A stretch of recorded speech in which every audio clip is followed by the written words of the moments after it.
If you watch this video until the end, you will definitely pass your theory test on the first attempt. Today, we will go through 750 questions across 15 mock tests, with 50 questions in each test. You won't need to read a book or watch any other videos after this. Everything you need is right here. Make sure to comment your score for each mock test. Now, let's get started.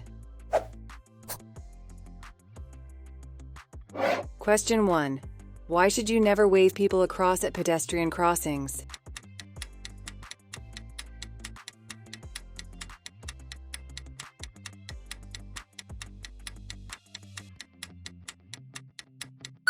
Answer is A. Another vehicle may be coming. If people are waiting to use a pedestrian crossing, slow down and be prepared to stop. Don't wave them across the road, because another driver may not have seen them, may not have seen your signal, and may not be able to stop safely. Question 2. What's the purpose of road humps, chicanes, and narrowings?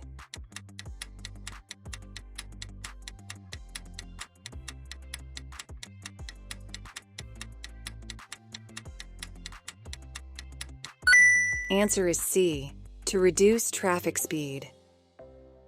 Traffic calming measures help to keep vehicle speeds low in congested areas where there are pedestrians and children.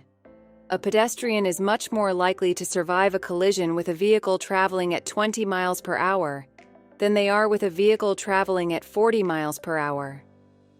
Question 3.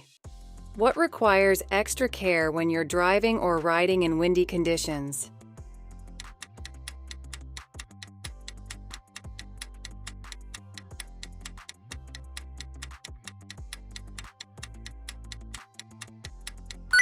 Answer is B.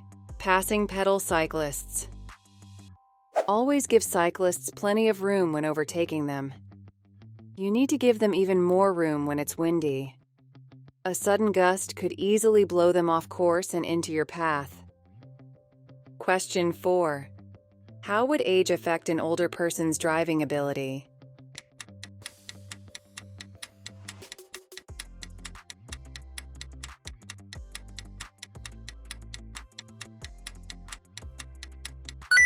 Answer is D. They'll take longer to react to hazards. As people age, their reaction time gets slower. The rate of decline varies from person to person, but you can expect them to take longer to react to a hazard, and they may be hesitant in some situations, for example at a junction. Question 5. You're waiting to come out of a side road. Why should you look carefully for motorcycles?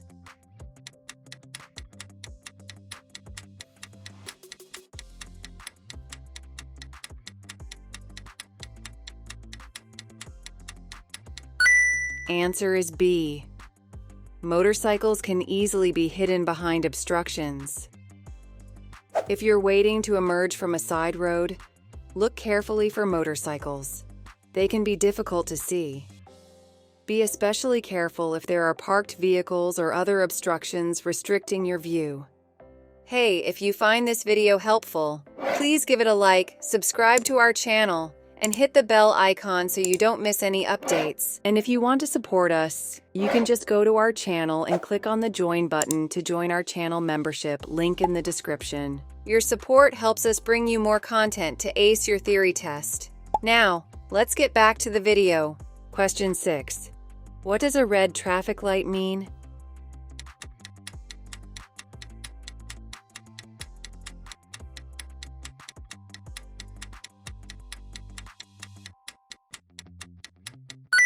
Answer is C.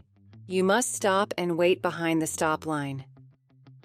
Whatever light is showing, you should know which light is going to appear next and be able to take appropriate action. For example, when amber is showing on its own, you'll know that red will appear next. This should give you ample time to anticipate and respond safely. Question 7. What's the purpose of a catalytic converter?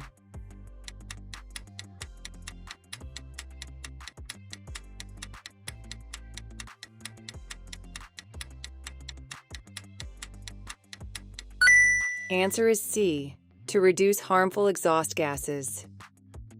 Catalytic converters reduce a large percentage of harmful exhaust emissions. They work more efficiently when the engine has reached its normal working temperature. Question 8. What color are the reflective studs along the left-hand edge of the motorway?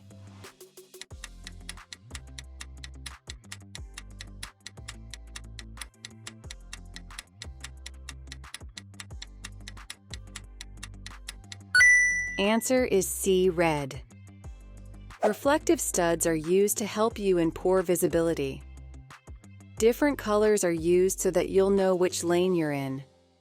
These are red on the left-hand edge of the carriageway, white between lanes, amber on the right-hand edge of the carriageway, green between the carriageway and slip roads. Question 9. What must you do when you're overtaking a car at night?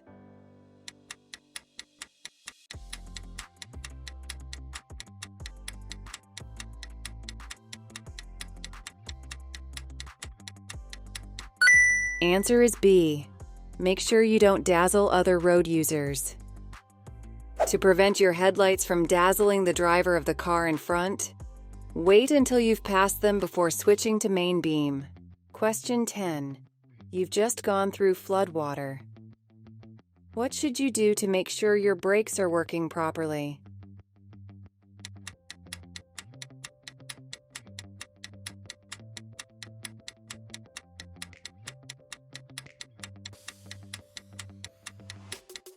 Answer is C. Go slowly while gently applying the brakes. Water on the brakes will act as a lubricant, causing them to work less efficiently. Using the brakes lightly as you go along will quickly dry them out. Question 11. When should you flash your headlights at other road users?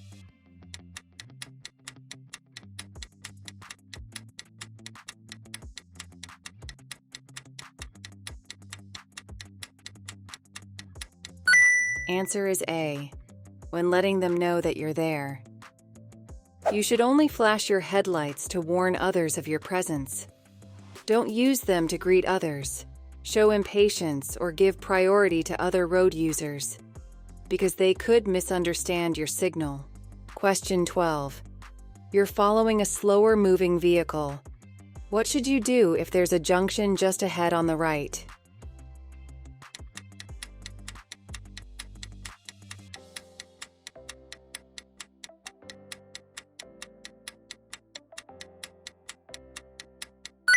Answer is B. Only consider overtaking when you're past the junction. These signs are often seen in one-way streets that have more than one lane. When you see this sign, use the route that's the most convenient and doesn't require a late change of direction. Question 13. You're parked on the road at night. When must you use parking lights?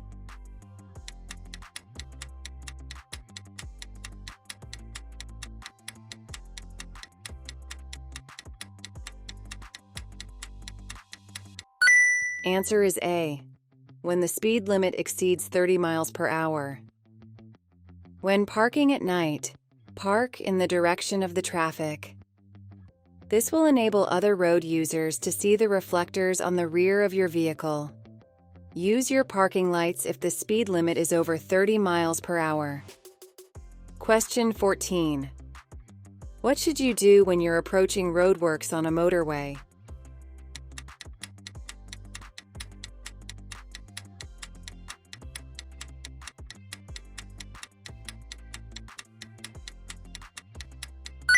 Answer is B. Obey the speed limit. Be aware of reduced speed limits at roadworks. Speed limits shown inside a red circle are mandatory, and cameras are often used to enforce the reduced limit. Slow down in good time and keep your distance from the vehicle in front. Question 15. What should you do if the left-hand pavement is closed due to street repairs?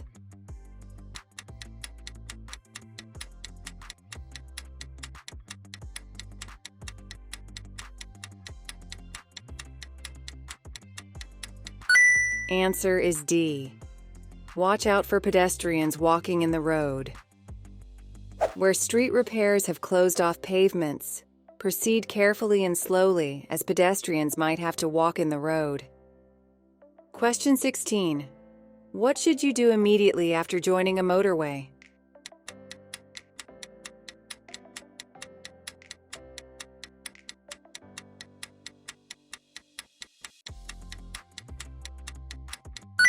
Answer is C. Stay in the left-hand lane. When you've just joined a motorway, stay in the left-hand lane long enough to get used to the higher speeds of motorway traffic before considering overtaking. Question 17. What should you do if you see a large box fall from a lorry onto the motorway?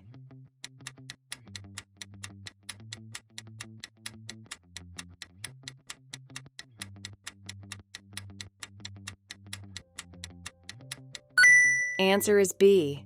Go to the next emergency telephone and report the hazard. Lorry drivers can be unaware of objects falling from their vehicles. If you see something fall onto a motorway, look to see if the driver pulls over. If they don't stop, don't attempt to retrieve the object yourself. Pull onto the hard shoulder near an emergency telephone and report the hazard. Question 18. You're about to overtake a cyclist. Why should you leave them as much room as you would give to a car?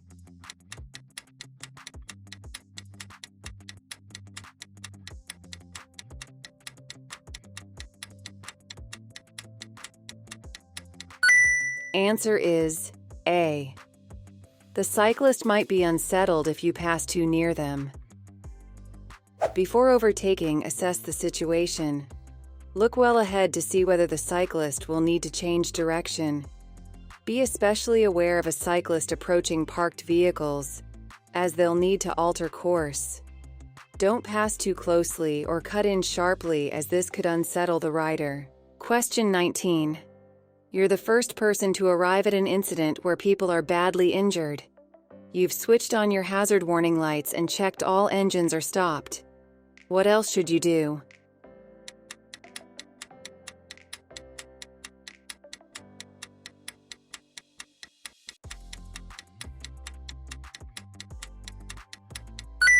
Answer is A. Make sure that an ambulance has been called. If you're the first to arrive at a crash scene, the first concerns are the risk of further collision and fire. Ensuring that vehicle engines are switched off will reduce the risk of fire. Use hazard warning lights so that other traffic knows there's a need for caution. Make sure the emergency services are contacted. Don't assume it's already been done. Question 20. Which document may the police ask you to produce after you've been involved in a collision?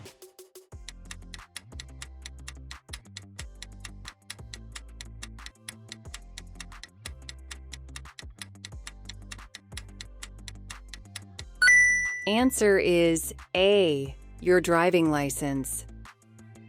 You must stop if you've been involved in a collision that results in injury or damage. The police may ask to see your driving license and insurance details at the time, or later at a police station. Question 21. You've just passed your driving test. How can you reduce your risk of being involved in a collision?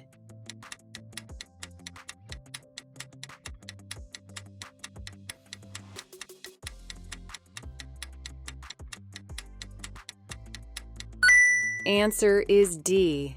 By taking further training. New drivers and riders are often involved in a collision or incident early in their driving career. Due to a lack of experience, they may not react to hazards appropriately. Approved training courses are offered by driver and rider training schools for people who have passed their test but want extra training. Question 22. Why should you switch your headlights on when it first starts to get dark?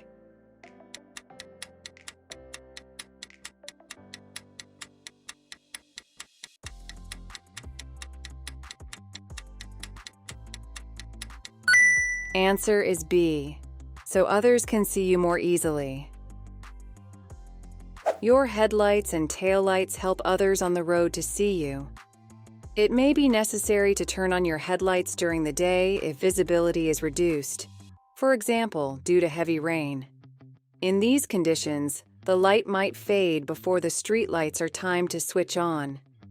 Be seen to be safe.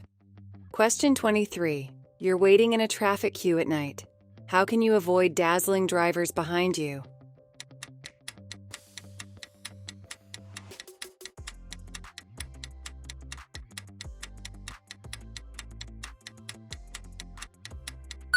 Answer is D. Use the parking brake and release the foot brake. In queuing traffic, your brake lights can dazzle drivers behind you. If you apply your parking brake, you can take your foot off the foot brake. This will turn off the brake lights so that they can't dazzle the driver behind you. Question 24. You're driving in traffic at the speed limit for the road. What should you do if the driver behind is trying to overtake?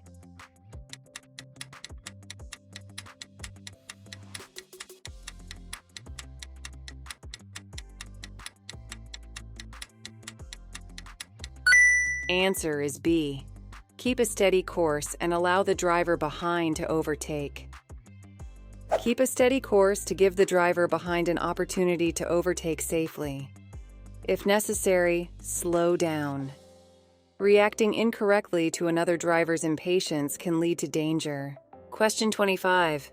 How will a roof rack affect your car?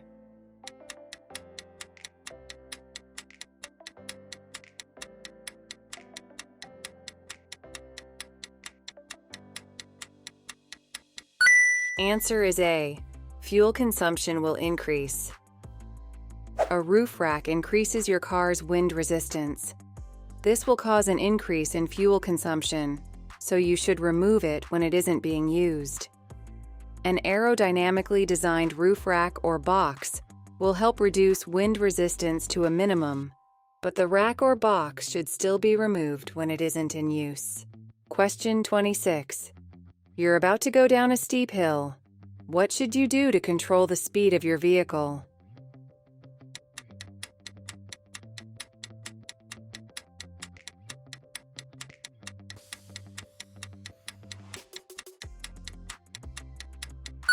Answer is D.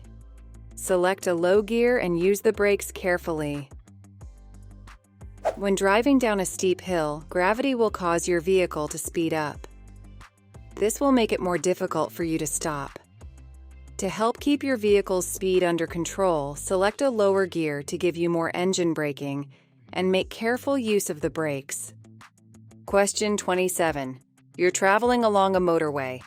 Where would you find a crawler or climbing lane?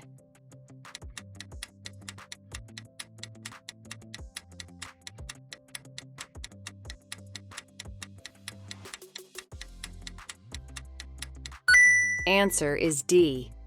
On a steep gradient. It's illegal to reverse, cross the central reservation, or drive against the traffic flow on a motorway. If you miss your exit, carry on until you reach the next one. Ask yourself why you missed your exit. If you think that your concentration is fading, take a break before continuing your journey. Question 28. What does this arm signal mean?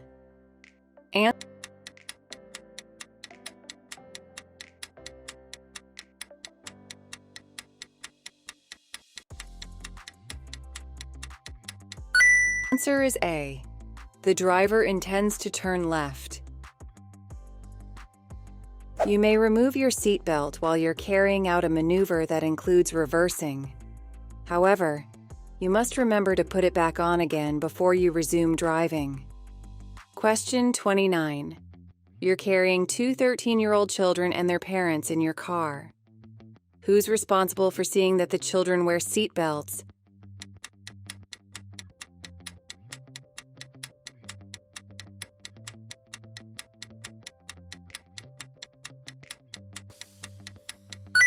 Answer is D. You, the driver. Seatbelts save lives and reduce the risk of injury. If you're carrying passengers under 14 years old, It's your responsibility as the driver to ensure that their seat belts are fastened or they're seated in an approved child restraint. Question 30. Why is it particularly important to check your vehicle before making a long motorway journey?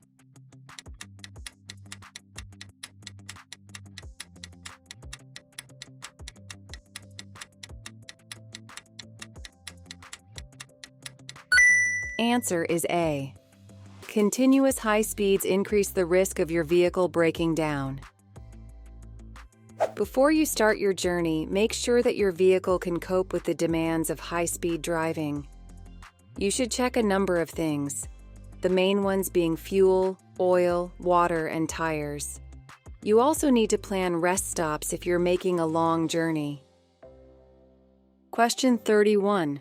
When would you use the right-hand lane on a 3-lane motorway? Answer is B.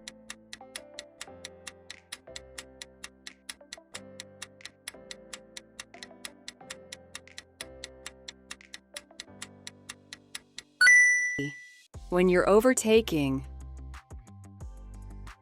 Carrying heavy loads will affect control and the vehicle's handling characteristics. If the vehicle you're driving is overloaded, you'll be held responsible. Question 32. When could the cost of your insurance be reduced?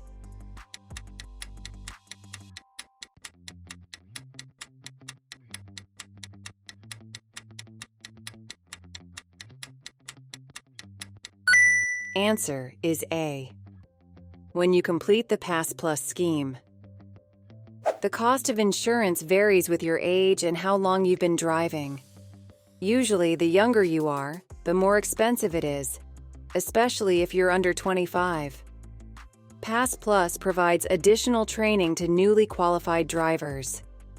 The scheme is recognized by many insurance companies, and taking this extra training could give you reduced insurance premiums, as well as improving your skills and experience. Question 33. What does the term blind spot mean?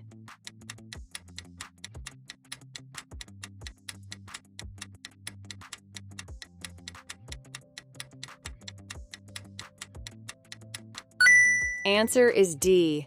An area not visible to the driver.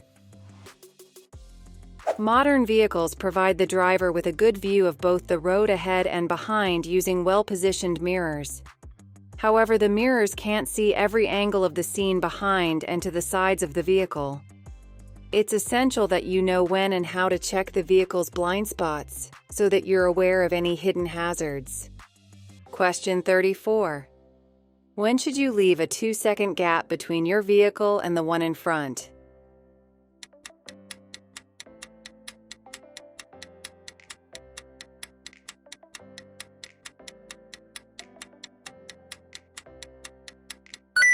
Answer is A.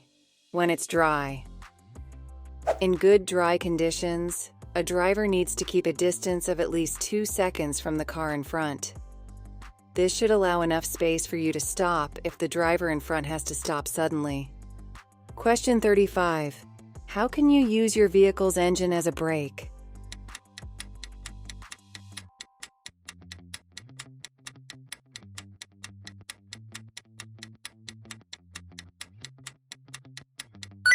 Answer is B.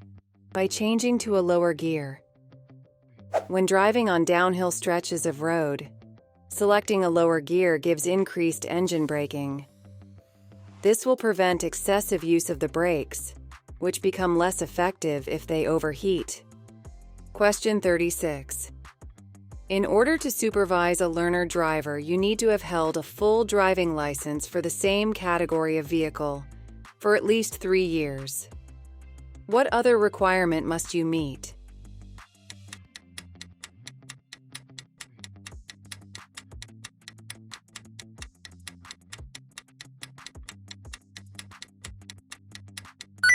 Answer is B. To be at least 21 years old. Learner drivers benefit by combining professional driving lessons with private practice. However, you need to be at least 21 years old and have held your driving license for at least 3 years before you can supervise a learner driver. Question 37. What's the legal minimum insurance cover you must have to drive on public roads?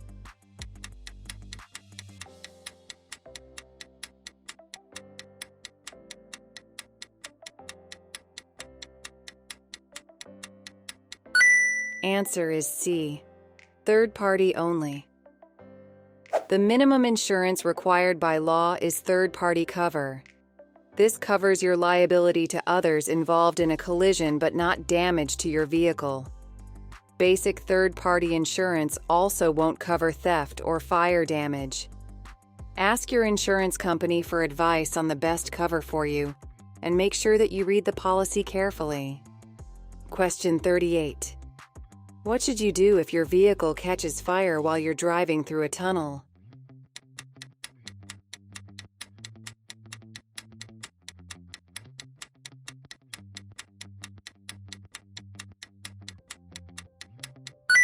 Answer is A. Drive it out of the tunnel if it's safe to do so. If it's possible, and you can do so without causing further danger, it may be safer to drive a vehicle that's on fire out of a tunnel. The greatest danger in a tunnel fire is smoke and suffocation. Question 39. What style of driving causes increased risk to everyone?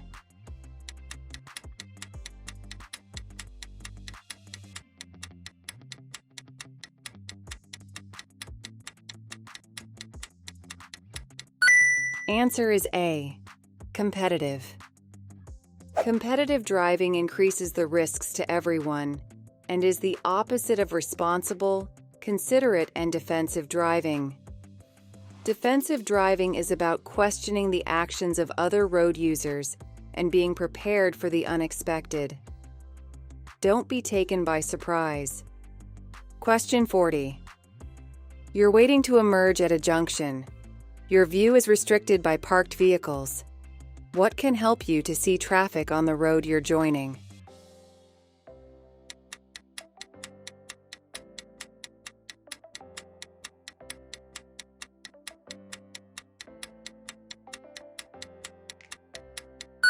Answer is D. Reflections of traffic in windows. You must be completely sure it's safe to emerge. Try to look for traffic through the windows of the parked cars or in the reflections in windows. Keep looking in all directions as you slowly edge forwards until you can see it's safe. Question 41. You want to put a rear-facing baby seat on the front passenger seat. What must you do if the passenger seat is protected by a frontal airbag?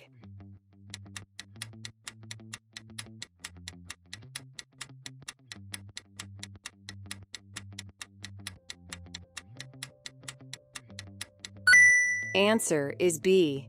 Deactivate the airbag.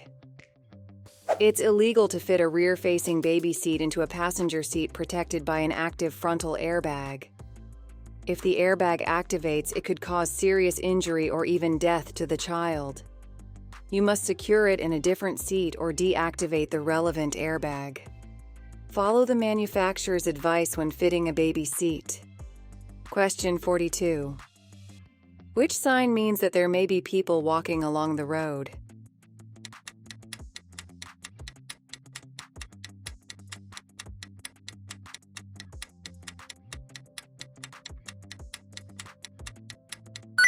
Answer is D. Always check the road signs. Triangular signs are warning signs. They inform you about hazards ahead and help you to anticipate any problems. There are a number of different signs showing pedestrians. Learn the meaning of each one. Question 43. What does this sign mean?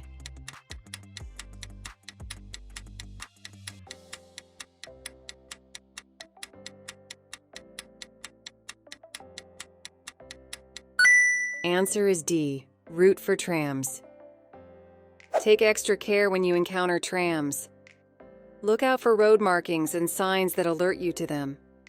Modern trams are very quiet and you may not hear them approaching. Question 44. What does this sign mean?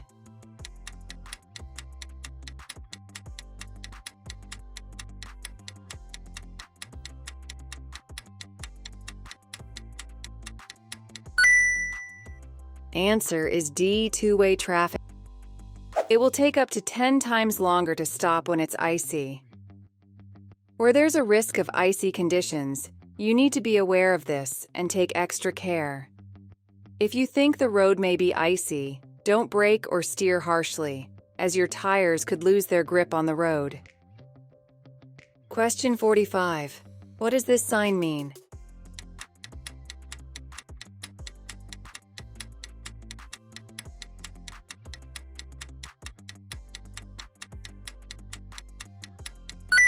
Answer is B, give way to trams. Obey the give way signs.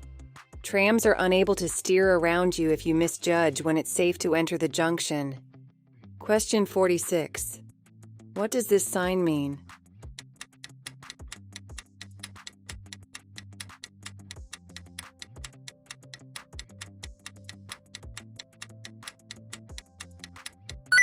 Answer is A, quayside or riverbank.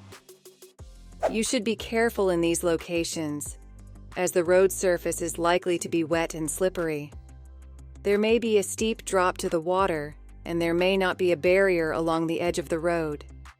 Question 47. Which sign shows that you're entering a one-way system?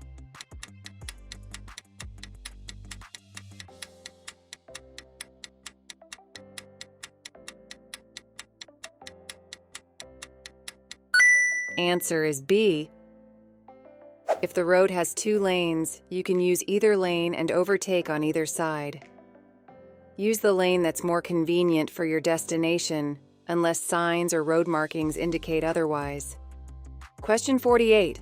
What does this sign mean?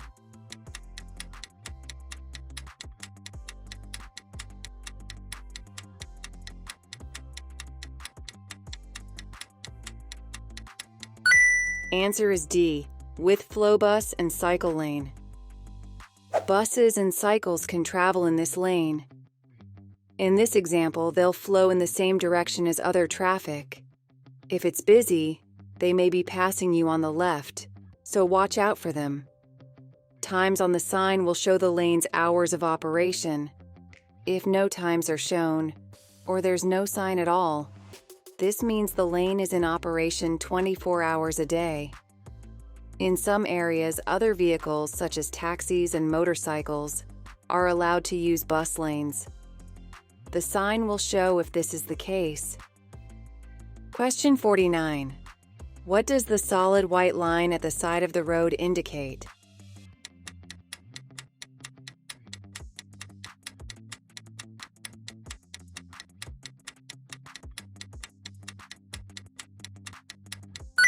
Answer is B, edge of the carriageway. The continuous white line shows the edge of the carriageway. It can be especially useful when visibility is restricted, such as at night or in bad weather.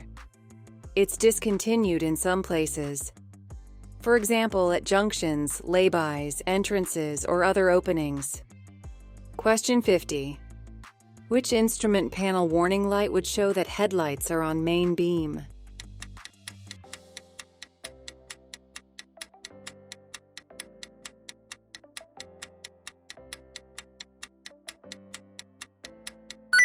Answer is A. You should be aware of all the warning lights and visual aids on the vehicle you're driving. If you're driving a vehicle for the first time, you should familiarize yourself with all the controls, warning lights, and visual aids before you set off.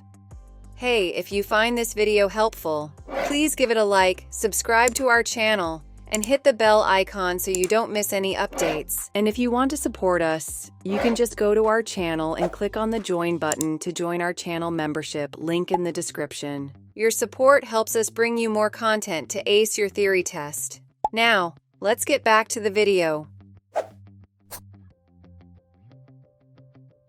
Question 1. What's the main hazard shown in this picture?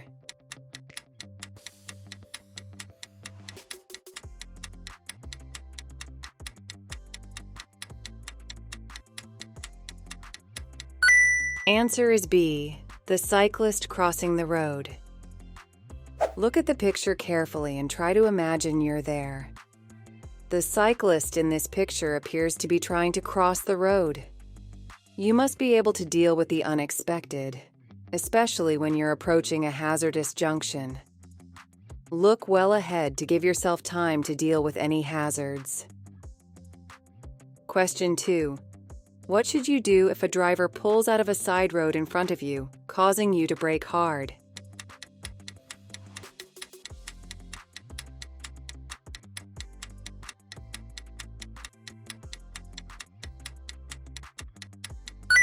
Answer is B. Ignore the error and stay calm. Be tolerant if a vehicle emerges and you have to brake quickly. Anyone can make a mistake, so don't react aggressively.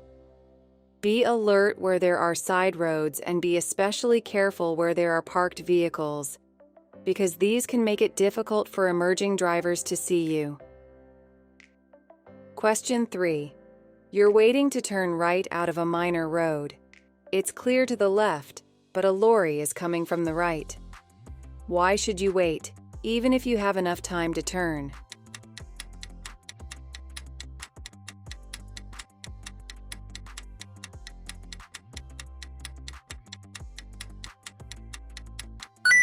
Answer is A.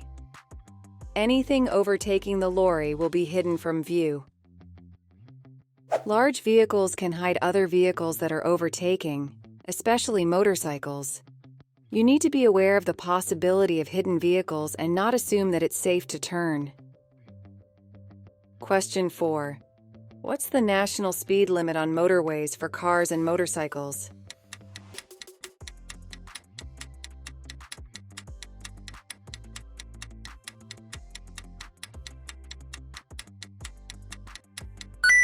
Answer is D, 70 miles per hour. Traveling at the national speed limit doesn't allow you to hog the right-hand lane. Always use the left-hand lane whenever possible. When leaving a motorway, get into the left-hand lane well before your exit. Reduce your speed on the slip road and look out for sharp bends or curves and traffic queuing at roundabouts. Question 5. Which vehicles aren't allowed to use the right-hand lane of a 3-lane motorway?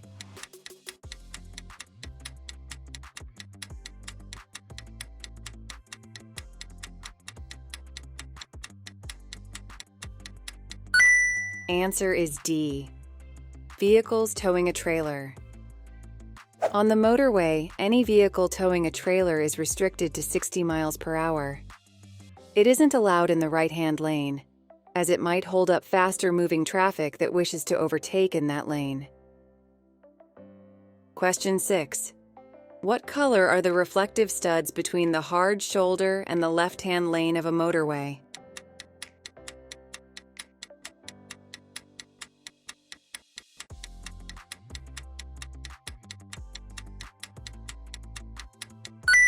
Answer is C, red. Red studs are placed between the edge of the carriageway and the hard shoulder. Where slip roads leave or join the motorway, the studs are green. Question 7. You're on a 3-lane motorway. Which lane are you in if there are red reflective studs on your left and white ones to your right?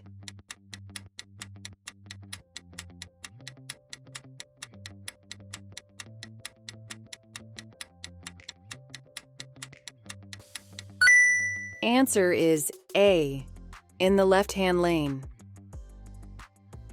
The colors of the reflective studs on the motorway and their locations are red, between the hard shoulder and the carriageway; white, between lanes; amber, between the carriageway and the central reservation; green, along slip road exits and entrances; bright green-yellow, at roadworks and contraflow systems.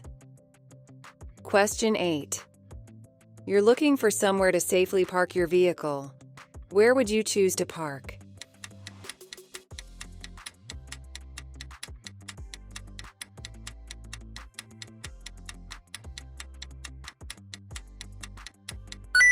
Answer is B, tall, in a designated parking space.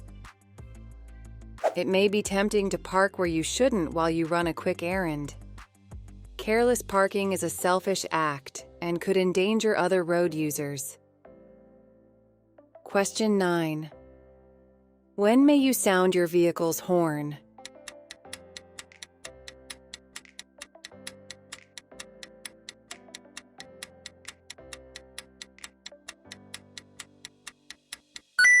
Answer is D. To warn others of your presence. Never sound your vehicle's horn aggressively. You mustn't sound it when driving in a built-up area between 11:30 p.m. and 7 a.m. or when you're stationary, unless another road user poses a danger. Don't scare animals by sounding your horn. Question 10. Why are place names painted on the road surface?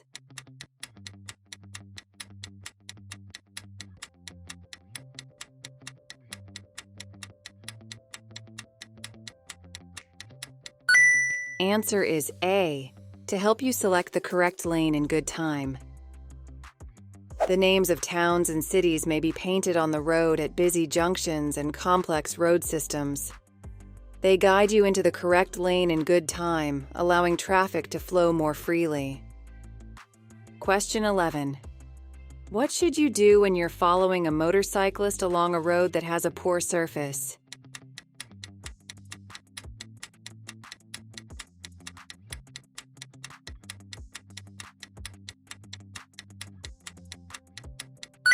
Answer is A. Allow extra room in case they swerve to avoid potholes. To avoid being unbalanced, a motorcyclist might swerve to avoid potholes and bumps in the road. Be prepared for this and allow them extra space. Question 12. You're traveling along a motorway. When are you allowed to overtake on the left?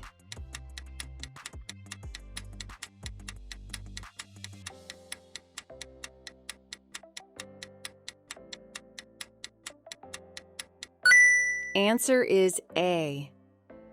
When in queues and traffic to your right is moving more slowly than you are. Never overtake on the left, unless the traffic is moving in queues and the queue on your right is moving more slowly than the one you're in. Question 13. What's a statutory off-road notification? SORN.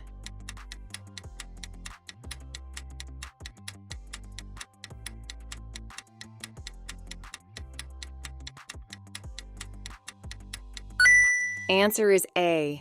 A notification to tell DVLA that a vehicle isn't being used on the road.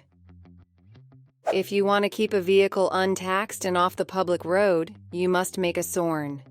It's an offense not to do so. Your SORN is valid until your vehicle is taxed, sold, or scrapped. Question 14. What can you expect if you drive using rapid acceleration and heavy braking?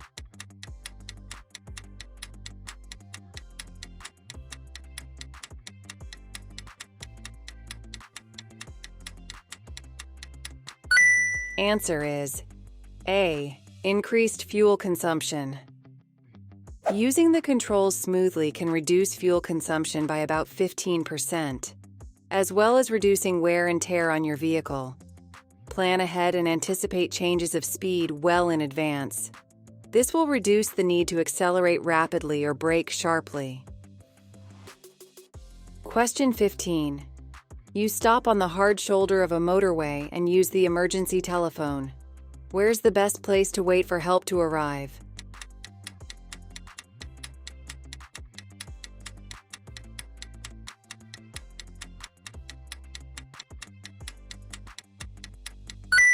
Answer is C.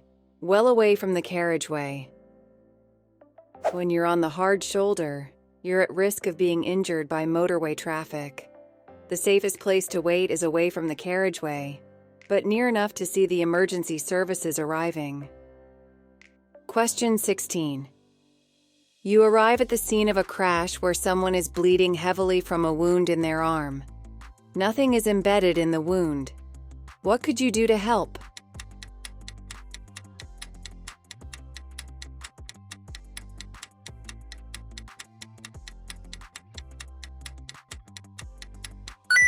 Answer is A. Apply pressure over the wound. If possible, lay the casualty down. Protect yourself from exposure to blood, and when you're sure there's nothing in the wound, apply firm pressure using clean material. Question 17. A casualty isn't breathing normally and needs CPR. At what rate should you press down and release on the center of their chest?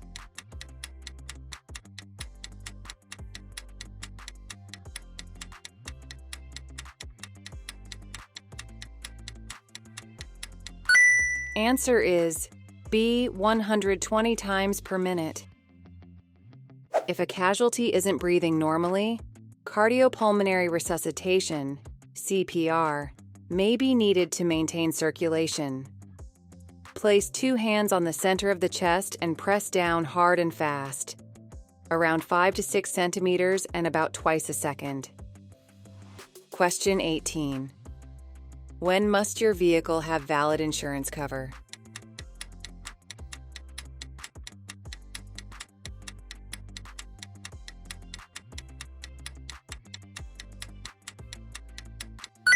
Answer is D.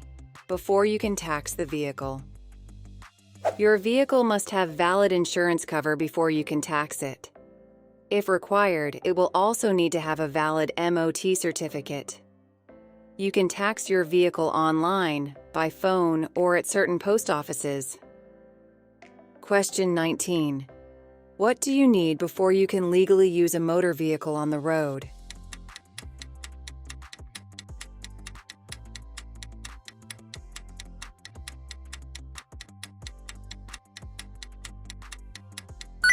Answer is B. An appropriate driving license. Using a motor vehicle on the road illegally carries a heavy fine and can lead to penalty points on your driving license. You must hold a valid driving license for the class of vehicle you're using. Be insured to drive the vehicle. If required, the vehicle must have a current MOT test certificate and be taxed for use on the road. Question 20. How should you signal if you're going straight ahead at a roundabout?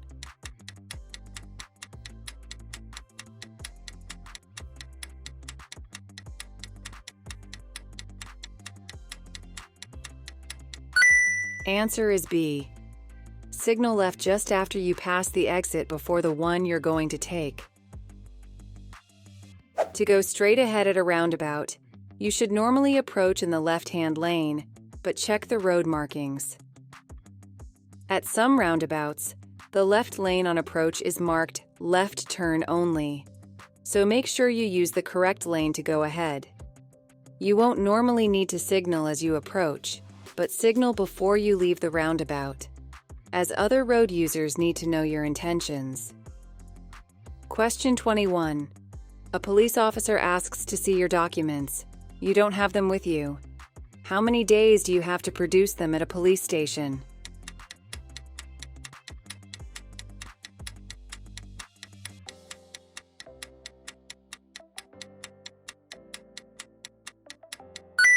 Answer is D. 7 days.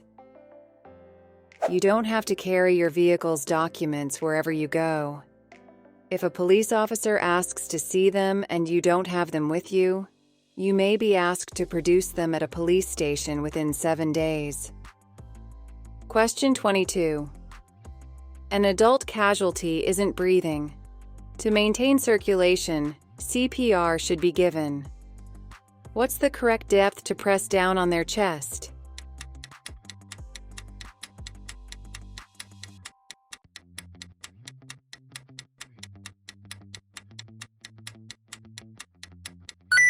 Answer is D. 5 to 6 centimeters. An adult casualty isn't breathing normally. To maintain circulation, place 2 hands on the center of the chest. Then press down hard and fast, around 5 to 6 centimeters and about twice a second. Question 23. What could cause you to crash if the level is allowed to get too low?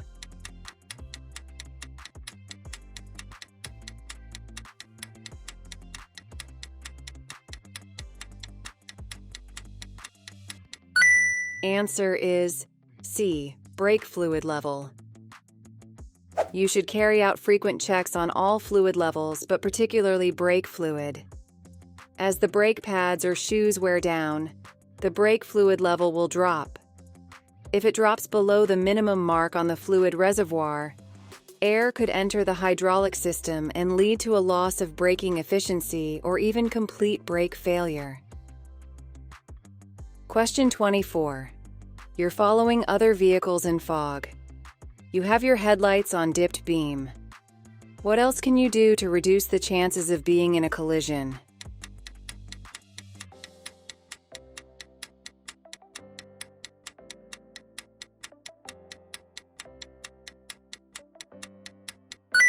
Answer is A.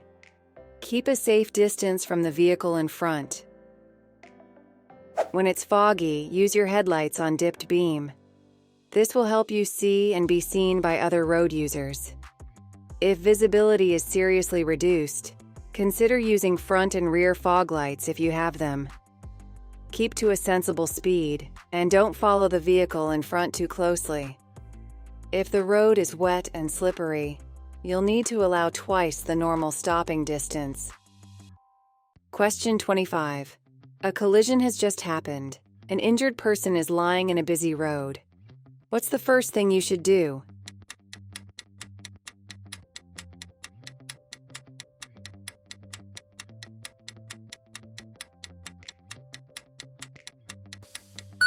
Answer is D. Warn other traffic.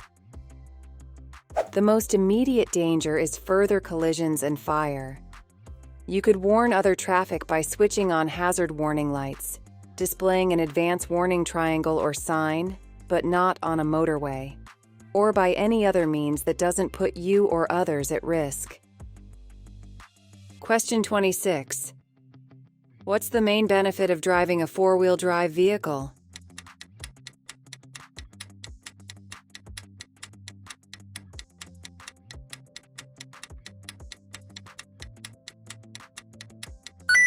Answer is A. Improved grip on the road. By driving all four wheels, the vehicle has maximum grip on the road. This grip is especially helpful when traveling on slippery or uneven surfaces.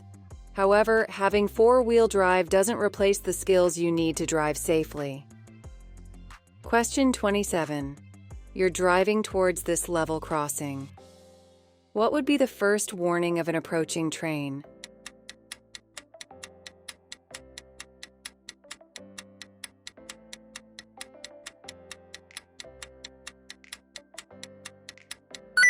Answer is A. A steady amber light. The steady amber light will be followed by twin flashing red lights that mean you must stop. An alarm will also sound to alert you to the fact that a train is approaching. Question 28. What advice should you give to a driver who has had a few alcoholic drinks at a party?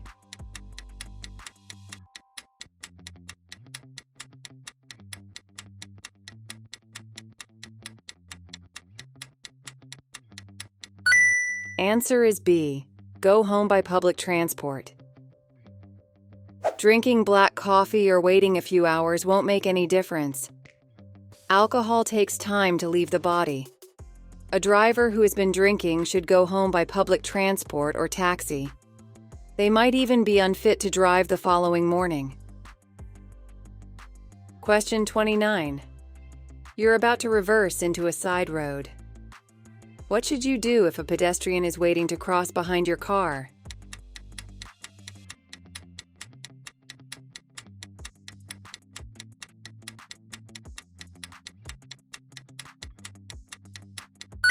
Answer is A. Give way to the pedestrian. If you need to reverse into a side road, try to find a place that's free from traffic and pedestrians. Look all around before and during the maneuver. Stop and give way to any pedestrians who want to cross behind you. Avoid waving them across, sounding the horn, flashing your lights, or giving any signals that could mislead them and create a dangerous situation. Question 30. What's most likely to waste fuel?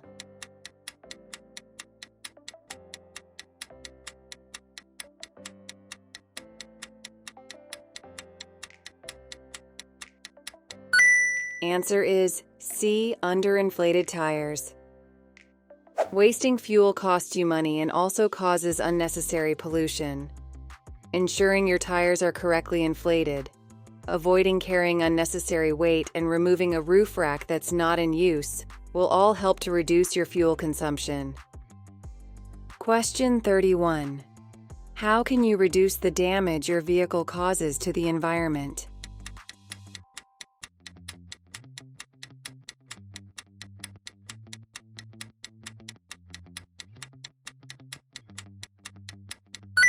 Answer is A. Anticipate well ahead. By looking well ahead and recognizing hazards in good time, you can avoid late and heavy braking. Watch the traffic flow and look well ahead for potential hazards so you can control your speed in good time. Avoid over-revving the engine and accelerating harshly, as this increases wear to the engine and uses more fuel. Question 32. Why should you allow extra room while overtaking a motorcyclist on a windy day?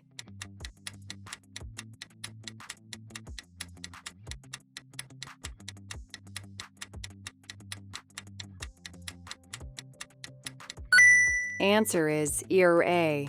The rider may be blown in front of you.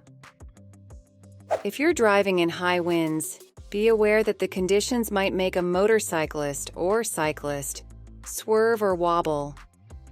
Take this into consideration if you're following or wish to overtake a two-wheeled vehicle. Question 33. What can seriously reduce your ability to concentrate?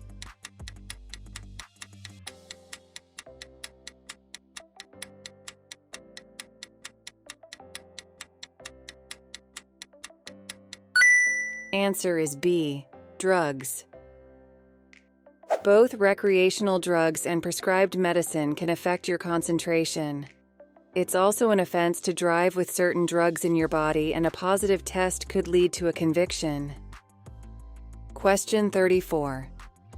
Why is it bad technique to coast when you're driving downhill?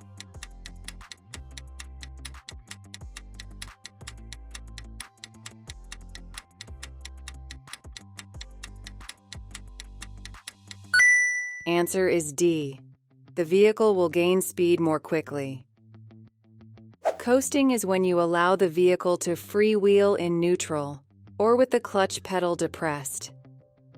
When traveling downhill, this will cause the vehicle to gain speed more quickly as you lose the benefits of engine braking. It may even lead to a loss of control. You shouldn't coast, especially when approaching hazards such as junctions or bends and when traveling downhill. Question 35. When may a passenger travel in a car without wearing a seatbelt?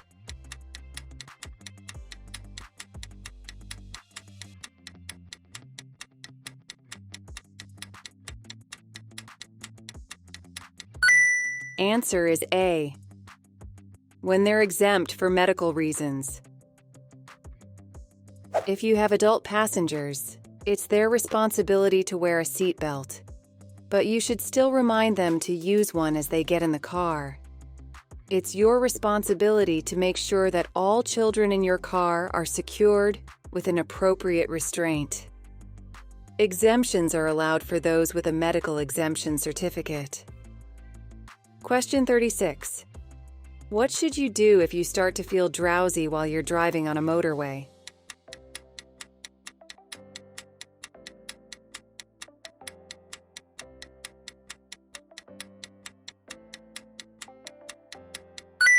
Answer is A. Open a window and stop as soon as it's safe and legal. Never stop on the hard shoulder to rest. If there's no service area for several miles, leave the motorway at the next exit and find somewhere safe and legal to pull over. Question 37. Which plate may appear with this road sign?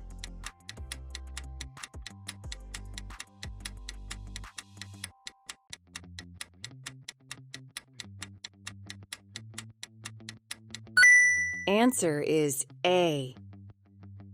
Road humps are used to slow down traffic. They're found in places where there are often pedestrians, such as shopping areas, near schools, residential areas. Watch out for people close to the curb or crossing the road. Question 38.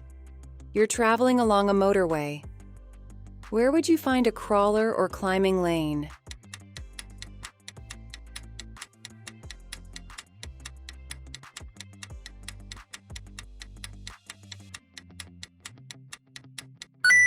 Answer is D. On a steep gradient. Large, slow-moving vehicles can hinder the progress of other traffic. On a steep gradient, an extra crawler lane may be provided for slow-moving vehicles to allow faster-moving traffic to flow more easily. Question 39. What does this sign mean?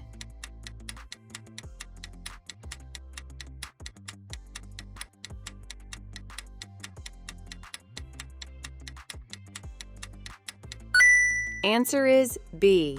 No right turn. The no right turn sign may be used to warn road users that there's a no entry prohibition on a road to the right ahead. Question 40. You're about to overtake. What should you do when you see this sign?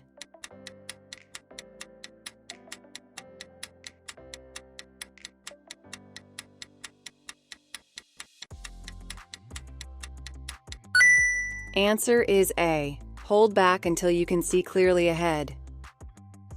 You won't be able to see any hazards that might be hidden in the dip. As well as oncoming traffic, the dip may conceal cyclists, horse riders, parked vehicles, pedestrians in the road. Question 41. What do these zigzag white lines mean?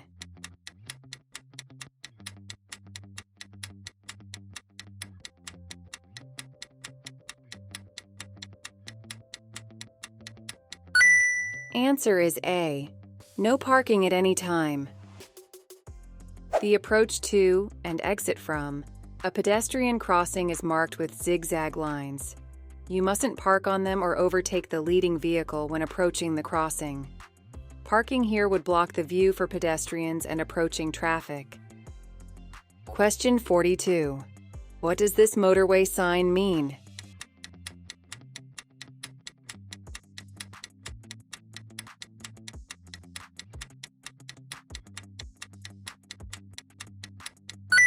Answer is C. Temporary maximum speed 50 miles per hour. Look out for signs above your lane or on the central reservation. These will give you important information or warnings about the road ahead. To allow for the high speed of motorway traffic, these signs may light up some distance from any hazard. Don't ignore the signs just because the road looks clear to you.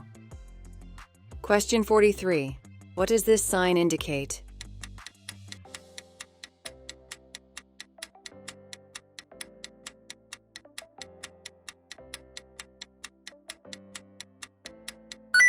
Answer is B. A diversion route. When a diversion route has been put in place, drivers are advised to follow a symbol, which may be a black triangle, square, circle, or diamond shape on a yellow background. Question 44. You're in the right-hand lane of a 3-lane motorway. What do these overhead signs mean?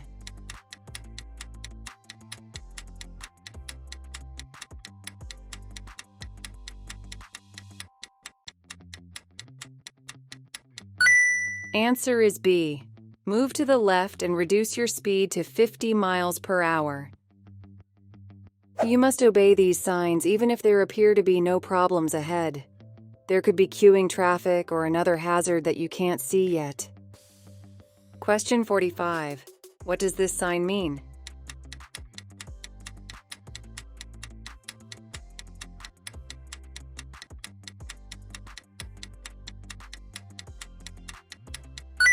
Answer is C. Mini roundabout. When you see this sign, look out for any direction signs and judge whether you need to signal your intentions. Do this in good time so that other road users approaching the roundabout know what you're planning to do. Question 46. What does this signal from a police officer mean to oncoming traffic?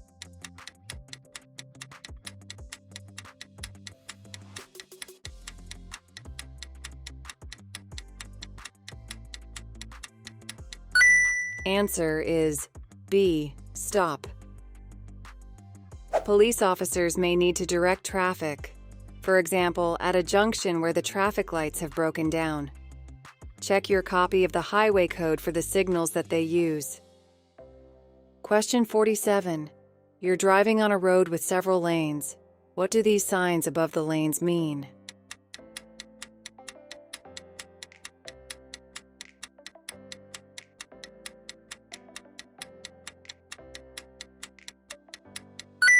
Answer is A. The two left lanes are open. On some busy roads, lane control signals are used to vary the number of lanes available to give priority to the main traffic flow. A green arrow indicates that the lane is available to traffic facing the signal. A white diagonal arrow means that the lane is closed ahead and traffic should move to the next lane on the left. A red cross means that the lane is closed to traffic facing the signal. Question 48. You're waiting at a level crossing. What should you do if the red warning lights continue to flash after a train has passed by?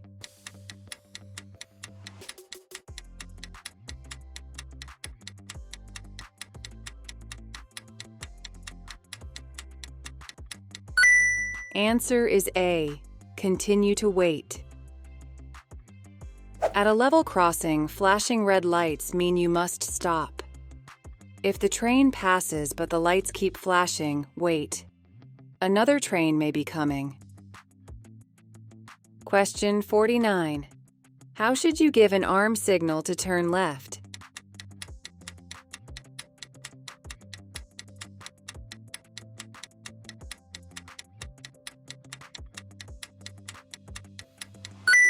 Answer is C. There may be occasions when other road users are unable to see your indicator, such as in bright sunlight or at a busy, complicated junction. In these cases, an arm signal will help others to understand your intentions. Question 50. What does it mean if the electronic stability control (ESC) indicator lamp lights up while you're driving?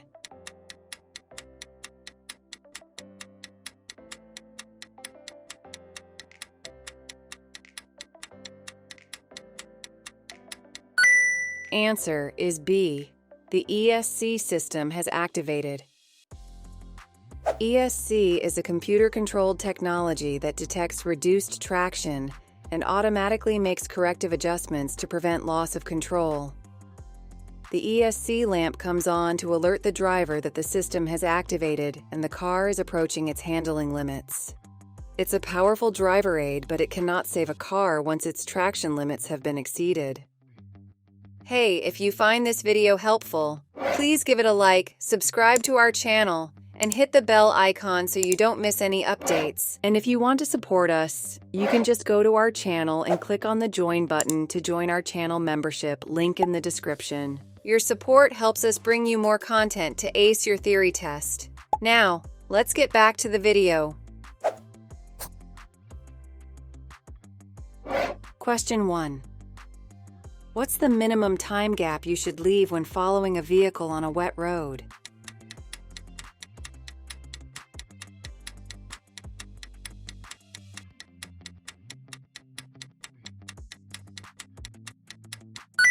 Answer is A. 4 seconds. Water will reduce your tire's grip on the road. The safe separation gap of at least 2 seconds in dry conditions should be doubled to at least 4 seconds in wet weather.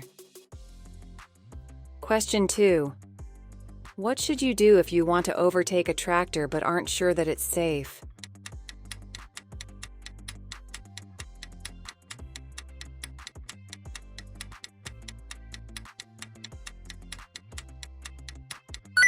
Answer is D.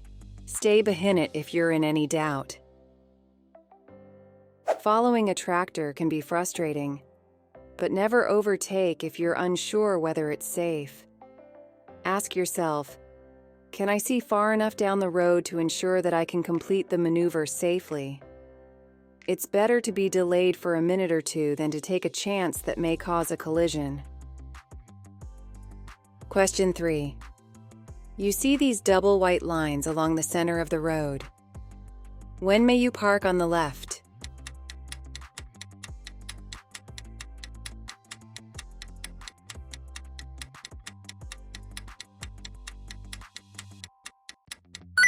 Answer is C, to pick up or set down passengers.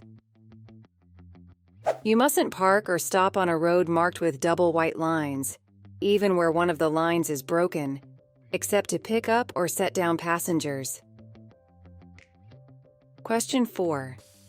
Do you need to plan rest stops when you're planning a long journey?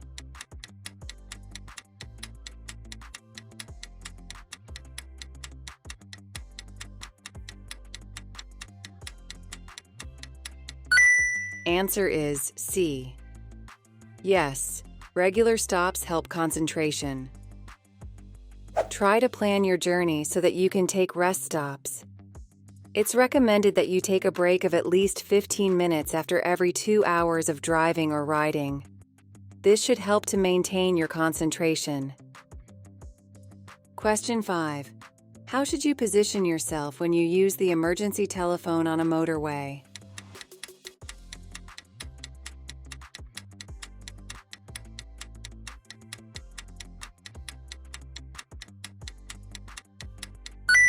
Answer is A.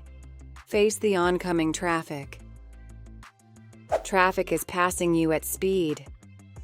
If the draft from a large lorry catches you by surprise, it could blow you off balance and even onto the carriageway.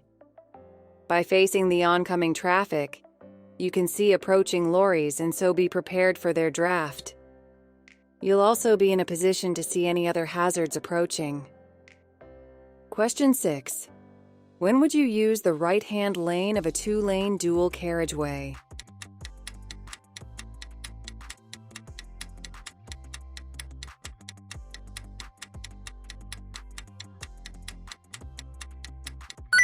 Answer is D. When you're turning right or overtaking. Normally, you should travel in the left-hand lane and only use the right-hand lane for overtaking or turning right. Move back into the left lane as soon as it's safe, but don't cut in across the path of the vehicle you've just passed. Question 7. Other drivers may sometimes flash their headlights at you. What's the official meaning of this signal?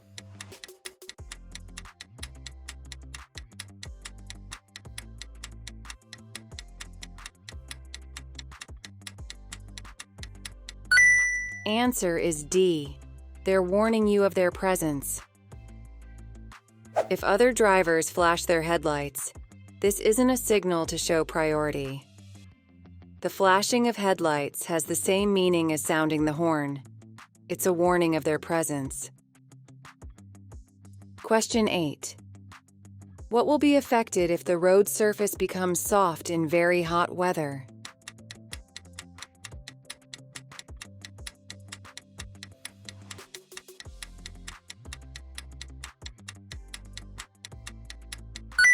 Answer is D. The tire grip.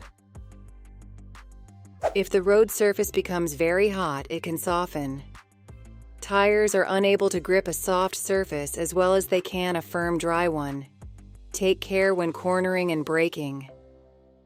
Question 9. What's the main hazard you should be aware of when following this cyclist?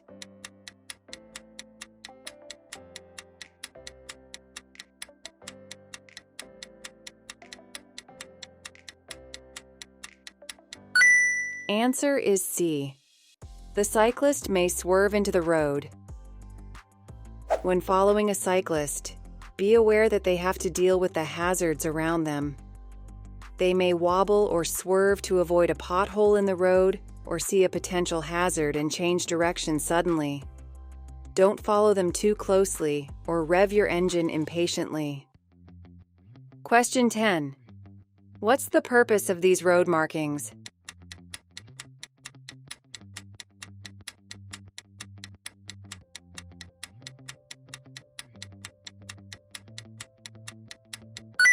Answer is Ox C, to ensure children can see and be seen when they're crossing the road. These markings are found on the road outside schools. Don't stop or park on them, even to set down or pick up children. The markings are there to ensure that drivers, riders, children, and other pedestrians have a clear view of the road in all directions. Question 11. Which vehicles are least likely to be affected by side wind?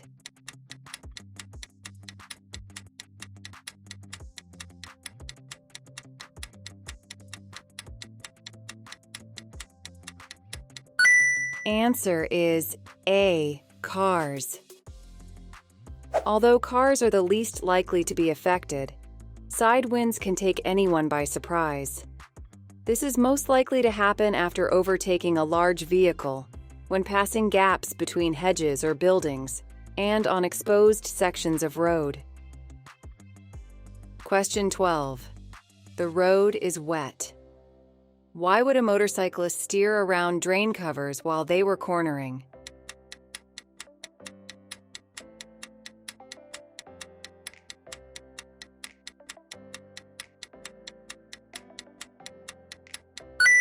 Answer is D, to prevent the motorcycle sliding on the metal drain covers.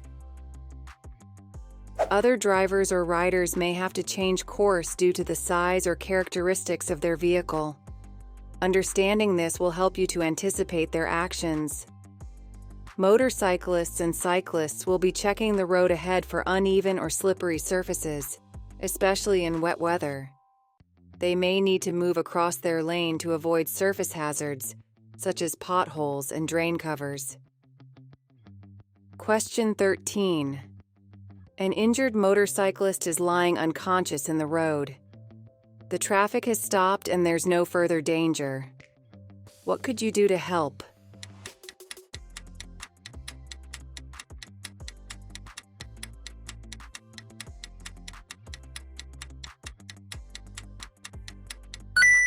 Answer is D. Seek medical assistance. If someone has been injured, the sooner proper medical attention is given, the better. Ask someone to phone for help or do it yourself. An injured person should only be moved if they're in further danger. An injured motorcyclist's helmet shouldn't be removed unless it's essential. Question 14. You arrive at the scene of a motorcycle crash. No other vehicle is involved. The rider is unconscious and lying in the middle of the road. What's the first thing you should do at the scene?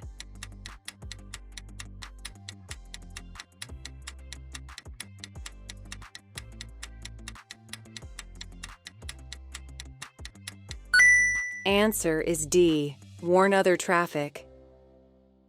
The motorcyclist is in an extremely vulnerable position, exposed to further danger from traffic. Approaching vehicles need advance warning in order to slow down and safely take avoiding action or stop. Don't put yourself or anyone else at risk.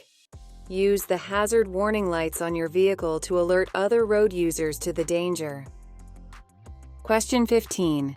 At an incident, how could you help a small child who isn't breathing?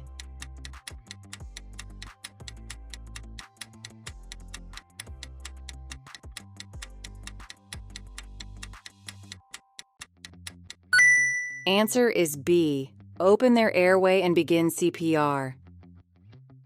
If a young child has stopped breathing, first check that their airway is open and then begin CPR.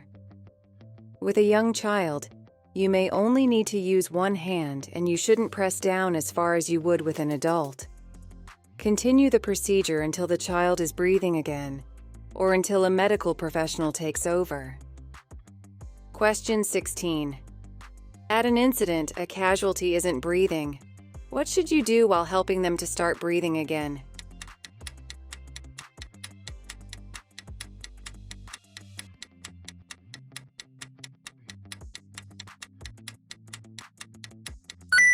Answer is A.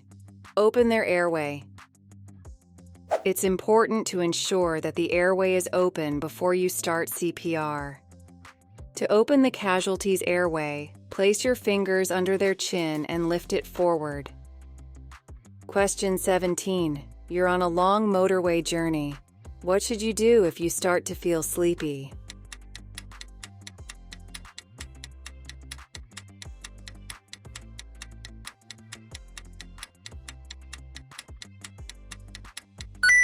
Answer is B. Leave the motorway and stop in a safe place.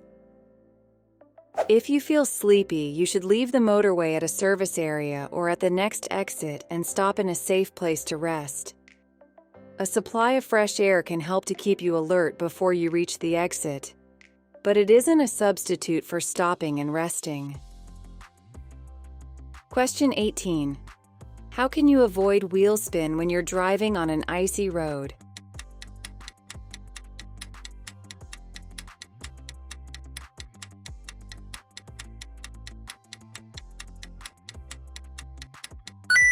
Answer is B. Drive at a slow speed in the highest gear possible.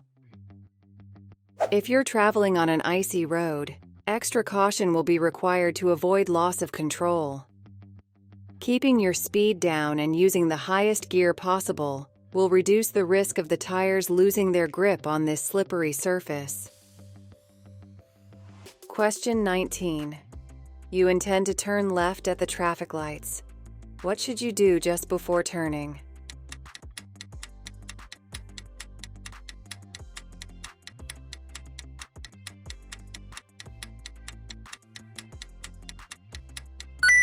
Answer is A. Check for bicycles on your left. If you've been in a queue of traffic and are about to turn left, check your near side for cyclists as they often filter past on the near side of slow-moving or stationary vehicles. Question 20. What should you do if you become tired while you're driving on a motorway?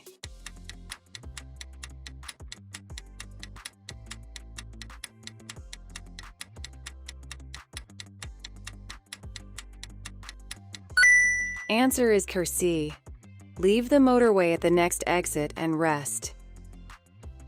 If you feel yourself becoming tired or sleepy, you should leave the motorway at the next exit or services and stop for a rest.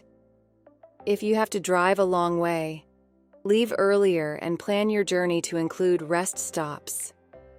That way, you're less likely to become tired while driving and you'll still arrive in good time. Question 21. What can you do to help prevent tiredness on a long journey?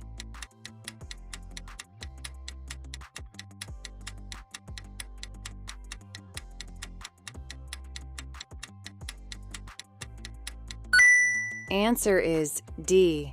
Take regular refreshment breaks. Long-distance driving can be boring. This, coupled with a stuffy, warm vehicle, can make you feel tired and sleepy. Make sure you take rest breaks to help you stay awake and alert.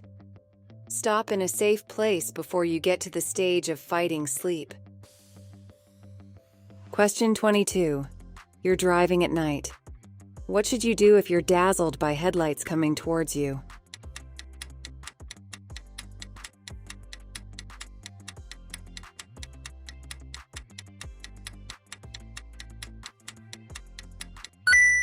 Answer is D. Slow down or stop. If the headlights of an oncoming vehicle dazzle you, slow down, or, if necessary, stop. Don't close your eyes or swerve, as you'll increase your chances of having a collision.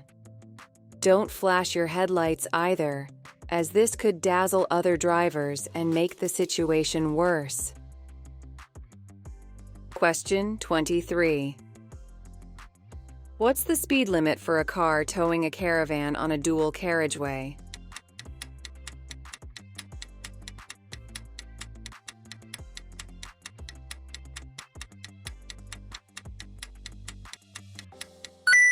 Answer is C, 60 miles per hour. The speed limit for cars towing caravans or trailers on dual carriageways or motorways is 60 miles per hour. Due to the increased weight and size of the combination, you should plan further ahead. Take care in windy weather, as a strong side wind can make a caravan or large trailer unstable. Question 24. You're driving on a busy main road. What should you do if you find that you're driving in the wrong direction?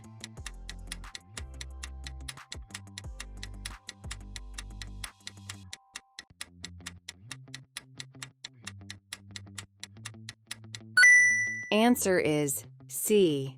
Turn around in a side road. Don't turn around in a busy street or reverse from a side road into a main road. Find a quiet side road and choose a place to turn around where you won't obstruct an entrance or exit.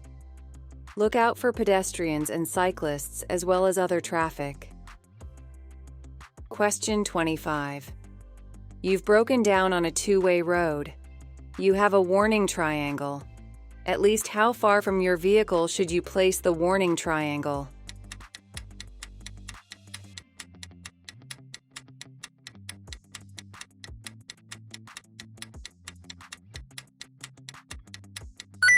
Answer is C, 45 meters, 147 feet. Advance warning triangles fold flat and don't take up much room. Use one to warn other road users if your vehicle has broken down or if there has been an incident. Place it at least 45 meters, 147 feet, behind your vehicle, or the incident, on the same side of the road or verge. Place it further back if the scene is hidden by, for example, a bend, hill, or dip in the road. Don't use warning triangles on motorways. Question 26. Your car breaks down on a level crossing. What's the first thing you should do?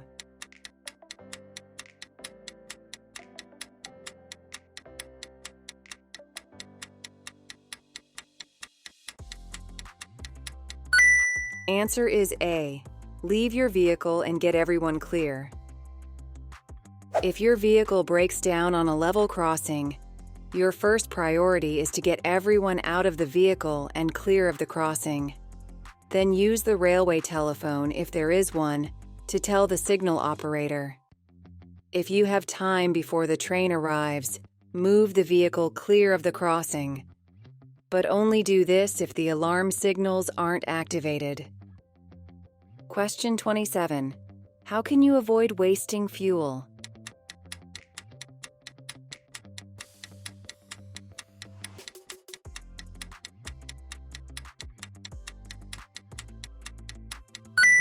Answer is B. By having your vehicle serviced regularly. If you don't have your vehicle serviced regularly, the engine will gradually become less efficient. This will cause increased fuel consumption and, in turn, an increase in the amount of harmful emissions it produces. Question 28. Your vehicle has broken down on a motorway. What should you do if you aren't able to get onto the hard shoulder?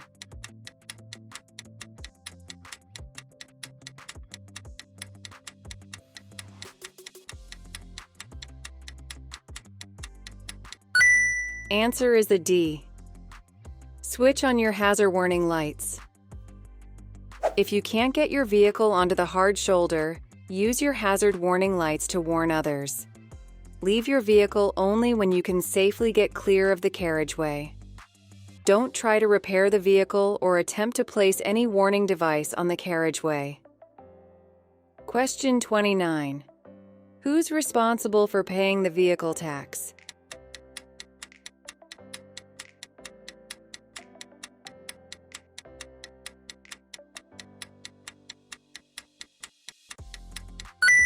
Answer is D. The register keeper of the vehicle. The registered keeper of the vehicle is responsible for paying the vehicle tax or making a statutory off-road notification, SORN, if the vehicle is to be kept untaxed and off the road. Question 30. What circumstances require you to notify the driver and vehicle licensing agency? DVLA.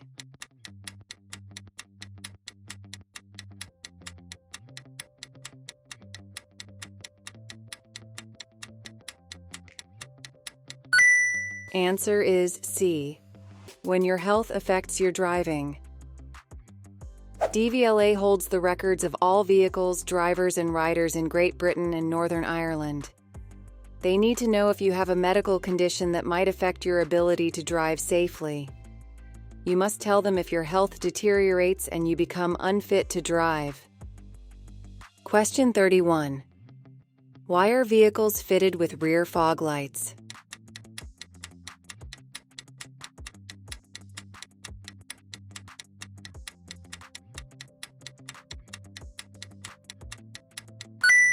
Answer is A. To make them more visible in thick fog. Rear fog lights make it easier to spot a vehicle ahead in foggy conditions. Avoid the temptation to use other vehicles' lights as a guide, as they may give you a false sense of security. Question 32. Why should you try and park in a secure car park?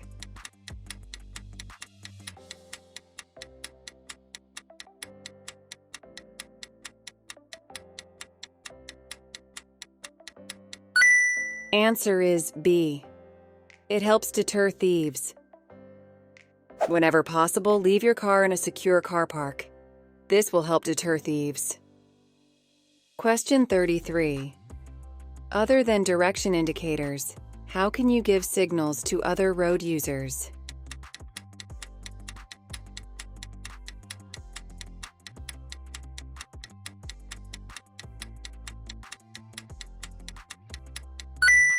Answer is A. By using brake lights.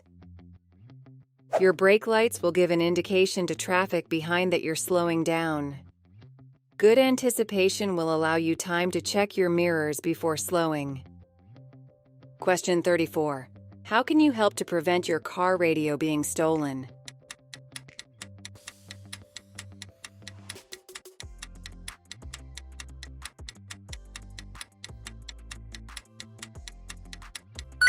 Answer is A.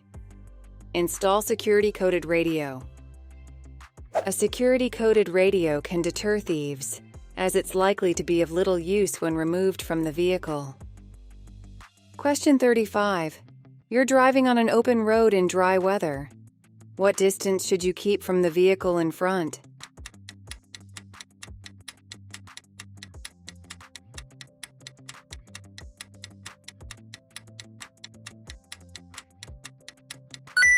Answer is A. 2-second time gap. One way of checking there's a safe distance between you and the vehicle in front is to use the 2-second rule. To check for a 2-second time gap, choose a stationary object ahead, such as a bridge or road sign. When the car in front passes the object, say only a fool breaks the 2-second rule. If you reach the object before you finish saying the phrase, you're too close and need to increase the gap. Question 36. Why is it dangerous to leave rear fog lights switched on after the fog has cleared?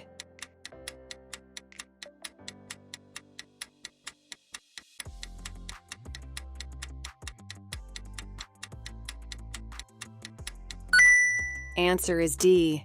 They may be confused with brake lights. If your rear fog lights are left on when it isn't foggy, the glare they cause makes it difficult for road users behind to know whether you're braking or you've just forgotten to turn off your rear fog lights. This can be a particular problem on wet roads and on motorways. If you leave your rear fog lights on at night, road users behind you are likely to be dazzled, and this could put them at risk. Question 37. Where should you park your vehicle at night?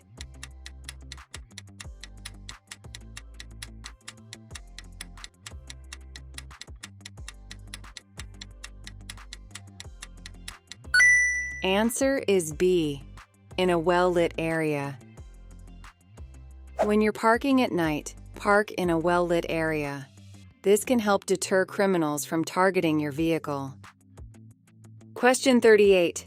When are you allowed to park in a parking bay for disabled drivers?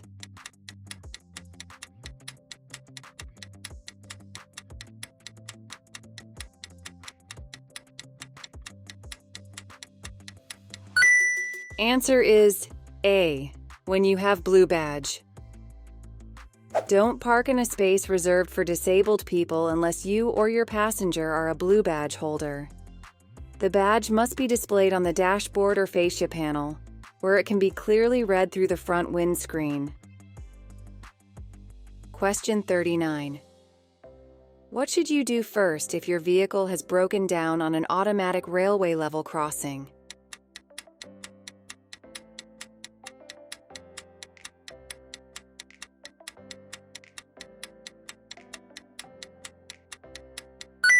Answer is A. Get everyone out of the vehicle and clear of the crossing. First, get yourself and anyone else well away from the crossing. If there's a railway telephone, use that to get instructions from the signal operator. Then, if there's time, move the vehicle clear of the crossing. Question 40. What should you do when you're overtaking a motorcyclist on a windy day?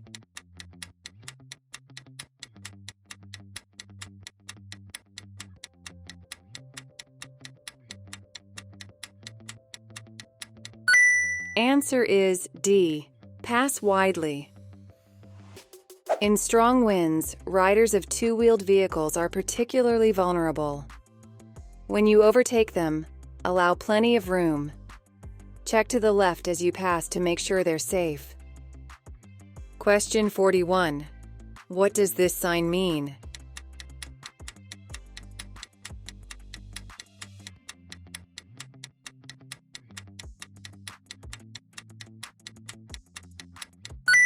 Answer is B. End of minimum speed. The red slash through the sign indicates that the restriction has ended. In this case, the restriction was a minimum speed limit of 30 miles per hour. Question 42. Which sign means no motor vehicles allowed?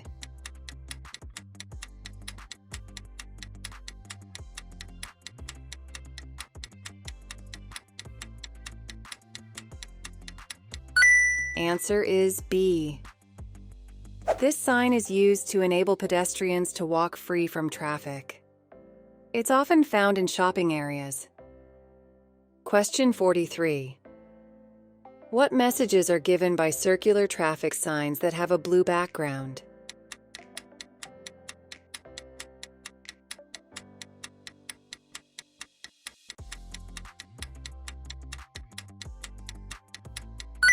Answer is B. They give mandatory instructions. Signs with blue circles generally give mandatory instruction. These are often found in urban areas and include signs for mini roundabouts and directional arrows. Question 44. What does a sign with a brown background show?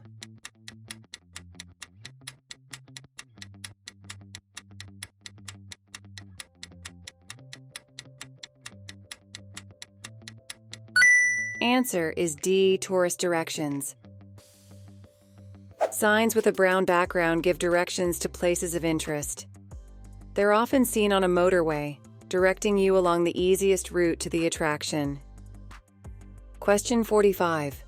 What does this sign mean?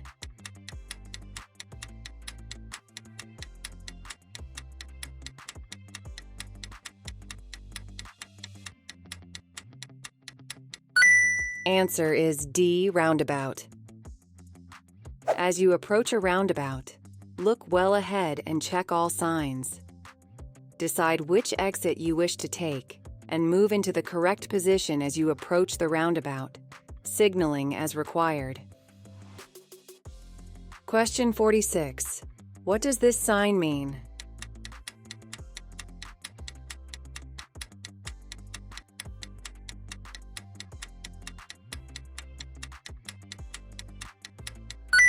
Answer is B. No through road on the left. This sign shows you that you can't get through to another route by turning left at the junction ahead. Question 47. What does this sign mean?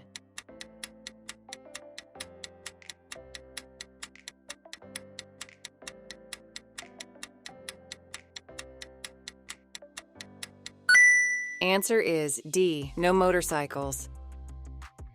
You must comply with all traffic signs and be especially aware of those signs that apply specifically to the type of vehicle you're using. Question 48. You're on a motorway. A lorry has stopped in the right-hand lane. What should you do when you see this sign on the lorry?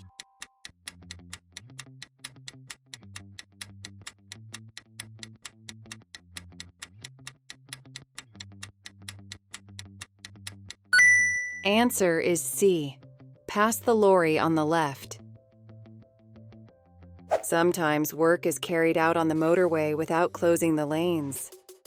When this happens, signs are mounted on the back of lorries to warn other road users of the roadworks ahead. Question 49.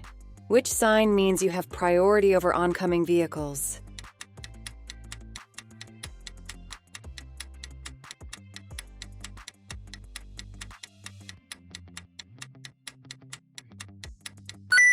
Answer is C.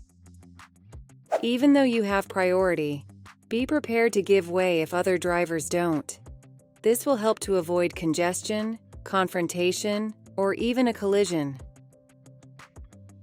Question 50. You're driving on a one-way street. What should you do if you realize you've taken the wrong route?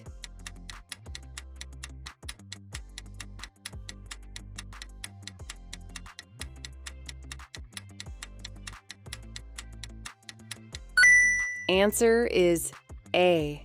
Continue and find another route. Never reverse or turn your vehicle around in a one-way street. It's illegal and could even cause a collision. If you've taken a wrong turn, carry on along the one-way street and find another route, checking the direction signs as you drive.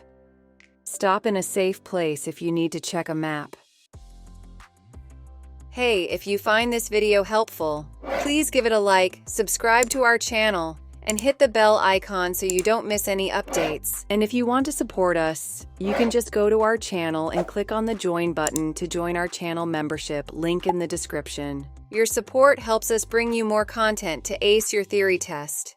Now, let's get back to the video. Question 1. Which vehicle will use a blue flashing beacon?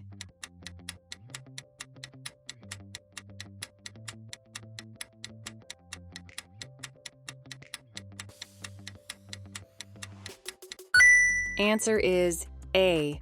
Bomb disposal. Emergency vehicles use blue flashing lights. If you see or hear one, move out of its way as soon as it's safe and legal to do so. Question 2. Why must you take great care when emerging from this junction?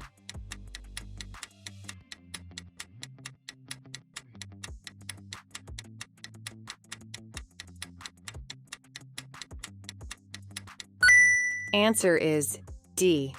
The view is restricted. You may have to pull forward slowly until you can see up and down the road. Be aware that the traffic approaching the junction can't see you either. If you don't know that it's clear, don't go. Question 3. You're approaching a roundabout. What should you do if a cyclist ahead is signaling to turn right?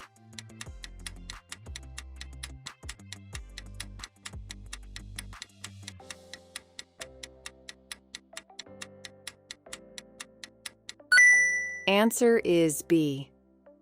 Give the cyclist plenty of room. If you're following a cyclist who's signaling to turn right at a roundabout, leave plenty of room. Give them space and time to get into the correct lane. Question 4. You're following a long vehicle approaching a crossroads. What should you do if the driver signals right but moves close to the left-hand curb?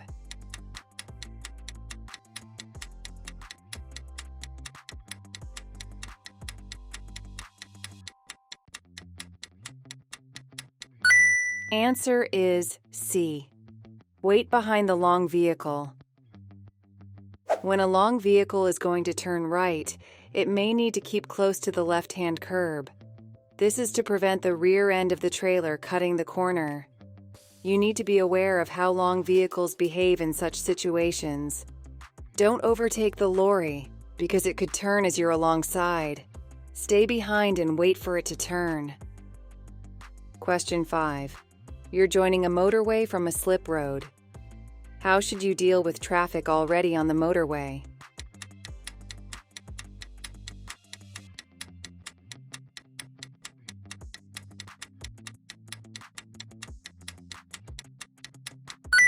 Answer is B.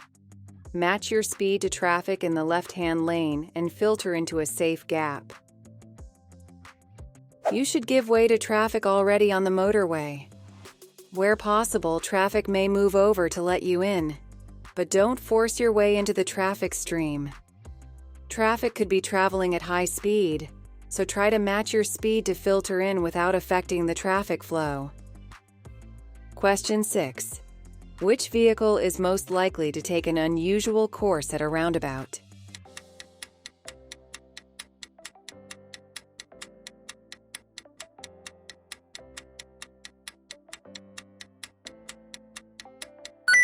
Answer is C. Long vehicle. Long vehicles might have to take a slightly different position when approaching the roundabout or going around it. This is to stop the rear of the vehicle cutting in and mounting the curb. Question 7. Which type of crossing allows cyclists to ride across while pedestrians are also crossing?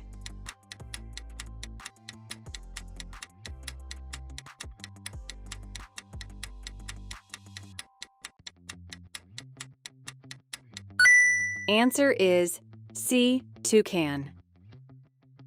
A toucan crossing is designed to allow pedestrians and cyclists to cross at the same time. Look out for cyclists approaching the crossing at speed. Question 8. What's a cover note?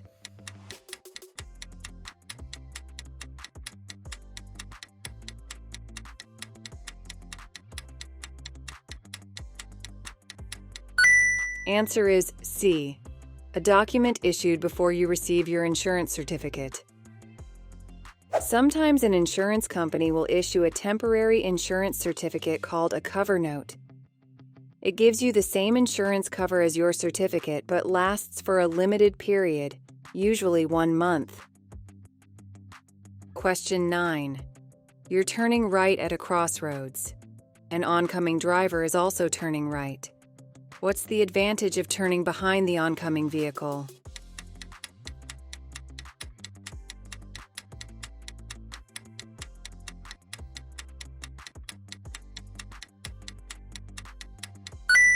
Answer is B. You'll have a clearer view of any approaching traffic. When turning right at a crossroads where oncoming traffic is also turning right, it's generally safer to turn behind the approaching vehicle. This allows you a clear view of approaching traffic and is called turning offside to offside. However, some junctions, usually controlled by traffic light filters, are marked for vehicles to turn near side to near side. Question 10. What should the driver of the red car, arrowed, do?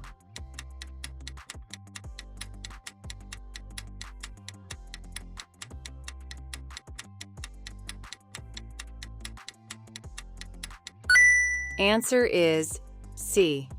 Wait for the pedestrian in the road to cross. Some people might take a long time to cross the road. They may be older or have a disability. Be patient and don't hurry them by showing your impatience. If pedestrians are standing at the side of the road, don't signal or wave them to cross. Other road users might not have seen your signal, and this could lead the pedestrians into a hazardous situation. Question 11. What's the purpose of the yellow lines painted across the road?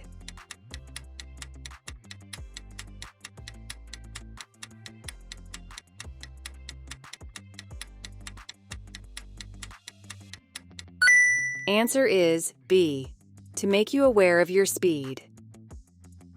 These lines may be painted on the road on the approach to a roundabout, a village, or a particular hazard.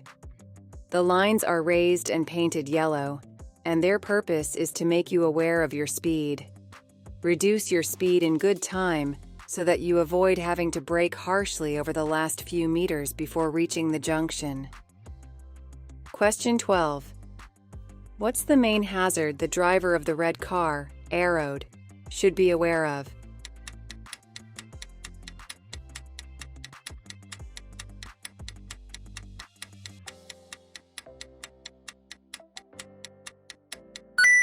Answer is D. The bus may move out into the road. If you can do so safely, give way to buses signaling to move off at bus stops. Try to anticipate the actions of other road users around you. The driver of the red car should be prepared for the bus pulling out. As you approach a bus stop, look to see how many passengers are waiting to board. If the last one has just got on, the bus is likely to move off. Question 13. You're in a built-up area at night and the road is well lit. Why should you use dipped headlights?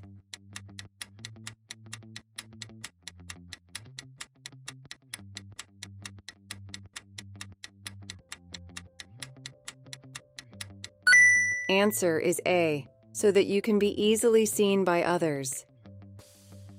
You may be difficult to see when you're traveling at night, even on a well-lit road.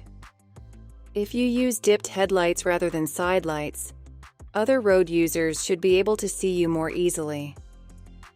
Question 14. Why should you reduce your speed when you're driving or riding in fog?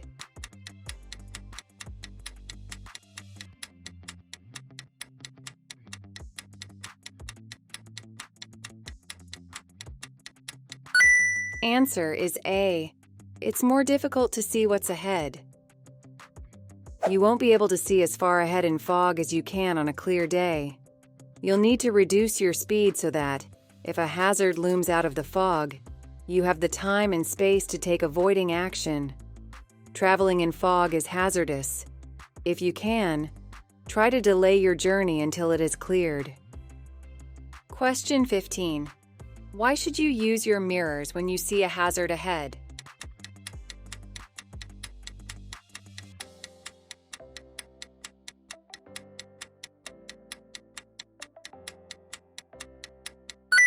Answer is C.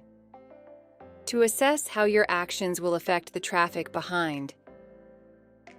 You should be constantly scanning the road for clues about what's going to happen next. Check your mirrors regularly, particularly as soon as you spot a hazard. What's happening behind may affect how you respond to hazards ahead. Question 16. What helps to reduce traffic bunching on a motorway?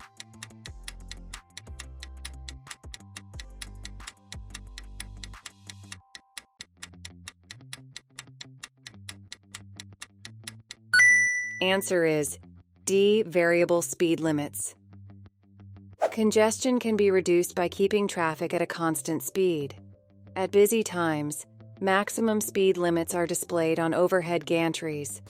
These can be varied quickly depending on the amount of traffic. By keeping to a constant speed on busy sections of motorway, overall journey times are normally improved. Question 17. At night, what does it mean if you see a pedestrian wearing reflective clothing and carrying a bright red light?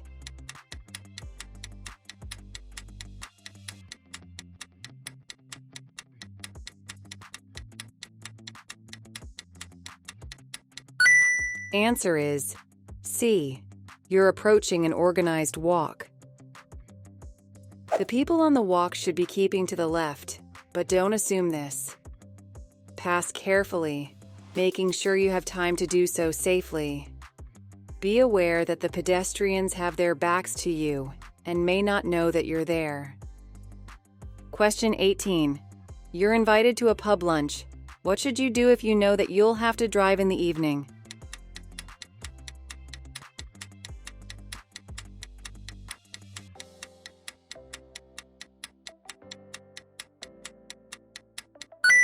Answer is B. Don't drink any alcohol at all. Alcohol will stay in your body for several hours and may make you unfit to drive later in the day. Drinking during the day will also affect your performance at work or study. Question 19. You're driving in a slow-moving queue of traffic. What should you do just before changing lane?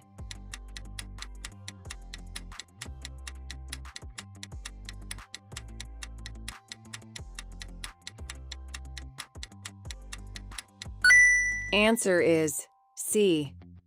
Look for motorcyclists filtering through the traffic. In queuing traffic, motorcyclists could be passing you on either side. Use your mirrors and check your blind area before changing lanes or changing direction. Question 20. What should you do if your vehicle has a puncture on a motorway?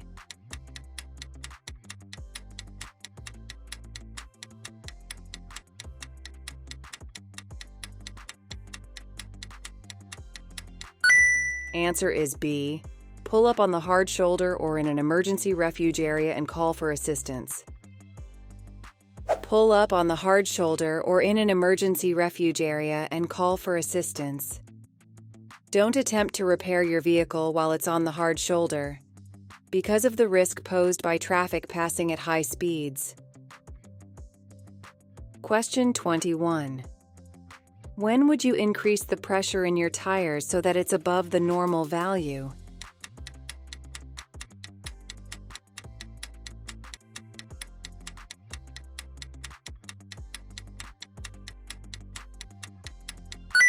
Answer is A.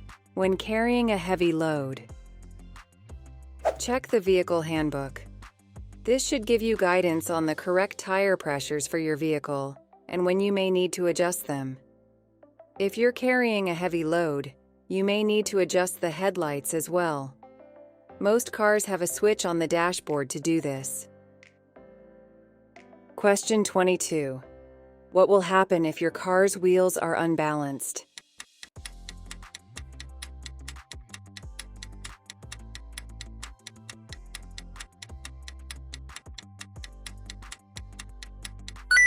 Answer is C.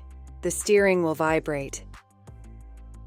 If your wheels are out of balance, it will cause the steering to vibrate at certain speeds. This isn't a fault that will put itself right, so take your vehicle to a garage or tire fitter to have the wheels rebalanced. Question 23. How can you use your vehicle's engine to control your speed?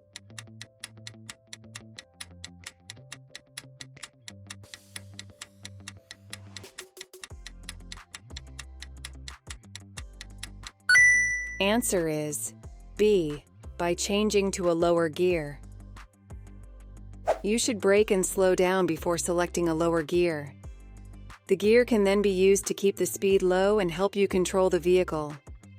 This is particularly helpful on long downhill stretches, where brake fade can occur if the brakes overheat. Question 24. What should you do when leaving your vehicle parked and unattended?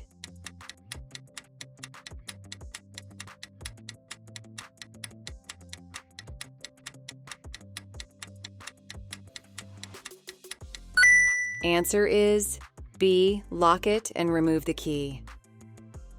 An unlocked car is an open invitation to thieves.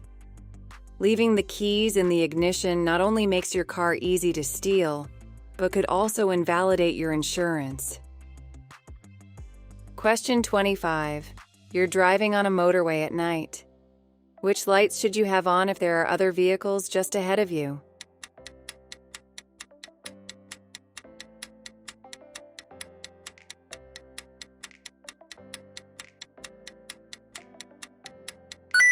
Answer is A. Dipped headlights. If you're driving behind other traffic on the motorway at night, use dipped headlights. Main beam headlights will dazzle the other drivers. Your headlight's dipped beam should fall short of the vehicle in front. Question 26. You're driving on the motorway. Which lane should you get into well before you reach your exit? .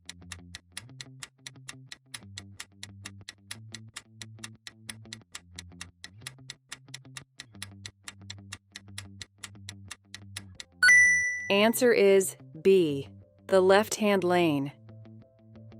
You'll see the first advanced direction sign 1 mile from a motorway exit.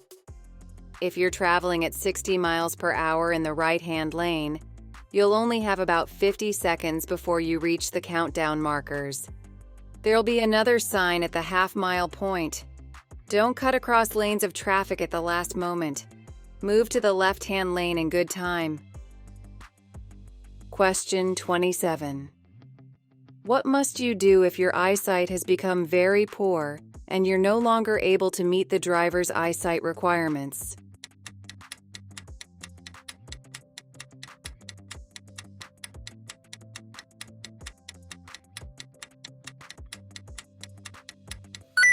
Answer is A, tell the driver licensing authority. Having very poor eyesight will have a serious effect on your ability to drive safely. If you can't meet the driver's eyesight requirements, you must tell DVLA or DVA in Northern Ireland. Question 28. Why should drivers be more careful on roads where trams also operate?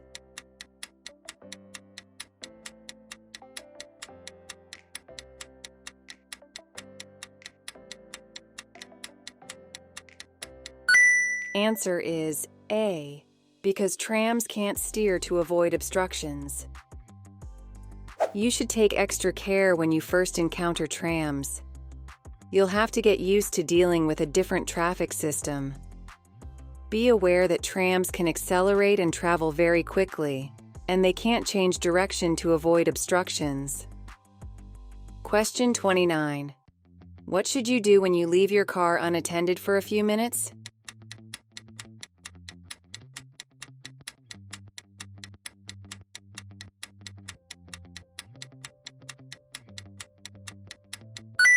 Answer is B, lock it and remove the key. Always switch off the engine, remove the key and lock your car, even if you're only leaving it for a few minutes. Question 30. What should you do to reduce the risk of your vehicle catching fire?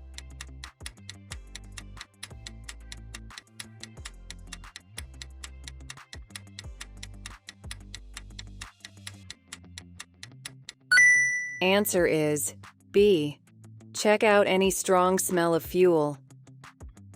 The fuel in your vehicle can be a dangerous fire hazard. If you smell fuel, check out where it's coming from. 1. Never use a naked flame near the vehicle if you can smell fuel, smoke when refueling your vehicle. Question 31. You're driving a car that has a diesel engine. What can a loose filler cap on your fuel tank cause?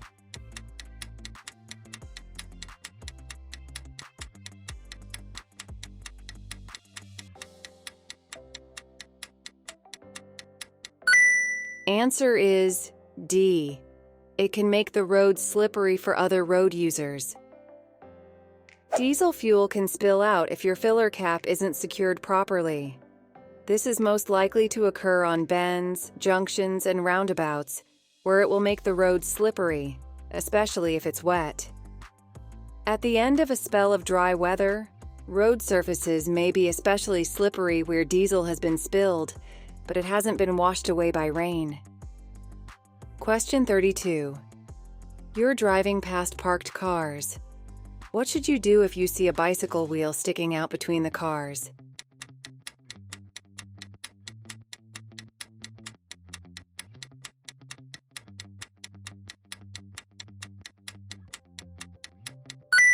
Answer is C. Slow down and be prepared to stop for a cyclist. Scan the road as you drive. Try to anticipate hazards by being aware of the places where they're likely to occur. You'll then be able to react in good time. Question 33. What would you expect to find at a contraflow system on a motorway?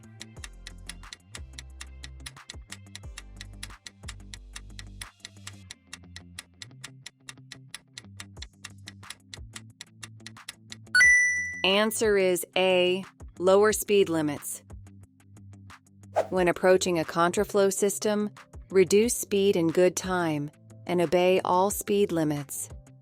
You may be traveling in a narrower lane than normal, with no permanent barrier between you and the oncoming traffic. Be aware that the hard shoulder may be used for traffic and the road ahead could be obstructed by slow-moving or broken-down vehicles. Question 34. Are passengers allowed to ride in a caravan that's being towed?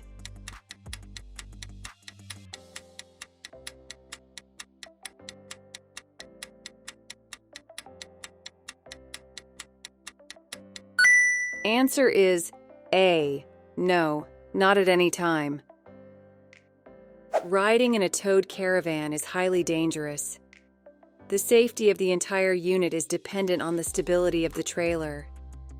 Moving passengers would make the caravan unstable and could cause loss of control. Question 35. Which driving technique can help you save fuel?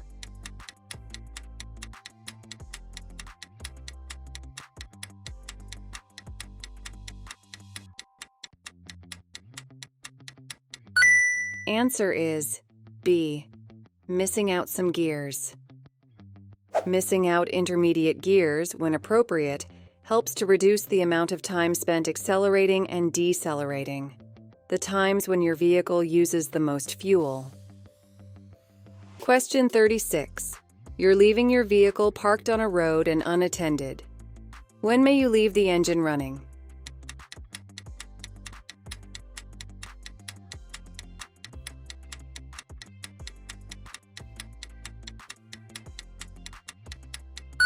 Answer is C. Never if you're away from the vehicle. When you leave your vehicle parked on a road, switch off the engine and secure the vehicle. Make sure no valuables are visible, shut all the windows, lock the vehicle, and set the alarm if the vehicle has one. Question 37. What does this sign mean?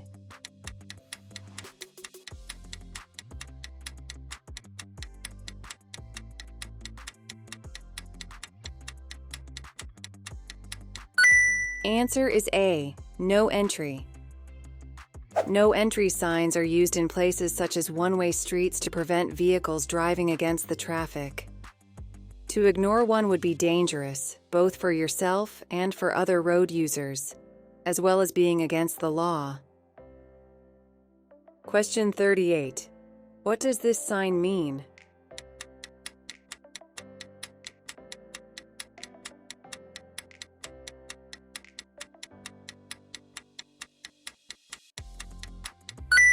Answer is D. Route for trams only. Avoid blocking tram routes. Trams are fixed on their route and can't maneuver around other vehicles or pedestrians. Modern trams travel quickly and are quiet, so you might not hear them approaching. Question 39.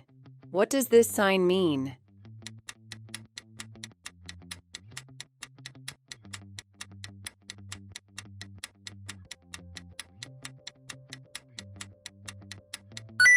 Answer is D.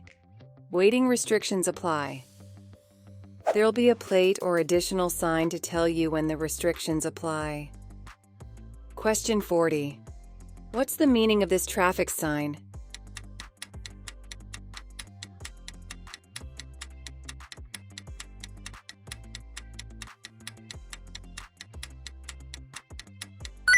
Answer is D. You have priority over vehicles coming towards you. Don't force your way through. Show courtesy and consideration to other road users. Although you have priority, make sure oncoming traffic is going to give way before you continue. Question 41. What does this sign mean?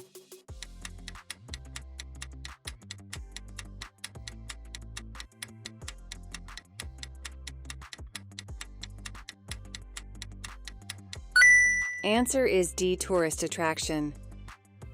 These signs indicate places of interest and are designed to guide you by the easiest route. They're particularly useful when you're unfamiliar with the area. Question 42. What does this sign mean?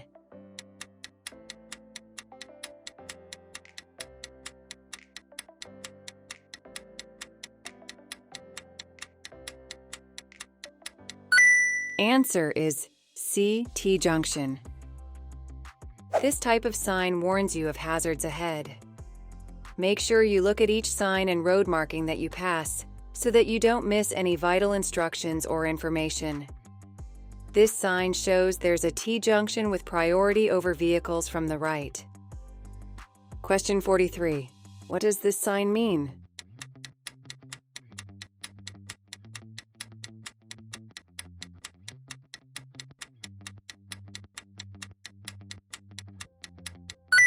Answer is B, steep hill downwards.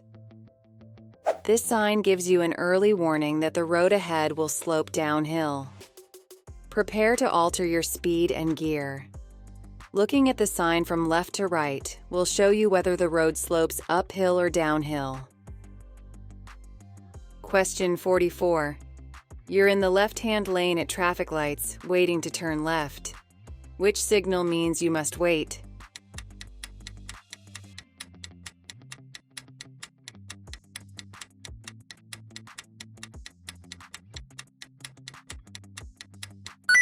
Answer is A.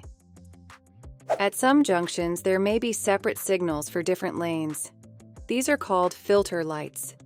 They're designed to help traffic flow at major junctions.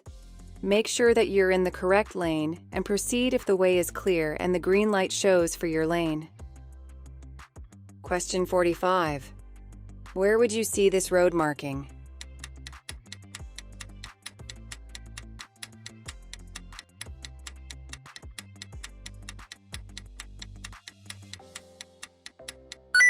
Answer is D, on road humps. Because the road has a dark color, changes in level aren't easily seen. White triangles painted on the road surface give you an indication of where there are road humps. Question 46. What does this sign mean?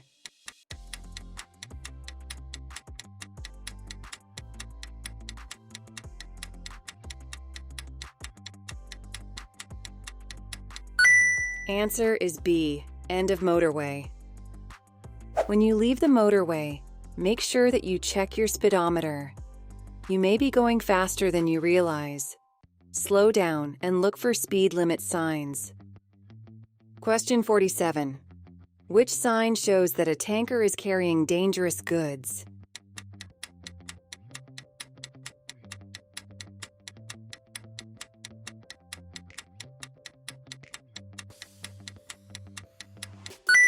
Answer is B. Tankers will display a hazard warning plate on the side and rear of the vehicle. Details of hazard warning symbols are given in the highway code. If a tanker is involved in a collision, you may need to report the tanker's hazard labeling to the emergency services. Question 48. What does it mean if the signs at a bus lane show no times of operation?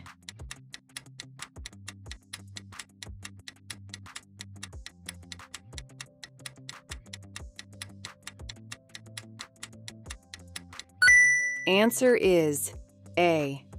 The lane is in operation 24 hours a day. Bus lane signs show the vehicles allowed to use the lane and its times of operation. Where no times are shown, the bus lane is in operation 24 hours a day. Question 49. You're waiting at a T-junction. What should you do if a vehicle is coming from the right with its left indicator flashing?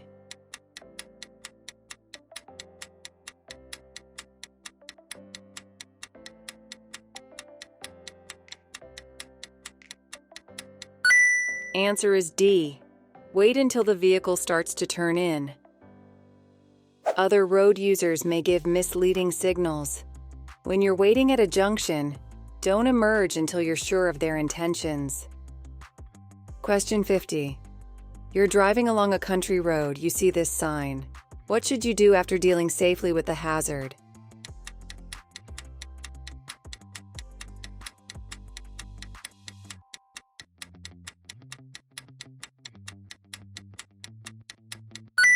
Answer is D. Test your brakes.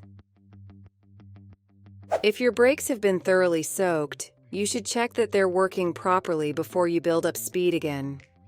Before you do this, remember to check your mirrors and consider what's behind you. Hey, if you find this video helpful, please give it a like, subscribe to our channel, and hit the bell icon so you don't miss any updates. And if you want to support us, you can just go to our channel and click on the join button to join our channel membership, link in the description. Your support helps us bring you more content to ace your theory test. Now, let's get back to the video. Question 1. What should you do before making a U-turn?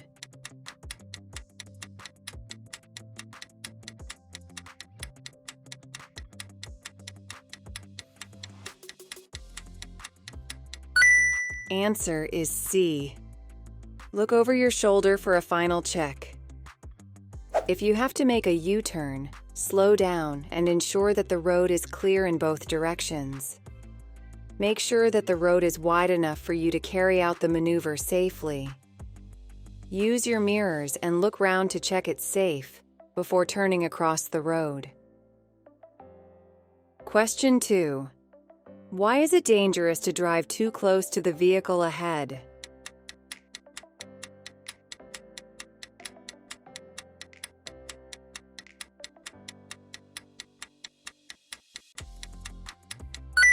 Answer is D. Your view of the road ahead will be restricted. Tailgating is the term used when a driver or rider follows the vehicle in front too closely. It's dangerous because it restricts your view of the road ahead and leaves no safety margin if the vehicle in front needs to slow down or stop suddenly. Tailgating is often the underlying cause of rear-end collisions or multiple pileups. Question 3. What should you do if you're being followed by an ambulance showing flashing blue lights?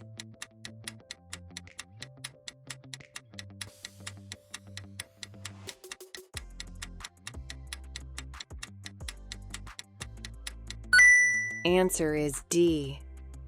Pull over as soon as it's safe to do so. Pull over in a place where the ambulance can pass safely. Check that there are no bollards or obstructions in the road that will prevent it from passing. Question 4. What type of emergency vehicle is fitted with a green flashing beacon?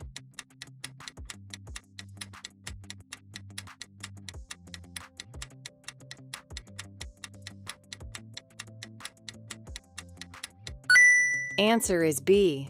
Doctor's car. A green flashing beacon on a vehicle means the driver or passenger is a doctor on an emergency call. Give way to them if it's safe to do so. Be aware that the vehicle may be traveling quickly or may stop in a hurry. Question 5. What should the driver of the car approaching the crossing do?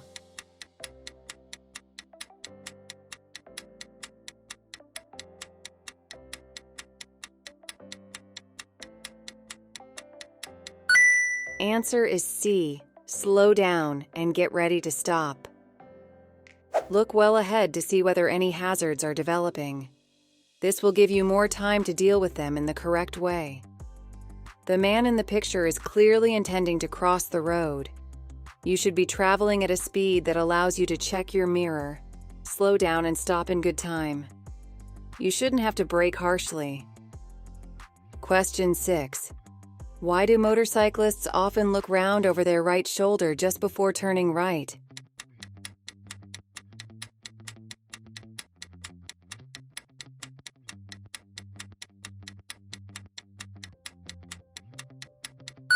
Answer is C. To check for traffic in their blind area. When you see a motorcyclist take a glance over their shoulder, they're probably about to change direction. Recognizing a clue like this helps you to anticipate their next action. This can improve road safety for you and others. Question 7. You're approaching a mini roundabout. What should you do if a long vehicle in front signals left but positions over to the right?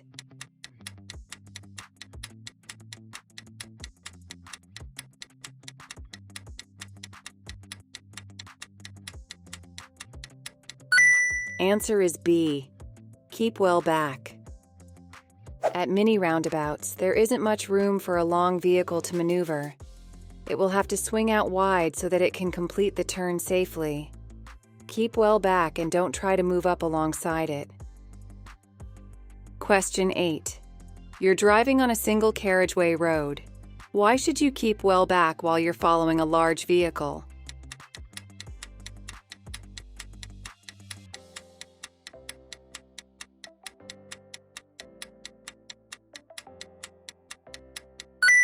Answer is A. To get the best view of the road ahead. When following a large vehicle, keep well back. If you're too close, you won't be able to see the road ahead, and the driver of the long vehicle might not be able to see you in their mirrors. Question 9. Which road users benefit from toucan crossings?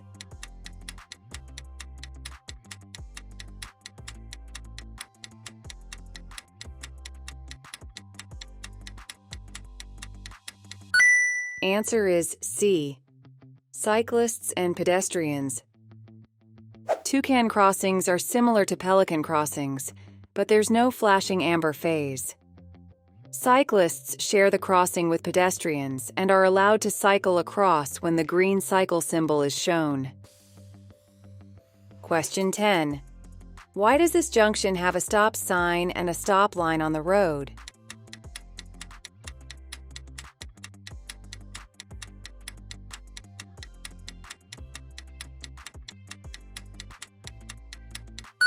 Answer is D.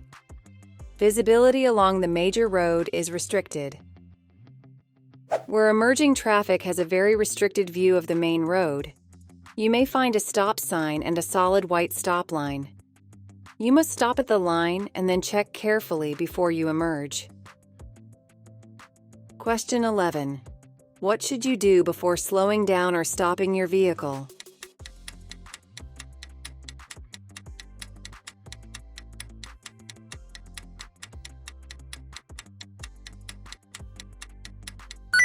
Answer is D. Use the mirrors. Before slowing down or stopping, check the mirrors to see what's happening behind you. Also assess what's ahead and make sure you give the correct signal if it will help other road users. Question 12. What's the reason for the hatched area along the center of this road?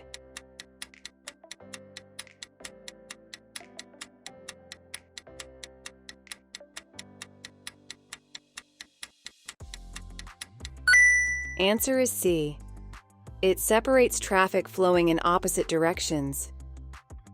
Areas of hatched markings such as these separate traffic streams that could be a danger to each other. They're often seen on bends or where the road becomes narrow. If the area is bordered by a solid white line, you mustn't enter it except in an emergency. Question 13. The conditions are good and dry. When should you use the 2-second rule?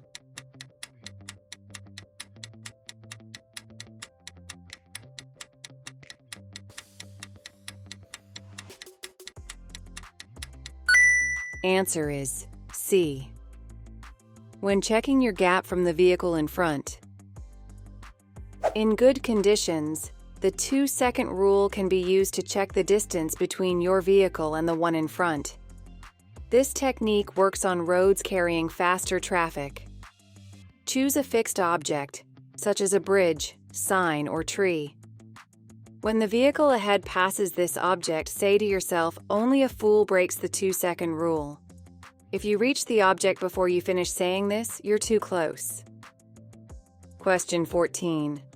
A driver's behavior has upset you. How can you get over this incident safely?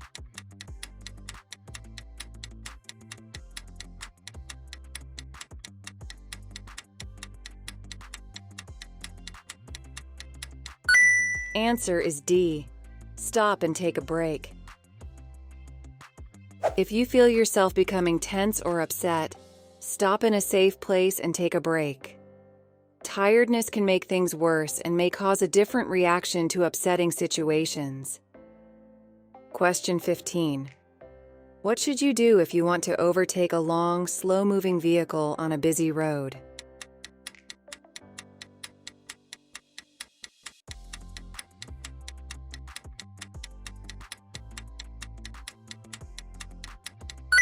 Answer is C. Keep well back so that you get a good view of the road ahead. When you're following a long vehicle, stay well back so that you can get a better view of the road ahead. The closer you get, the less you'll be able to see of the road. Be patient and don't take a gamble. Only overtake when you're certain that you can complete the maneuver safely. Question 16.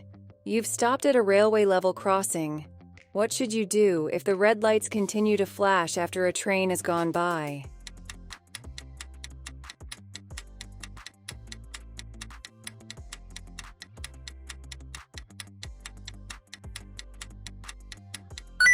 Answer is D. Wait. You must always obey red flashing stoplights. If a train passes but the lights continue to flash, another train will be passing soon. Cross only when the lights go off and the barriers open. Question 17. You're at an incident. What could you do to help an unconscious casualty?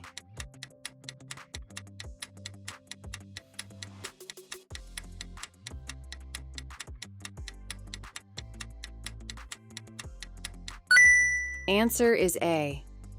Check that they're breathing normally. If a casualty is unconscious, you need to check that they're breathing normally. Look for chest movements. Look and listen for breathing, and feel for breath on your cheek. Question 18. You arrive at an incident. There's no danger from fire or further collisions, and the emergency services have been called. What's your first priority when attending to an unconscious motorcyclist?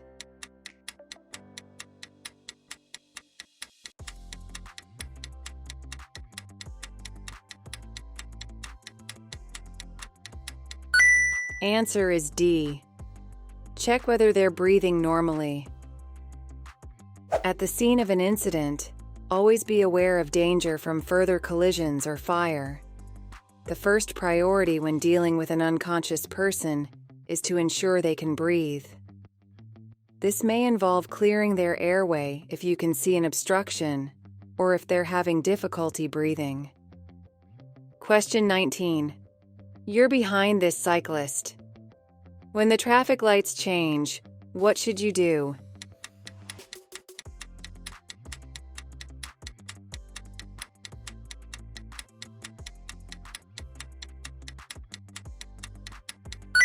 Answer is A. Allow the cyclist time and room. Hold back and allow the cyclist to move off. Some junctions have special areas marked across the front of the traffic lane. These allow cyclists to wait for the lights to change and move off ahead of other traffic. Question 20. Why should you reduce your speed here?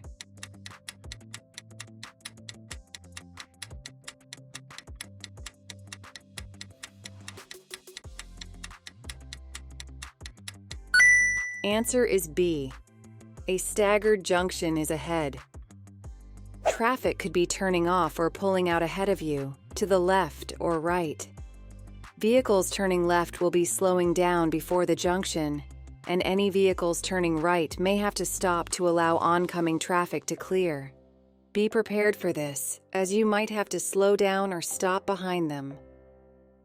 Question 21. What must you do if your ability to drive is impaired during a period of illness?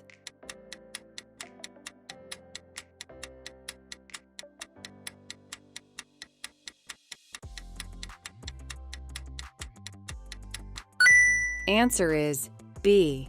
Stop driving until you're fit to drive again.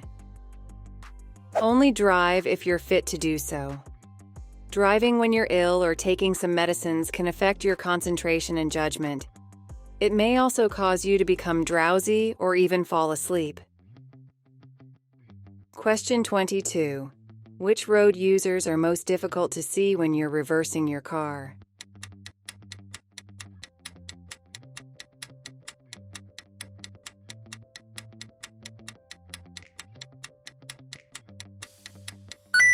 Answer is B. Children. It may not be possible to see a small child through the rear windscreen of your vehicle. Be aware of this before you reverse. If there are children about, get out and check that it's clear before reversing. Question 23. You want to turn right from a junction. What should you do if your view is restricted by parked vehicles?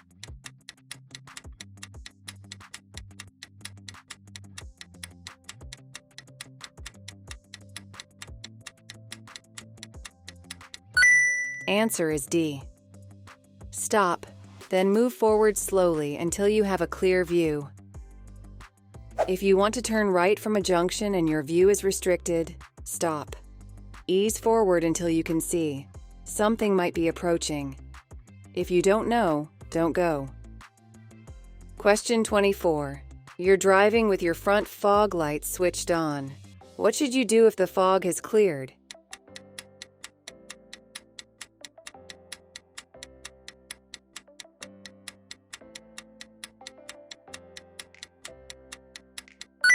Answer is D. Switch them off as long as visibility remains good. Switch off your fog lights if the weather improves, but be prepared to use them again if visibility reduces to less than 100 meters, 328 feet. Question 25. You're driving along a wet road. How can you tell if your vehicle's tires are losing their grip on the surface?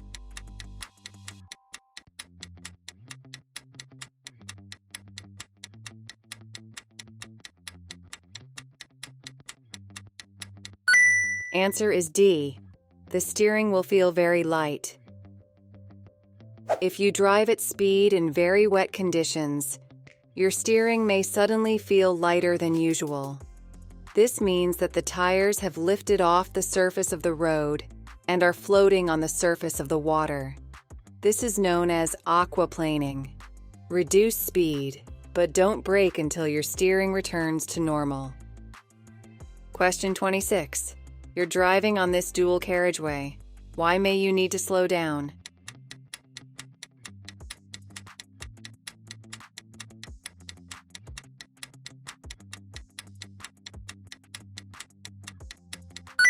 Answer is B. There are roadworks ahead of you. Look well ahead and read any road signs as you drive. They're there to inform you of what's ahead. In this case, you may need to slow down and change direction. Check your mirrors so you know what's happening around you before you change speed or direction. Question 27. Which lights must you use if you're driving on a well-lit motorway at night?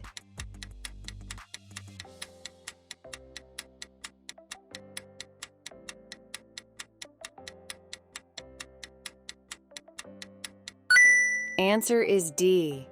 Use your headlights. If you're driving on a motorway at night or in poor visibility, you must always use your headlights, even if the road is well lit. Other road users must be able to see you, but you should avoid causing dazzle. Question 28. You're driving at night with your headlights on main beam. A vehicle is overtaking you. When should you dip your headlights?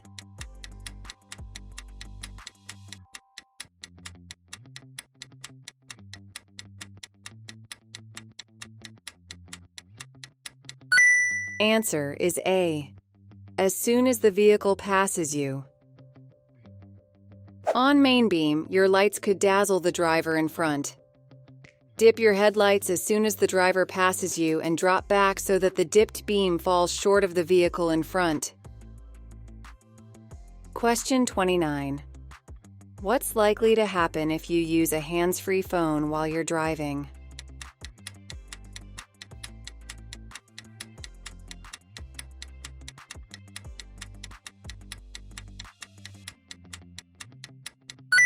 Answer is A. It will divert your attention. Talking to someone while you're driving can distract you, and unlike when someone is in the car with you, the person on the other end of a mobile phone is unable to see the traffic situations you're dealing with. They won't stop speaking to you even if you're approaching a hazardous situation. You need to concentrate on your driving at all times. Question 30. How can you reduce the chances of your car being broken into when leaving it unattended?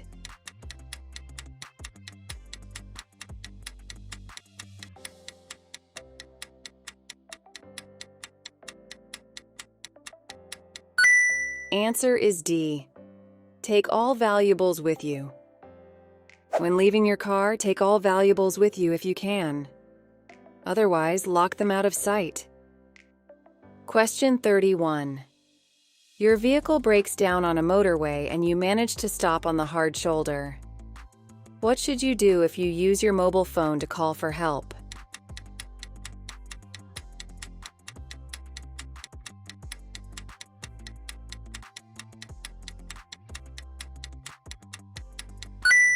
Answer is A. Check your location from the nearest marker posts beside the hard shoulder. You should use an emergency telephone when you break down on the motorway. Only use your mobile if this isn't possible.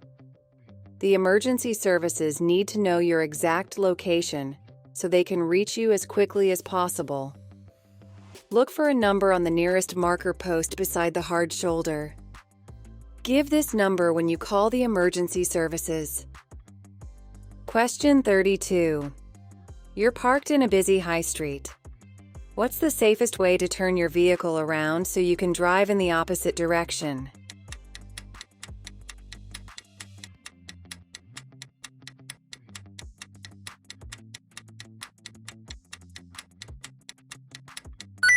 Answer is D. Turn around in a quiet side road. Make sure you carry out the maneuver without causing a hazard to other vehicles. Choose a place to turn that's safe and considers other road users. Question 33. How can you make sure that a satellite navigation (sat-nav) system doesn't distract you when you're driving?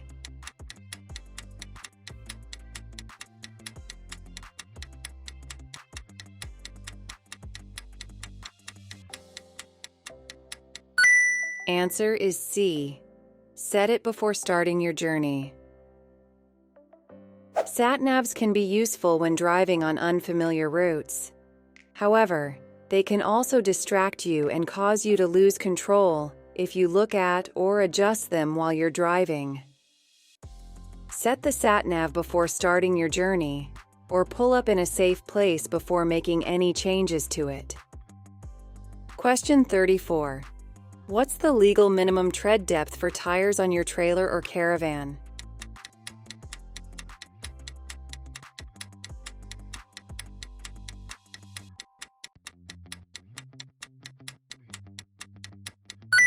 Answer is B, 1.6 millimeters.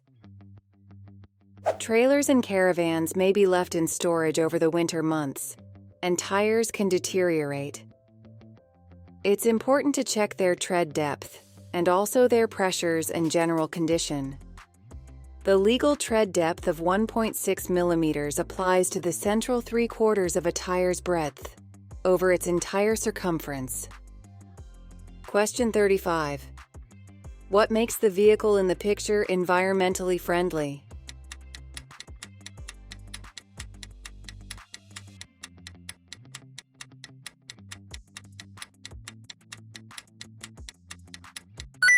Answer is B. It's powered by electricity. Trams are powered by electricity and therefore don't emit exhaust fumes. They ease traffic congestion by offering drivers an alternative to using their car, particularly in busy cities and towns. Question 36. You're about to overtake a slow-moving motorcyclist. Which sign would make you take special care?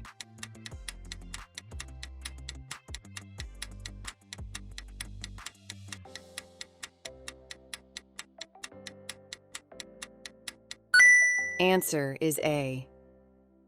In windy weather, watch out for motorcyclists and also cyclists, as they can be blown sideways into your path. When you pass them, Leave plenty of room and check their position in your mirror before pulling back in. Question 37. What does this sign mean?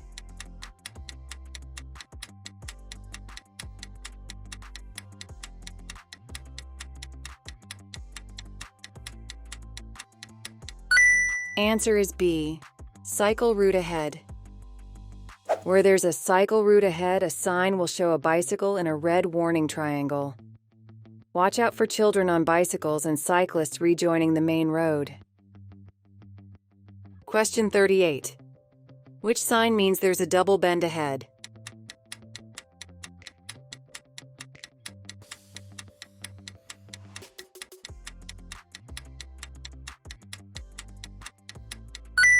Answer is B. Triangular signs give you a warning of hazards ahead. They're there to give you time to prepare for the hazard, for example, by adjusting your speed. Question 39. What does this sign mean?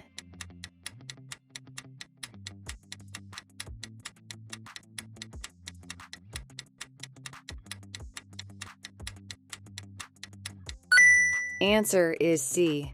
Humps in the road. These humps have been put in place to slow the traffic down. They're usually found in residential areas. Slow down to an appropriate speed. Question 40. Which sign means the end of a dual carriageway?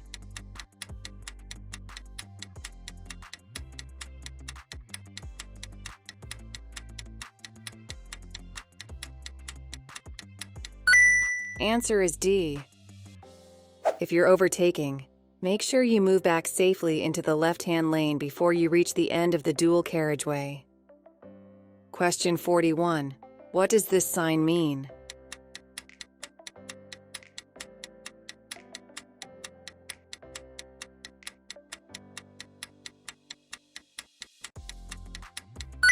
Answer is A.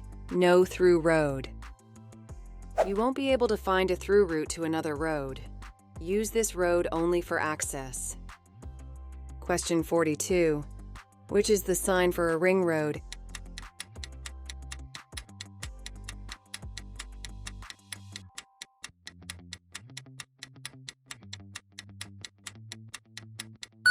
Answer is C.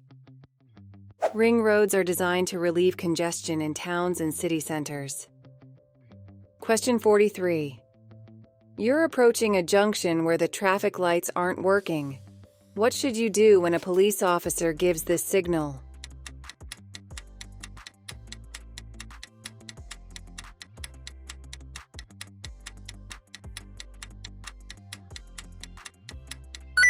Answer is B.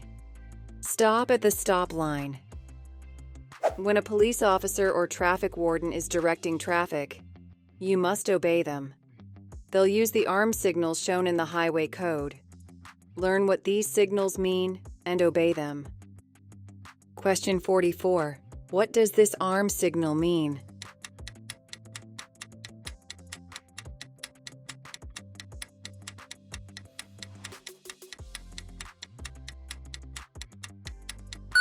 Answer is A. The driver intends to turn left. There might be an occasion where another driver uses an arm signal. This may be because the vehicle's indicators are obscured by other traffic. In order for such signals to be effective, all drivers should know their meaning. Be aware that the left turn signal might look similar to the slowing down signal. Question 45. Which sign means that the national speed limit applies?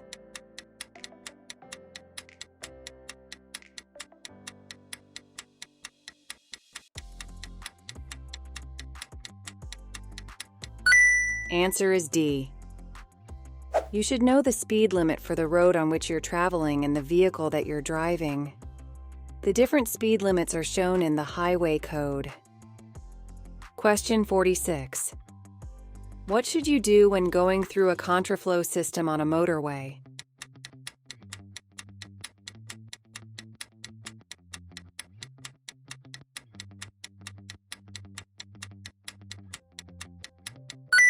Answer is A. Keep a good distance from the vehicle ahead. At roadworks, and especially where a contraflow system is operating, a speed restriction is likely to be in place. Keep to the lower speed limit and don't switch lanes. Get too close to the vehicle in front of you. Be aware that there will be no permanent barrier between you and the oncoming traffic. Question 47. You're driving on a 3-lane motorway. How should you overtake a slow-moving lorry in the middle lane if it's showing this sign?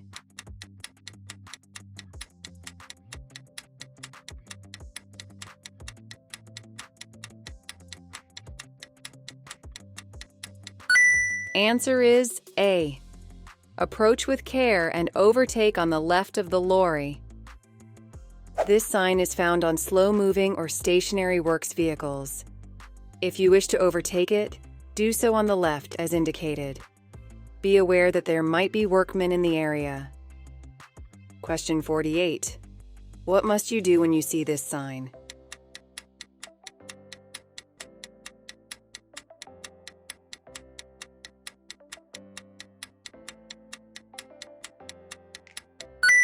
Answer is A. Stop even if the road is clear. Stop signs are situated at junctions where visibility is restricted or where there's heavy traffic. They must be obeyed. You must stop. Look carefully before moving off. Question 49. A single carriageway road has this sign. What's the maximum permitted speed for a car towing a trailer?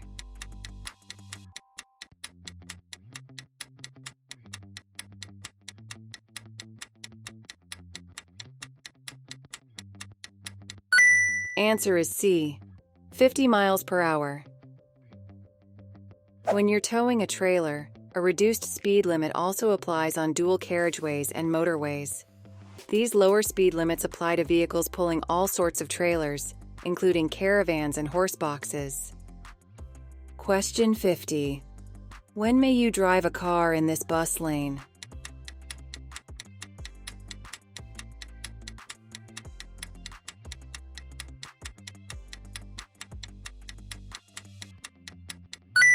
Answer is A.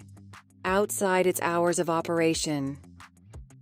Some bus lanes operate only during peak hours, and other vehicles may use them outside these hours. Make sure you check the sign for the hours of operation before driving in a bus lane. Hey, if you find this video helpful, please give it a like, subscribe to our channel, and hit the bell icon so you don't miss any updates. And if you want to support us, you can just go to our channel and click on the join button to join our channel membership, link in the description. Your support helps us bring you more content to ace your theory test. Now, let's get back to the video. Question 1. What should you do as you approach this bridge?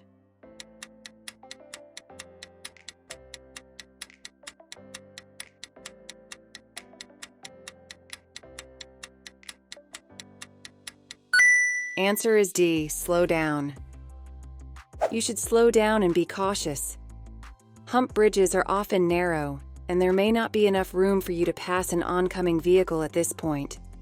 Also, there's no footpath, so be aware of pedestrians in the road.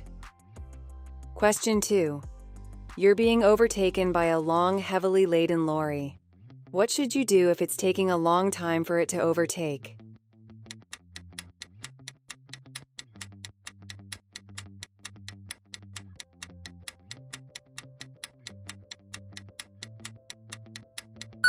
Answer is C. Slow down. A long lorry with a heavy load will need more time to pass you than a car, especially on an uphill stretch of road. Slow down and allow the lorry to pass. Question 3.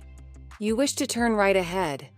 Why should you take up the correct position in good time?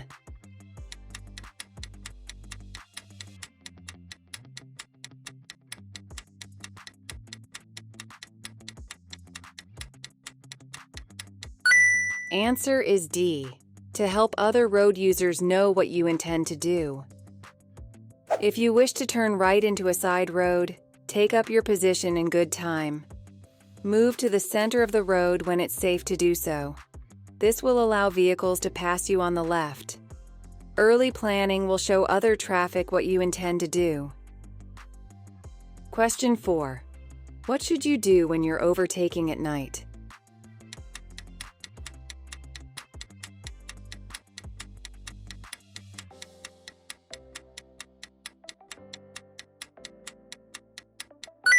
Answer is A. Beware of bends in the road ahead. Don't overtake if there's a possibility of a road junction, bend, or brow of a bridge or hill ahead. There are many hazards that are difficult to see in the dark. Only overtake if you're certain that the road ahead is clear. Don't take a chance. Question 5. How should the right-hand lane of a 3-lane motorway be used?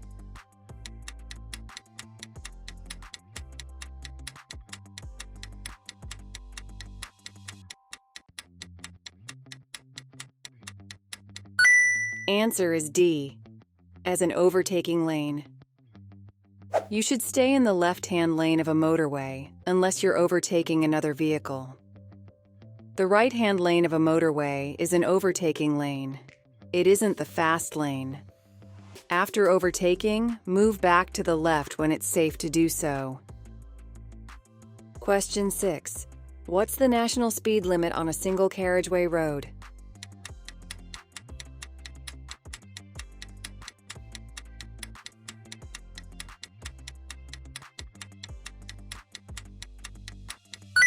Answer is C, 60 miles per hour. If you're traveling on a dual carriageway that becomes a single carriageway road, reduce your speed gradually so that you aren't exceeding the limit as you enter. There might not be a sign to remind you of the limit, so make sure you know the speed limits for different types of road and vehicle. Question 7. Why is it important to make full use of the slip road as you join a motorway?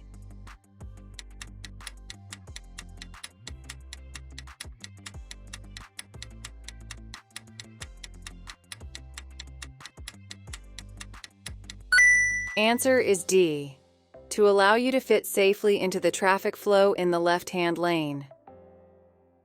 Try to join the motorway without affecting the progress of the traffic in the left-hand lane, and always give way to traffic already on the motorway. At busy times, you may have to slow down to merge into slow-moving traffic. Question 8. What should you do if you have to make a journey in foggy conditions?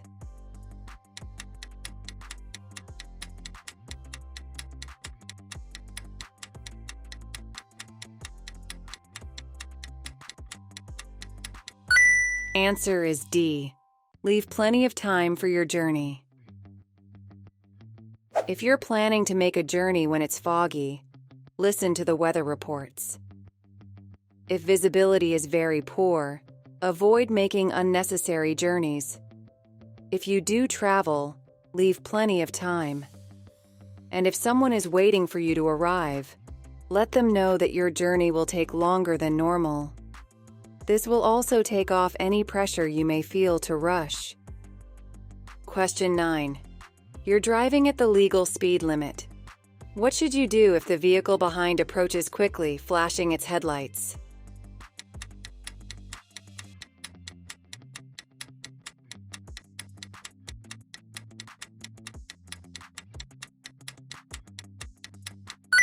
Answer is B. Allow the vehicle to overtake. Don't enforce the speed limit by blocking another vehicle's progress. This will only lead to the other driver becoming more frustrated. Allow the other vehicle to pass when you can do so safely. Question 10. You're waiting at a level crossing. What must you do if a train passes but the lights keep flashing?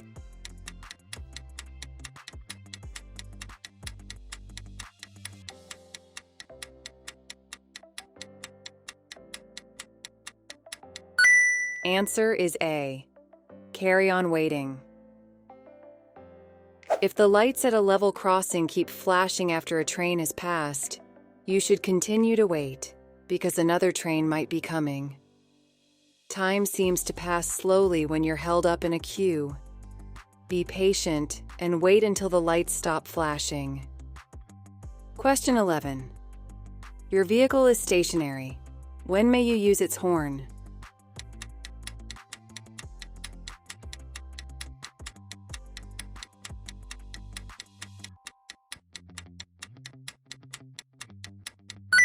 Answer is A. When another road user poses a danger. When your vehicle is stationary, only sound the horn if you think there's a risk of danger from another road user. Don't use it just to attract someone's attention. This causes unnecessary noise and could be misleading. Question 12. When will your vehicle use more fuel?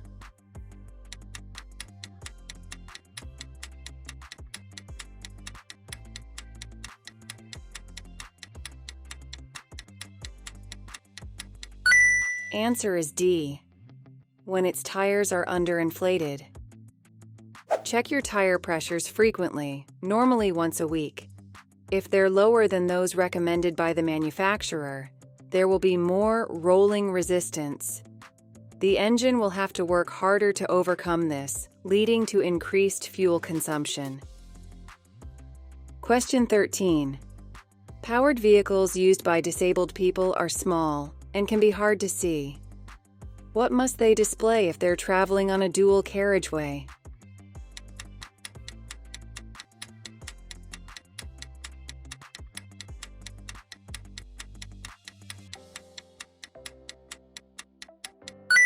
Answer is A. Flashing amber beacon. Powered vehicles used by disabled people are small and low, making them hard to see on the road. They also travel very slowly. On an unrestricted dual carriageway, they must display a flashing amber beacon to warn other road users of their presence. Question 14. What should you do while you're driving or riding along a motorway?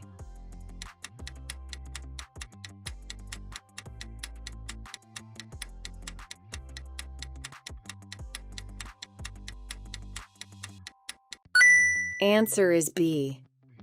Look much further ahead than you would on other roads.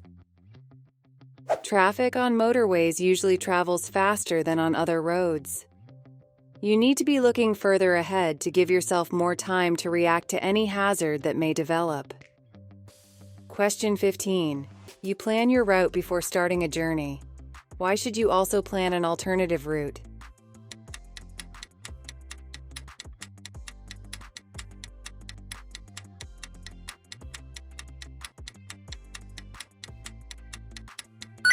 Answer is D. Your original route may be blocked. It can be frustrating and worrying to find your planned route is blocked by roadworks or diversions. If you've planned an alternative, you'll feel less stressed and more able to concentrate fully on your driving or riding. If your original route is mostly on motorways, it's a good idea to plan an alternative using non-motorway roads. Always carry a map with you just in case you need to refer to it. Question 16. What's the maximum fine for driving without insurance?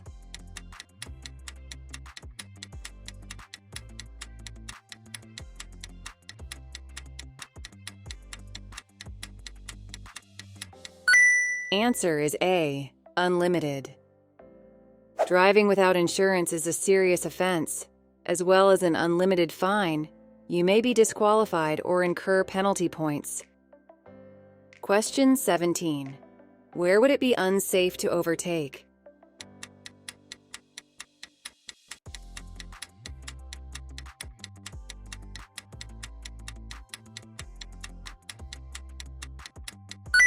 Answer is A. Approaching a junction. You should overtake only when it's really necessary and you can see it's clear ahead. Look out for road signs and markings that show it's illegal or would be unsafe to overtake. For example, approaching junctions or bends. In many cases, Overtaking is unlikely to significantly improve your journey time. Question 18. At an incident, someone is unconscious and you want to help. What would be the first thing to check?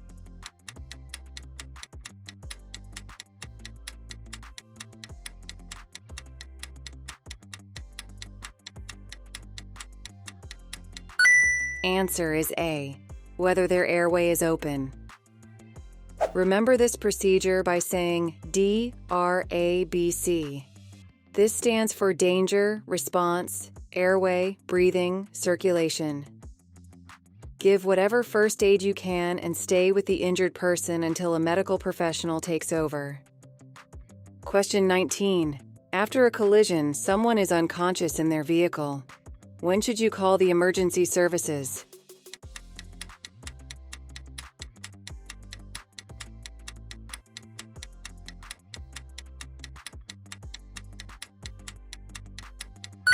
Answer is C. As soon as possible. It's important to make sure that the emergency services arrive as soon as possible. When a person is unconscious, they could have serious injuries that aren't immediately obvious. Question 20. At an incident, how could you help a casualty who has stopped breathing?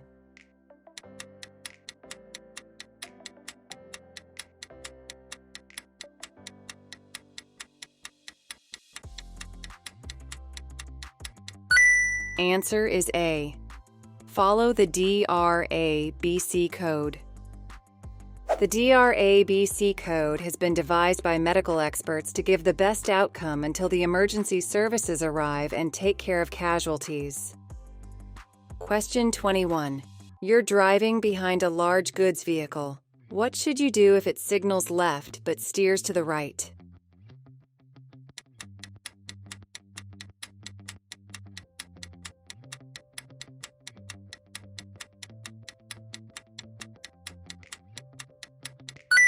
Answer is D. Slow down and let the vehicle turn.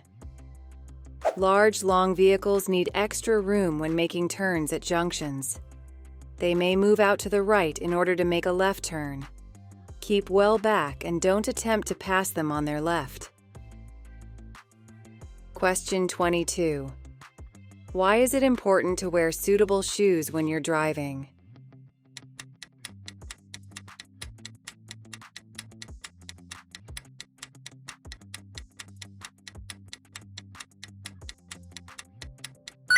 Answer is C. To maintain control of the pedals. When you're going to drive, make sure that you're wearing suitable clothing. Comfortable shoes will ensure that you have proper control of the foot pedals. Question 23. You've driven up to a pelican crossing. What must you do while the amber light is flashing?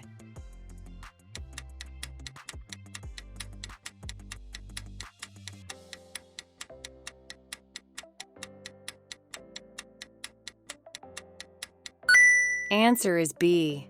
Give way to any pedestrians on the crossing. The flashing amber light allows pedestrians already on the crossing to get to the other side before a green light shows to the traffic. Be aware that some pedestrians, such as older people and young children, need longer to cross. Let them do this at their own pace. Question 24.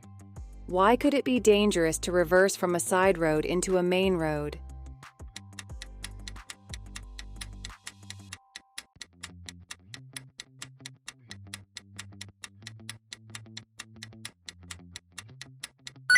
Answer is D. Your view will be restricted. Don't reverse into a main road from a side road because your view will be restricted. The main road is likely to be busy and the traffic on it moving quickly. Question 25. You're driving your car. When may you use a handheld mobile phone?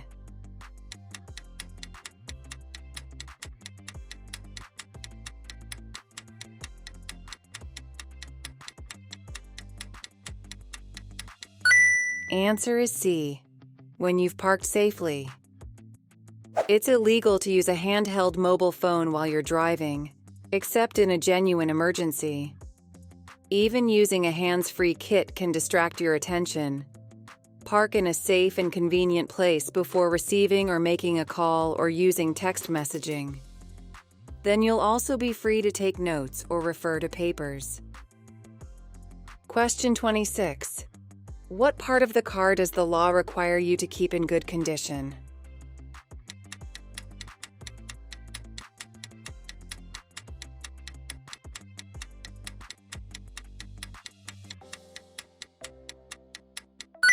Answer is C, the seat belts. Unless exempt, you and your passengers must wear a seatbelt or suitable child restraint. The seat belts in your car must be in good condition and working properly. They'll be checked during its MOT test. Question 27. You want to turn right at a box junction. What should you do if there's oncoming traffic?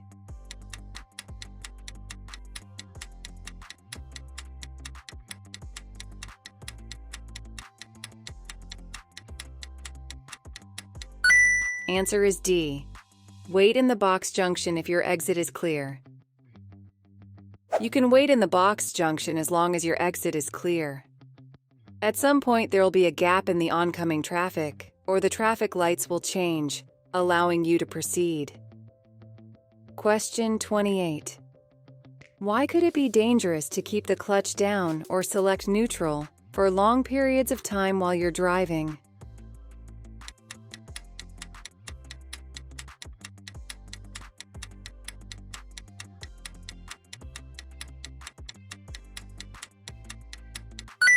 Answer is D. You'll have less steering and braking control. Letting your vehicle roll or coast in neutral reduces your control over steering and braking. This can be dangerous on downhill slopes, where your vehicle could pick up speed very quickly.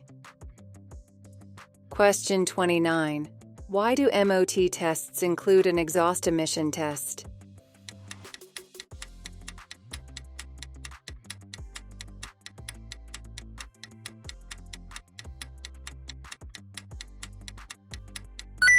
Answer is B.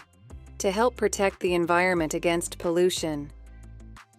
Emission tests are carried out to make sure your vehicle's engine is operating efficiently. This ensures the pollution produced by the engine is kept to a minimum. If your vehicle isn't serviced regularly, it may fail the MOT emissions test. Question 30. Which type of glasses would make driving at night more difficult?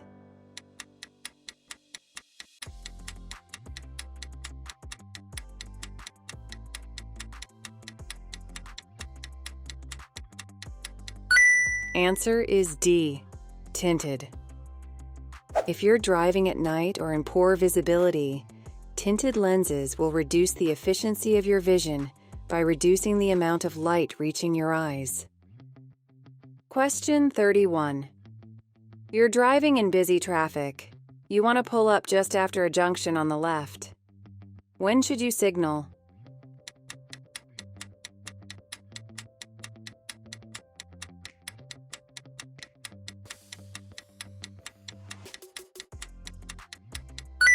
Answer is A. As you're passing or just after the junction. You need to signal to let other drivers know your intentions. However, if you indicate too early, they may think you're turning left into the junction. Correct timing of the signal is very important to avoid misleading others. Question 32. Where would parking your vehicle cause an obstruction?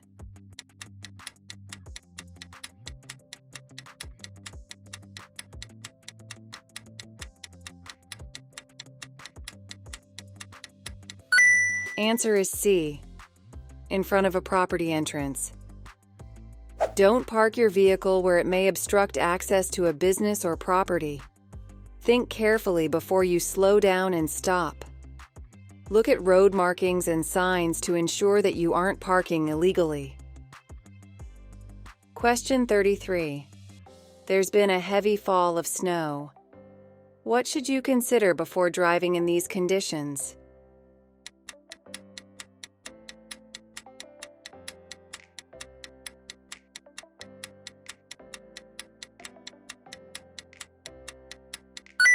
Answer is D. Whether your journey is essential. Consider whether the increased risk is worth it. If the weather conditions are bad and your journey isn't essential, then don't drive. If you have to drive, make sure you're well prepared in case you get stuck. Question 34. What should you do if you're driving a slow-moving vehicle on a narrow, winding road?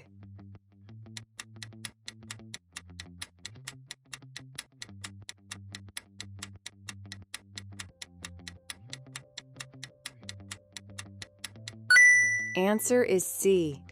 Pull in when you can to let the vehicles behind overtake. If you're driving a slow-moving vehicle along a narrow road, try not to hold up faster traffic. If you see vehicles following behind, pull over in a safe place and let the traffic pass before continuing. Don't wave other traffic past. This could be dangerous if you or they haven't noticed a hazard ahead. Question 35. What will help you to keep your car secure?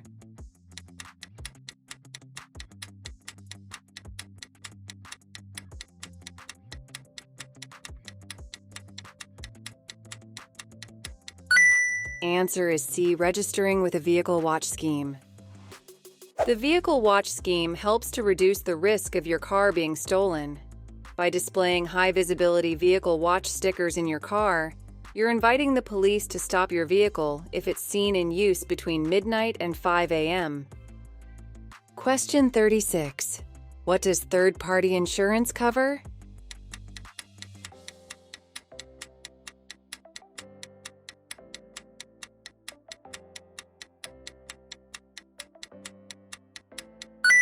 Answer is B. Damage to other vehicles. Third-party insurance cover is usually cheaper than comprehensive cover.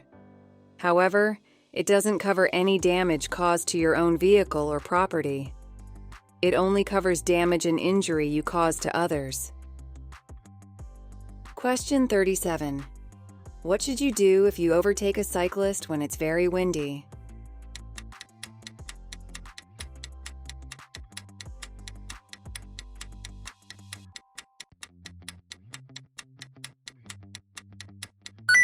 Answer is A. Allow extra room. Cyclists and motorcyclists are very vulnerable in high winds. They can easily be blown well off course and veer into your path. Always allow plenty of room when overtaking them. Passing too close could cause a draft and unbalance the rider. Question 38. What's the first thing you must do if you have a collision while you're driving your car?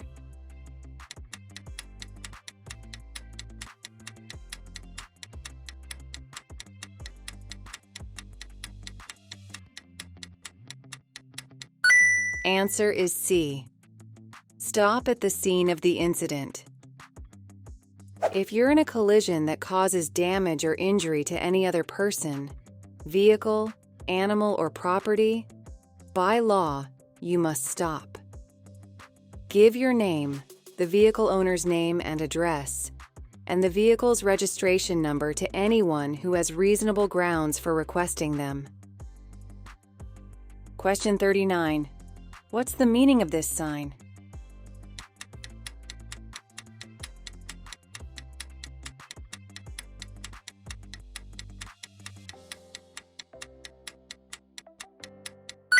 Answer is B.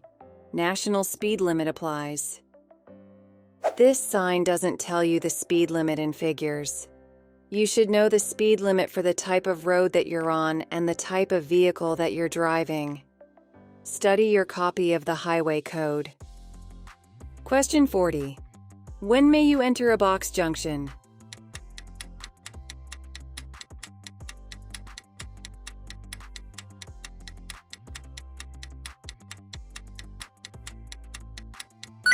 Answer is D. When your exit road is clear. Yellow box junctions are marked on the road to prevent the road becoming blocked. Don't enter the box unless your exit road is clear. You may wait in the box if you want to turn right and your exit road is clear, but oncoming traffic or other vehicles waiting to turn right are preventing you from making the turn. Question 41. Which type of vehicle does this sign apply to?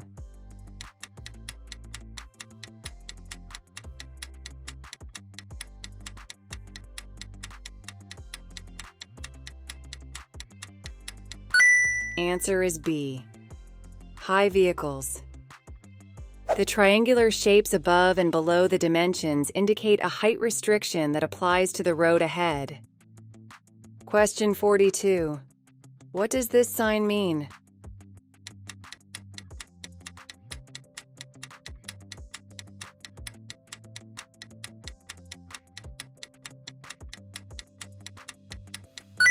Answer is C, end of restricted parking area. Even though you've left the restricted area, make sure that you park where you won't endanger other road users or cause an obstruction. Question 43. What does this sign mean?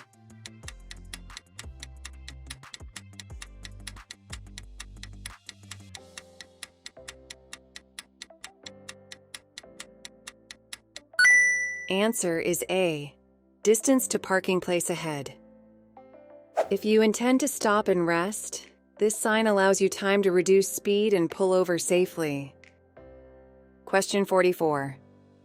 What does this traffic sign mean?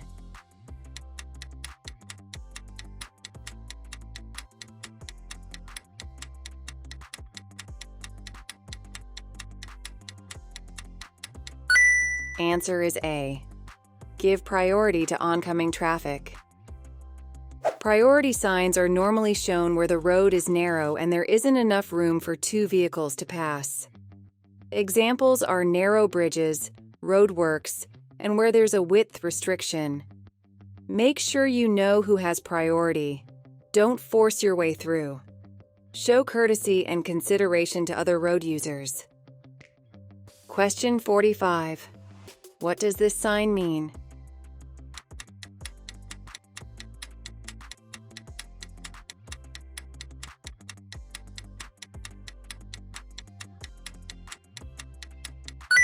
Answer is B.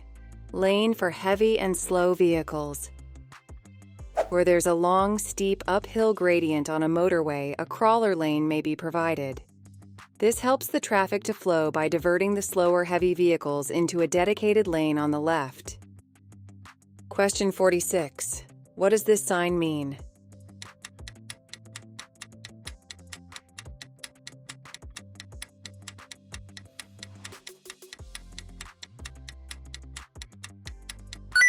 Answer is C. Right-hand lane closed ahead. You should change lanes as directed by the sign. Here, the right-hand lane is closed, but the left-hand and center lanes are available. Merging in turn is recommended when it's safe and traffic is going slowly, for example, at roadworks or a road traffic incident. When vehicles are traveling at speed, this isn't advisable and you should move into the appropriate lane in good time. Question 47. What's a rumble device designed to do?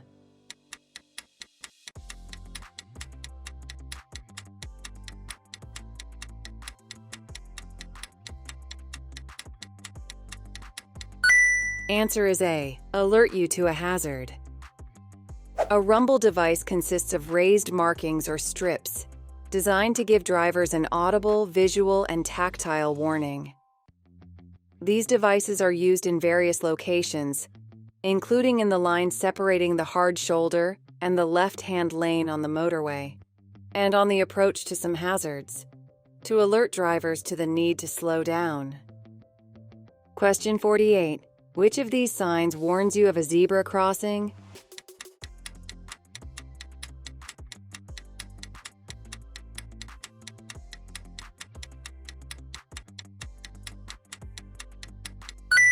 Answer is A. Look well ahead and check the pavements and surrounding areas for pedestrians. Look for anyone walking towards the crossing. Check your mirrors for traffic behind in case you have to slow down or stop. Question 49. What does this white arrow on the road mean?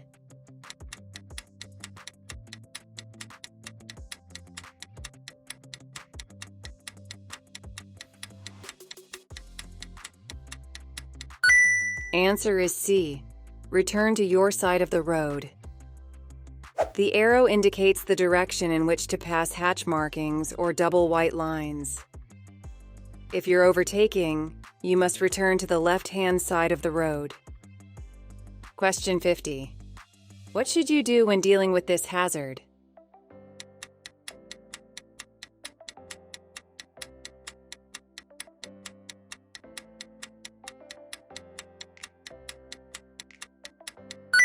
Answer is D. Use a low gear and drive slowly. In normal conditions, a ford can be crossed quite safely by driving through it slowly. The water may affect your brakes, so when you're clear of the ford, test them before you resume normal driving. Hey, if you find this video helpful, please give it a like, subscribe to our channel, and hit the bell icon so you don't miss any updates. And if you want to support us, you can just go to our channel and click on the join button to join our channel membership, link in the description. Your support helps us bring you more content to ace your theory test. Now, let's get back to the video. Question 1. How would underinflated tires affect your vehicle?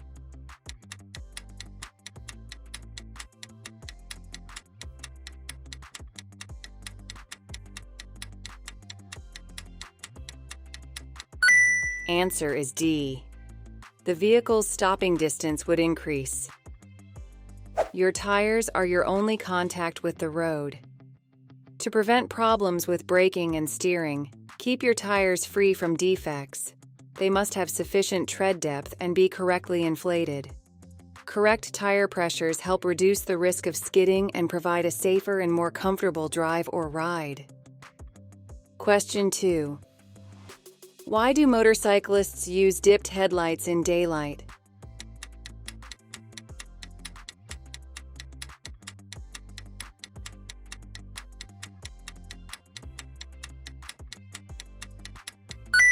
Answer is A, so that the rider can be seen more easily. A motorcycle can be lost from sight behind another vehicle. The use of headlights helps to make it more conspicuous and therefore more easily seen. Question 3. You're traveling behind a bus. What should you do if it pulls up at a bus stop?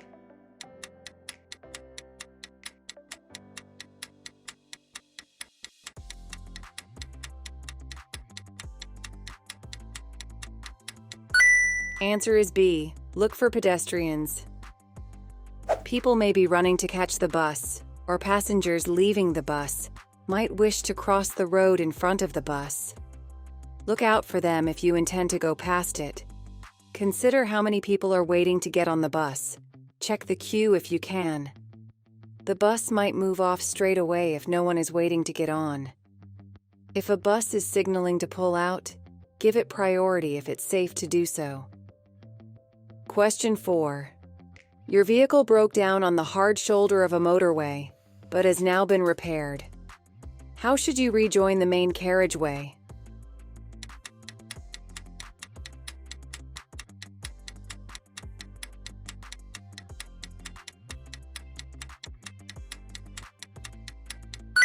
Answer is A. Gain speed on the hard shoulder before moving out onto the carriageway. Signal your intention and build up sufficient speed on the hard shoulder so that you can filter into a safe gap in the traffic. Don't push your way into a small gap or cause other traffic to alter speed or direction. Question 5. What color are the reflective studs between a motorway and a slip road?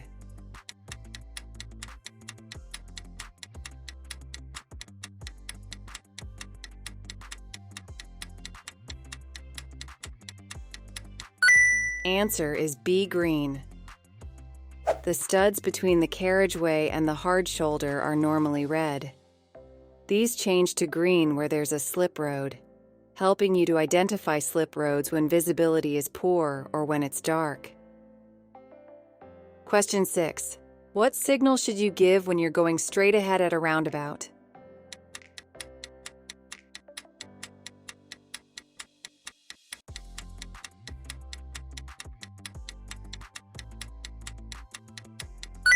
Answer is B. Signal left before leaving the roundabout.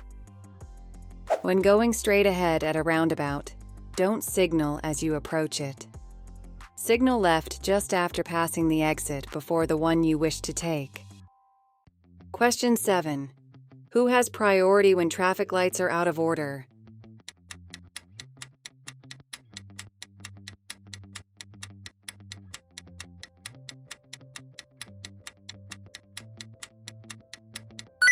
Answer is A. Nobody.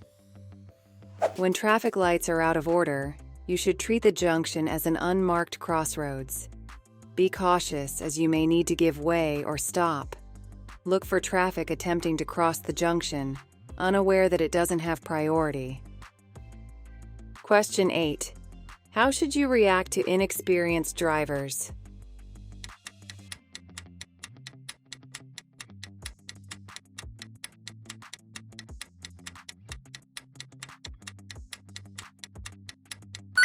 Answer is A. Be patient and prepare for them to react more slowly. Learners might not have confidence when they first start to drive. Allow them plenty of room and don't react adversely to their hesitation.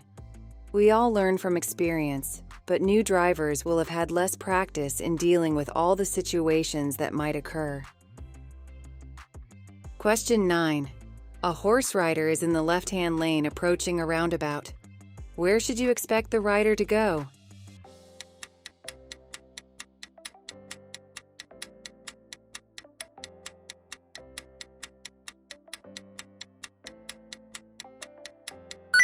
Answer is A.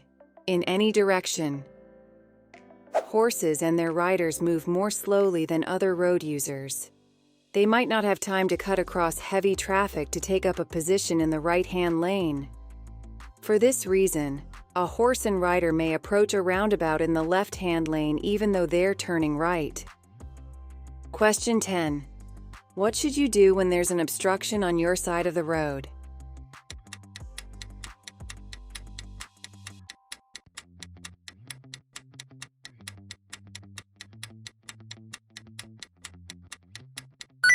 Answer is C.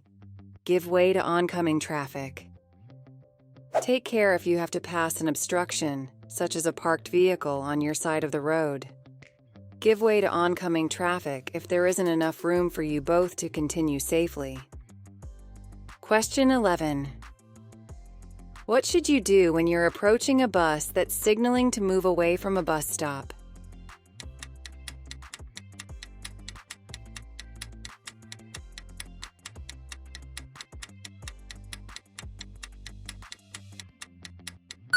Answer is A. Allow it to pull away if it's safe to do so. Try to give way to buses if you can do so safely, especially when the driver signals to pull away from a bus stop. Look out for people getting off the bus or running to catch it, because they may cross the road without looking. Don't accelerate to get past the bus, and don't flash your lights, as this could mislead other road users. Question 12. You're following a large vehicle as it approaches a crossroads. What should you do if the driver signals to turn left?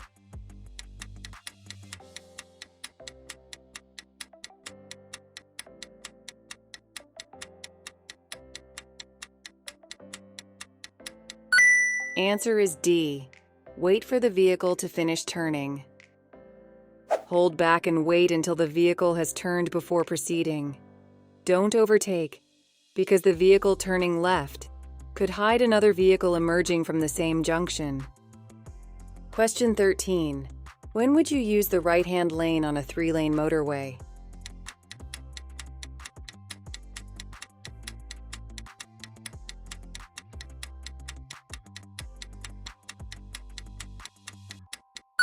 Answer is B. When you're overtaking.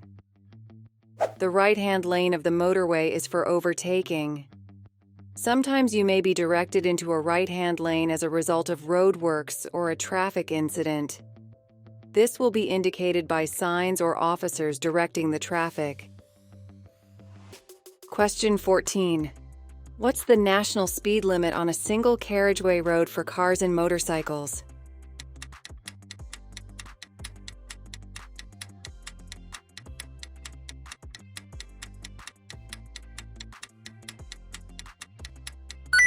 Answer is C, 60 miles per hour.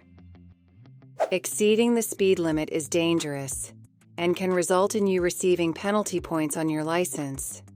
It isn't worth it. You should know the speed limit for the road that you're on by observing the road signs. Different speed limits apply if you're towing a trailer. Question 15. Why is it more difficult to overtake a large vehicle than a car?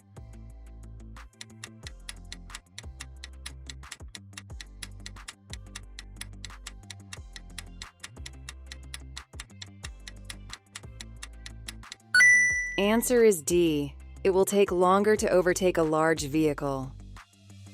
Depending on relative speed, it will usually take you longer to pass a lorry than other vehicles. Hazards to watch for include oncoming traffic, junctions ahead, bends or dips that could restrict your view, and signs or road markings that prohibit overtaking. Make sure you can see that it's safe to complete the maneuver before you start to overtake. Question 16. You're approaching traffic lights and the red light is showing. What signal will show next?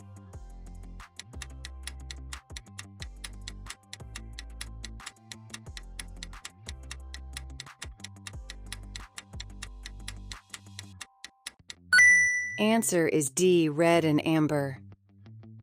If you know which light is going to show next, you can plan your approach accordingly. This can help prevent excessive braking or hesitation at the junction. Question 17. There's been a collision. How can you help a driver who's suffering from shock?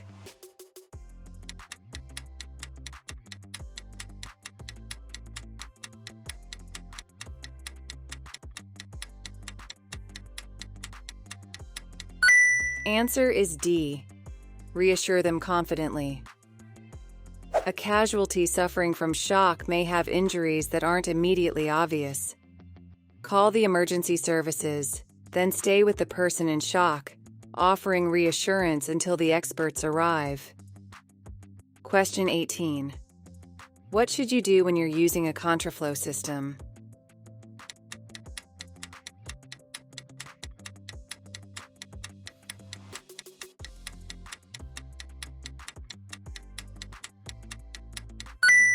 Answer is A. Choose an appropriate lane in good time. In a contraflow system, you'll be traveling close to oncoming traffic and sometimes in narrow lanes. You should get into the correct lane in good time, obey any temporary speed limit signs, and keep a safe separation distance from the vehicle ahead. Question 19. What could cause you to crash if the level is allowed to get too low?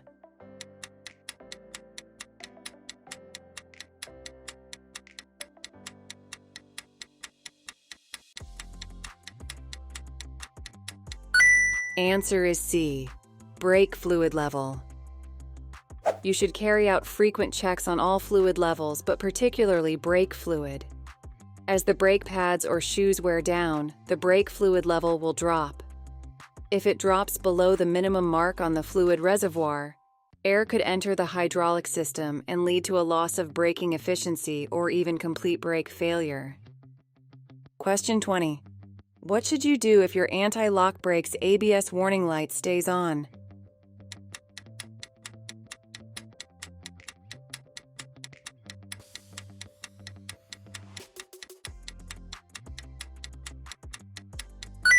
Answer is D. Have the brakes checked immediately. Consult the vehicle handbook or a garage before driving the vehicle any further. Only drive to a garage if it's safe to do so. If you aren't sure, get expert help. Question 21. What does it mean if your vehicle keeps bouncing after you sharply press down and release on the bodywork over a wheel?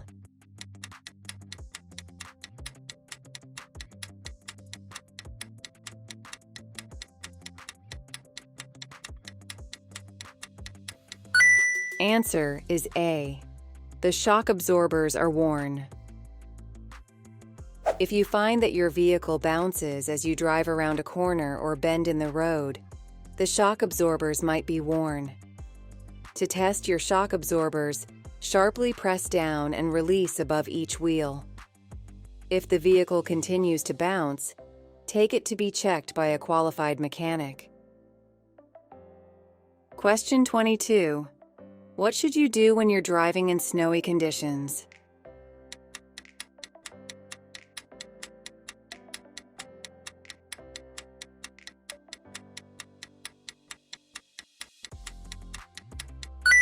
Answer is C.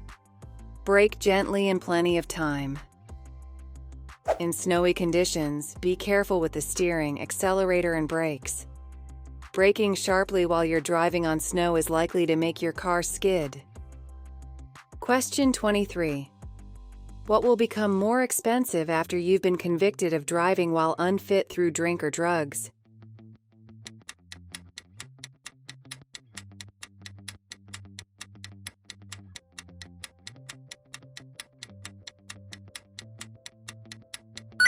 Answer is B.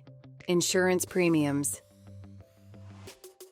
You've shown that you're a risk to yourself and others on the road.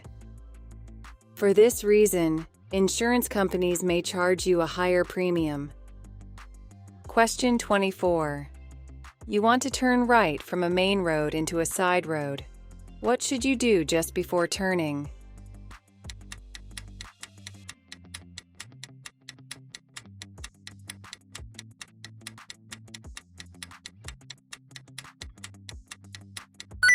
Answer is B. Check for traffic overtaking on your right. In some circumstances, your indicators may be difficult to see, and another road user may not realize you're about to turn.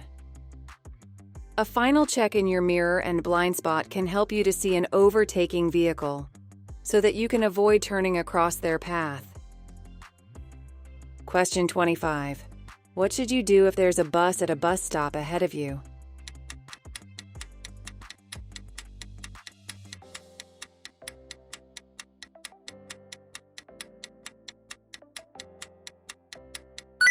Answer is D. Watch carefully for the sudden appearance of pedestrians.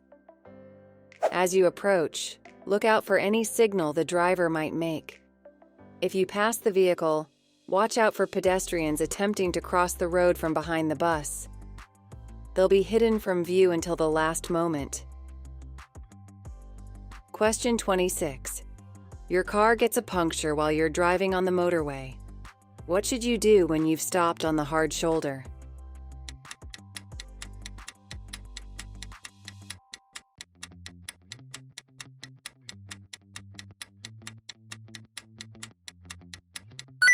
Answer is D. Use an emergency telephone and call for help. Park as far to the left as you can and leave the vehicle by the near side door. Don't attempt even simple repairs. Instead, walk to an emergency telephone on your side of the road and phone for help. While waiting for help to arrive, stay by your car, keeping well away from the carriageway and hard shoulder. Question 27. Your car needs to pass an MOT test. What may be invalidated if you drive the car without a current MOT certificate?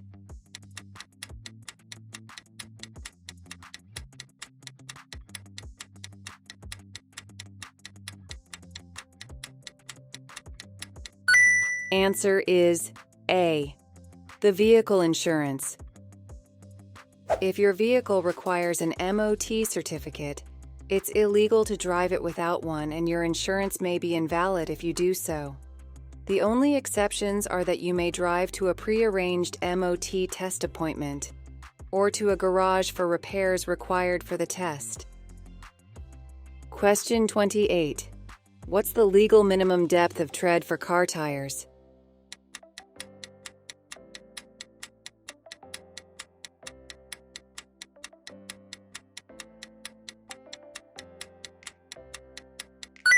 Answer is B. 1.6 millimeters. Car tires must have sufficient depth of tread to give them a good grip on the road surface. The legal minimum for cars is 1.6 millimeters. This depth should be across the central 3/4 of the breadth of the tire and around the entire circumference. Question 29. How can drivers help the environment?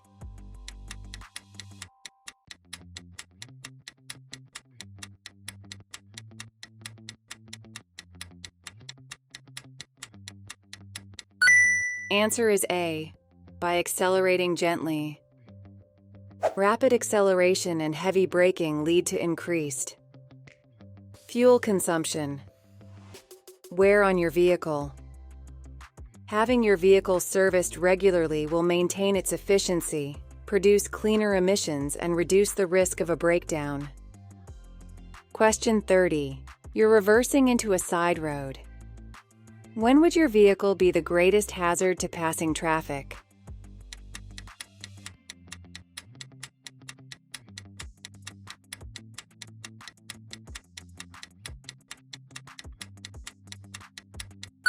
Answer is D, when the front of your vehicle swings out. Always check in all directions before reversing. Keep a good lookout throughout the maneuver and remember that the front will swing out as you reverse into the side road. Act on what you see and wait if necessary. Question 31. What should you do when you move off from behind a parked car?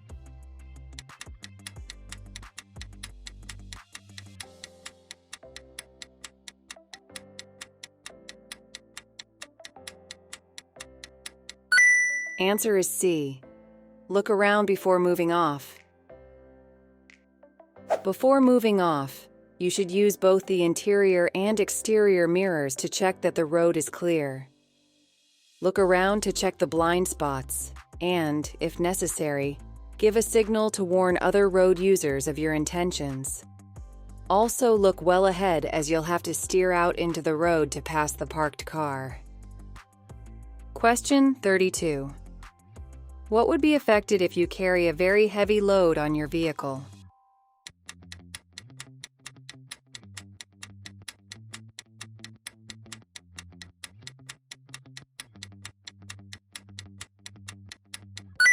Answer is C, the vehicle's handling. Any load will have an effect on the handling of your vehicle, and this becomes worse as you increase the load. You need to be aware of this when carrying passengers or heavy loads, fitting a roof rack, or towing a trailer. Question 33. You're towing a trailer along a 3-lane motorway. When may you use the right-hand lane?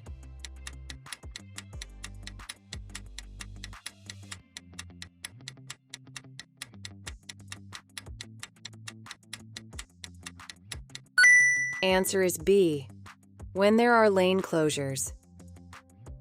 If you're towing a caravan or trailer, you mustn't use the right-hand lane of a motorway with 3 or more lanes except in certain specified circumstances, such as when lanes are closed. Question 34. You're planning to tow a caravan. What will help the handling of the combination?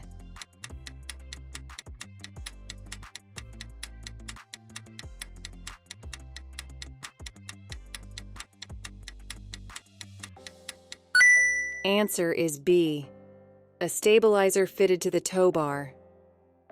Towing a caravan or trailer affects the way the towing vehicle handles. A stabilizer device isn't designed to overcome instability caused by incorrect loading, but it can give added security in side winds and from buffeting caused by large vehicles. Question 35. Why is traveling in neutral for long distances, known as coasting, bad driving technique?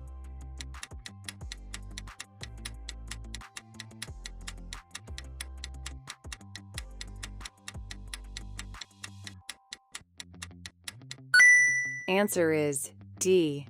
There won't be any engine braking. Try to look and plan well ahead. Plan your approach to hazards and select the correct gear in good time. This will help give you the control you need to deal with anything unexpected that may occur. Question 36. When must you use dipped headlights during the day?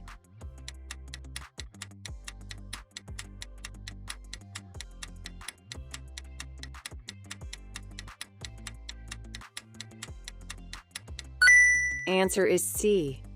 When you're driving in poor visibility. You must use dipped headlights when daytime visibility is seriously reduced, generally to 100 meters or less. You may also use front or rear fog lights, but they must be switched off when visibility improves. Question 37. You're driving a friend's children home from school. They're both under 14 years old. Who's responsible for making sure they wear a seat belt or approved child restraint where required?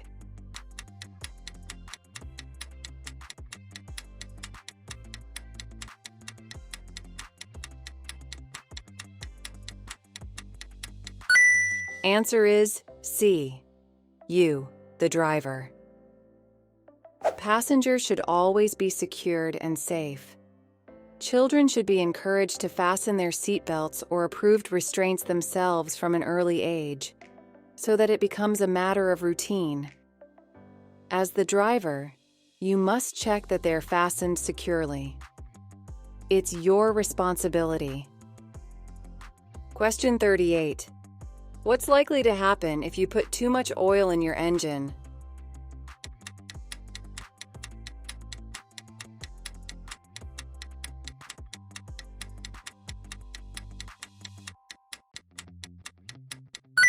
Answer is C. The oil seals will leak. Too much oil will lead to increased pressure in the engine. This could damage oil seals and lead to oil leaks. Any excess oil should be drained off. Question 39. You have to make an unexpected journey. You're carrying a 5-year-old child on the back seat of your car. They're under 1.35 meters, 4 feet 5 inches, tall. How should you seat them if a correct child restraint isn't available?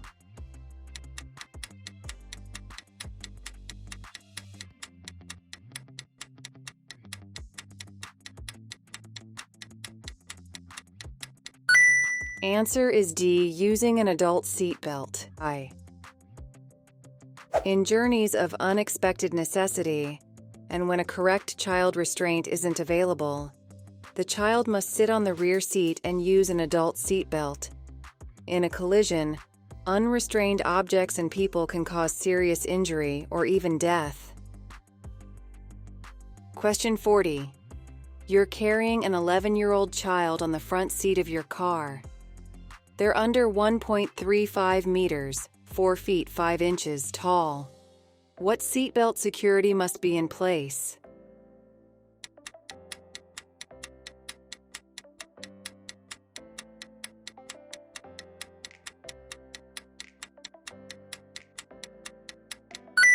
Answer is C.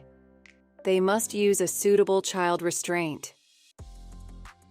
As the driver, it's your responsibility to make sure that children are secure and safe in your vehicle. Make yourself familiar with the rules. When children are carried on the back seat, there are a few very exceptional cases when an adult seatbelt can be used instead of a correct child restraint. Question 41. When must you stop your vehicle?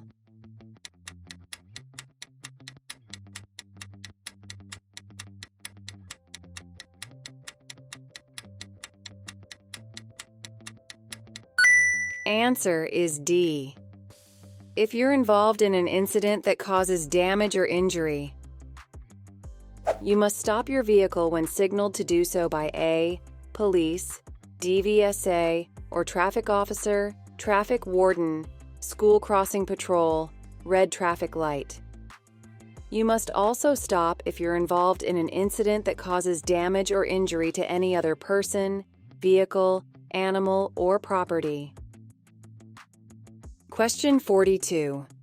Where would you expect to see these markers?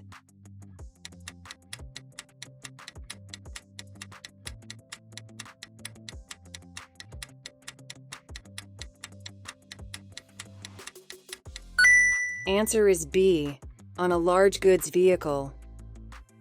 These markers must be fitted to vehicles over 13 meters long, large goods vehicles, and rubbish skips placed in the road. They're reflective to make them easier to see in the dark. Question 43. You see a pedestrian carrying a white stick that also has a red band. What does this mean?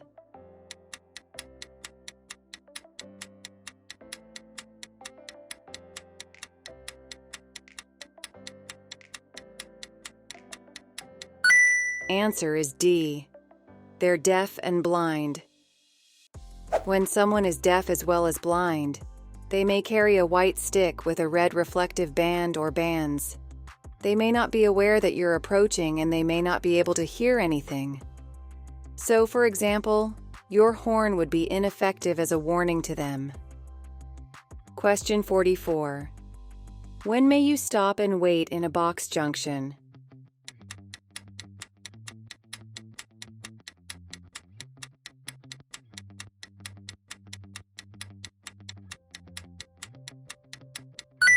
Answer is A.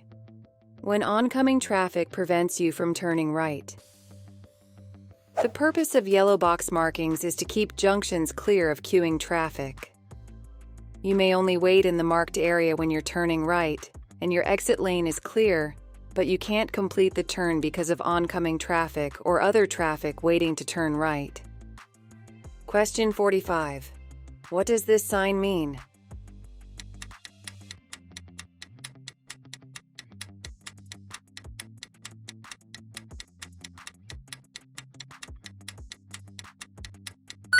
Answer is B. Vehicles may park fully on the verge or footway. In order to keep roads free from parked cars, there are some areas where you're allowed to park on the verge.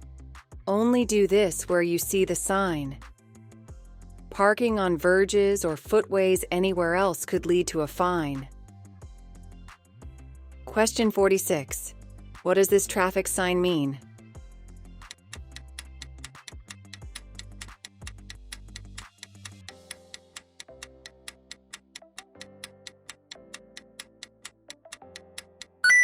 Answer is C. Compulsory maximum speed limit. The sign gives you an early warning of a speed restriction. If you're traveling at a higher speed, slow down in good time. You could come across queuing traffic due to roadworks or a temporary obstruction. Question 47. Where will you see these red and white markers?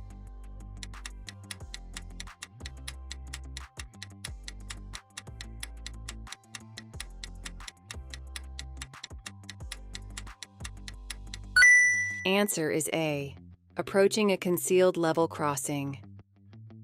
If there's a bend just before a level crossing, you may not be able to see the level crossing barriers or waiting traffic.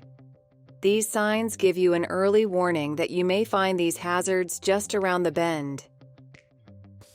Question 48. What should you do when you're approaching this crossing?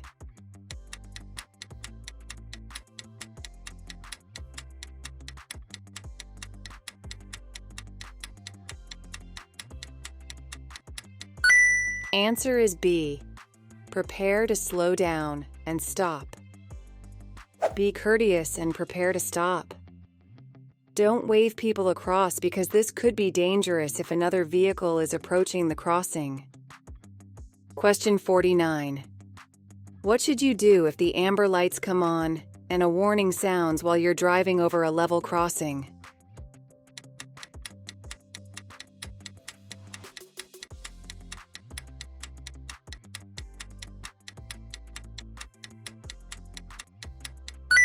Answer is B.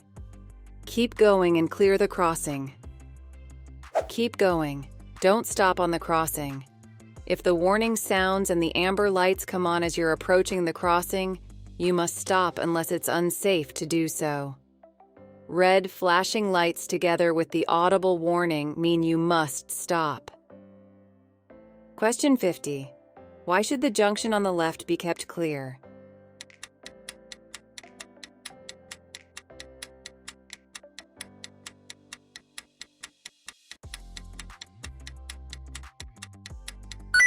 Answer is B, to allow vehicles to enter and emerge. You should always try to keep junctions clear. If you're in queuing traffic, make sure that when you stop, you leave enough space for traffic to flow in and out of the junction. Hey, if you find this video helpful, please give it a like, subscribe to our channel, and hit the bell icon so you don't miss any updates. And if you want to support us, you can just go to our channel and click on the join button to join our channel membership, link in the description. Your support helps us bring you more content to ace your theory test. Now, let's get back to the video. Question 1. Why are these yellow lines painted across the road?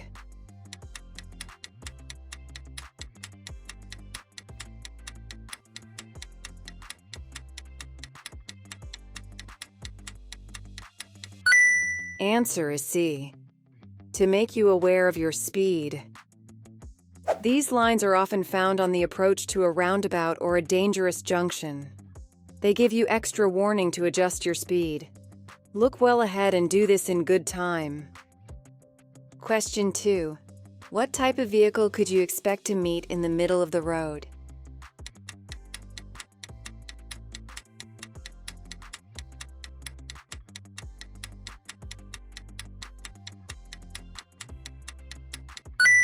Answer is C, lorry. The highest point of the bridge is in the center, so a large vehicle might have to move to the center of the road to have enough room to pass safely under the bridge. Question 3. Where would you see this sign?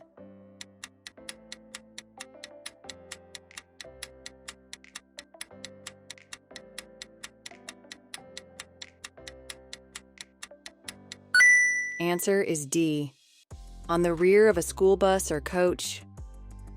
Vehicles that are used to carry children to and from school will be traveling at busy times of the day. If you're following a vehicle with this sign, be prepared for it to make frequent stops. It might pick up or set down passengers in places other than normal bus stops. Question 4. Which vehicles should use the left-hand lane on a 3-lane motorway?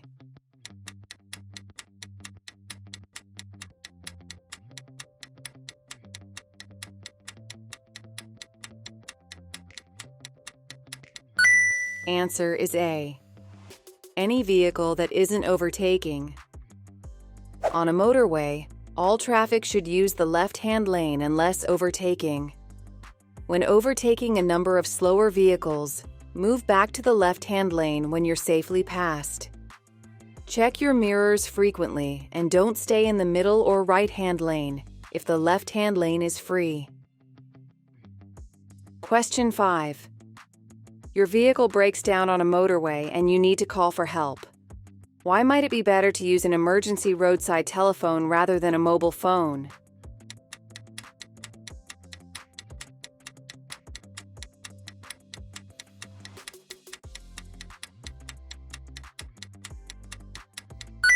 Answer is A. It allows easy location by the emergency services. On a motorway, it's best to use a roadside emergency telephone so that the emergency services are able to find you easily. The location of the nearest telephone is shown by an arrow on marker posts at the edge of the hard shoulder. If you use a mobile, find out the number on the nearest marker post before you call. This number will let the operator know where you are and in which direction you're traveling. Question 6. When should you use the right-hand lane of a 3-lane dual carriageway?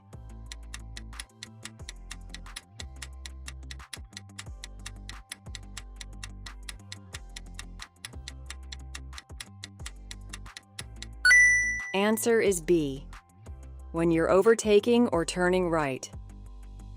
You should normally use the left-hand lane on any dual carriageway unless you're overtaking or turning right. When overtaking on a dual carriageway, look for vehicles ahead that are turning right. They may be slowing or stopped. You need to see them in good time so that you can take appropriate action. Question 7. Where may you overtake on a one-way street?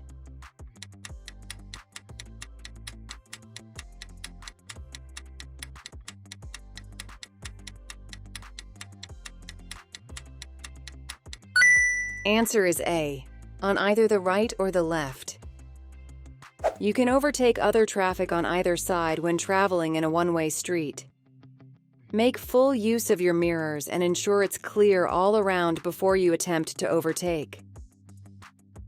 Look for signs and road markings, and use the most suitable lane for your destination. Question 8. Who is authorized to signal you to stop?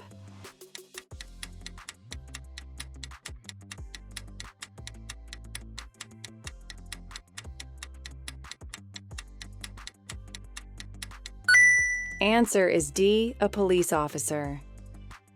You must obey signals to stop given by police and traffic officers, traffic wardens, and school crossing patrols.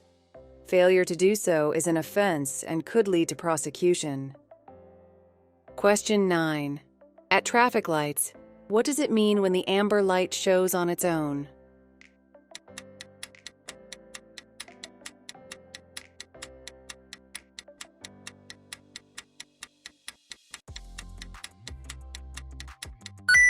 Answer is D. Stop at the stop line. When the amber light is showing on its own, the red light will follow next. The amber light means stop, unless you've already crossed the stop line or you're so close to it that stopping may cause a collision. Question 10. What does this road marking mean?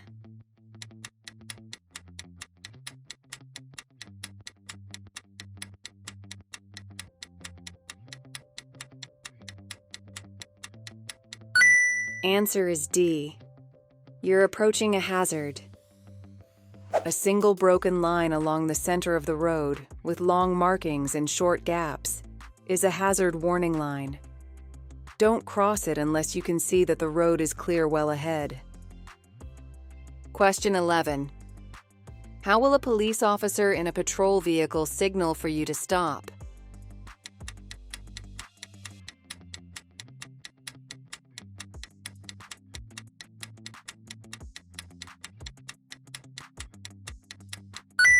Answer is A. Flash the headlights, indicate left, and point to the left. You must obey signals given by the police. If a police officer in a patrol vehicle wants you to pull over, they'll indicate this without causing danger to you or other traffic.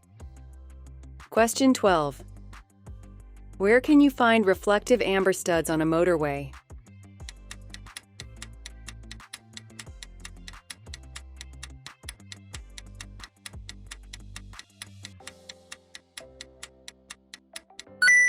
Answer is B. On the right-hand edge of the road. At night or in poor visibility, reflective studs on the road help you to judge your position on the carriageway. Question 13. What does this sign mean?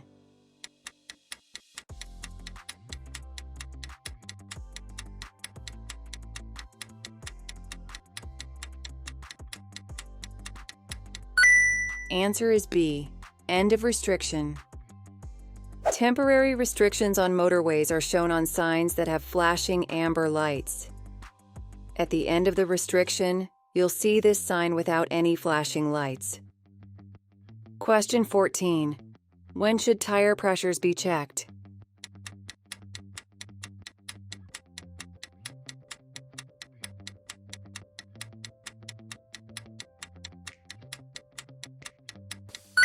Answer is C. When tires are cold. Check the tire pressures when the tires are cold. This will give you a more accurate reading. The heat generated on a long journey will raise the pressure inside the tire. Question 15. How should you dispose of a used vehicle battery?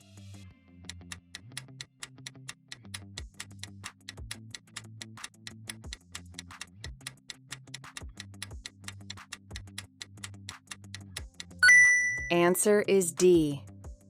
Take it to a local authority disposal site. Batteries contain acid, which is hazardous, and they must be disposed of safely. This means taking them to an appropriate disposal site. Question 16. What's most likely to increase fuel consumption?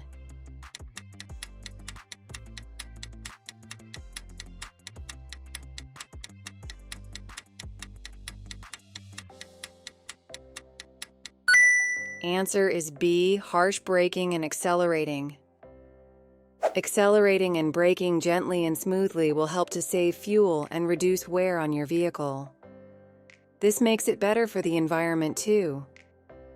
Question 17. You're approaching a crossroads. What should you do if the traffic lights have failed?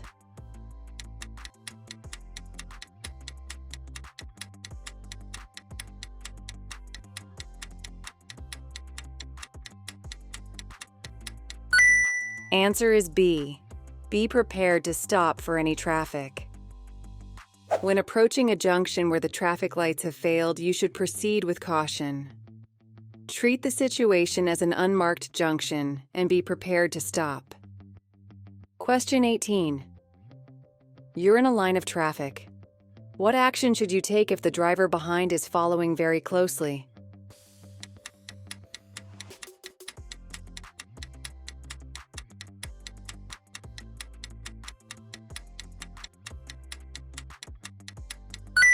Answer is D. Slow down, gradually increasing the gap between you and the vehicle in front. If the driver behind is following too closely, there's a danger they'll collide with the back of your vehicle if you stop suddenly. You can reduce this risk by slowing down and increasing the safety margin in front of you.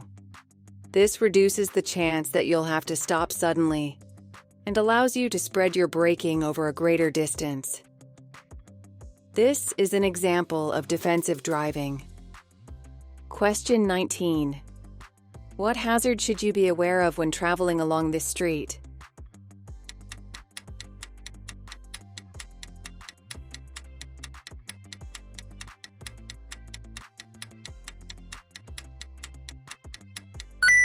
Answer is A. Children running out between vehicles. On roads where there are many parked vehicles, you might not be able to see children between parked cars, and they may run out into the road without looking. Question 20. Which vehicles are prohibited from using the motorway?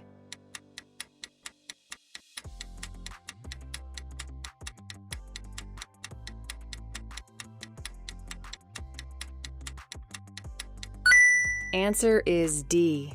Powered mobility scooters. Motorways mustn't be used by pedestrians, cyclists, motorcycles under 50 cc, certain slow-moving vehicles without permission, and powered wheelchairs, mobility scooters. Question 21. You see this amber traffic light ahead. Which light or lights will come on next?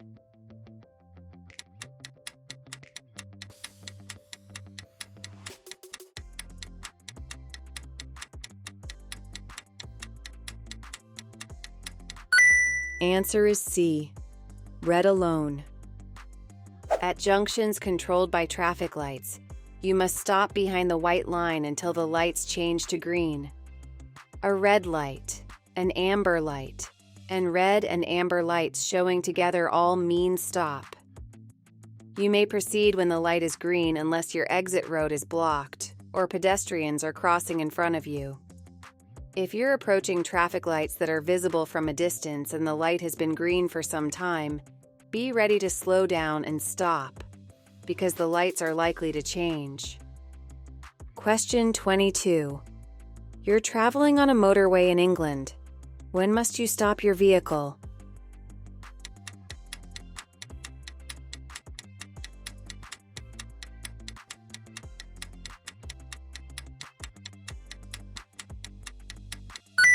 Answer is D. When signaled to stop by a traffic officer. You'll find traffic officers on motorways and some primary routes in England and Wales. They work in partnership with the police, helping to keep traffic moving and helping to make your journey as safe as possible. It's an offense not to comply with the directions given by a traffic officer. Question 23. Who may use toucan crossings?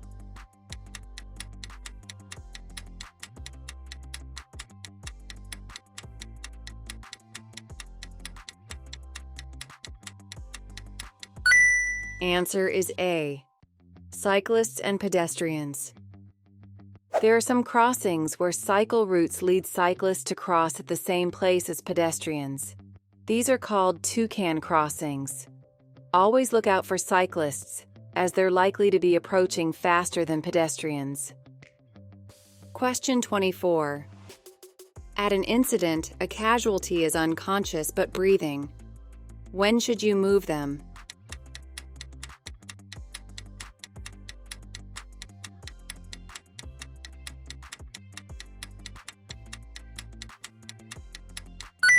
Answer is D.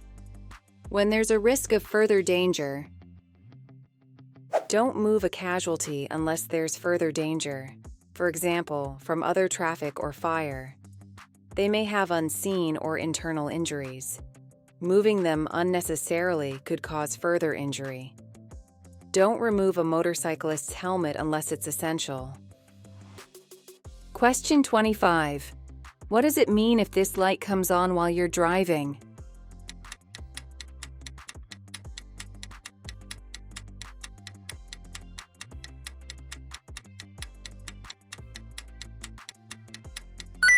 Answer is A.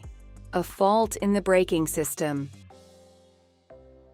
If this light comes on, you should have the brake system checked immediately. A faulty braking system could have dangerous consequences. Question 26. You're about to start a journey in freezing weather. What part of your vehicle should you clear of ice and snow?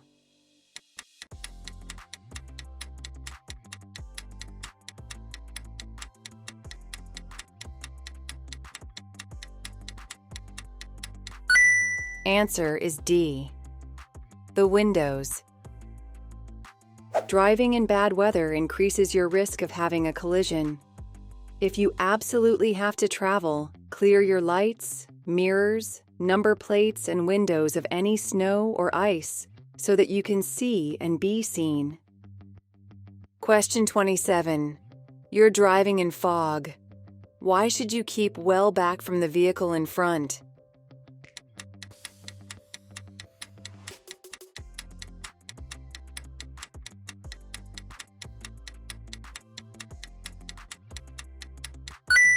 Answer is B.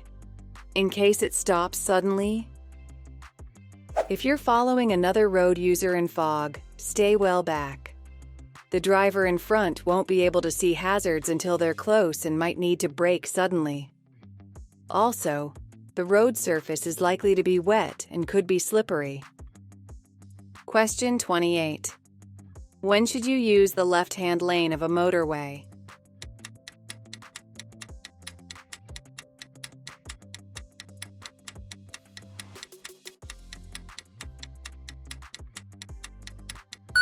Answer is A. When the road ahead is clear.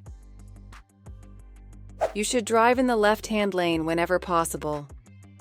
Only use the other lanes for overtaking or when directed to do so by signals. Using other lanes when the left-hand lane is empty can frustrate drivers behind you. Question 29. You're driving a vehicle that has anti-lock brakes. How should you apply the foot brake when you need to stop in an emergency?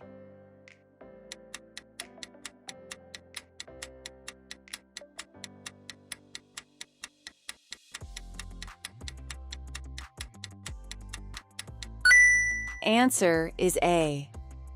Rapidly and firmly. You may have to stop in an emergency due to a misjudgment by another driver or a hazard arising suddenly, such as a child running out into the road. If your vehicle has anti-lock brakes, you should apply the brakes immediately and keep them firmly applied until you stop. Question 30. Why should you switch off your rear fog lights when the fog has cleared?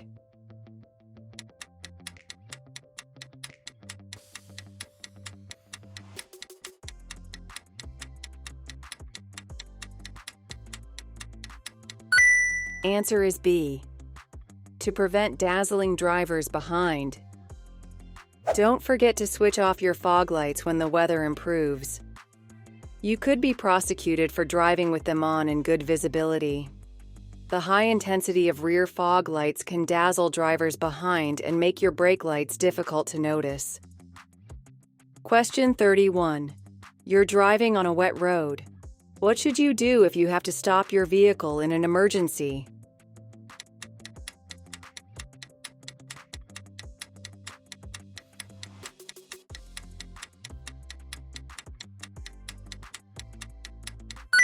Answer is C.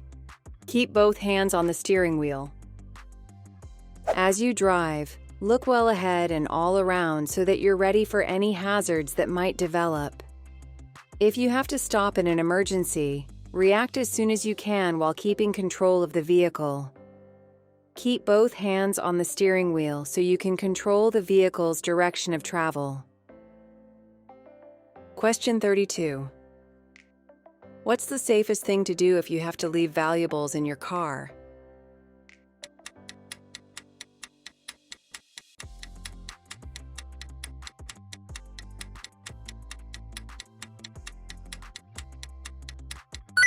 Answer is A. Lock them out of sight. If you have to leave valuables in your car, lock them out of sight. This is the best way to deter an opportunist thief. Question 33. You're approaching a zebra crossing. What should you do if pedestrians are waiting to cross?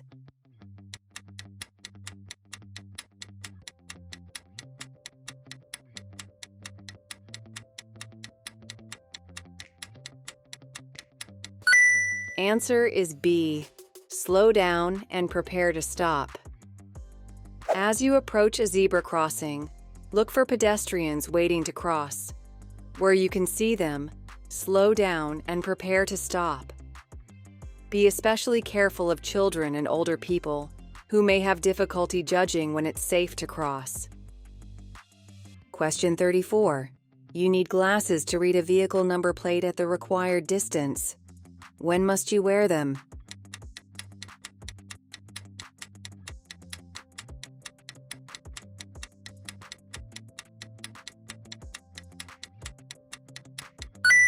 Answer is D. Whenever you're driving. Have your eyesight tested before you start your practical training. Then, throughout your driving life, have checks periodically, as your vision may change. Question 35. When may you stop on an urban clearway?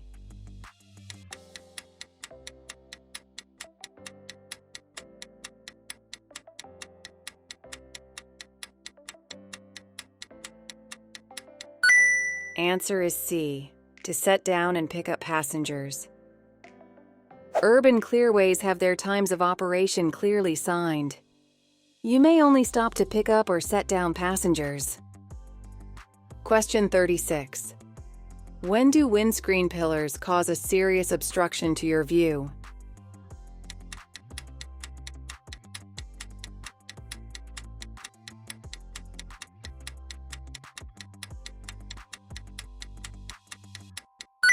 Answer is B. When you're approaching bends and junctions. Windscreen pillars can obstruct your view, particularly at bends and junctions. Look out for other road users, especially cyclists, motorcyclists, and pedestrians who can easily be overlooked. Question 37. The road outside this school is marked with yellow zigzag lines. What do these lines mean?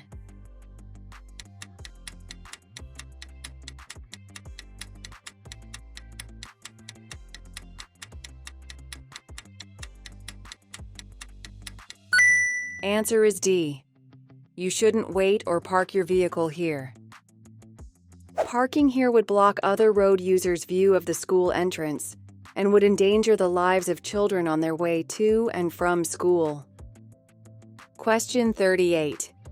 Which lights should you use when you're driving in a tunnel?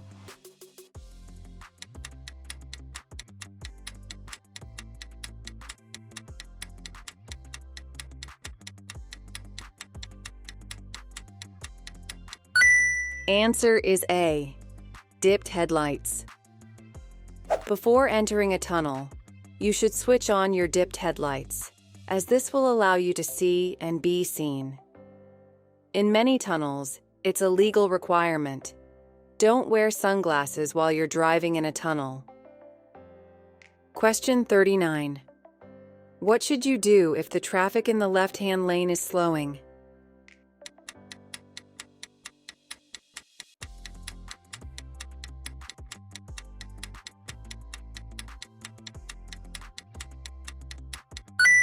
Answer is D.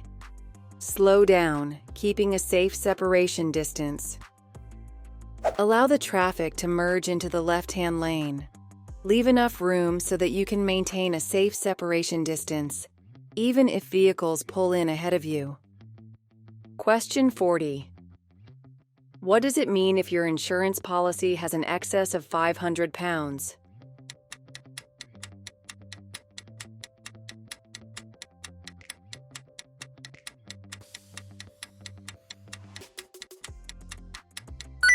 Answer is C. You'll have to pay the first £500 of the cost of any claim. Having an excess on your policy will help to keep the premium down. However, if you make a claim, you'll have to pay the excess yourself, in this case, £500. Question 41. Which type of sign tells you what you must not do?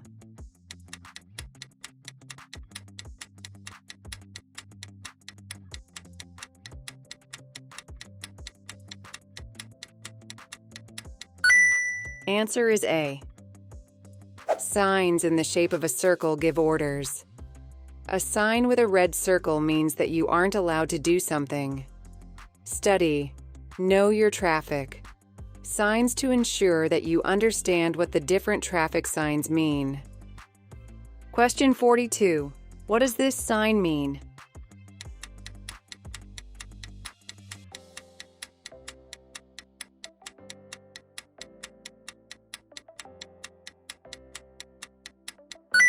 Answer is C. No motor vehicles. A sign will indicate which types of vehicles are prohibited from certain roads. Make sure that you know which signs apply to the vehicle you're using. Question 43. Where would you see a contraflow bus lane?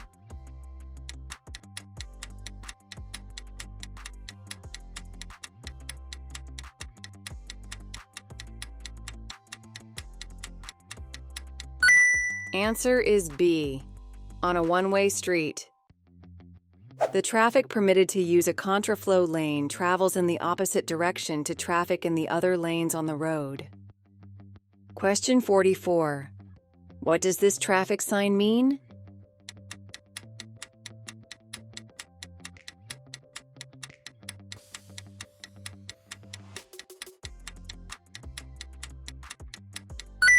Answer is A. Danger ahead. This sign is there to alert you to the likelihood of danger ahead. It may be accompanied by a plate indicating the type of hazard. Be ready to reduce your speed and take avoiding action. Question 45. What does this sign mean?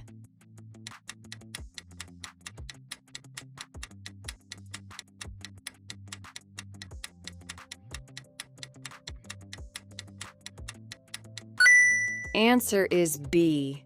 Contraflow system. If you use the right-hand lane in a contraflow system, you'll be traveling with no permanent barrier between you and the oncoming traffic. Observe speed limits and keep a good distance from the vehicle ahead. Question 46. What does this sign mean?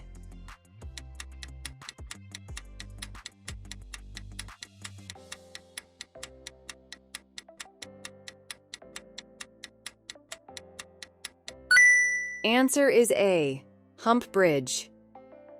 You'll need to slow down. At hump bridges, your view ahead will be restricted and the road will often be narrow. If the bridge is very steep, sound your horn to warn others of your approach. Going over the bridge too fast is highly dangerous to other road users and could even cause your wheels to leave the road, with a resulting loss of control.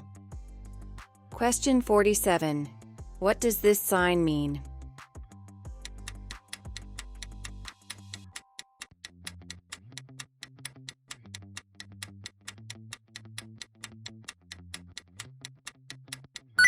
Answer is B, direction to park and ride car park.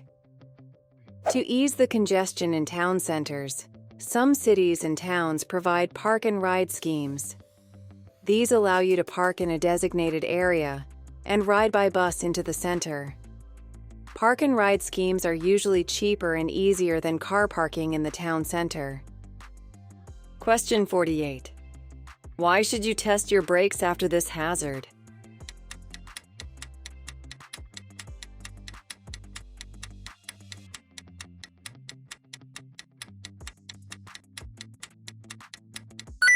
Answer is D.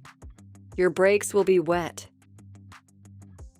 A ford is a crossing over a stream that's shallow enough to drive or ride through. After you've gone through a ford or deep puddle, your brakes will be wet and they won't work as well as usual. To dry them out, apply a light brake pressure while moving slowly. Don't travel at normal speeds until you're sure your brakes are working properly again. Question 49. Which sign means there will be two-way traffic crossing your route ahead?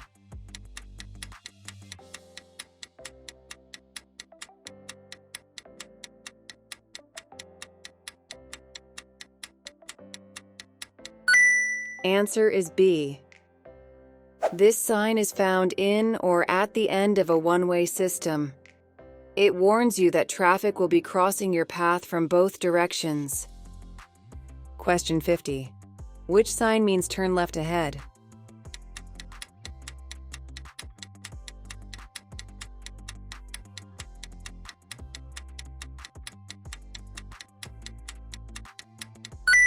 Answer is B. Blue circles tell you what you must do, and this sign gives a clear instruction to turn left ahead. You should be looking out for signs at all times and know what they mean. Hey, if you find this video helpful, please give it a like, subscribe to our channel, and hit the bell icon so you don't miss any updates. And if you want to support us, you can just go to our channel and click on the join button to join our channel membership, link in the description. Your support helps us bring you more content to ace your theory test. Now, let's get back to the video. Question 1. Which road user has caused a hazard?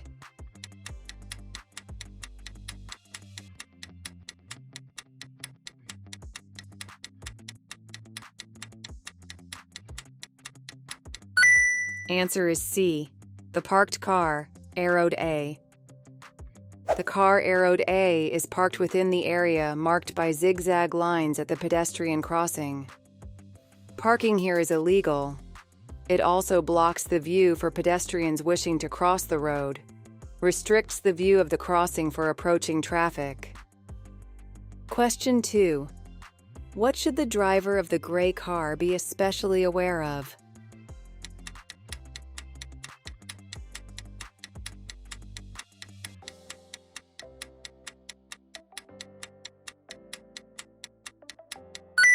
Answer is A. Doors opening on parked cars. When passing parked cars, there's a risk that a driver or passenger may not check before opening the door into the road. A defensive driver will drive slowly and be looking for people who may be about to get out of their car. Question 3. What should you expect if you see this sign ahead?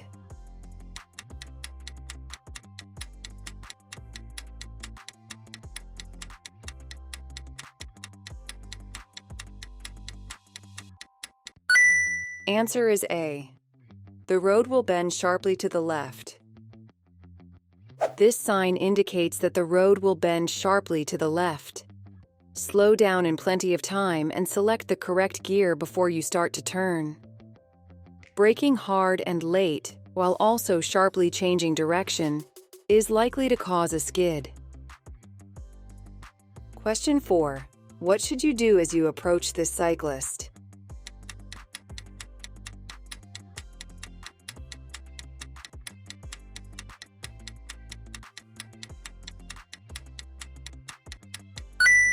Answer is C. Slow down and allow the cyclist to turn.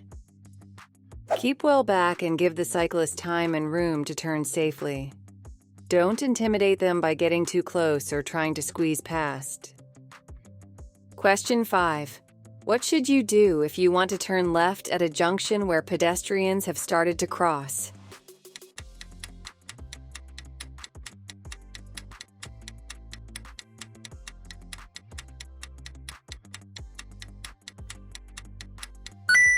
Answer is A.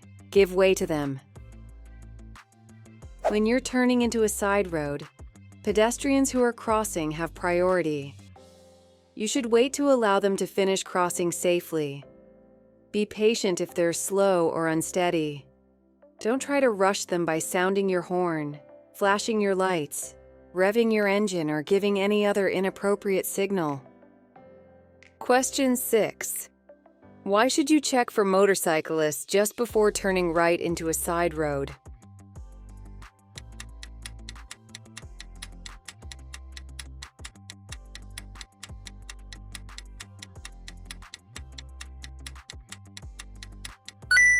Answer is D. They may be overtaking on your right. Never attempt to change direction to the right without first checking your right-hand mirror and blind spot. A motorcyclist might not have seen your signal and could be hidden by other traffic. This observation should become a matter of routine. Question 7. Which is the most vulnerable road user?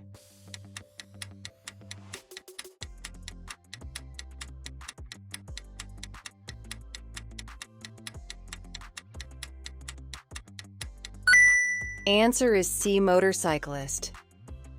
Pedestrians and riders on two wheels can be harder to see than other road users. Make sure you look for them, especially at junctions. Effective observation, coupled with appropriate action, can save lives. Question 8. You're approaching a roundabout. What should you do if there are horses being ridden in front of you?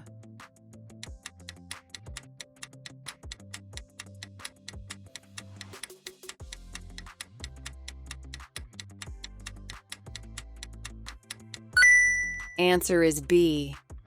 Give them plenty of room. Horse riders often keep to the outside of the roundabout even if they're turning right.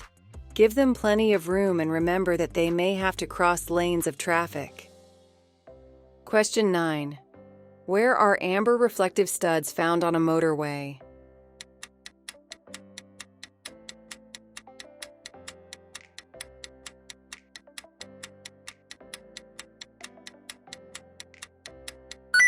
Answer is C.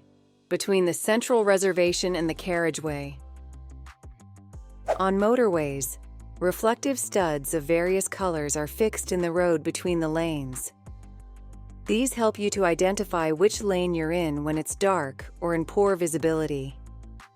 Amber-colored studs are found on the right-hand edge of the main carriageway, next to the central reservation.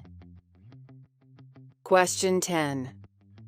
What will the speed limit usually be where you can see street lights but no speed limit signs?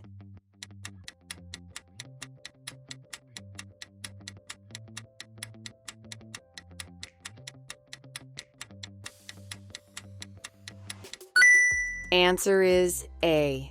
30 miles per hour.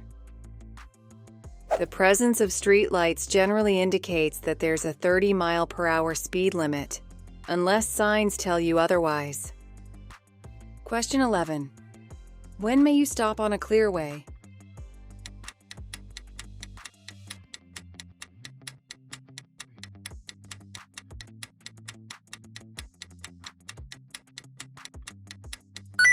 Answer is C. Never. Clearways are in place so that traffic can flow without the obstruction of parked vehicles. Just one parked vehicle can cause an obstruction for all other traffic. You mustn't stop where a clearway is in force, not even to pick up or set down passengers. Question 12. Which vehicle might have to take a different course from normal at a roundabout?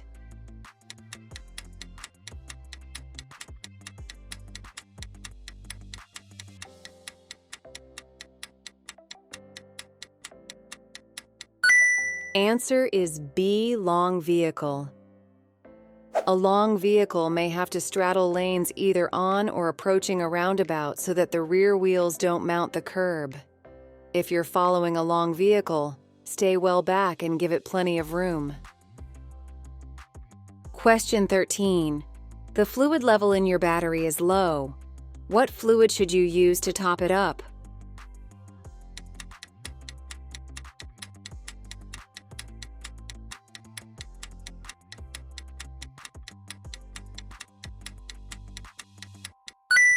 Answer is B. Distilled water. Some modern batteries are maintenance-free. Check your vehicle handbook and, if necessary, make sure that the plates in each battery cell are covered with fluid. Question 14. You've just passed your first practical driving test. What will you have to do if you get 6 penalty points on your license in the next 2 years?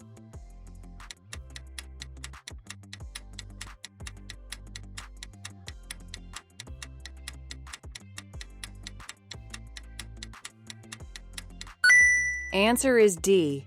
Retake your theory and practical tests.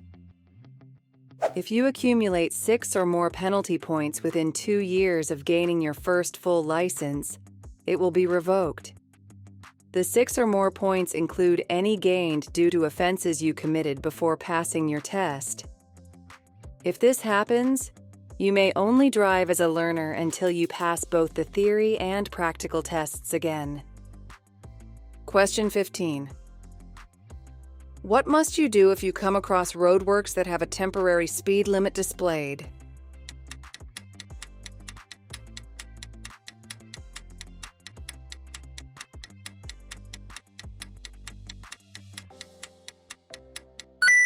Answer is C. Obey the speed limit. Where there are extra hazards, such as at roadworks, it's often necessary to slow traffic by imposing a lower speed limit. These speed limits aren't advisory. They must be obeyed. Question 16. What can cause excessive or uneven tire wear?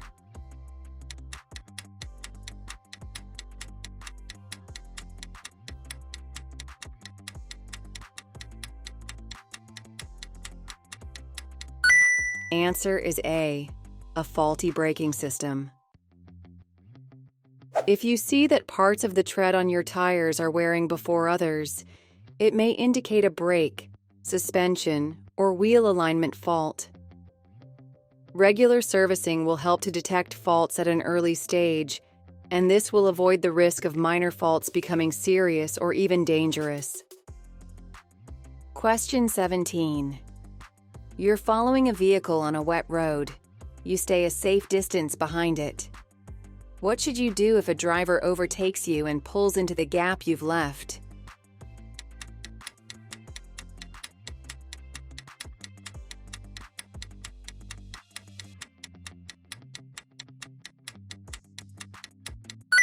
Answer is A. Drop back to regain a safe distance.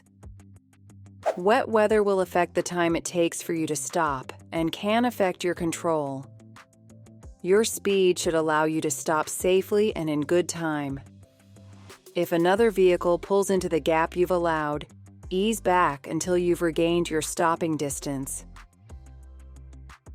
Question 18. You're on a motorway that isn't subject to smart motorway regulations. When should you use the hard shoulder?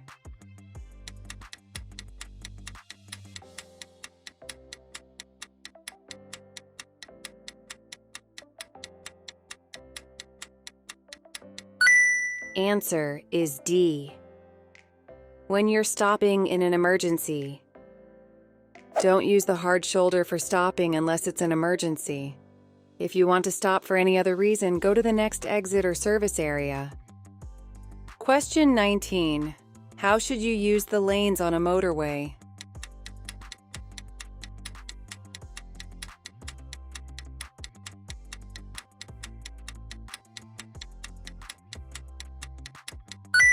Answer is A. Keep to the left-hand lane unless you're overtaking. You should normally travel in the left-hand lane unless you're overtaking a slower-moving vehicle. When you've finished overtaking, move back into the left-hand lane, but don't cut across in front of the vehicle that you've overtaken. Question 20. For how long is a statutory off-road notification, SORN, valid?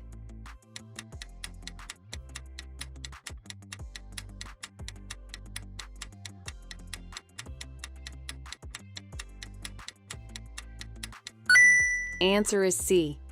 Until the vehicle is taxed, sold, or scrapped. A SORN allows you to keep a vehicle off-road and untaxed. SORN will end when the vehicle is taxed, sold, or scrapped. Question 21. How will your journey be affected by traveling outside the busy times of day?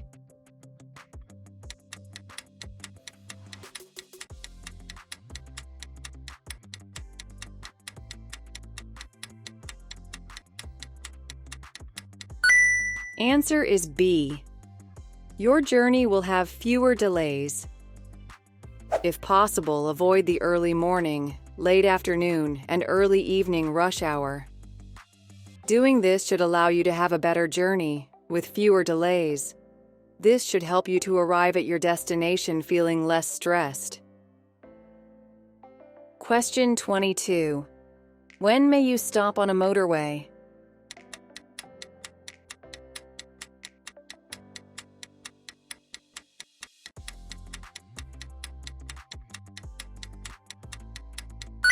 Answer is C. In an emergency or breakdown. You shouldn't normally stop on a motorway, but there may be occasions when you need to do so. If your vehicle breaks down or there's an emergency, stop on the hard shoulder and use the emergency telephones to call for assistance. Question 23. What's the national speed limit for a car or motorcycle on a motorway?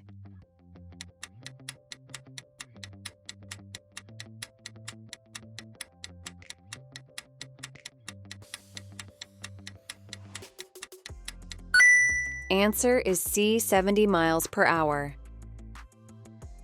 The national speed limit for a car or motorcycle on a motorway is 70 miles per hour.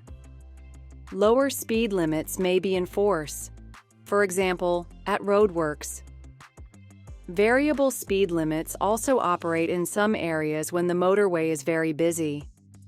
Cars or motorcycles towing trailers are subject to a lower speed limit. Question 24. What does it mean if you see a pedestrian with a dog that has a yellow or burgundy coat?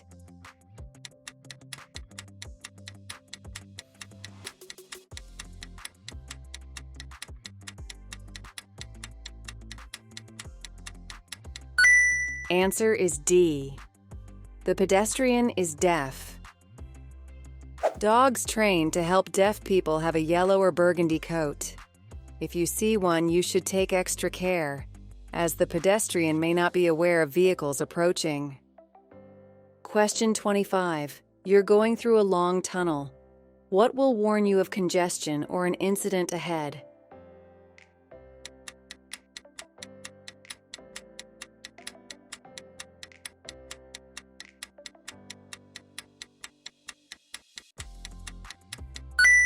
Answer is D, variable message signs. Follow the instructions given by the signs or by tunnel officials. In congested tunnels, a minor incident can soon turn into a major one, with serious or even fatal results. Question 26. At an incident, someone is suffering from severe burns.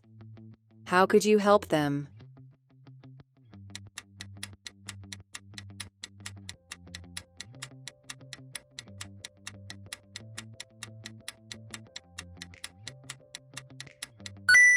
Answer is C. Douse the burns with clean, cool water. Your priority is to cool the burns with clean, cool water. Its coolness will help take the heat out of the burns and relieve the pain. Keep the wound doused for at least 20 minutes. If blisters appear, don't attempt to burst them, as this could lead to infection. Question 27. There's been a collision. A motorcyclist is lying injured and unconscious. Why should you only remove their helmet if it's essential?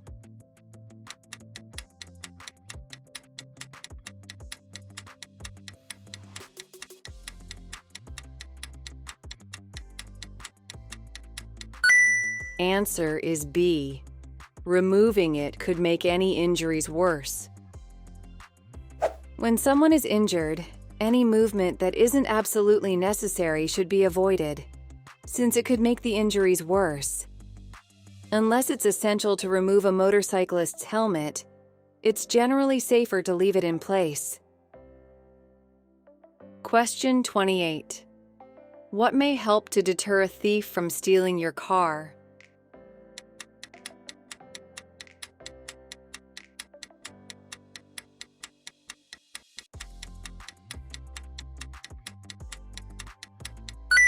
Answer is C.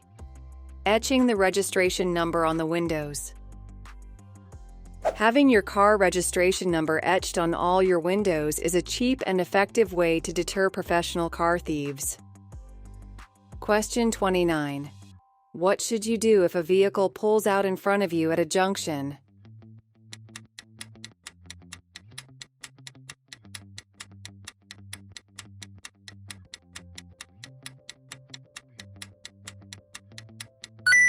Answer is C.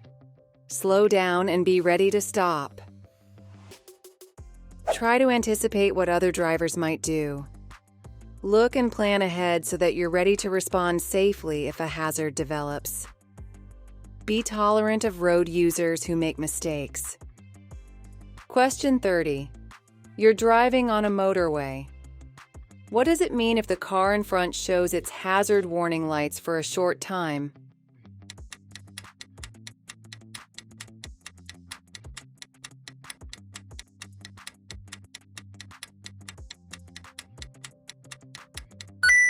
Answer is D. Traffic ahead is slowing or stopping suddenly. If the vehicle in front shows its hazard warning lights, there may be an incident, stopped traffic, or queuing traffic ahead. By keeping a safe distance from the vehicle in front, you're able to look beyond it and see any hazards well ahead. Question 31. When should you use hazard warning lights?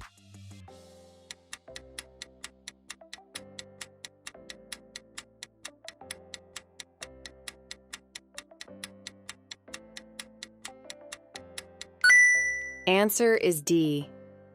When your vehicle has broken down and is causing an obstruction. Hazard warning lights are an important safety feature and should be used if you've broken down and are causing an obstruction. Don't use them as an excuse to park illegally. You may also use them on motorways to warn traffic behind you of danger ahead. Question 32. What can you do to reduce environmental damage caused by your vehicle?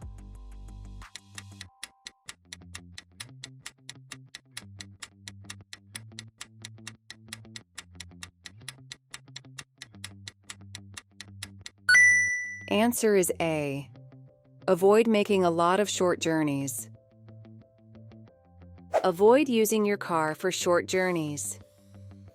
On a short journey, the engine is unlikely to warm up fully and will therefore be running less efficiently. This will result in the car using more fuel and emitting higher levels of harmful emissions. Question 33. How should you use anti-lock brakes when you need to stop in an emergency?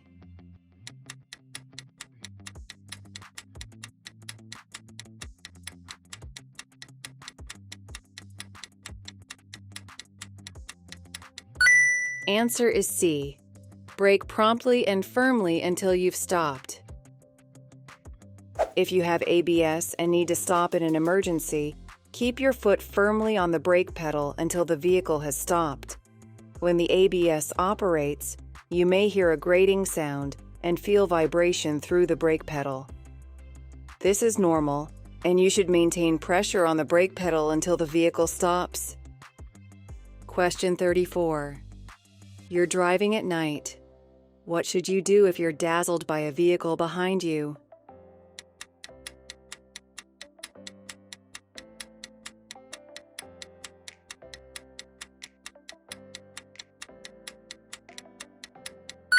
Answer is C. Set your mirror to the anti-dazzle position. The interior mirror of most vehicles can be set to an anti-dazzle position. You'll still be able to see the lights of the traffic behind you, but the dazzle will be greatly reduced. Question 35.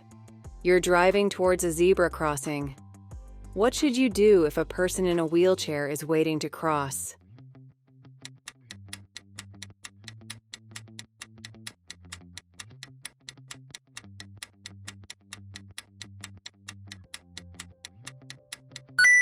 Answer is A.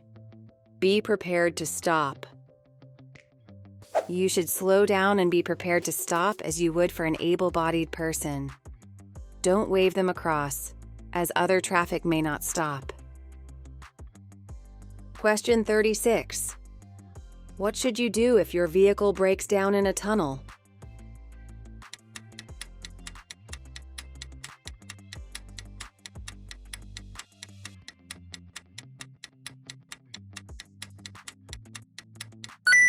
Answer is D. Switch on hazard warning lights, then go and call for help. A broken down vehicle in a tunnel can cause serious congestion and danger to other road users. If your vehicle breaks down, get help without delay. Switch on your hazard warning lights, then go to an emergency telephone to call for help. Question 37. What can you achieve if you drive smoothly?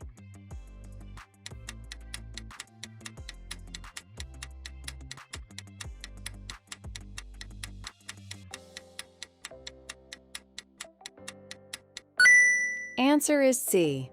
Reduction in fuel consumption by about 15%. By driving smoothly, you'll not only save about 15% of your fuel, but will also reduce the amount of wear and tear on your vehicle and the level of pollution it produces.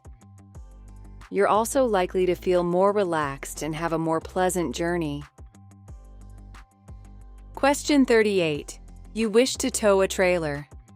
Where would you find the maximum nose weight for your vehicle's tow hitch?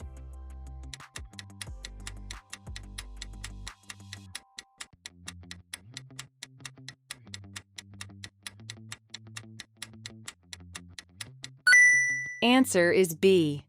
In the vehicle handbook. You must know how to load your trailer or caravan so that the hitch exerts an appropriate downward force on the tow ball. Information about the maximum permitted nose weight can be found in your vehicle handbook or obtained from your vehicle manufacturer's agent. Question 39. What can result when you travel for long distances in neutral, known as coasting?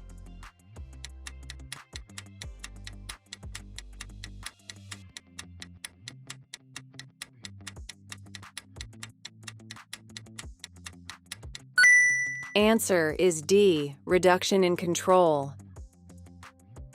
Coasting is the term used when the clutch is held down, or the gear lever is in neutral, and the vehicle is allowed to freewheel. This reduces the driver's control of the vehicle. When you coast, the engine can't drive the wheels to stabilize you through a corner, or give the assistance of engine braking to help slow the car. Question 40. You're following a lorry on a wet road. What should you do when spray makes it difficult to see the road ahead?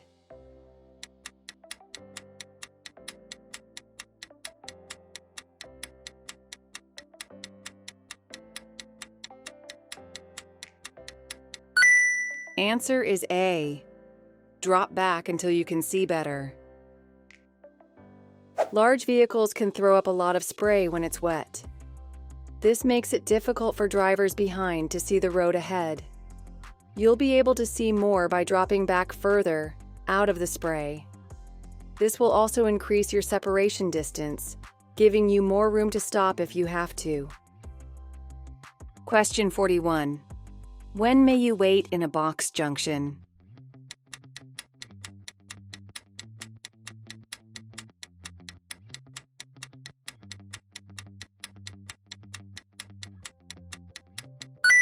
Answer is C. when oncoming traffic prevents you turning right. The purpose of a box junction is to keep the junction clear by preventing vehicles from stopping in the path of crossing traffic. You mustn't enter a box junction unless your exit is clear. However, you may enter the box and wait if you want to turn right and are only prevented from doing so by oncoming traffic. Question 42. Which sign means no stopping?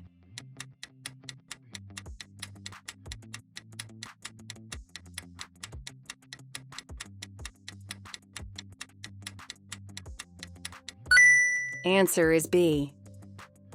Stopping where this clearway restriction applies is likely to cause congestion. Allow the traffic to flow by obeying the signs. Question 43. What does this sign mean?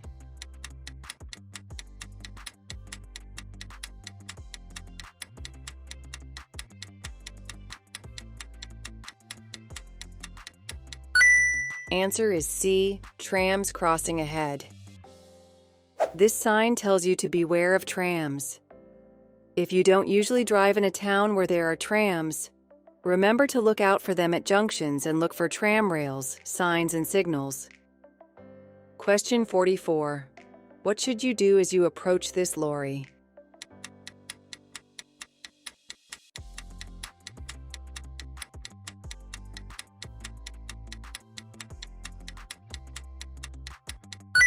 Answer is D. Slow down and be prepared to wait. When turning, long vehicles need much more room on the road than other vehicles. At junctions, they may take up the whole of the road space, so be patient and allow them the room they need. Question 45. What does this signal mean?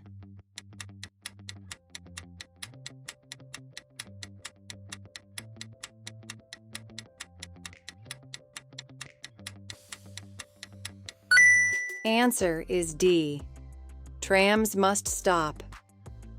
The white light shows that trams must stop. The green light shows that other vehicles can go if the way is clear.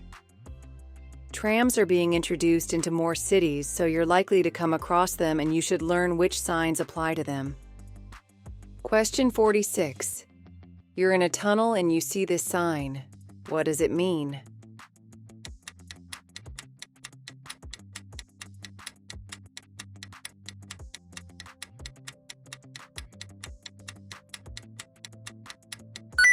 Answer is C. Direction to an emergency pedestrian exit. If you have to leave your vehicle and get out of a tunnel by an emergency exit, do so as quickly as you can. Follow the signs directing you to the nearest exit point. If there are several people using the exit, don't panic, but try to leave in a calm and orderly manner. Question 47. You're approaching this roundabout. What should you do when a cyclist is keeping to the left while signaling to turn right?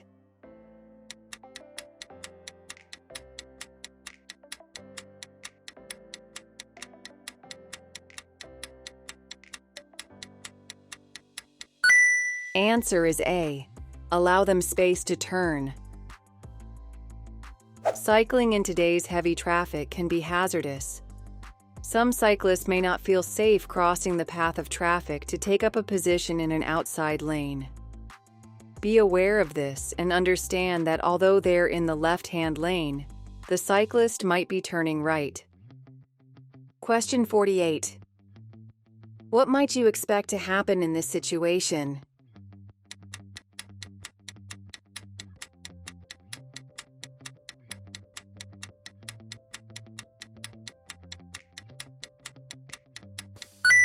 Answer is B.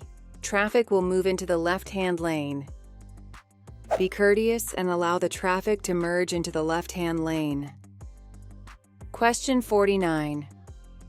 You're traveling along this road. How should you pass the cyclist?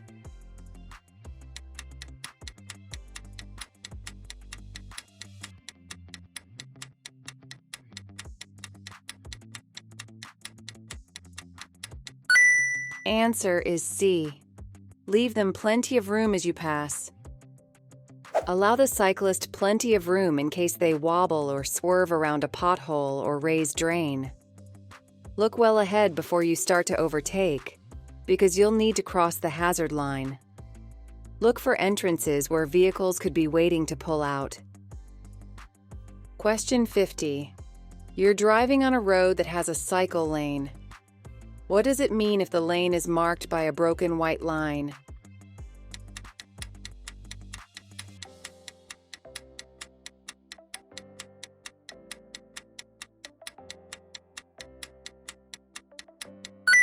Answer is D. You shouldn't drive in the lane unless it's unavoidable.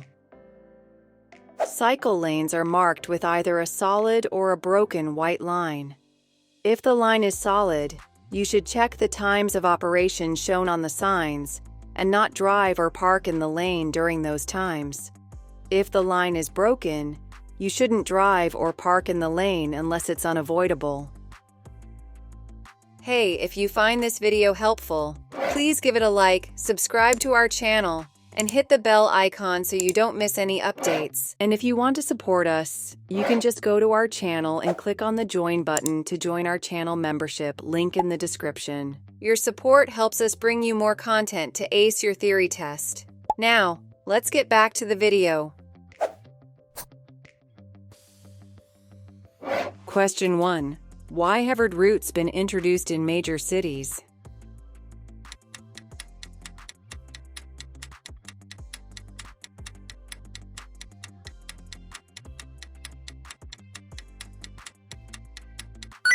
Answer is B. To help the traffic flow. Inconsiderate parking can obstruct the flow of traffic and so make traffic congestion worse. Red routes are designed to prevent this by enforcing strict parking restrictions. Driving slowly in traffic increases fuel consumption and causes a buildup of exhaust fumes. Question 2.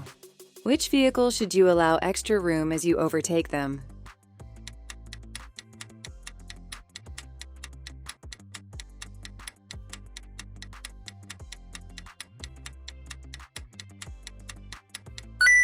Answer is A. Bicycle. Don't pass cyclists too closely as they may. Need to veer around a pothole, drain, or other hazard. Be buffeted by side wind. Be made unsteady by your vehicle. Always leave as much room as you would for a car, and don't cut in front of them. Question 3. You're following a long vehicle as it approaches a crossroads. What should you do if it signals left but moves out to the right?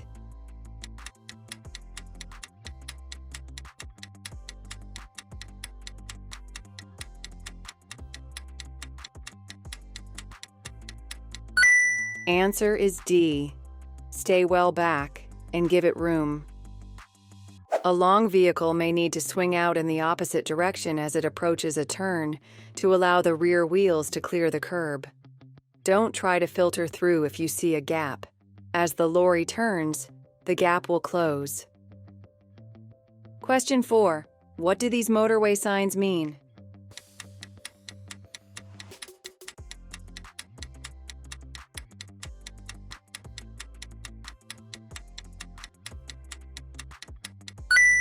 Answer is C. They're countdown markers to the next exit. The exit from a motorway is indicated by countdown markers. These are positioned 90 meters, 100 yards, apart, the first being 270 meters, 300 yards, from the start of the slip road. Move into the left-hand lane well before you reach the start of the slip road. Question 5. You're waiting at a pelican crossing. What does it mean when the red light changes to flashing amber?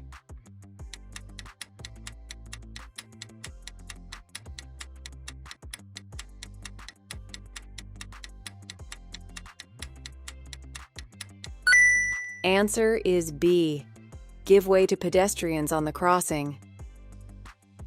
This light allows pedestrians already on the crossing to get to the other side in their own time, without being rushed. Don't rev your engine or start to move off while they're still crossing. Question 6. What does this sign mean?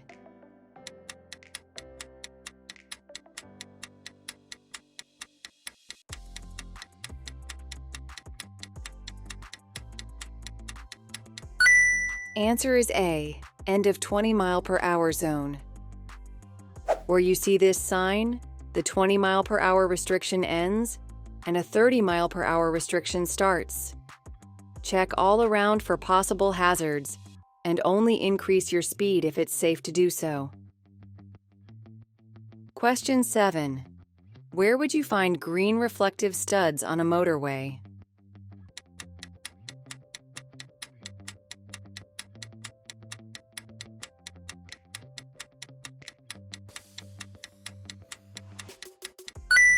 Answer is A, at slip road entrances and exits. Knowing the colors of the reflective studs on the road will help you judge your position, especially at night, in foggy conditions or when visibility is poor. Question 8. You're driving on a country road that has no pavement. What should you anticipate finding on your side of the road?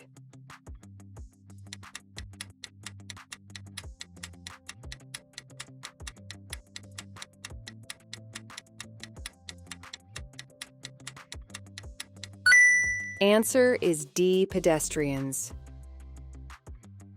On a quiet country road, always be aware that there may be a hazard just around the next bend, such as a slow-moving vehicle or pedestrians.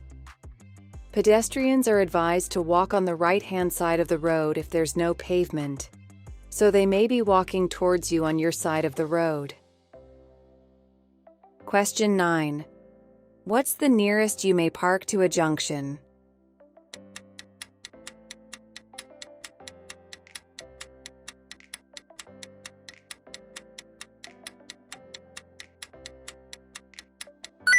Answer is A, 10 meters, 32 feet.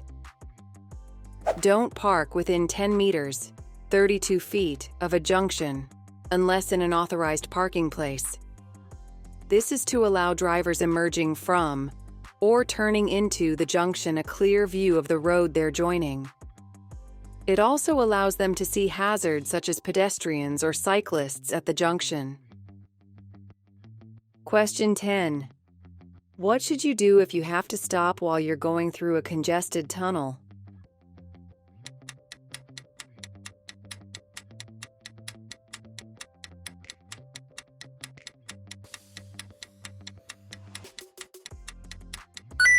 Answer is B, keep a safe distance from the vehicle in front. It's important to keep a safe distance from the vehicle in front at all times. This still applies in congested tunnels, even if you're moving very slowly or have stopped. If the vehicle in front breaks down, you may need room to maneuver past it. Question 11. What does it mean when a moving vehicle is showing a flashing amber beacon?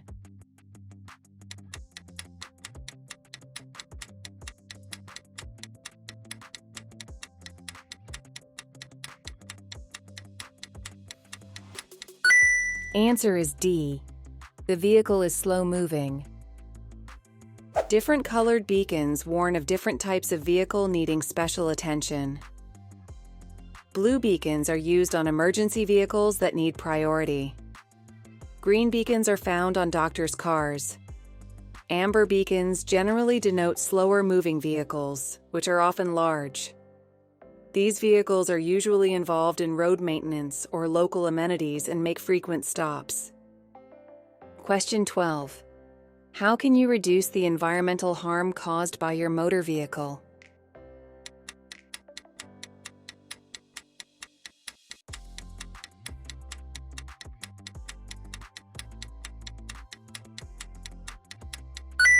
Answer is C.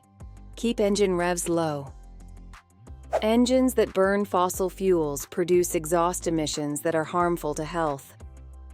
The harder you make the engine work, the more emissions it will produce. Engines also use more fuel and produce higher levels of emissions when they're cold. Anything you can do to reduce your use of fossil fuels will help the environment.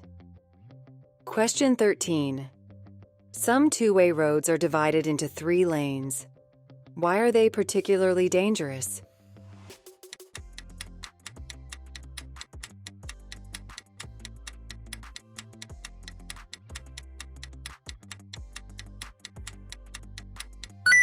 Answer is C.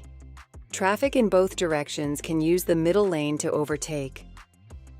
If you intend to overtake, you must consider that approaching traffic could be planning the same maneuver. When you've considered the situation and decided it's safe, indicate your intentions early. This will show the approaching traffic that you intend to pull out. Question 14. Your insurer will issue you with an insurance certificate. When must you produce this document for inspection?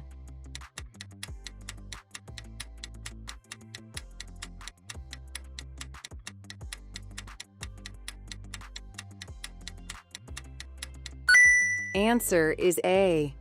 When a police officer asks you for it. You must produce a valid insurance certificate when requested by a police officer. If you can't do this immediately, you may be asked to take it to a police station. Other documents you may be asked to produce are your driving license and the vehicle's MOT certificate. Question 15. Where should you stop to rest if you feel tired while you're traveling along a motorway?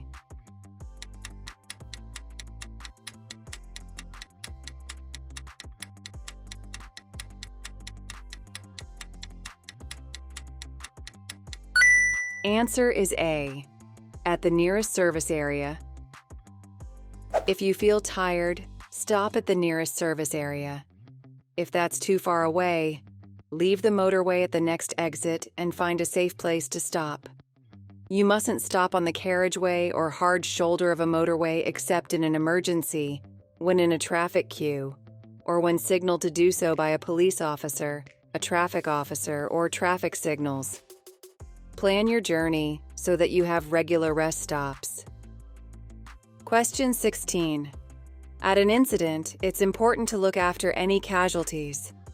What should you do with them when the area is safe?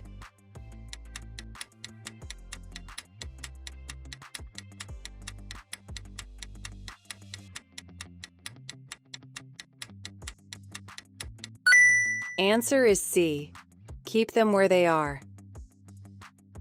When the area is safe and there's no danger from other traffic or fire, it's better not to move casualties. Moving them may cause further injury. Question 17.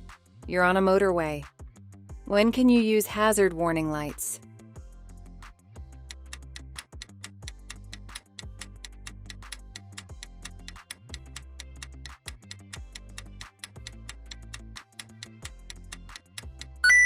Answer is B. When you slow down quickly because of danger ahead. Briefly using your hazard warning lights will warn the traffic behind you that there's a hazard ahead. Turn them off again when following drivers have seen and responded to your signal. Question 18. You're driving on a clear night. Which lights should you use if the national speed limit applies and there's a steady stream of oncoming traffic?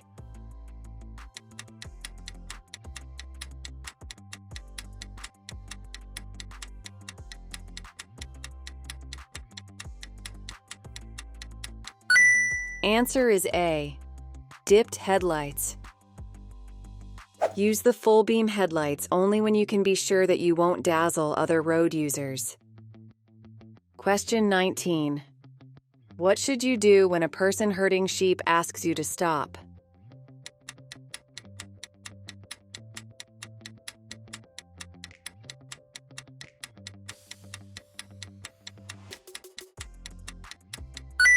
Answer is C. Stop and switch off your engine.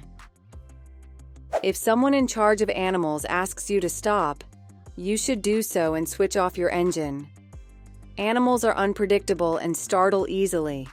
They could turn and run into your path, or into the path of another moving vehicle.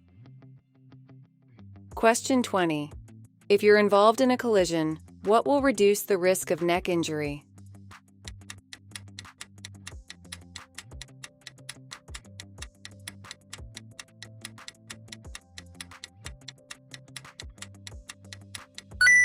Answer is B, a properly adjusted head restraint. If you're involved in a collision, head restraints will reduce the risk of neck injury. They must be properly adjusted. Make sure they aren't positioned too low. In a crash, this could cause damage to the neck. Question 21. What's the main cause of skidding?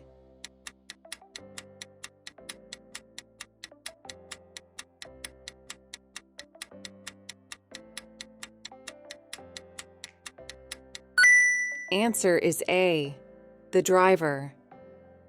Skidding is usually caused by driver error. You should always adjust your driving to take account of the road and weather conditions. Question 22. You're driving in freezing conditions. What should you do as you approach a sharp bend?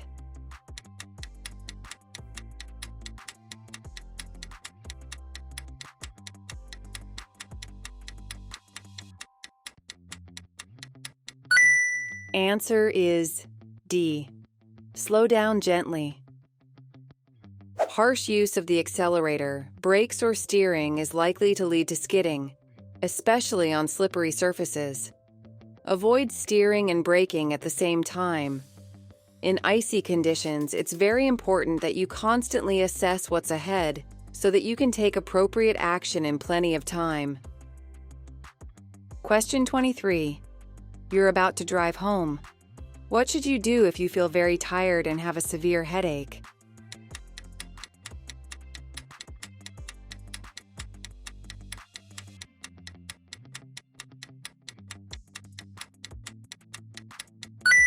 Answer is D. Wait until you're fit and well before driving. All of your concentration should be on your driving. Any pain you feel will distract you, and you should avoid driving when drowsy.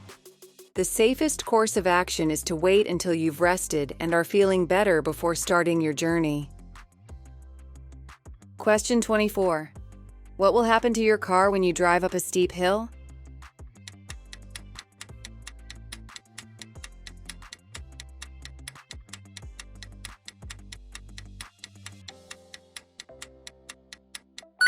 Answer is B.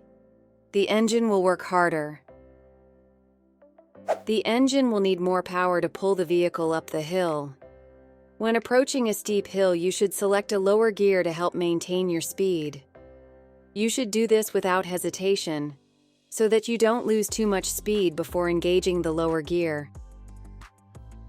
Question 25. What's the speed limit for a car towing a trailer on a motorway?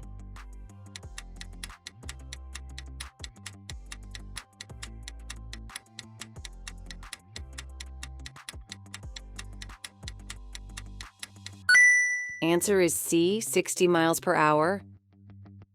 If you're towing a small, light trailer, it won't reduce your vehicle's performance by very much, and it may not be visible in your mirrors. However, strong winds or buffeting from large vehicles might cause the trailer to snake from side to side. Be aware of your speed, and don't exceed the reduced speed limit imposed on vehicles towing trailers. Question 26. You're driving on a motorway and have to slow down suddenly due to a hazard ahead. How can you warn drivers behind of the hazard?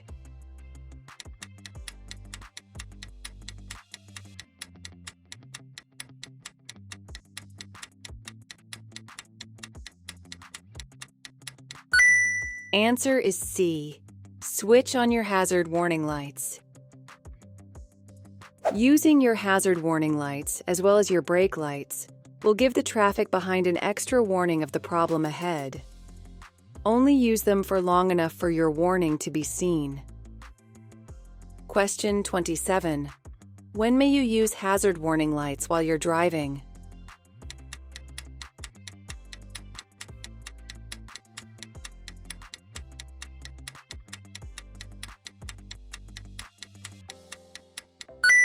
Answer is B.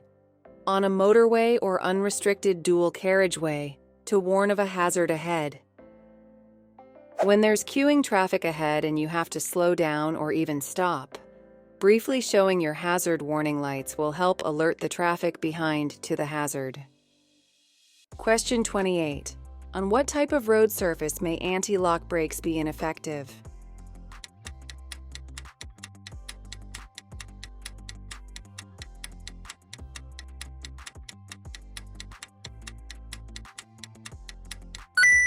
Answer is C, loose. Poor contact with the road surface could cause one or more of the tires to lose grip on the road. This is more likely to happen when braking in poor weather conditions and when the road has a loose, slippery, or uneven surface. Question 29. How will a heavy load on your roof rack affect your vehicle's handling?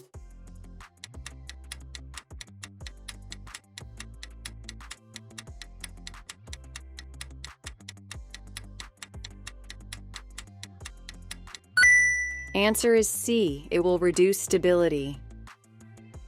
A heavy load on your roof rack will reduce the stability of the vehicle because it moves the center of gravity away from that designed by the manufacturer. Be aware of this when you drive round bends and corners. If you change direction at speed, your vehicle and/or load could become unstable and you could lose control. Question 30. What should you remove from your car before leaving it unattended?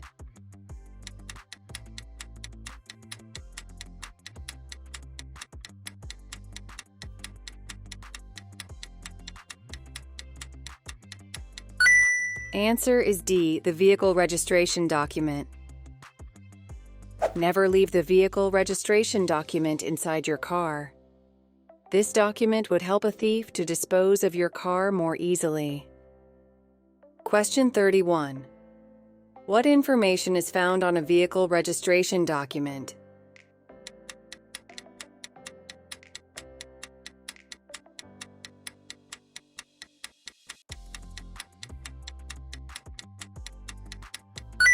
Answer is B, the registered keeper. Every vehicle used on the road has a registration document. This shows the vehicle's details, including date of first registration, registration number, registered keeper, previous keeper, make of vehicle, engine size, chassis number, year of manufacture and color. Question 32. You're driving a car fitted with automatic transmission. When would you use kick down?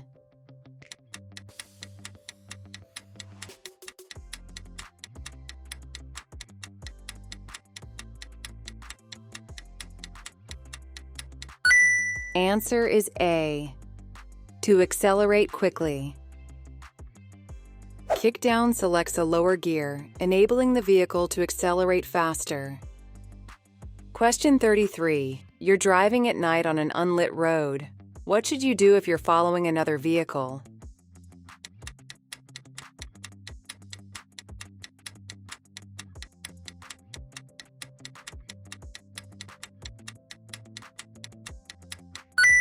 Answer is C, use dipped headlights. If you follow another vehicle with your headlights on full beam, they could dazzle the driver. Leave a safe distance and make sure that the light from your dipped beam falls short of the vehicle in front. Question 34.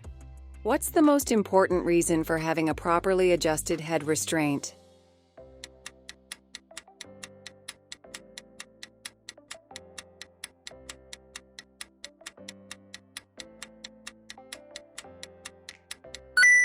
Answer is A, to help you avoid neck injury. In a collision, rapid deceleration will violently throw vehicle occupants forward and then backwards as the vehicle stops. Seat belts and airbags protect occupants against the forward movement. Head restraints should be adjusted so they give maximum protection to the head and neck during the backward movement. Question 35. You're driving on the motorway. What should you do if luggage falls from your vehicle?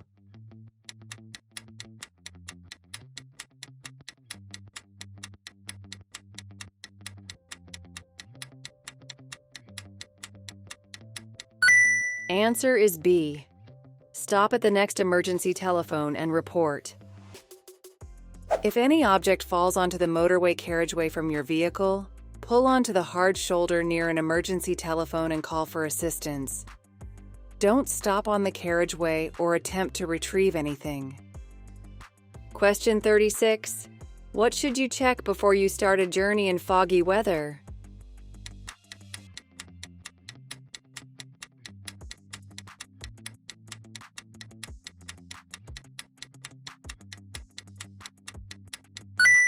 Answer is B. The windows and lights are clean and clear. If you have to drive in fog, switch your dipped headlights on and keep all your windows clear. You should always be able to pull up within the distance you can see ahead. Question 37. You've been driving in fog. What must you do when the visibility improves?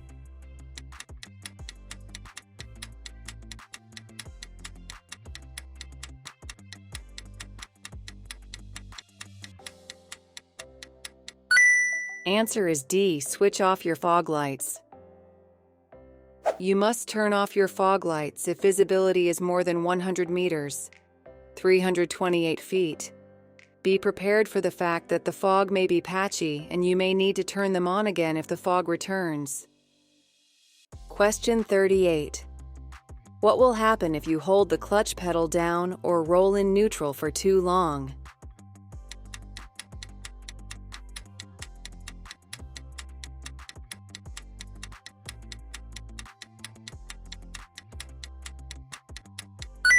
Answer is C.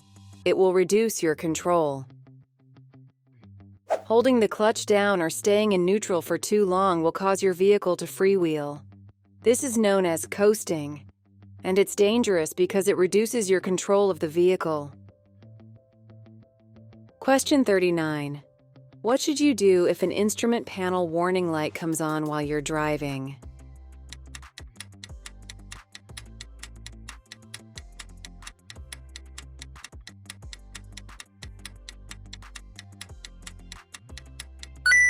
Answer is A. Check out the problem quickly and safely. Make sure you know what the different warning lights mean. An illuminated warning light could mean that your car is unsafe to drive. If you aren't sure about the problem, get a qualified mechanic to check it. Question 40. What information should you share if you're involved in a collision that causes damage to another vehicle?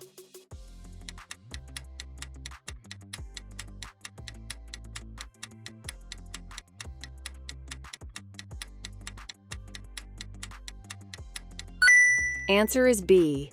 Your name, address, and vehicle registration number. Try to keep calm and don't rush. Make sure that you've shared all the relevant details with the other driver before you leave the scene.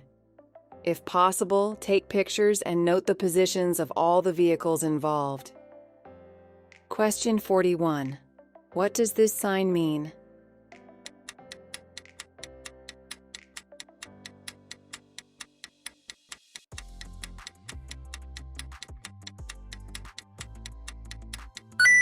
Answer is B. No overtaking. Road signs that prohibit overtaking are placed in locations where passing the vehicle in front is dangerous. If you see this sign, don't attempt to overtake. The sign is there for a reason. You must obey it. Question 42. What does this sign mean?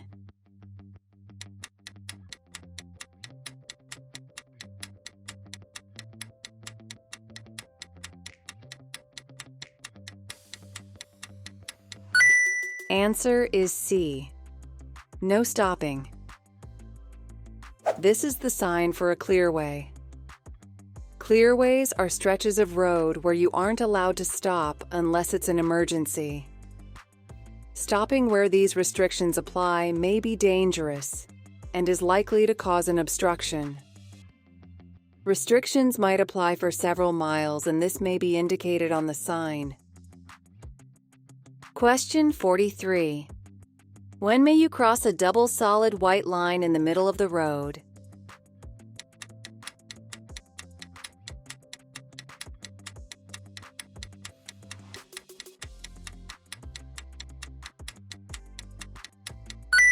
Answer is B.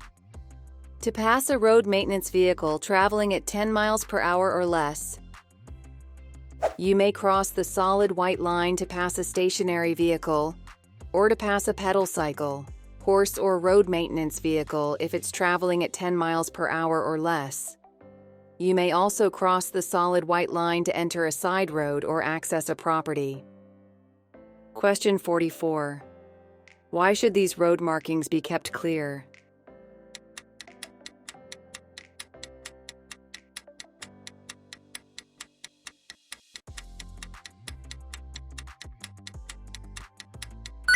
Answer is C. To allow children to see and be seen when they're crossing the road. The markings are there to show that the area should be kept clear. This is to allow an unrestricted view for approaching drivers and riders, children wanting to cross the road. Question 45. What should you do when you see this sign at a crossroads?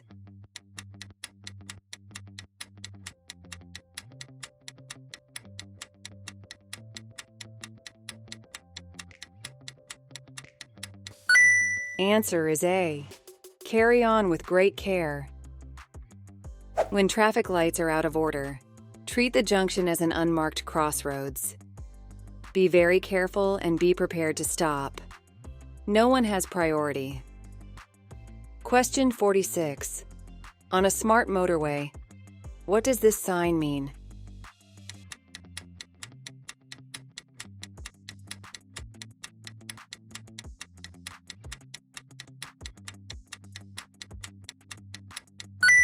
Answer is A.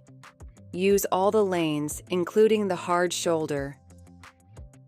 You must obey mandatory speed limit signs above motorway lanes, including the hard shoulder. In this case, you can use the hard shoulder as a running lane, but you should look for any vehicles that may have broken down and may be blocking the hard shoulder. Question 47. What should you do if the vehicle starts reversing off the driveway?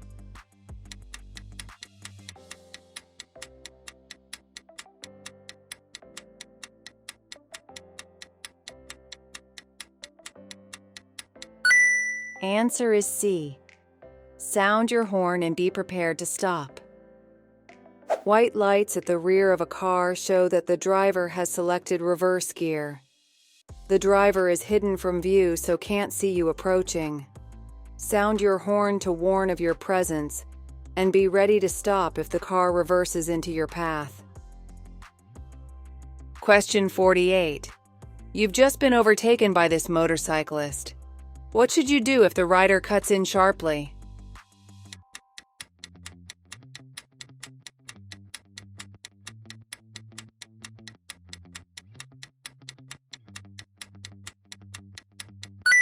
Answer is C. Keep a safe gap. If another vehicle cuts in sharply, ease off the accelerator and drop back to allow a safe separation distance. Try not to overreact by braking sharply or swerving, as you could lose control. If vehicles behind you are too close or unprepared, it could lead to a crash. Question 49. You want to turn left at this junction. What should you do if your view of the main road is restricted?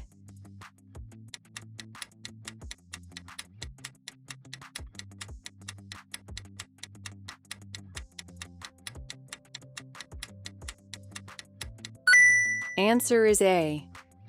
Approach slowly and edge out until you can see more clearly. You should slow right down and stop if necessary at any junction where your view is restricted. Edge forward until you can see properly. Only then can you decide whether it's safe to go. Question 50. What should you do if it's raining and you're following this lorry on a motorway?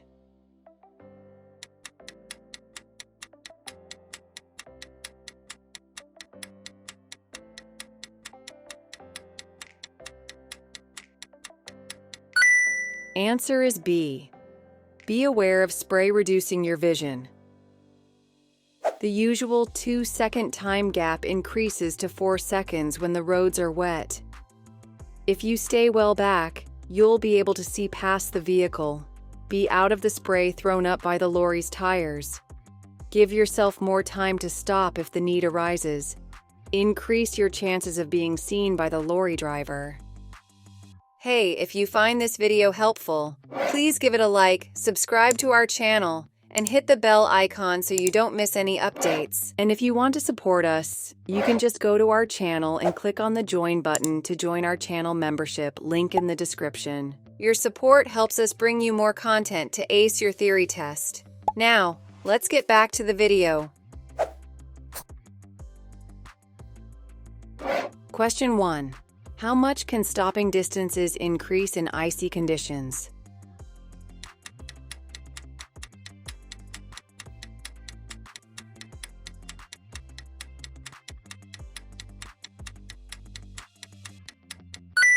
Answer is B, 10 times. Tire grip is greatly reduced in icy conditions.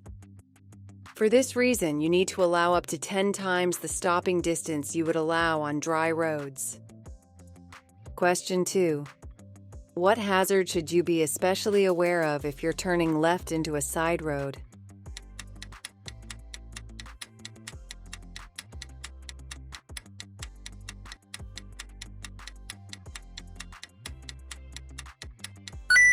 Answer is C, pedestrians. Make sure that you've reduced your speed and are in the correct gear for the turn. Look into the road before you turn and always give way to any pedestrians who are crossing. Question 3. How will a school crossing patrol signal you to stop?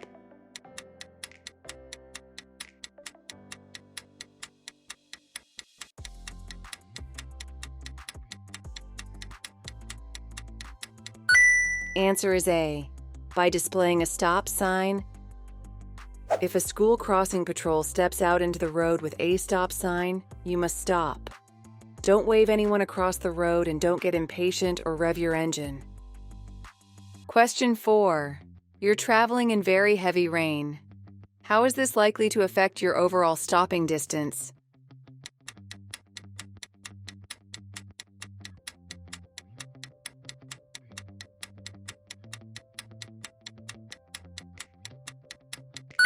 Answer is A. It will be doubled.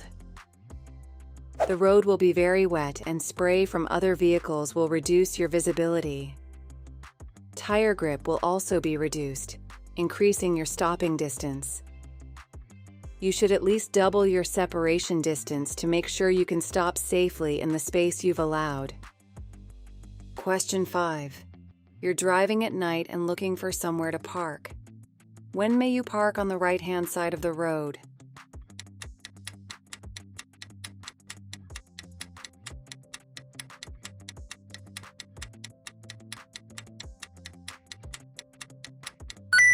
Answer is B, when you're in a one-way street.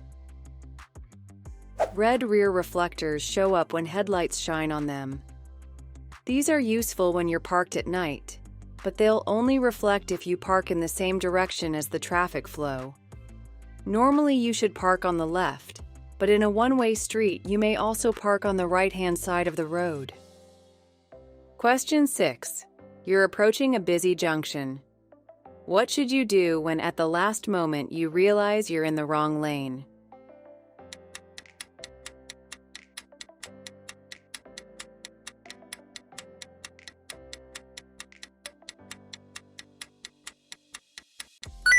Answer is A. Continue in that lane. There are times when road markings are obscured by queuing traffic, or you're unsure which lane to use. If at the last moment you find you're in the wrong lane, don't cut across or bully other drivers to let you in. Follow the lane you're in and find somewhere safe to turn around and rejoin your route. Question 7. What does this line across the road at the entrance to a roundabout mean?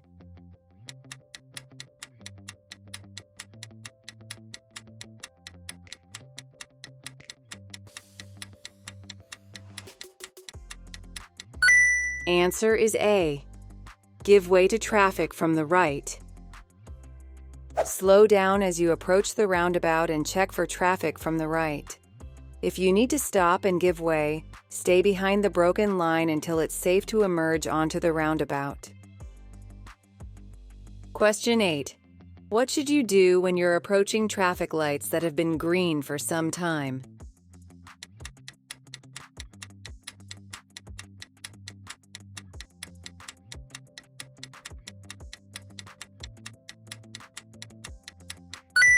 Answer is B. Be ready to stop. The longer traffic lights have been green, the sooner they'll change. Allow for this as you approach traffic lights that you know have been green for a while. They're likely to change soon, so you should be prepared to stop. Question 9. You're traveling behind a moped. What should you do if you want to turn left a short distance ahead?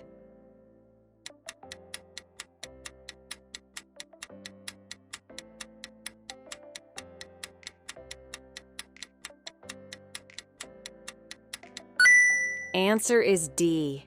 Stay behind until the moped has passed the junction. Passing the moped and turning into the junction could mean that you cut across the front of the rider. This might force them to slow down, stop, or even lose control. Stay behind the moped until it has passed the junction, and then you can turn without affecting the rider. Question 10. What should you do if the red lights start flashing as you approach a level crossing?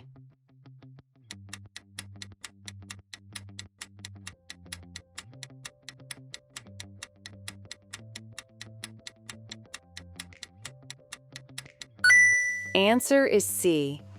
Stop before the barrier. At level crossings, the red lights flash before and while the barrier is down. At most crossings, an amber light will precede the red lights. You must stop behind the white line unless you've already crossed it when the amber light comes on. Don't be tempted to zigzag around half barriers. Question 11. You're on a motorway. What should you do if there's a red cross showing on the signs above your lane only?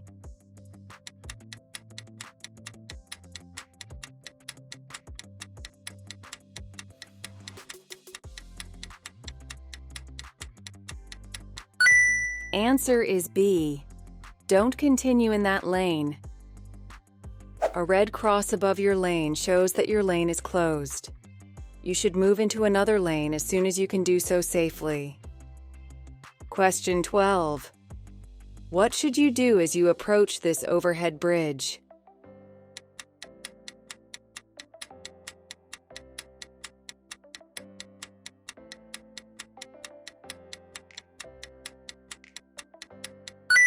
Answer is A. Be prepared to give way to large vehicles in the middle of the road. Oncoming large vehicles may need to move to the middle of the road to pass safely under the bridge. There won't be enough room for you to continue, so you should be ready to stop and wait. Question 13. You need to top up your battery with distilled water. What level should you fill it to?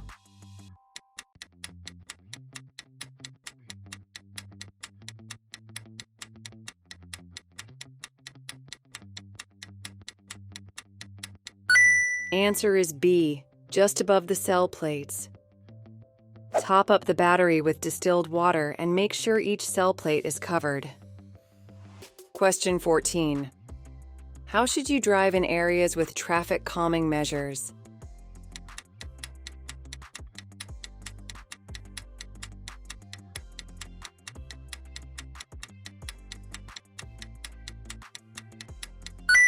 Answer is A. At a reduced speed. Traffic calming measures such as road humps, chicanes, and narrowings are intended to slow drivers down to protect vulnerable road users. Don't speed up until you reach the end of the traffic calmed zone. Question 15. Why should you slow down as you approach this hazard?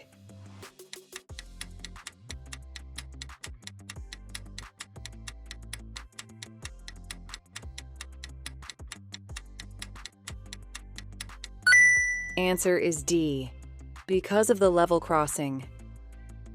You should be slowing down and selecting the correct gear in case you have to stop at the level crossing. Look for the signals and be prepared to stop if necessary. Question 16. Traffic officers operate on motorways and some primary routes in England and Wales. What are they authorized to do?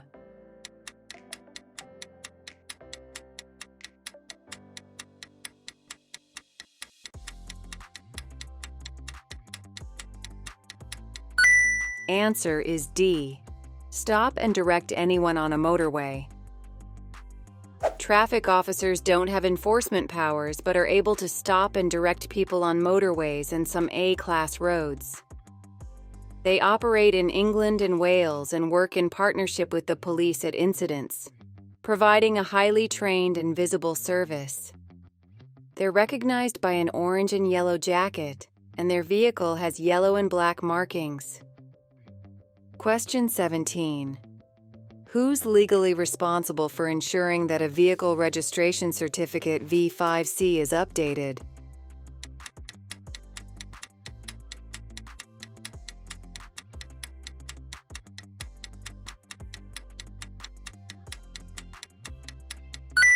Answer is B. The registered vehicle keeper. It's your legal responsibility to keep the details on your vehicle registration certificate, V5C, up to date. You should tell the licensing authority about any changes. These include your name, address, or vehicle details. If you don't do this, you may have problems when you try to sell your vehicle. Question 18. What should you do when you're passing loose sheep on the road?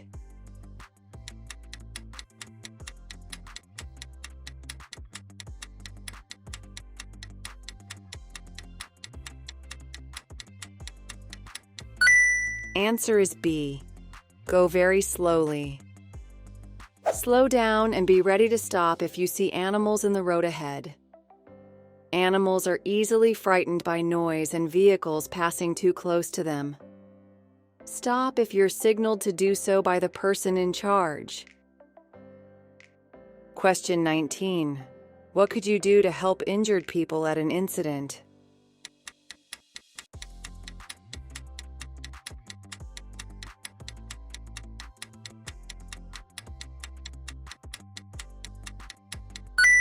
Answer is D. Keep them warm and comfortable. There are a number of things you can do to help, even without expert training. Be aware of further danger from other traffic and fire. Make sure the area is safe. People may be in shock. Don't give them anything to eat or drink. Keep them warm and comfortable and reassure them. Don't move injured people unless there's a risk of further danger. Question 20. You arrive at an incident. A pedestrian is bleeding heavily from a leg wound. The leg isn't broken and there's nothing in the wound. How could you help?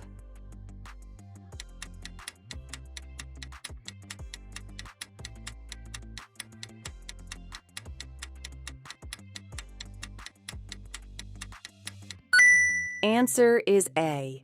Apply firm pressure over the wound. You should protect yourself from exposure to blood and then apply firm pressure over the wound to stem the flow of blood. As soon as practical, fasten a pad to the wound with a bandage or length of cloth. Use the cleanest material available. Question 21. There are objects hanging from your interior mirror. Why could this be a hazard?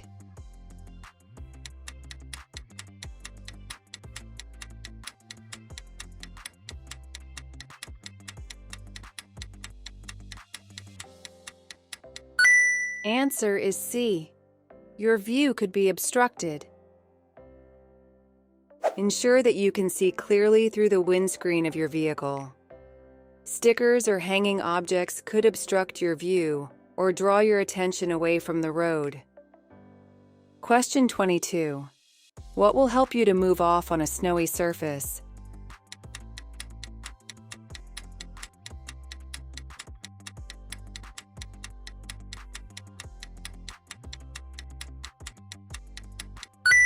Answer is B, using a higher gear than normal.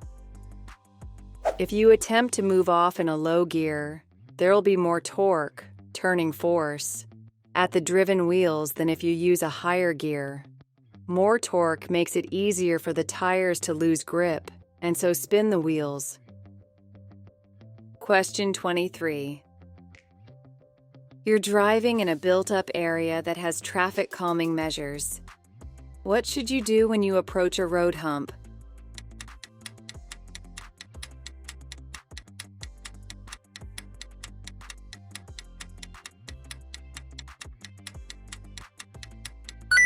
Answer is A. Check your mirror and slow down.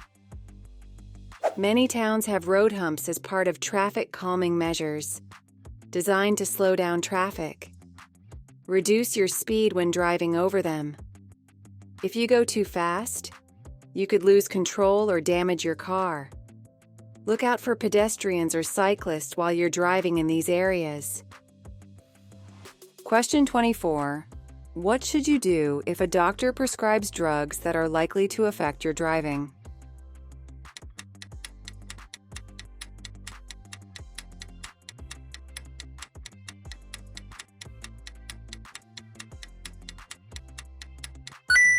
Answer is B. Get someone else to drive. You shouldn't drive if you're taking medicine that could cause you to feel drowsy at the wheel. Ask someone else to drive, or if that isn't possible, find another way to get home. Question 25. You've stopped at a pelican crossing. What should you do if a disabled person is crossing slowly in front of you and the lights change to green?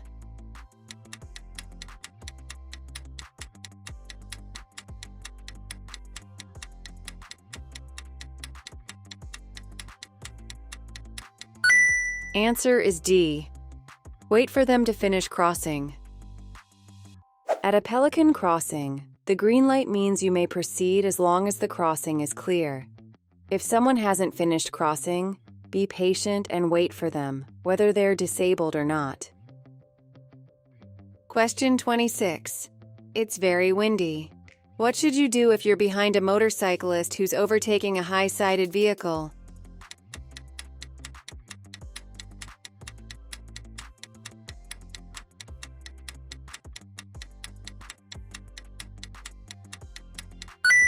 Answer is B. Keep well back. Windy weather affects motorcyclists more than other vehicles. In windy conditions, high-sided vehicles cause air turbulence. You should keep well back, as the motorcyclist could be blown off course. Question 27. You're driving on the motorway in windy conditions. What should you do as you overtake a high-sided vehicle?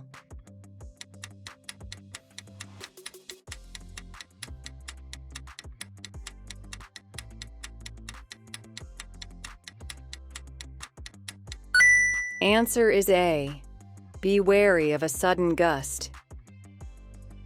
The draft caused by other vehicles, particularly those with high sides, could be strong enough to push you out of your lane. Be prepared for a sudden gust of wind as you overtake large vehicles. Keep both hands on the steering wheel to help you keep full control. Question 28. How far are you allowed to reverse?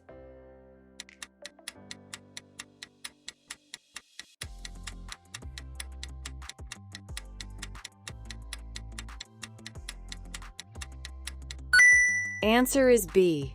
No further than is necessary. You mustn't reverse further than is necessary. You may decide to turn your vehicle around by reversing into an opening or side road. When you reverse, always look all around you and watch for pedestrians. Don't reverse from a side road into a main road. Question 29. What would suggest you're driving on an icy road?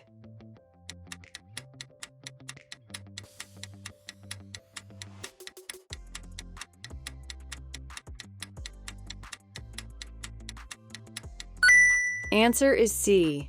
There's less tire noise. Drive extremely carefully when the roads are icy. When traveling on ice, tires make virtually no noise, and the steering feels light and unresponsive. In icy conditions, be very gentle when braking, accelerating, and steering. Question 30. You've been involved in an argument that's made you feel angry. What should you do before starting your journey?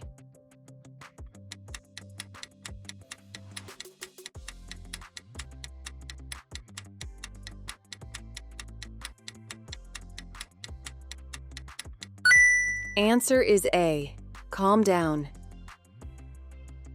If you're feeling upset or angry, you'll find it much more difficult to concentrate on your driving. You should wait until you've calmed down before starting a journey. Question 31. What legal requirement must be met by a newly qualified driver?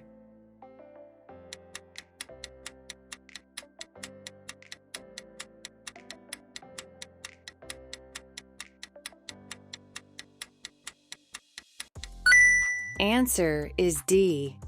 They must have valid motor insurance. It's your responsibility to make sure you're properly insured for the vehicle you're driving. This is the case regardless of whether you're a newly qualified driver or one with more experience. Question 32. Where's the safest place to park your vehicle at night?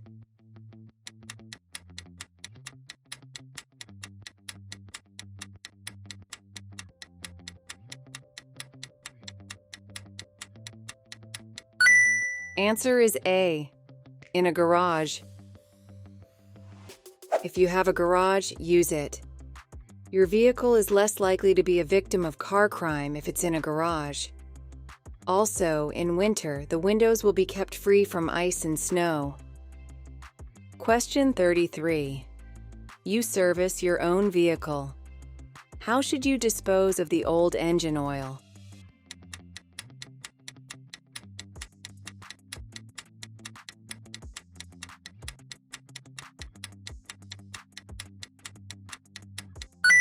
Answer is C.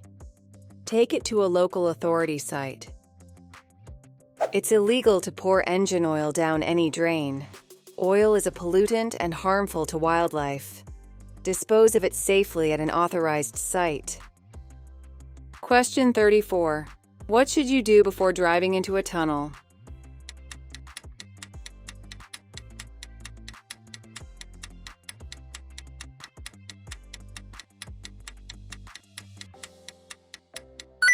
Answer is D.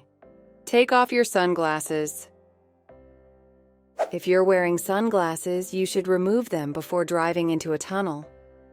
If you don't, your vision will be restricted, even in tunnels that appear to be well lit. Question 35. What should you do to avoid fuel spillage?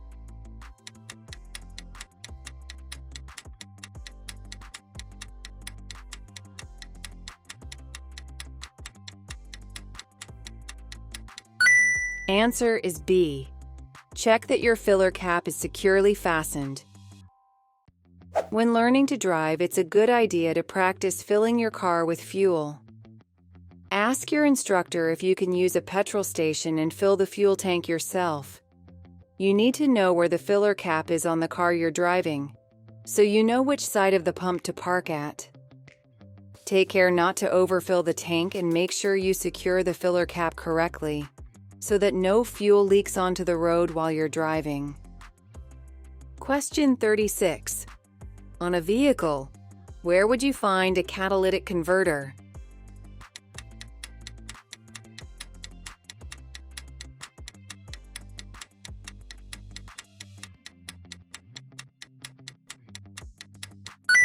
Answer is D.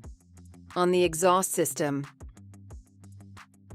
Although carbon dioxide is still produced, a catalytic converter fitted to the exhaust system reduces the toxic and polluting gases by up to 90%. Question 37. You're driving towards this left-hand bend. What danger should you be anticipating?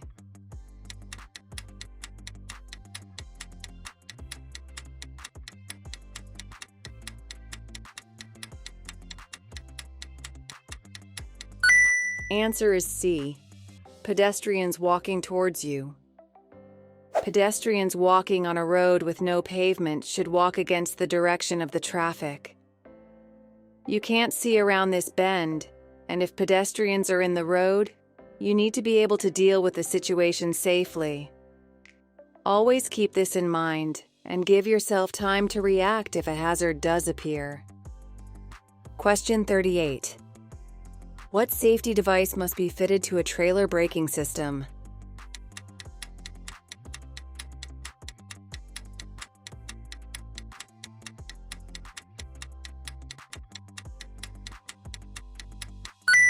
Answer is A. Breakaway cable. In the event that the trailer becomes detached from the towing vehicle, the breakaway cable activates the trailer brakes before snapping. This allows the towing vehicle to get free of the trailer and out of danger. Question 39. What must you do if poor health affects your driving?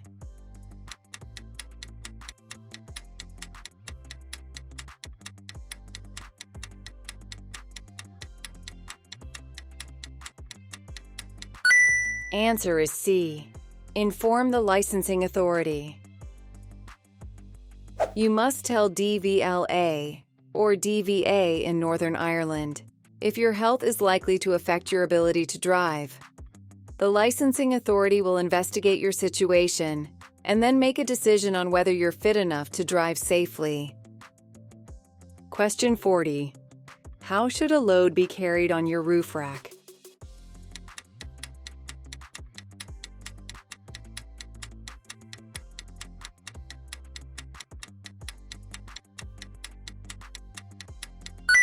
Answer is C. Securely fastened with suitable restraints.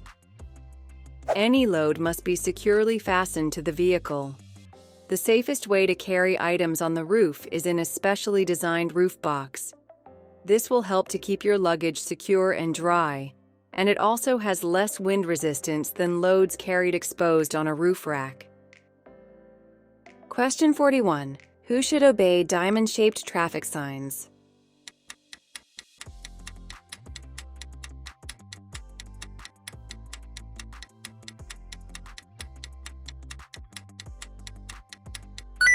Answer is D. Tram drivers. These signs apply only to tram drivers, but you should know their meaning so that you're aware of the priorities and are able to anticipate the actions of the driver. Question 42. What's the meaning of this sign?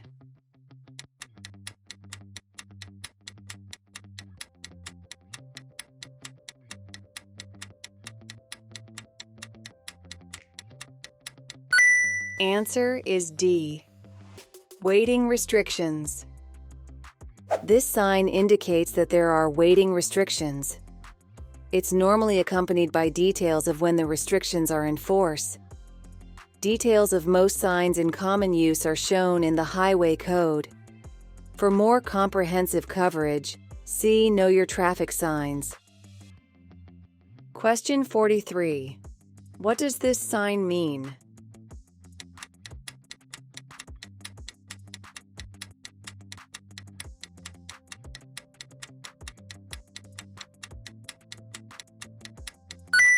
Answer is B. Maximum speed limit with traffic calming. If you're in a place where there are likely to be pedestrians, for example, outside a school, near a park, in a residential area, or in a shopping area, you should be cautious and keep your speed down. Many local authorities have taken steps to slow traffic down by creating traffic calming measures such as road humps.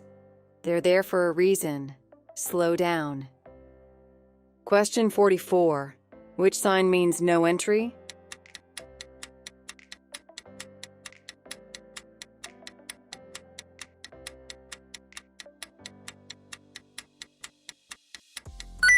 Answer is D. Look for and obey traffic signs. Disobeying or not seeing a sign could be dangerous. It may also be an offense for which you could be prosecuted. Question 45. What does this sign mean?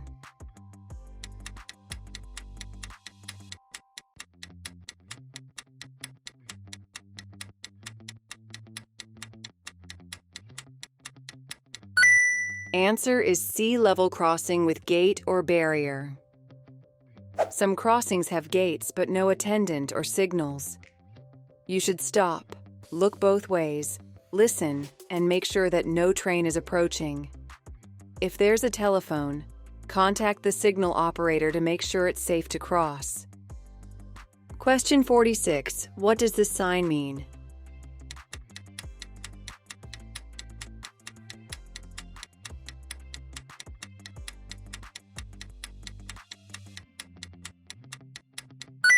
Answer is D, traffic lights out of order. You might see this sign where traffic lights are out of order. Proceed with caution, as nobody has priority at the junction. Question 47. You're traveling on a road that has road humps. What should you do when the driver in front is traveling more slowly than you?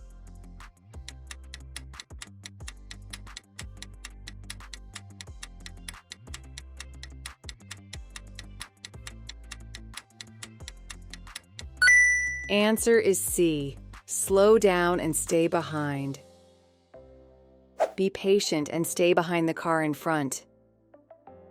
You shouldn't normally overtake other vehicles in areas subject to traffic calming. If you overtake here, you may easily exceed the speed limit, defeating the purpose of the traffic calming measures. Question 48. What does it mean if you see this signal on the motorway?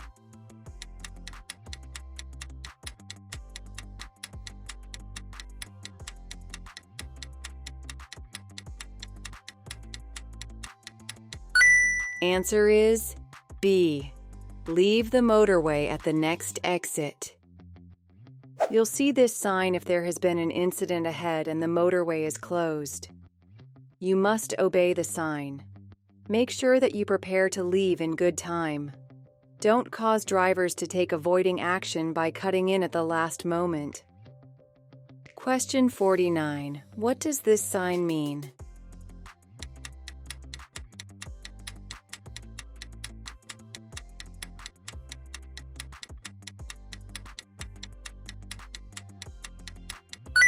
Answer is A. Two-way traffic crosses a one-way road. Be prepared for traffic approaching from junctions on either side of you. Try to avoid unnecessary changing of lanes just before the junction. Question 50. You want to park and you see this sign. What should you do on the days and times shown?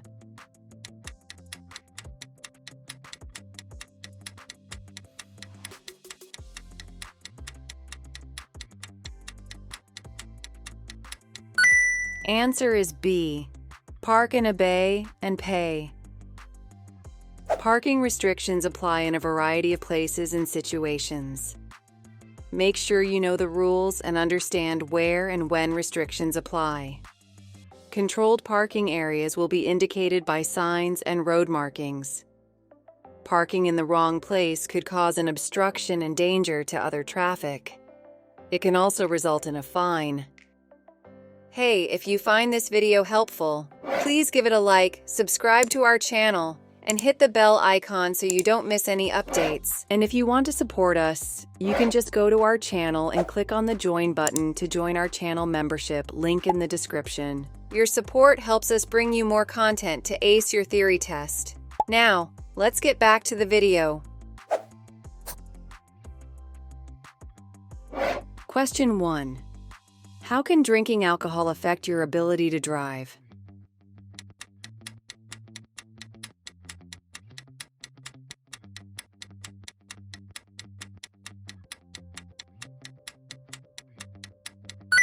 Answer is A. Your ability to judge speed will be reduced. Alcohol will severely reduce your ability to drive or ride safely, and there are serious consequences if you're caught over the drink-drive limit. It's known that alcohol can affect your judgment, cause overconfidence, reduce coordination and control. Question 2. Which lights should you switch on when daytime visibility is poor but not seriously reduced?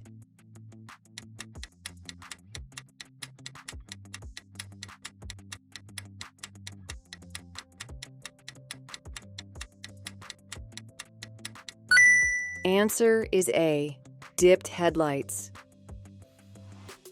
Only use your fog lights when visibility is seriously reduced. Use dipped headlights in poor conditions because this helps other road users to see you without the risk of causing dazzle. Question 3. You're driving past a line of parked cars. What should you do if a ball bounces out into the road ahead?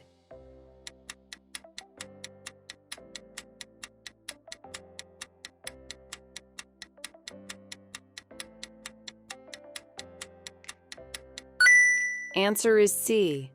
Slow down and be prepared to stop for children. Beware of children playing in the street and running out into the road. If a ball bounces out from the pavement, slow down and be prepared to stop. Don't encourage anyone to retrieve it. Other road users may not see your signal, and you might lead a child into a dangerous situation. Question 4. You're at the front of a queue of traffic waiting to turn right into a side road. Why is it important to check your right mirror just before turning?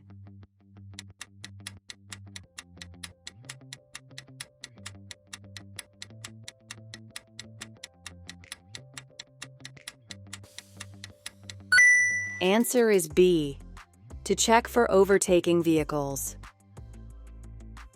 A motorcyclist could be riding along the outside of the queue. Always check your mirror before turning, as situations behind you can change while you've been waiting to turn. Question 5. When would you use an emergency refuge area on a smart motorway?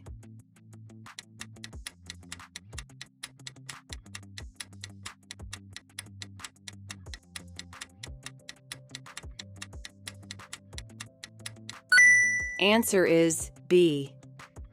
In cases of emergency or breakdown.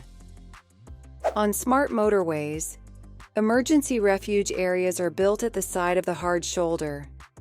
If you break down, try to get your vehicle into the refuge, where there's an emergency telephone. The phone connects directly to a control center. Remember to take care when rejoining the motorway, especially if the hard shoulder is being used as a running lane. Question 6. When are you not allowed to sound your vehicle's horn?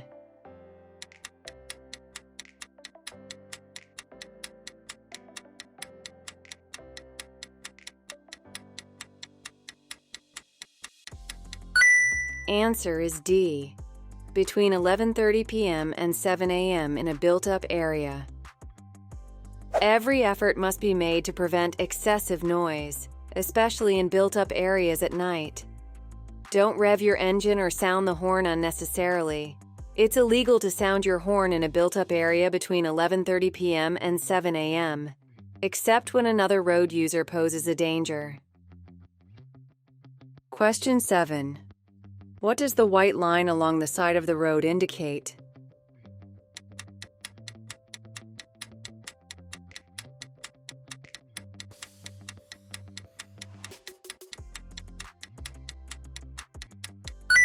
Answer is D. The edge of the carriageway.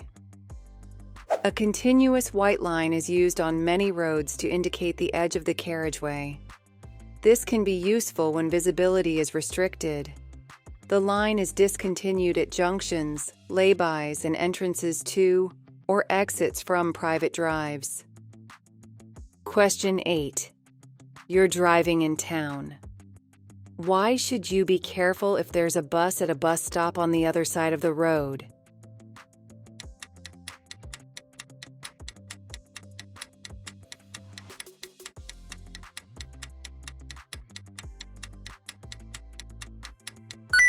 Answer is A. Pedestrians might come from behind the bus. If you see a bus ahead, watch out for pedestrians. They might not be able to see you if they're behind the bus. Question 9. What will happen if you use rear fog lights in good conditions?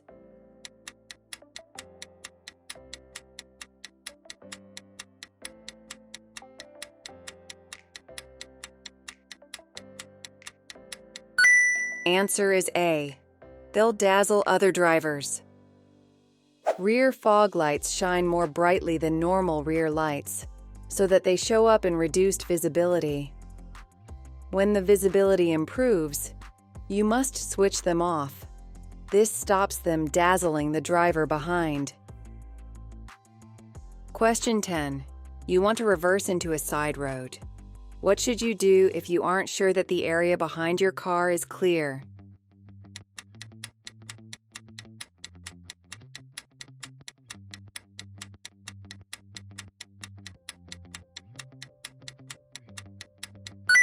Answer is C. Get out and check.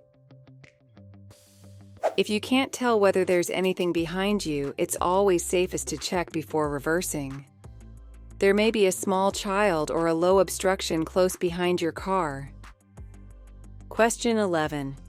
What lights should you use when you're driving on a wet motorway and vehicles are throwing up surface spray?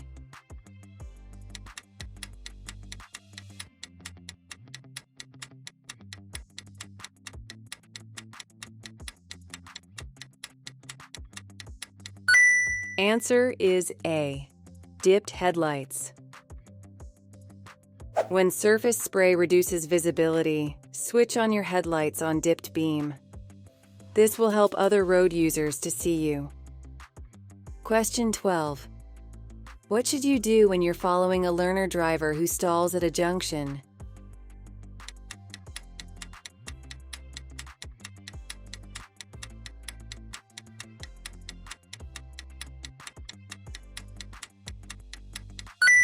Answer is A. Be patient, as you expect them to make mistakes. Learning to drive is a process of practice and experience. Try to understand this and tolerate those who make mistakes while they're learning. Question 13. What's most likely to distract you while you're driving?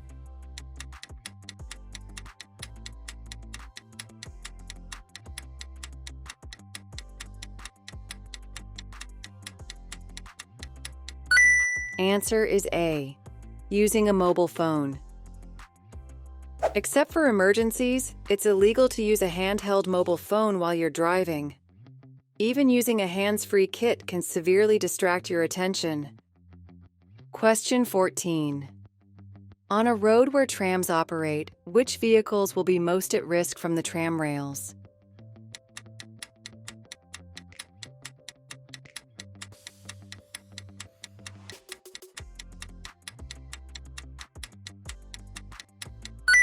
Answer is C. Cycles.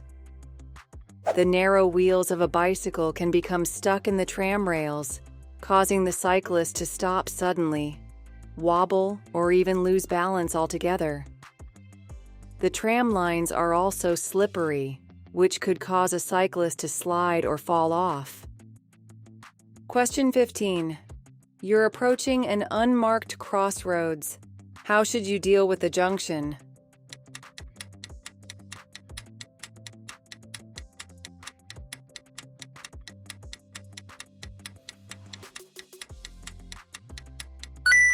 Answer is D. Slow down and look both ways.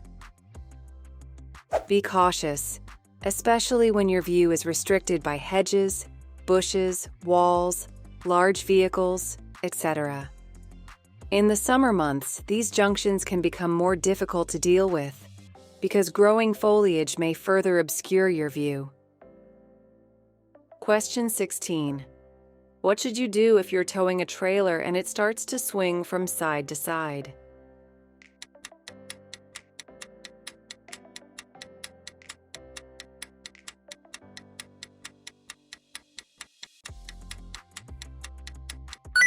Answer is C.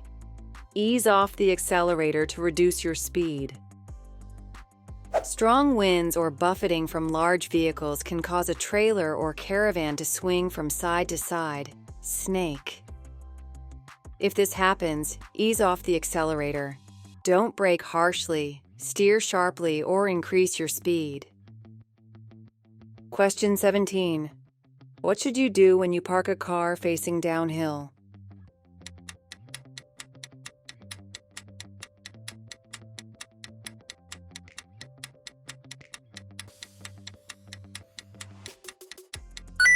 Answer is D. Turn the steering wheel towards the curb.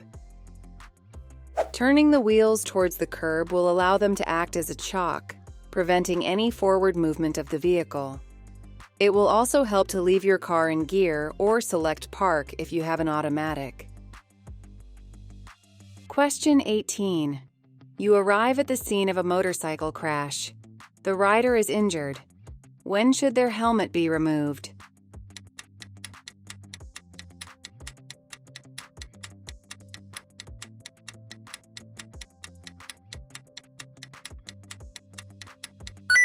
Answer is C.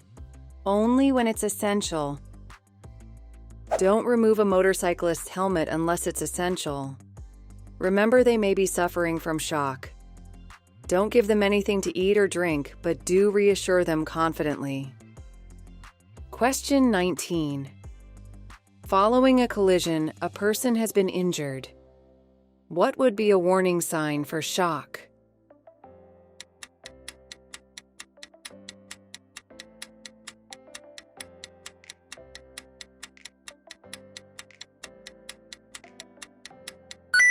Answer is B. Rapid, shallow breathing. The effects of shock may not be immediately obvious. Warning signs to look for include a rapid pulse, sweating, pale gray skin, rapid, shallow breathing. Question 20. You're on a smart motorway. What does it mean when a mandatory speed limit is displayed above the hard shoulder?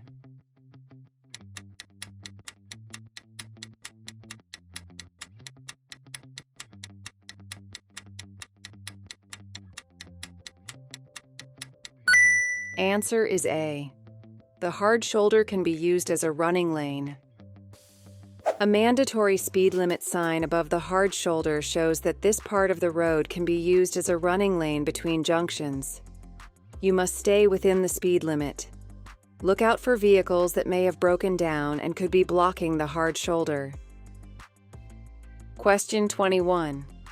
How much more fuel will you use by driving at 70 miles per hour compared with driving at 50 miles per hour?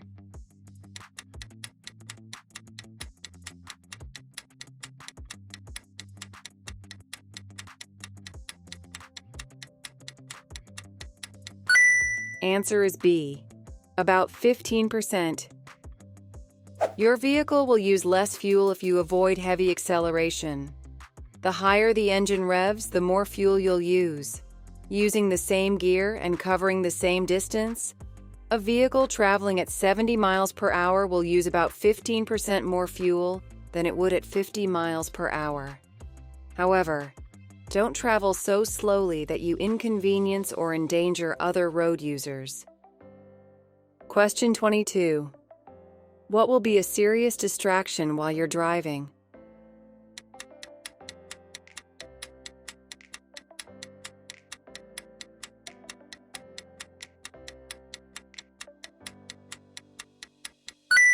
Answer is A. Looking at road maps. Looking at road maps while driving is very dangerous.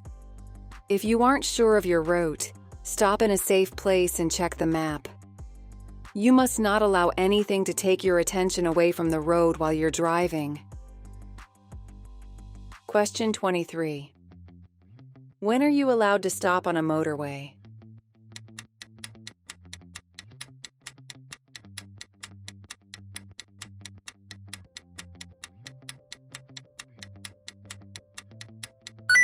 Answer is D. When you're signaled to do so by traffic signals. You must stop if overhead gantry signs show a red cross above every lane on the motorway. If any of the other lanes doesn't show a red cross, you may move into that lane and continue if it's safe to do so. Question 24. What can be damaged if you turn the steering wheel when the car isn't moving?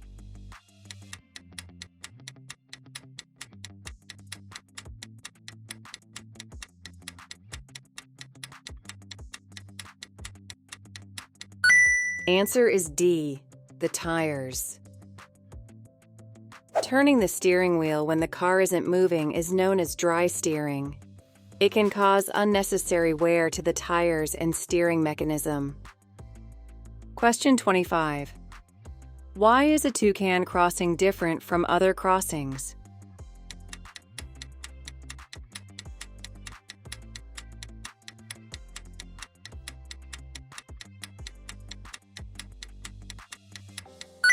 Answer is A. Cyclists can use it. Toucan crossings are shared by pedestrians and cyclists who are permitted to cycle across. They're shown the green light together.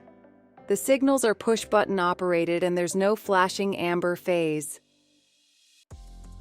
Question 26. When should you check the engine oil level?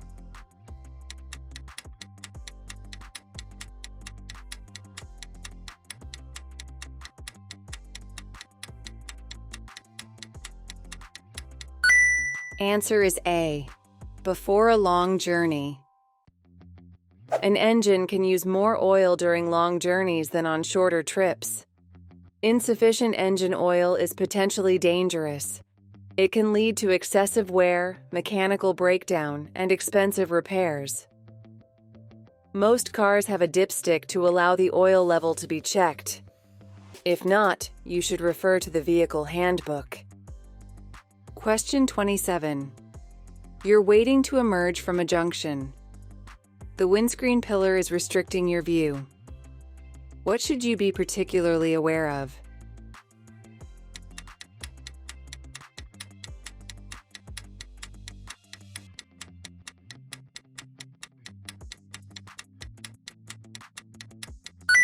Answer is D.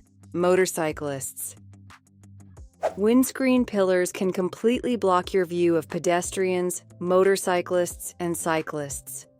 You should make a particular effort to look for these road users. Don't just rely on a quick glance.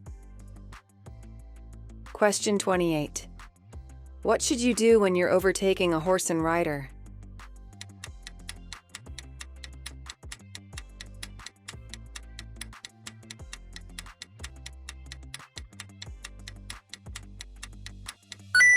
Answer is C. Go past slowly and carefully. Horses can be startled by the sound of a car engine or the rush of air caused by a vehicle passing too closely. Keep well back and only pass when it's safe. Leave them plenty of room. You may have to use the other side of the road to go past safely. Question 29. Why should you be cautious when going past this bus waiting at a bus stop?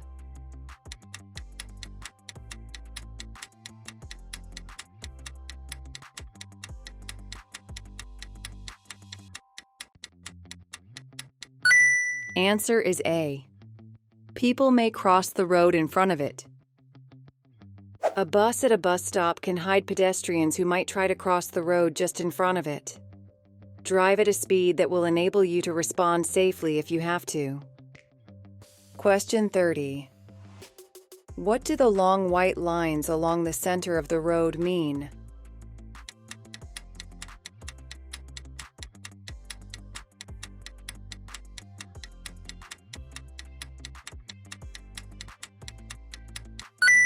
Answer is C. Hazard warning. The center of the road is usually marked by a broken white line, with lines that are shorter than the gaps. When the lines become longer than the gaps, this is a hazard warning line. Look well ahead for these, especially when you're planning to overtake or turn off. Question 31. There are no speed limit signs on the road. How is a 30-mile-per-hour limit generally indicated?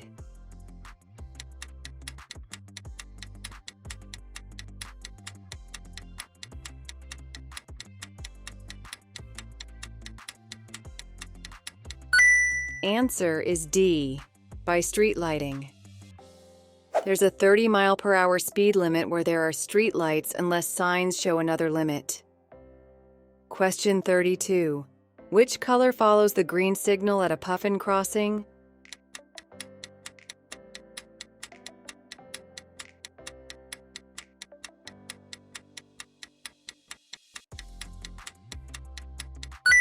Answer is C, steady amber. Puffin crossings have infrared sensors that detect when pedestrians are crossing and hold the red traffic signal until the crossing is clear. The use of a sensor means there's no flashing amber phase as there is with a pelican crossing. Question 33. What's the national speed limit for cars and motorcycles on a dual carriageway?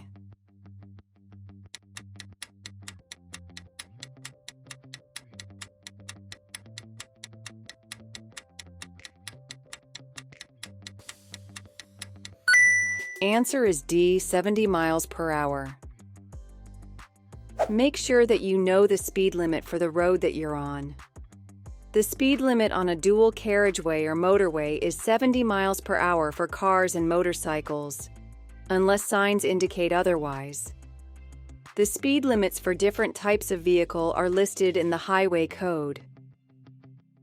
Question 34. You're leaving a safe gap as you follow a large vehicle. What should you do if a car moves into this gap?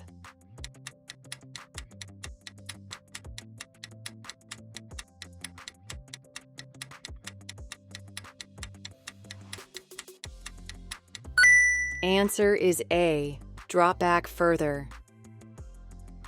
Sometimes your separation distance is shortened by a driver moving into the gap you've allowed. When this happens, react positively. Stay calm and drop further back to re-establish a safe following distance. Question 35. What should you do when you see an older person about to cross the road ahead?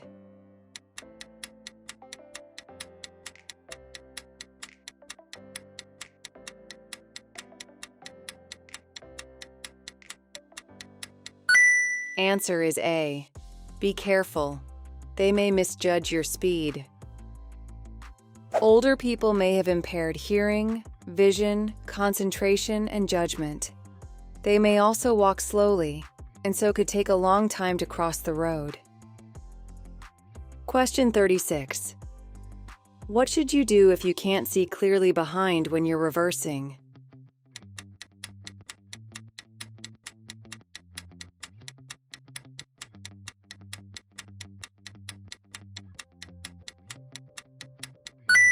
Answer is A, ask someone to guide you. If you want to turn your car around, try to find a place where you have good all-round vision. If this isn't possible and you're unable to see clearly, then get someone to guide you. Question 37. How should you overtake horse riders?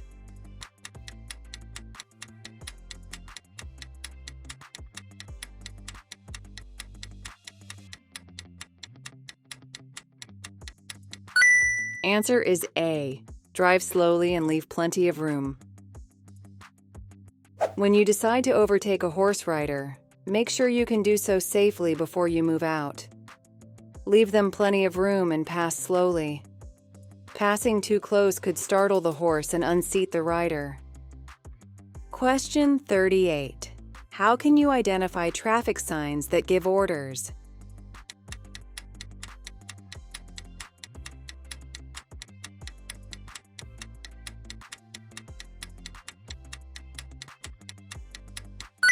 Answer is A. They're circular with a red border. There are three basic types of traffic sign: those that warn, those that inform, and those that give orders. Generally, triangular signs warn, rectangular signs give information or directions, and circular signs give orders. An exception is the 8-sided stop sign. Question 39. What should you do when you meet an oncoming vehicle on a single-track road?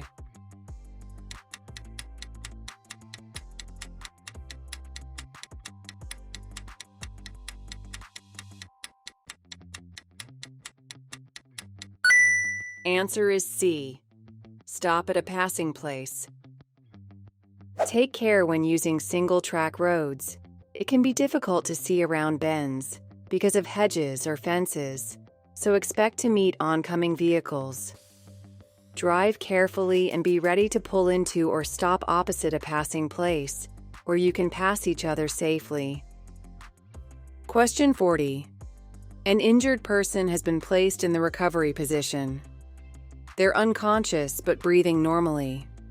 What else should be done?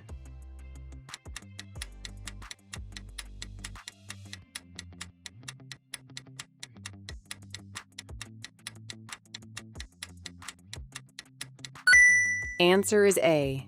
Check their airway remains open. After a casualty has been placed in the recovery position, make sure their airway remains open and monitor their condition until medical help arrives. Where possible, don't move a casualty unless there's further danger. Question 41. What's the purpose of triangular-shaped signs?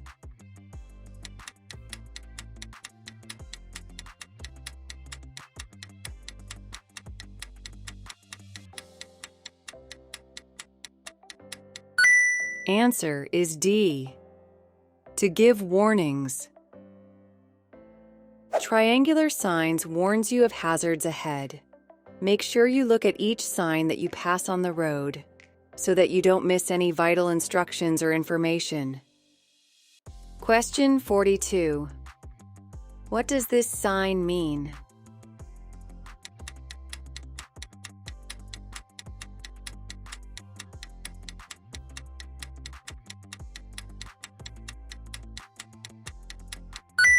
Answer is C. No parking on the days and times shown. Urban clearways are provided to keep traffic flowing at busy times. You may stop only briefly to set down or pick up passengers. Times of operation will vary from place to place, so always check the signs. Question 43. When may front fog lights be used?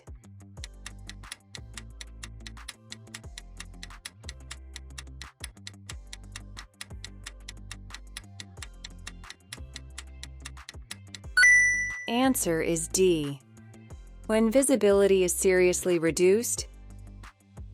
Your fog lights must only be used when visibility is reduced to 100 meters or less.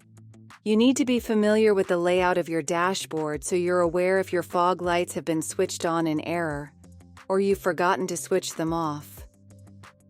Question 44. What shape is a stop sign?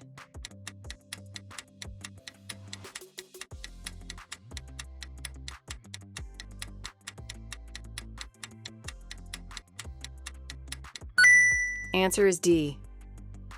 To make it easy to recognize, the stop sign is the only sign of this shape. You must stop and take effective observation before proceeding. Question 45. What does this sign mean?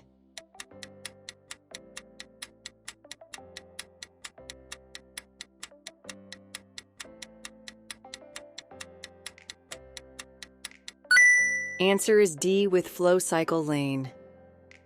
Usually, a picture of a cycle will also be painted on the road, and sometimes the lane will have a different colored surface. Leave these areas clear for cyclists and don't pass too closely when you overtake. Question 46. What does this sign mean?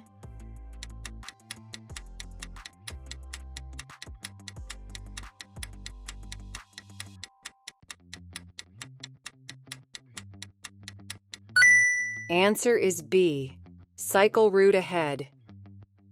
More people are cycling today, and cycle routes are being extended in our towns and cities to provide safe cycling routes.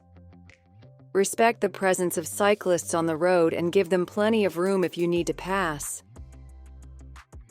Question 47. You're on a motorway. What must you do if there's a red cross showing above every lane?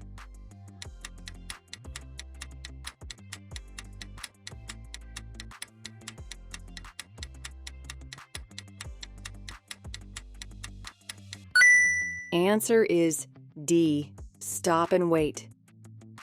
A red cross signal above all lanes means you must stop and wait. Don't change lanes and don't try to continue any further along the motorway. Question 48. What does this sign mean?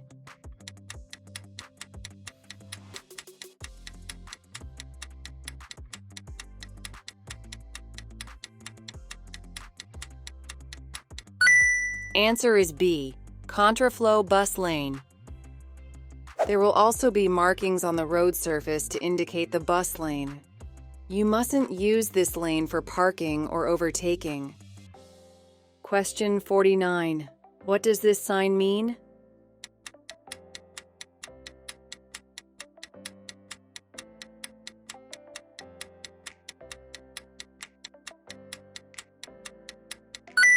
Answer is A, end of dual carriageway.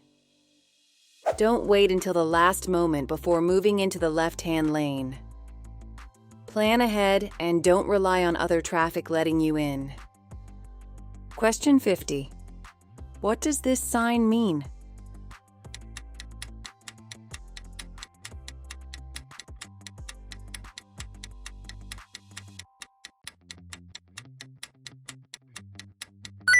Answer is B, a route for pedestrians and cyclists. This sign shows a shared route for pedestrians and cyclists. When it ends, the cyclist will be rejoining the main road.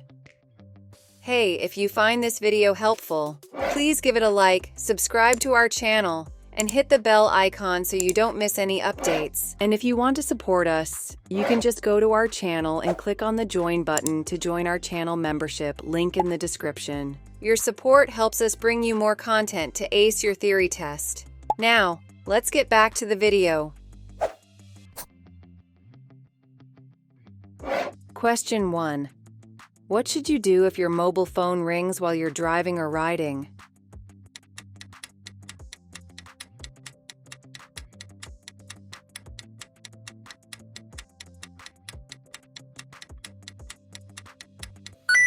Answer is B. Leave it until you have stopped in a safe place. It's illegal to use a handheld mobile or similar device when driving or riding, except in a genuine emergency. The safest option is to switch off your mobile phone before you set off and use a message service. If you've forgotten to switch your phone off and it rings, you should leave it. When you've stopped in a safe place, you can see who called and return the call if necessary. Question 2. What does this sign mean?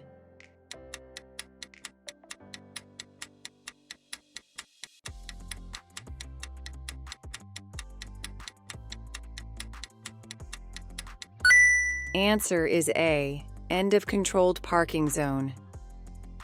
This sign shows that you're leaving a controlled parking zone and those restrictions no longer apply. Question 3. Where should you avoid overtaking?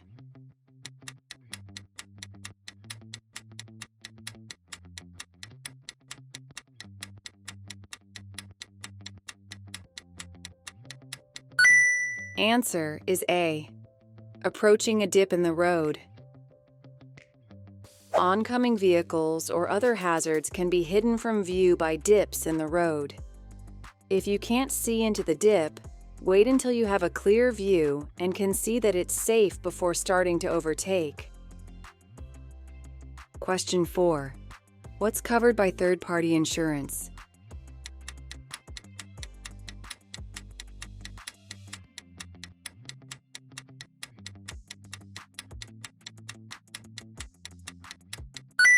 Answer is A, damage to other vehicles. Third-party insurance doesn't cover damage to your own vehicle or injury to yourself. If you have a crash and your vehicle is damaged, you might have to carry out the repairs at your own expense. Question 5. What does this motorway sign mean?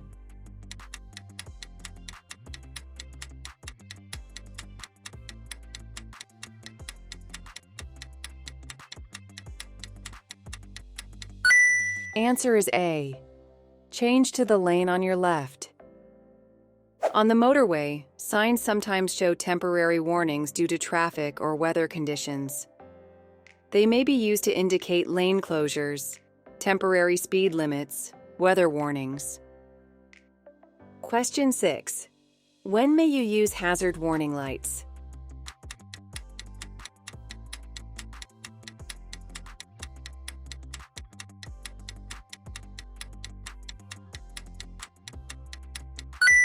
Answer is A. When driving on a motorway to warn traffic behind of a hazard ahead.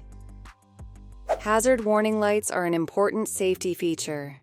Use them when driving on a motorway to warn traffic behind you of danger ahead. You should also use them if your vehicle has broken down and is causing an obstruction. Question 7. What type of vehicle uses an amber flashing beacon on a dual carriageway?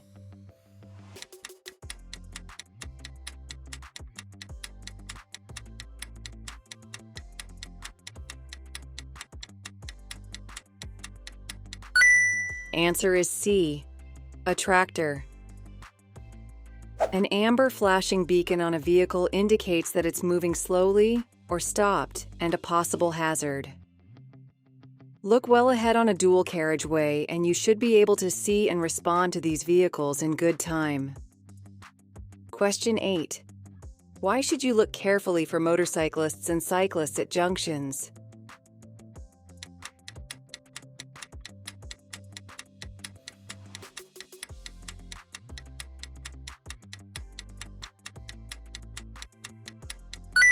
Answer is D.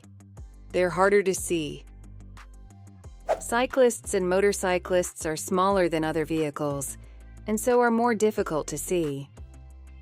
They can easily be hidden from your view by cars parked near a junction. Question 9. You're at a junction controlled by traffic lights. When should you wait at a green light?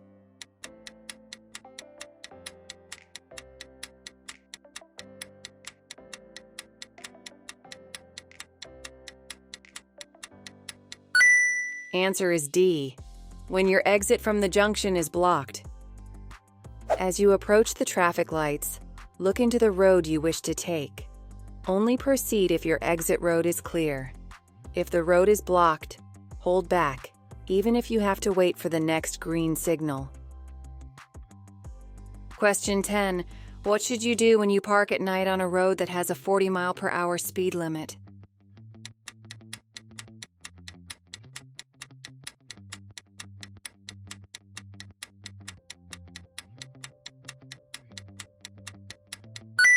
Answer is B. Leave parking lights switched on. You must use parking lights when parking at night on a road or in a lay-by on a road with a speed limit greater than 30 miles per hour. You must also park in the direction of the traffic flow and not close to a junction. Question 11. What does this curved arrow road marking mean?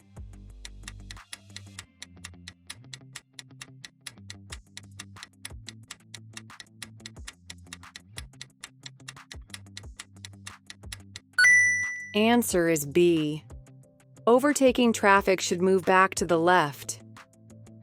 In this picture, the road marking shows that overtaking drivers or riders need to return to the left. These markings show the direction drivers must pass hatch markings or solid double white lines. They're also used to show the route that high vehicles should take under a low arched bridge. Question 12. What should you do before starting a journey in foggy weather?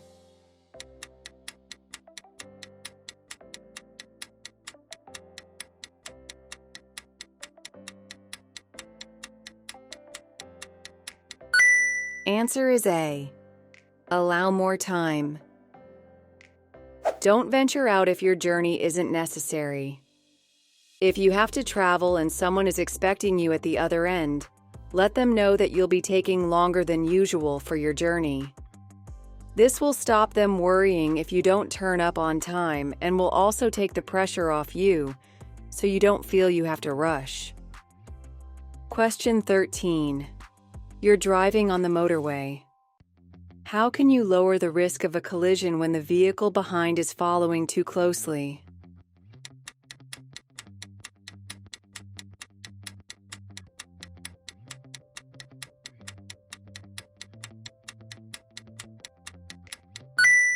Answer is B. Increase your distance from the vehicle in front. On busy roads, traffic may still travel at high speeds. Don't follow the vehicle in front too closely. If a driver behind seems to be pushing you, gradually increase your distance from the vehicle in front by slowing down gently. This will give you more space in front if you have to brake, and will reduce the risk of a collision involving several vehicles. Question 14. You're on a smart motorway. What does it mean when a red cross is displayed above the hard shoulder?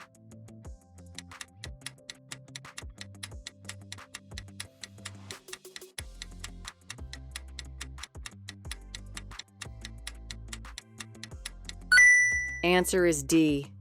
You shouldn't travel in this lane. Some motorways have been redesigned as smart motorways. At certain times, the hard shoulder will be open as a running lane. However, a red cross above the hard shoulder shows that it isn't open as a running lane and should only be used for emergencies and breakdowns. Question 15. You're following a large vehicle. Why should you stay a safe distance behind it?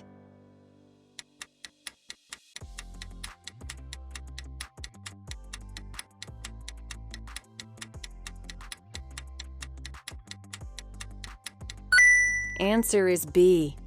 You'll give the driver a chance to see you in their mirrors. If you're following a large vehicle but are so close to it that you can't see its exterior mirrors, the driver won't be able to see you. Keeping well back will also allow you to see the road ahead by looking past the large vehicle. Question 16. What should you do when you see this sign as you travel along a motorway?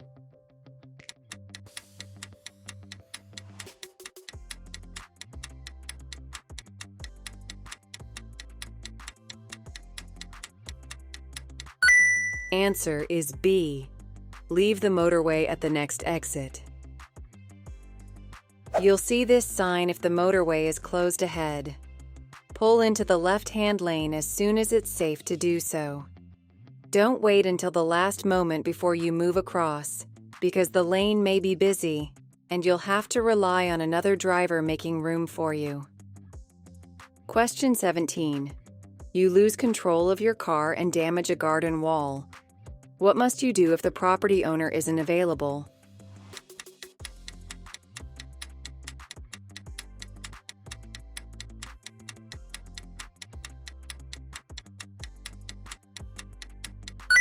Answer is C. Report the incident to the police within 24 hours. If the property owner isn't available at the time, you must inform the police about the incident. This should be done as soon as possible and in any case within 24 hours. Question 18. You're having difficulty finding a parking space in a busy town. Can you park on the zigzag lines of a zebra crossing?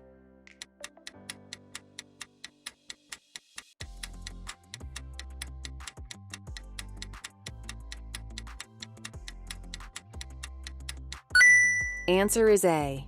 No, not under any circumstances.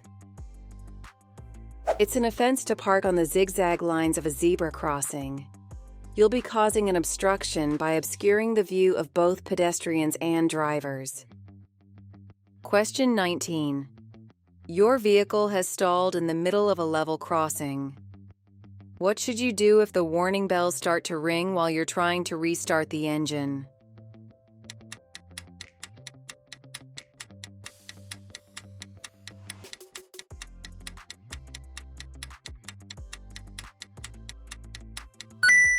Answer is B.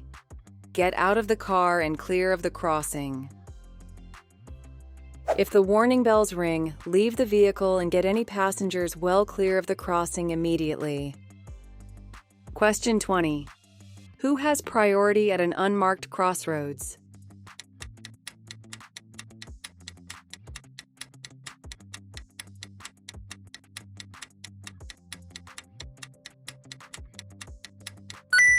Answer is A. No one has priority. Practice good observation in all directions before you emerge or make a turn. Proceed only when you're sure it's safe to do so. Question 21. You're turning right onto a dual carriageway. What should you do if the central reservation is too narrow to contain your vehicle?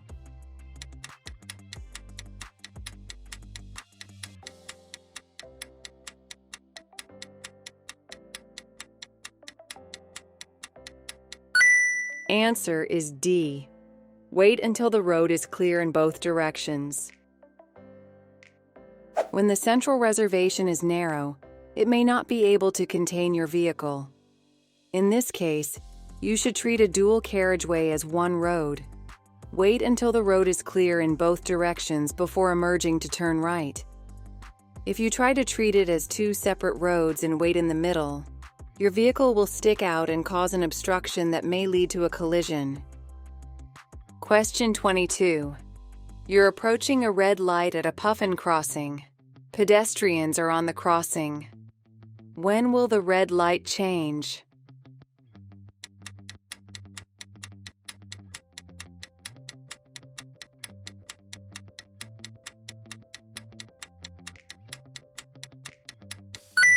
Answer is B. When the pedestrians have cleared the crossing. A sensor will automatically detect that the pedestrians have reached a safe position. Don't drive on until the green light shows and it's safe for you to do so. Question 23. What should you do if a tire bursts while you're driving?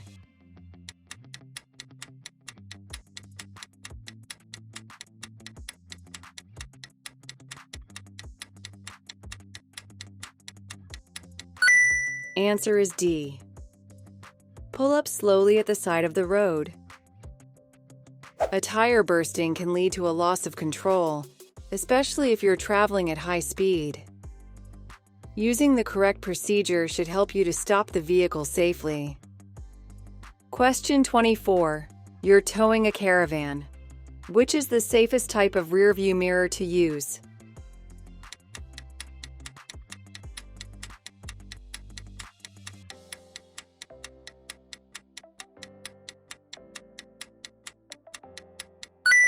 Answer is A. Extended arm side mirrors. Towing a large trailer or caravan can greatly reduce your view of the road behind. You may need to fit extended arm side mirrors so that you can see clearly behind and down both sides of the caravan or trailer. Question 25. When may you overtake another vehicle on their left?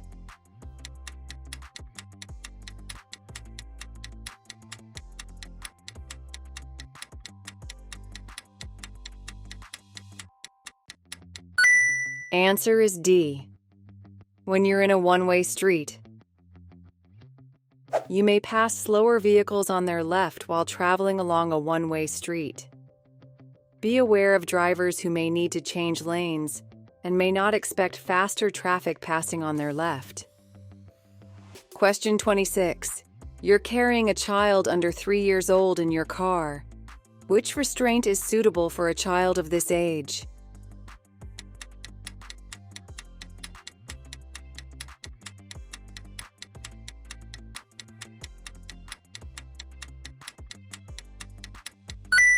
Answer is A. A child seat. It's your responsibility to ensure that all children in your car are secure. Suitable restraints include a child seat, baby seat booster seat, or booster cushion. It's essential that any restraint used is suitable for the child's size and weight, and fitted according to the manufacturer's instructions. Question 27. Which type of vehicle should you be ready to give way to as you approach this bridge?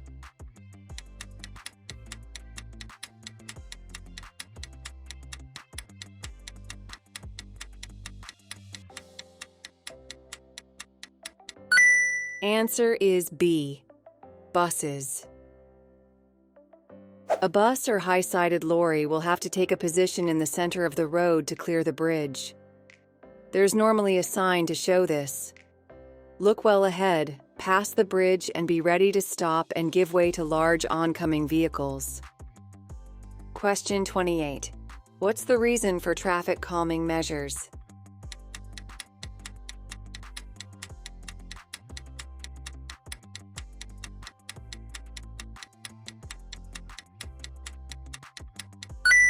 Answer is C, to slow traffic down. Traffic calming measures make the roads safer for vulnerable road users, such as cyclists, pedestrians, and children. These can be designed as chicanes, road humps, or other obstacles that encourage drivers and riders to slow down. Question 29. How does drinking alcohol affect your driving behavior?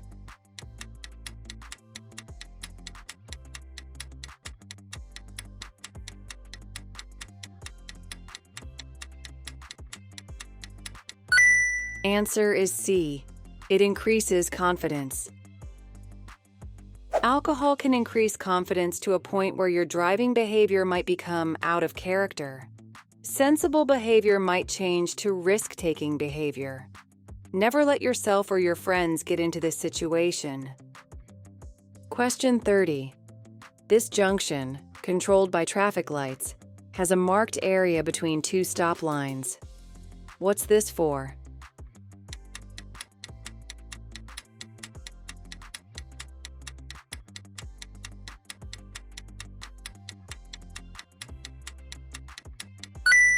Answer is B, to allow cyclists to position in front of other traffic.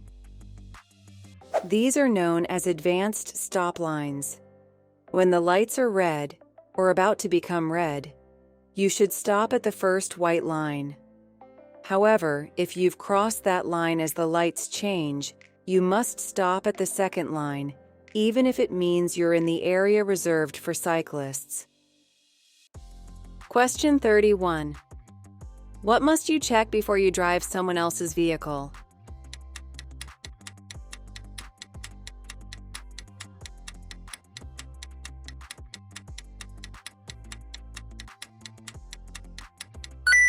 Answer is B, that the vehicle is insured for your use. Driving a vehicle without insurance cover is illegal, so be sure that whoever's car you drive, you're insured, whether on their policy or on your own. If you need to take out insurance, it's worth comparing several quotes before you decide which insurance provider best meets your needs. Question 32. What should you do if you think the driver of the vehicle in front has forgotten to cancel their right indicator?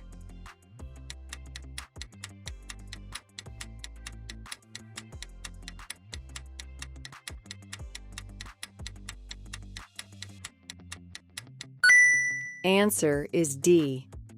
Stay behind and don't overtake. Be cautious and don't attempt to overtake.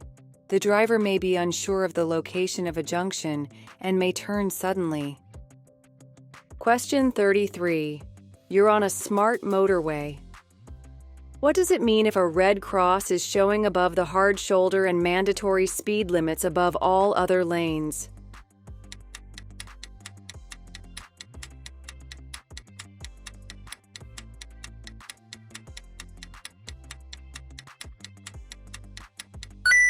Answer is D.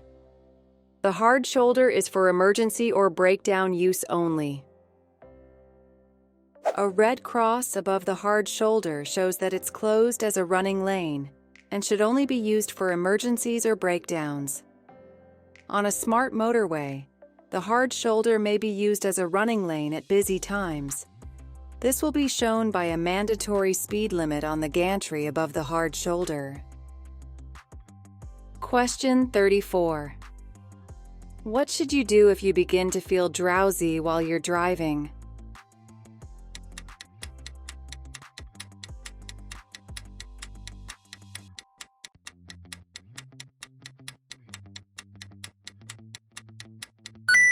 Answer is C. Stop and rest as soon as possible. You'll be putting other road users at risk if you continue to drive when you're drowsy. Pull over and stop in a safe place for a rest. Caffeinated drinks and a short nap can temporarily help counter sleepiness. If you're driving a long distance, think about finding some accommodation so you can rest for longer before continuing your journey. Question 35. Your car requires an MOT certificate. When is it legal to drive it without an MOT certificate?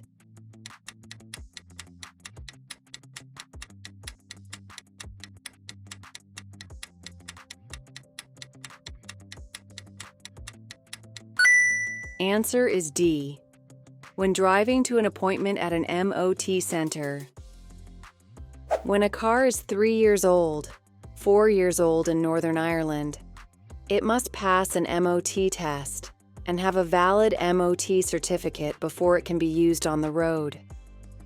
Exceptionally, you may drive to a pre-arranged test appointment or to a garage for repairs required for the test.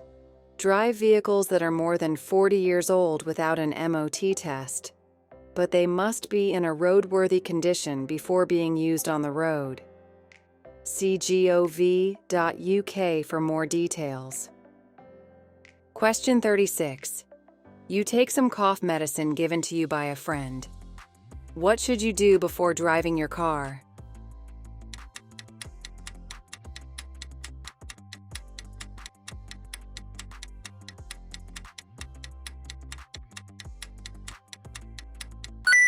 Answer is B. Check the label to see if the medicine will affect your driving. If you've taken medicine, never drive without first checking what the side effects might be. They might affect your judgment and perception, and therefore endanger lives. Question 37. What should you do if your vehicle pulls to one side when you use the brakes?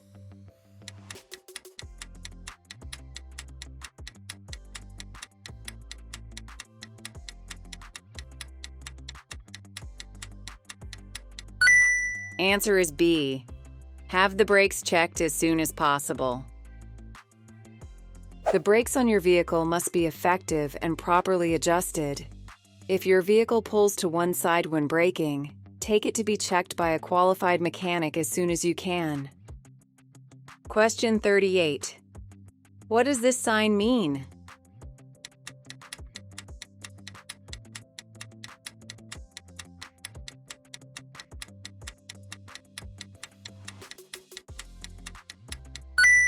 Answer is C. Pass either side to get to the same destination. These signs are often seen in one-way streets that have more than one lane. When you see this sign, use the route that's the most convenient and doesn't require a late change of direction. Question 39. What shape are traffic signs giving orders?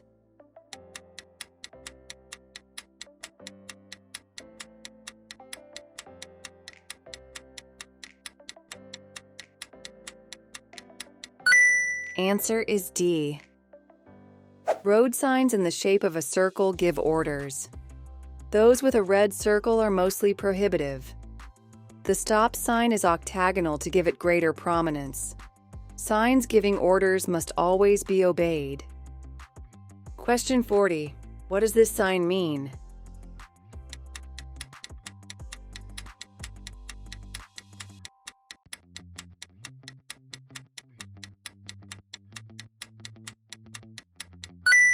Answer is B. Crossroads.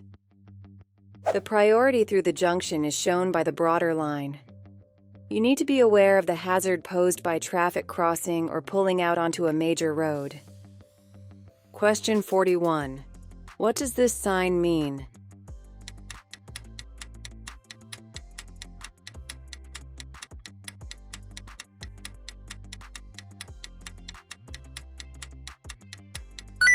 Answer is C. Minimum speed 30 miles per hour.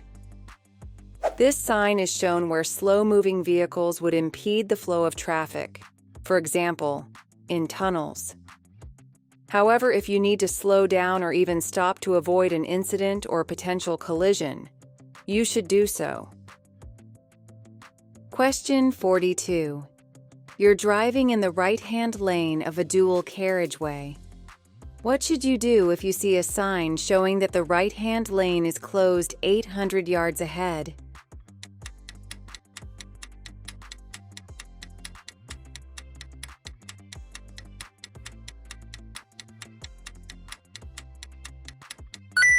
Answer is C. Move to the left in good time. Keep a lookout for traffic signs. If you're directed to change lanes, do so in good time. Don't push your way into traffic in another lane. Try to gain advantage by delaying changing lanes. Question 43. What does this sign mean?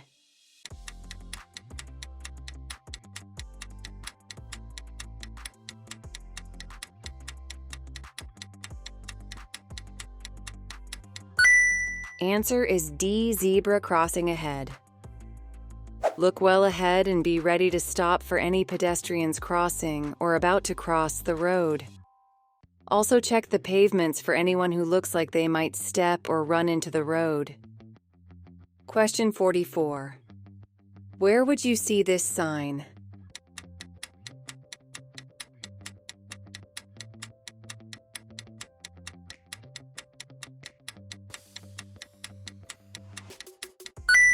Answer is D. On a school bus. School buses can stop to pick up or drop off school children at places that aren't designated bus stops. Watch out for children crossing the road to catch the bus, or from the far side of the bus if they've just been dropped off. Question 45. Which sign informs you that you're coming to a no-through road?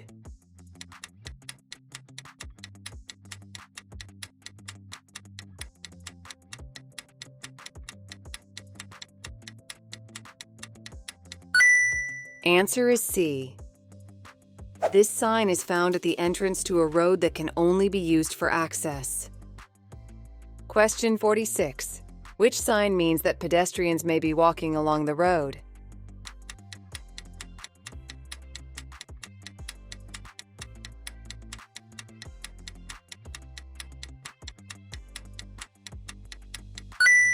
Answer is A. When you pass pedestrians in the road, leave plenty of room. You might have to use the right-hand side of the road, so look well ahead, as well as in your mirrors, before pulling out. Take great care if a bend in the road obscures your view ahead. Question 47. What does this sign mean?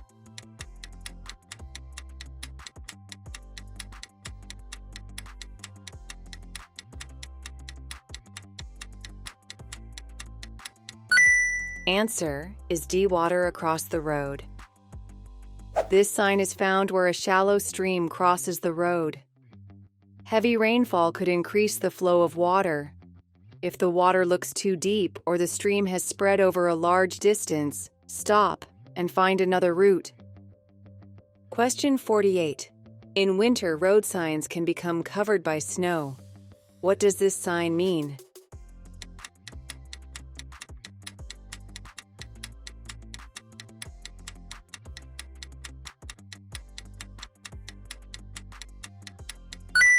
Answer is C. Stop. The stop sign is the only road sign that's octagonal. This is so that it can be recognized and obeyed even if it's obscured, for example, by snow. Question 49.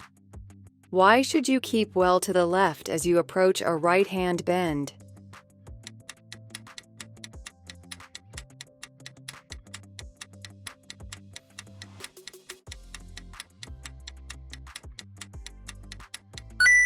Answer is B. To improve your view of the road. Keeping to the left as you approach right-hand bends will give you an earlier view around the bend and enable you to see any hazards sooner. It also reduces the risk of collision with any oncoming vehicle that may have drifted over the center line while taking the bend. Question 50. Where would you find these flashing red light signals?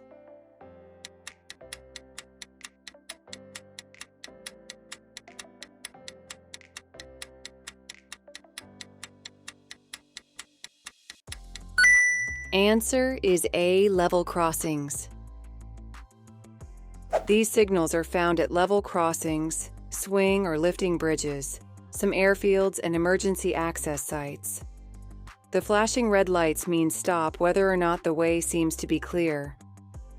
Hey, if you find this video helpful, please give it a like, subscribe to our channel, and hit the bell icon so you don't miss any updates. And if you want to support us, you can just go to our channel and click on the join button to join our channel membership, link in the description. Your support helps us bring you more content to ace your theory test. Now, let's get back to the video. Question 1. You're turning right onto a dual carriageway. What should you do before emerging?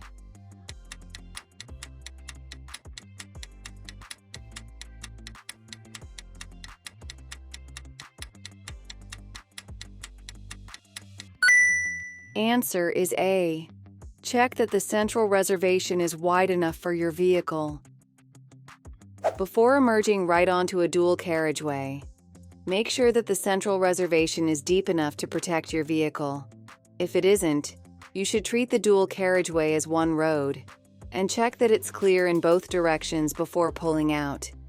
Neglecting to do this could place part or all of your vehicle in the path of approaching traffic and cause a collision. Question 2. You're looking for somewhere to park your vehicle. What should you do if the only free spaces are marked for disabled drivers?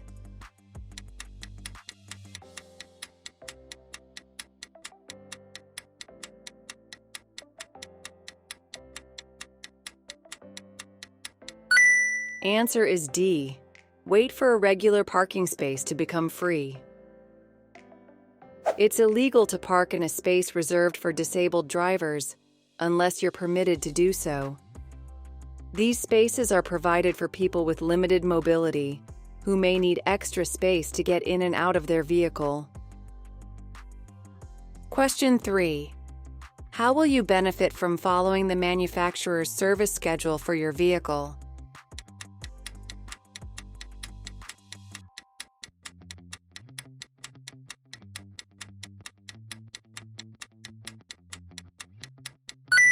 Answer is D. Your vehicle will remain reliable. All vehicles need to be serviced to keep working efficiently. An efficient engine uses less fuel and produces fewer harmful emissions than an engine that's running inefficiently. Keeping the vehicle serviced to the manufacturer's schedule should also keep it reliable and reduce the chance of it breaking down. Question 4. You're stopped at the side of the road. What must you do if you'll be waiting there for some time?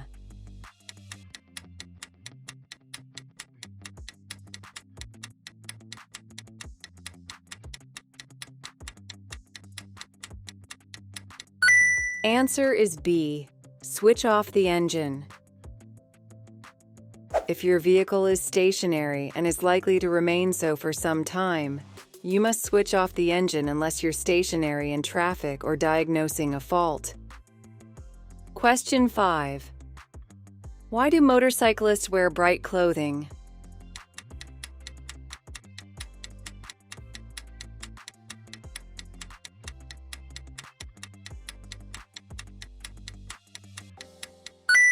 Answer is D. To make them more visible. Motorcycles and scooters are generally smaller than other vehicles and can be difficult to see. Wearing bright clothing makes it easier for other road users to see a motorcyclist approaching, especially at junctions. Question 6. What should you be aware of if you've just passed this sign?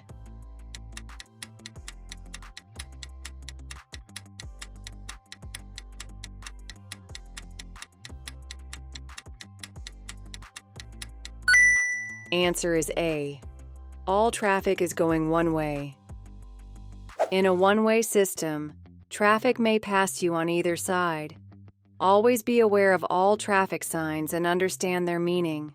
Look well ahead and react to them in good time. Question 7. How can you reduce the risk of your vehicle being broken into at night?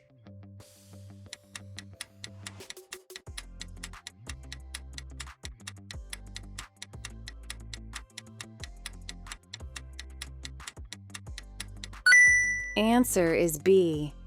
Leave it in a well-lit area. Having your vehicle broken into or stolen can be very distressing and inconvenient. Avoid leaving your vehicle unattended in poorly lit areas. Question 8. What should you do if you see a pedestrian waiting at a zebra crossing?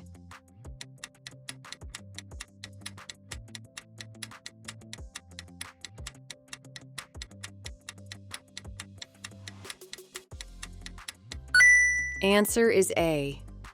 Be ready to slow down or stop to let them cross. By standing on the pavement, the pedestrian is showing an intention to cross. By looking well ahead, you'll give yourself time to see the pedestrian, check your mirrors, and respond safely. Question 9. What does 25 mean on this motorway sign?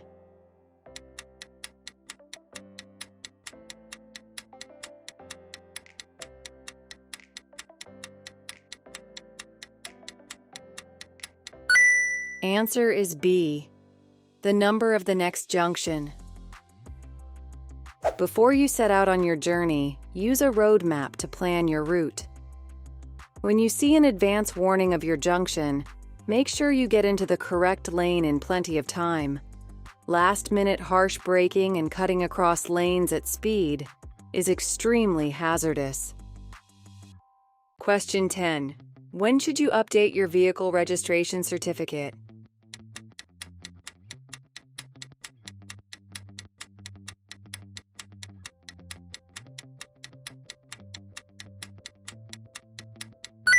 Answer is B. When you move house. As the registered keeper of a vehicle, it's up to you to inform DVSA of any changes in your details. For example, your name or address. You do this by completing and sending off the relevant section of the registration certificate. Question 11. You're about to drive your car. What should you do if you can't find the glasses you need to wear?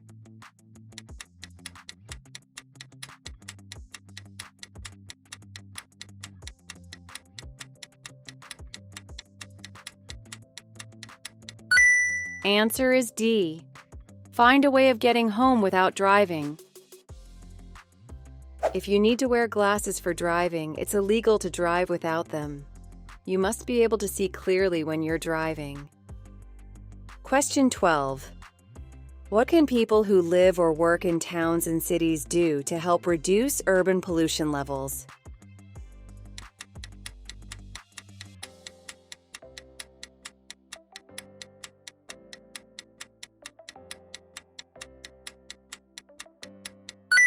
Answer is D. Walk or cycle. Using a vehicle for short journeys means the engine doesn't have time to reach its normal operating temperature. When an engine is running below its normal operating temperature, it produces increased amounts of pollution. Walking and cycling don't create pollution and have health benefits as well. Question 13. Where should you take particular care to look for motorcyclists and cyclists?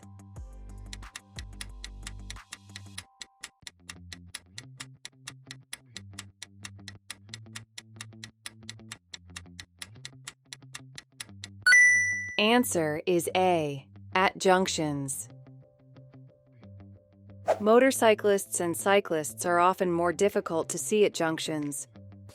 They're easily hidden from view, and you may not be able to see them approaching a junction if your view is partially blocked, for example, by other traffic.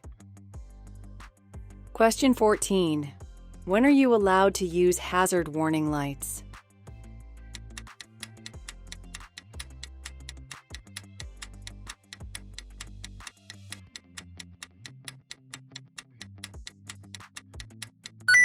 Answer is B. When stopped and temporarily obstructing traffic. You mustn't use hazard warning lights while moving, except to warn traffic behind when you slow suddenly on a motorway or unrestricted dual carriageway. Never use hazard warning lights to excuse dangerous or illegal parking. Question 15. Why is it a good idea to plan your journey to avoid busy times?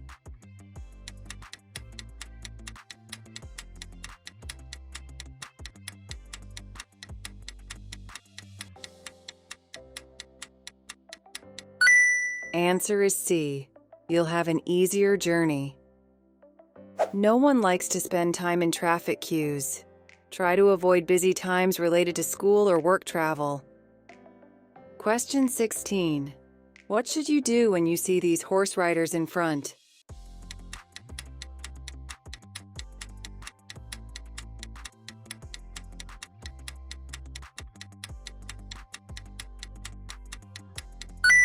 Answer is C. Slow down and be ready to stop. Be particularly careful when approaching horse riders. Slow down and be prepared to stop. Always pass wide and slowly, and look out for signals given by the riders. Horses are unpredictable. Always treat them as potential hazards, and take great care when passing them. Question 17. You have to arrive on time for an appointment. How should you plan for the journey?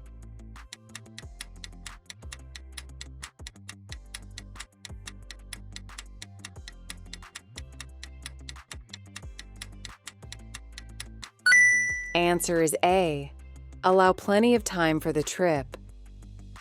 Always allow plenty of time for your journey in case of unforeseen problems.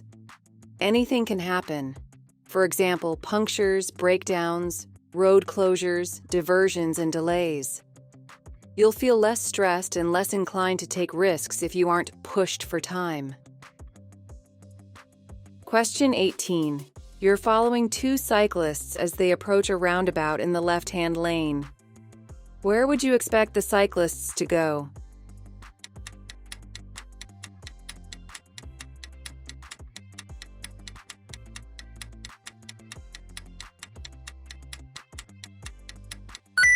Answer is A. Any direction.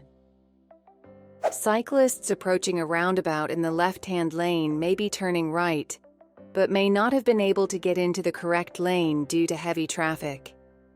They may also feel safer keeping to the left all the way around the roundabout. Be aware of them and give them plenty of room. Question 19. What should you do if you park on the road when it's foggy?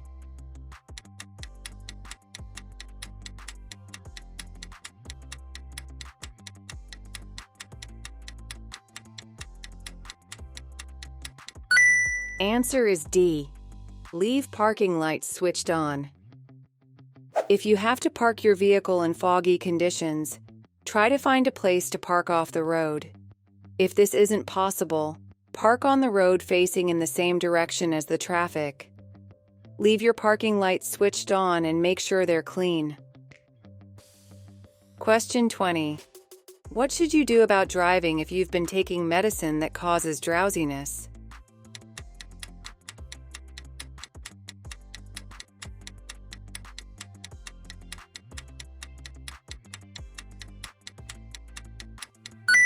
Answer is B.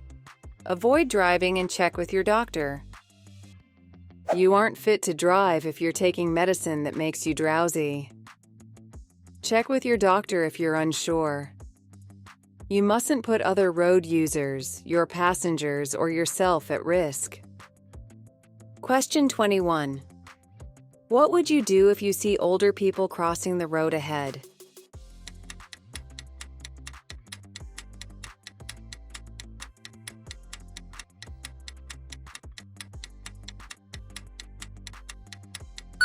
Answer is A.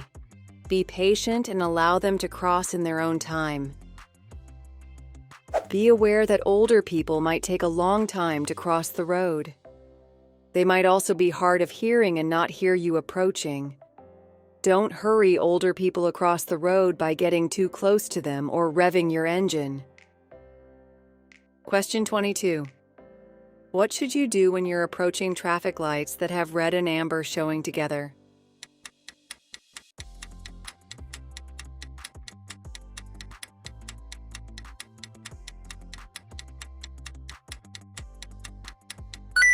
Answer is D. Wait for the green light. Be aware that other traffic might still be clearing the junction as you approach. A green light means you may go on, but only if the way is clear. Question 23. How do smart motorways prevent traffic bunching?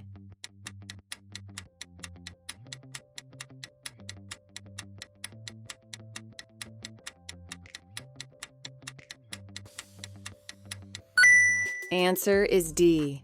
By using variable speed limits. When a smart motorway is operating, you must follow the mandatory signs on the gantries above each lane, including the hard shoulder. Variable speed limits help keep the traffic moving and also help to prevent bunching. Question 24. You're on a road that's only wide enough for one vehicle. What should you do if a car is coming towards you?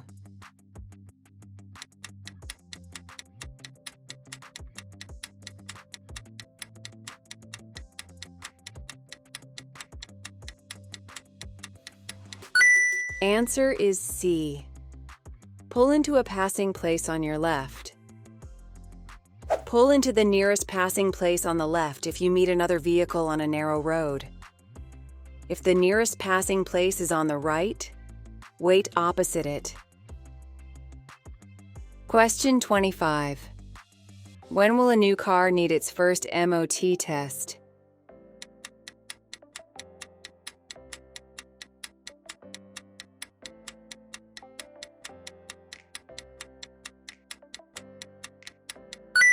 Answer is D. When it's 3 years old. The vehicle you drive must be roadworthy and in good condition. If it's over 3 years old, it must pass an MOT test to remain in use on the road, unless it's exempt from the MOT test. See gov.uk. Question 26. What makes your tires illegal?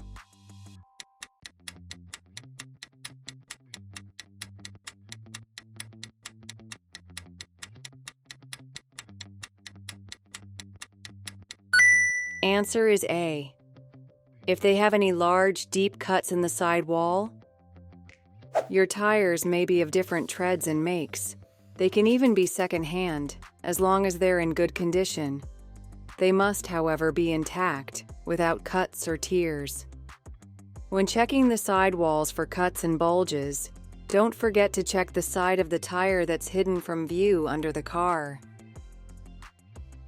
Question 27. What restrictions apply to people who have a provisional driving license?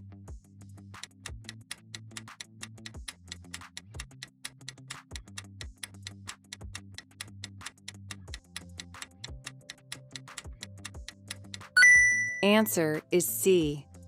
They can't drive unaccompanied. You won't be able to drive unaccompanied until you've passed your practical driving test.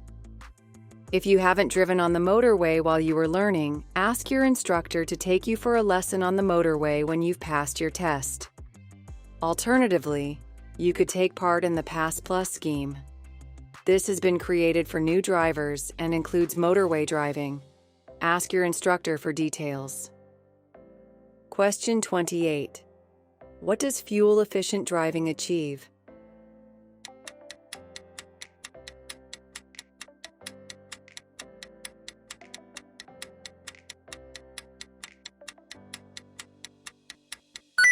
Answer is B. Improved road safety. The emphasis is on hazard awareness and planning ahead.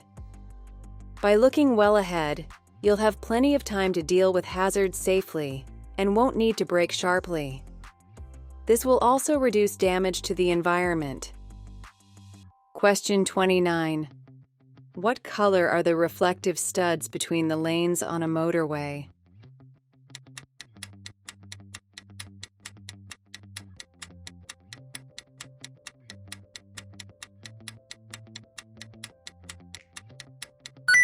Answer is D. White. White studs are found between the lanes on motorways. They reflect back the light from your headlights. This is especially useful in bad weather, when visibility is restricted. Question 30. You're in a one-way street and want to turn right. Where should you position your vehicle when there are 2 lanes?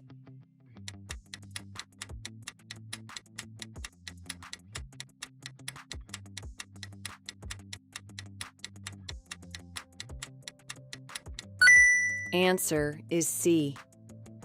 In the right-hand lane. When you're in a one-way street and want to turn right, you should take up a position in the right-hand lane. This will allow other road users not wishing to turn to pass on the left. Indicate your intention and take up the correct position in good time. Question 31. You're driving in heavy traffic on a wet road. Which lights should you use if there's a lot of surface spray?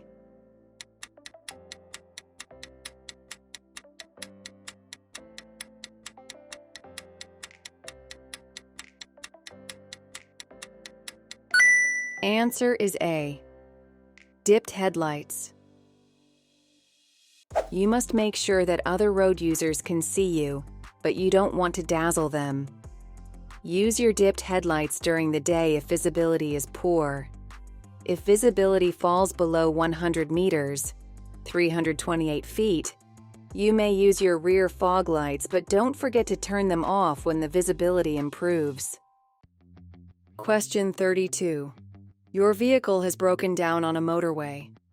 In which direction should you walk to find the nearest emergency telephone?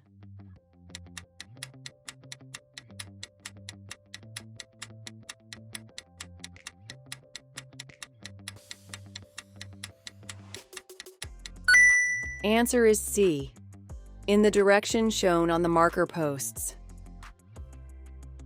Along the hard shoulder, there are marker posts at 100-meter intervals.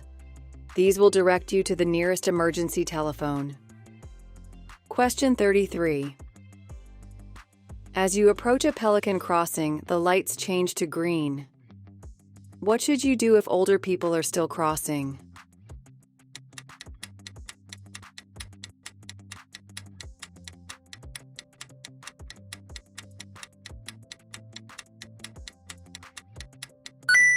Answer is C.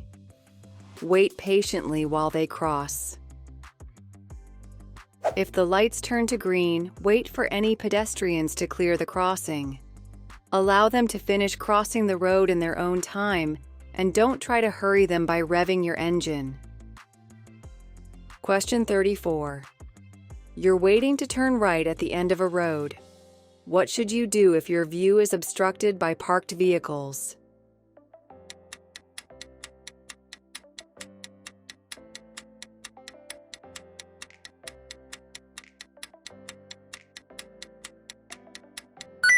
Answer is B. Stop, and then move forward slowly and carefully for a clear view. At junctions, your view is often restricted by buildings, trees, or parked cars. You need to be able to see in order to judge a safe gap. Edge forward slowly and keep looking all the time.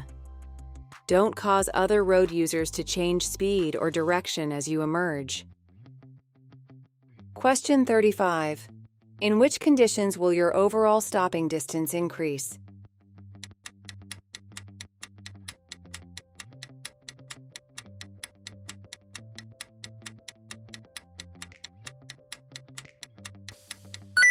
Answer is D. In the rain.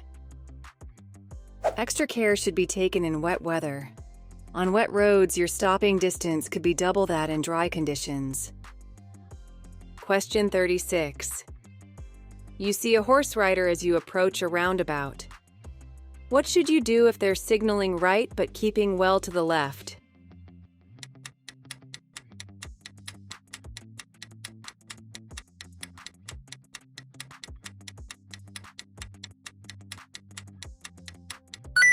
Answer is D.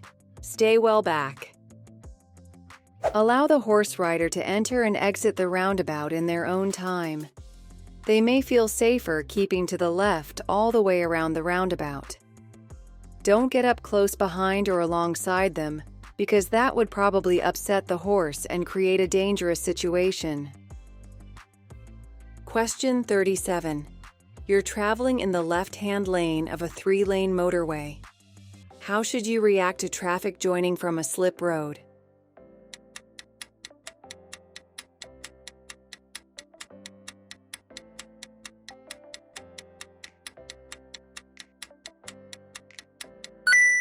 Answer is A. Adjust your speed or change lane if you can do so safely. Plan well ahead when approaching a slip road. If you see traffic joining the motorway, be prepared to adjust your speed or move to another lane if it's safe to do so.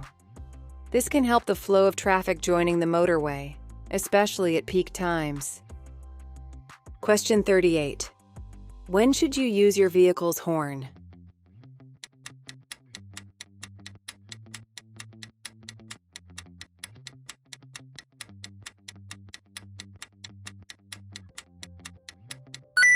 Answer is A.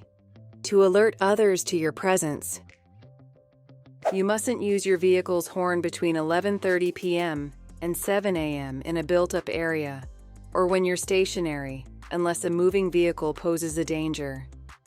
Its function is to alert other road users to your presence. Question 39. When must you contact the Driver and Vehicle Licensing Agency, DVSA?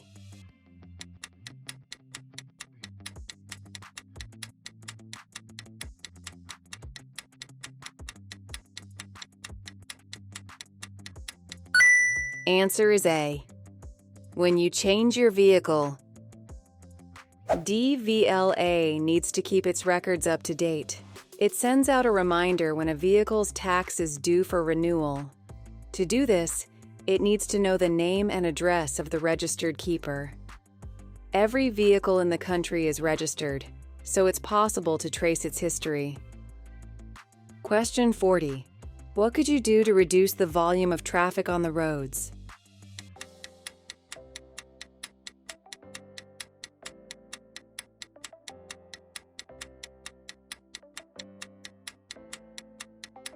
Answer is D. Walk or cycle on short journeys. Try not to use your car as a matter of routine. For shorter journeys, consider walking or cycling instead. This is much better for both you and the environment. Question 41. What does this sign mean?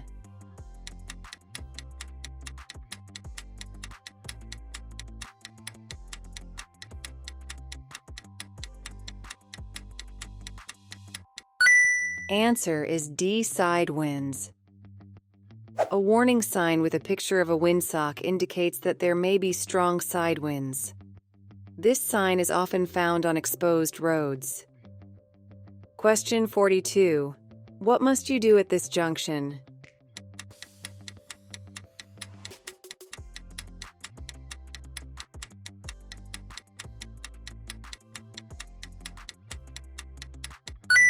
Answer is A. Stop behind the line, then edge forward to see clearly. The stop sign has been put here because the view into the main road is poor. You must stop because it won't be possible to take proper observation while you're moving. Question 43. What does this sign mean?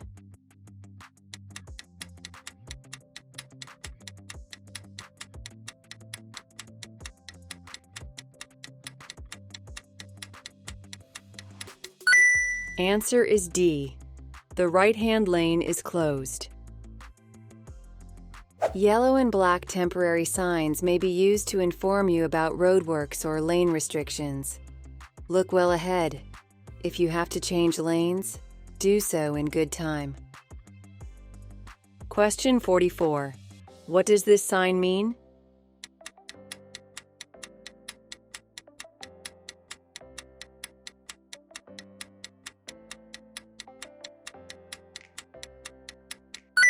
Answer is D.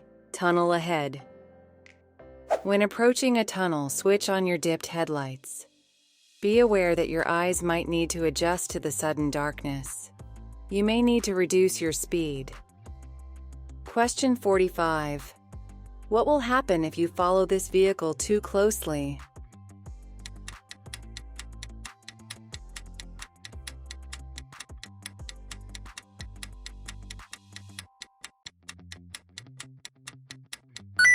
Answer is D. Your view ahead will be reduced. Staying back will increase your view of the road ahead. This will help you to see any hazards that might occur and give you more time to react. Question 46. What information would be shown in a triangular road sign?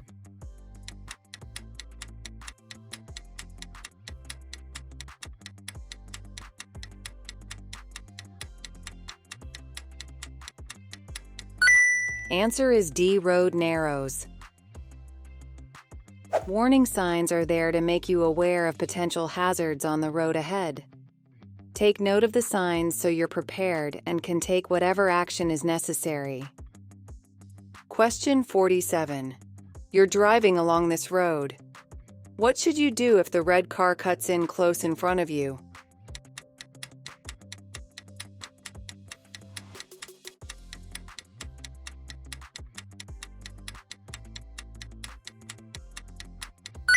Answer is B.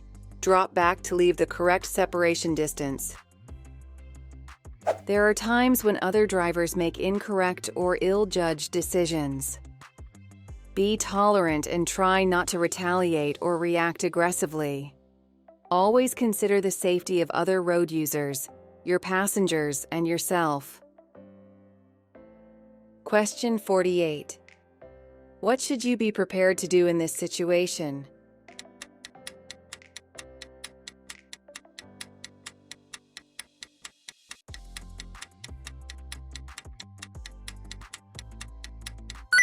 Answer is B. Slow down and give way. Sometimes large vehicles may need more space than other road users. If a vehicle needs more time and space to turn, be prepared to stop and wait. Question 49. You're following a cyclist. What should you do when you wish to turn left a short distance ahead?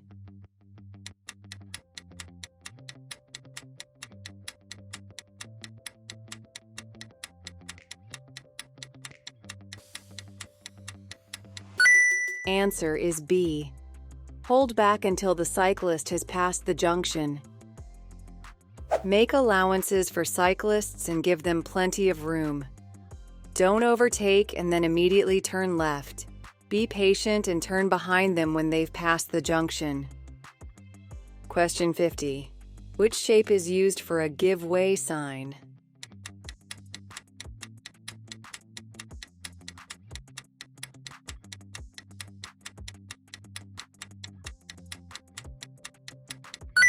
Answer is D.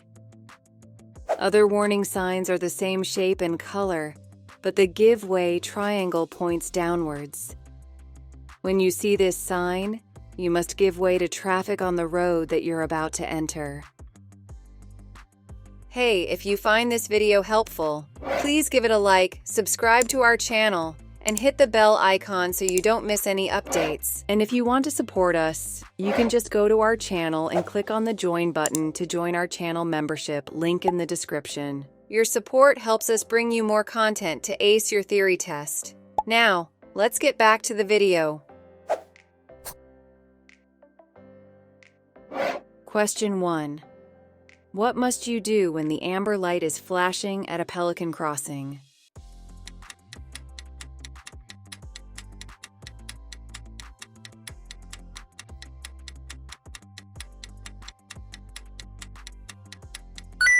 Answer is A. Give way to pedestrians already on the crossing. Pelican crossings are signal-controlled crossings operated by pedestrians. Push-button controls change the signals. Pelican crossings have no red and amber stage before green. Instead, they have a flashing amber light. This means you must give way to pedestrians who are on the crossing. But if the crossing is clear, you can continue. Question 2. What will reduce fuel consumption?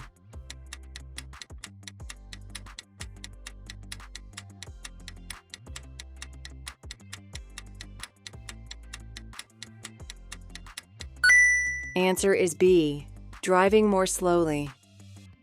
Harsh braking, frequent gear changes, and harsh acceleration increase fuel consumption. A car uses less fuel when traveling at a constant low speed in an appropriate high gear. You need to look well ahead so you're able to anticipate hazards early. Easing off the accelerator and timing your approach at junctions, for example, can reduce the fuel consumption of your vehicle. Question 3. You're going to turn left from a main road into a minor road. What should you do as you approach the junction?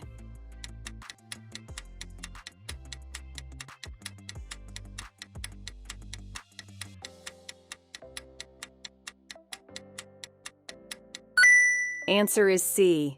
Keep well to the left of the road. Your road position can help other road users to anticipate your actions. Keep to the left as you approach a left turn, and don't swing out into the center of the road in order to make the turn easier. This could endanger oncoming traffic and may cause other road users to misunderstand your intentions. Question 4. When may you drive over a pavement?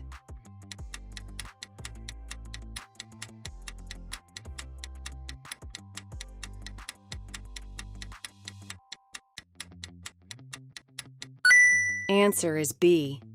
To gain access to a property. It's illegal to drive on or over a pavement, except to gain access to a property. If you need to cross a pavement, give priority to pedestrians. Question 5. How should you drive when you're driving along a road that has road humps?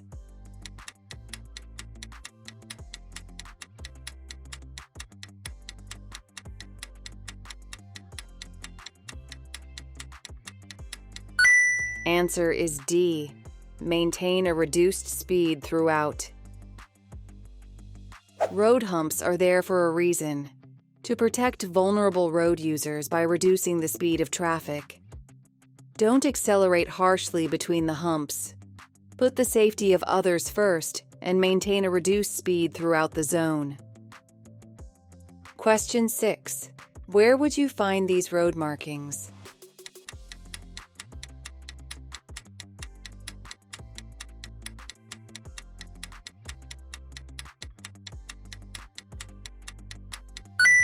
Answer is A. At a mini roundabout. These markings show the direction in which the traffic should go at a mini roundabout. Question 7. How can you plan your route before starting a long journey?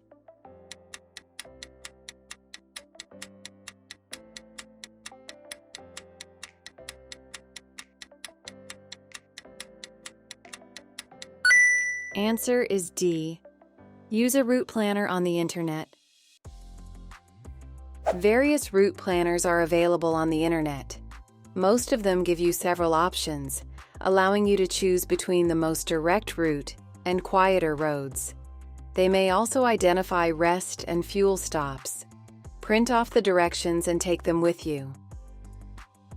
Question 8. Why should you check the information leaflet before taking any medicine?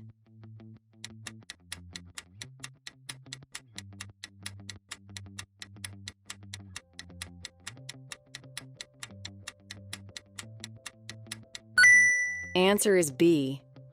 Some types of medicine can affect your ability to drive safely. Always check the label or information leaflet for any medication you take. The medicine might affect your driving. If you aren't sure, ask your doctor or pharmacist. Question 9. What must you have when you apply to renew your vehicle tax?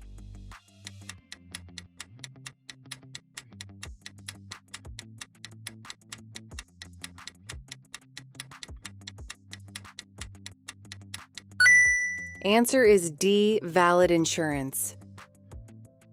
You can renew your vehicle tax online, at post offices, and by phone using the DVSA vehicle tax service. When applying, make sure you have all the relevant valid documents, including a valid MOT test certificate where applicable. Question 10. A police car is following you. What should you do if the police officer flashes the headlights and points to the left?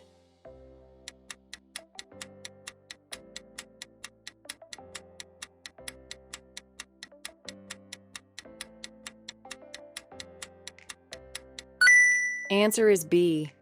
Pull up on the left. You must pull up on the left as soon as it's safe to do so and switch off your engine. Question 11. You're traveling along a residential street. There are parked vehicles on the left-hand side. Why should you keep your speed down?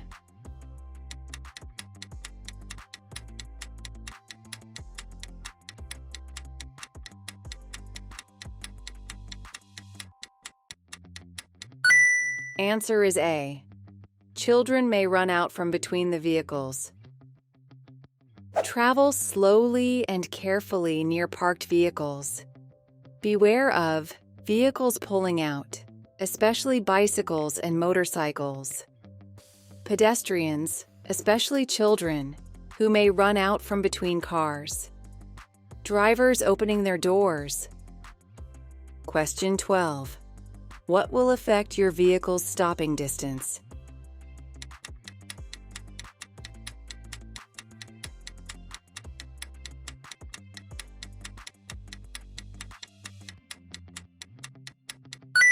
Answer is A. The condition of the tires. Having tires correctly inflated and in good condition will ensure they have maximum grip on the road. How well your tires grip the road has a significant effect on your car's stopping distance. Question 13.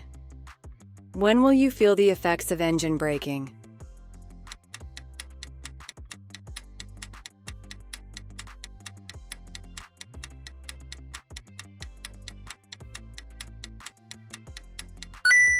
Answer is B. When you change to a lower gear. When you take your foot off the accelerator, engines have a natural resistance to turn, caused mainly by the cylinder compression. Changing to a lower gear requires the engine to turn faster, and so it will have greater resistance than when it's made to turn more slowly. When going downhill, changing to a lower gear will therefore help to keep the vehicle's speed in check. Question 14. You're driving on an icy road. What distance from the car in front should you drive?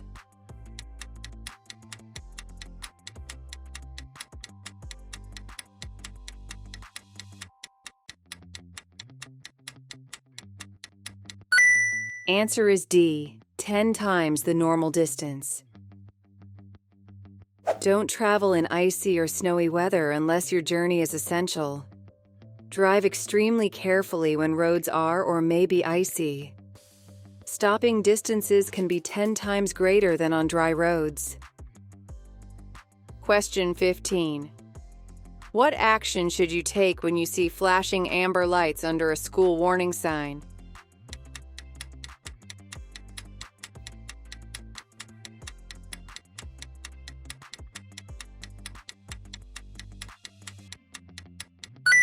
Answer is C. Reduce speed until you're clear of the area. The flashing amber lights are switched on to warn you that children may be crossing near a school. Slow down and take extra care, as you may have to stop. Question 16. Why should you make sure that your indicators are canceled after turning at a junction?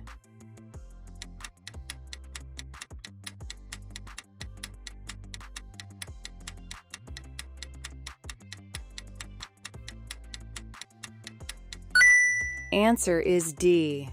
To avoid misleading other road users. Leaving your indicators on could confuse other road users and may even lead to a crash. Be aware that if you haven't turned sharply, your indicators may not self-cancel and you'll need to turn them off manually.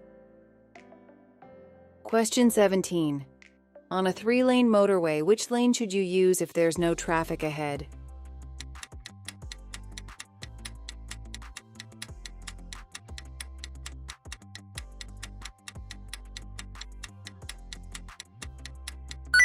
Answer is C, left. On a 3-lane motorway, you should travel in the left-hand lane unless you're overtaking. This applies regardless of the speed at which you're traveling. Question 18. What should you do when you're unsure whether it's safe to reverse your vehicle?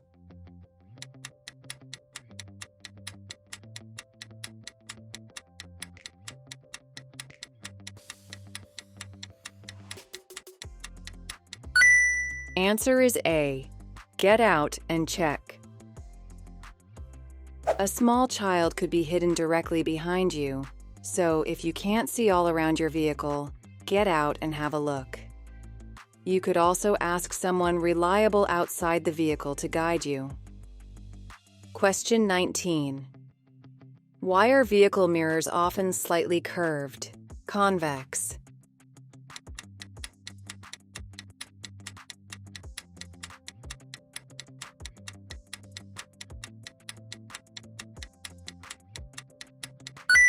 Answer is A.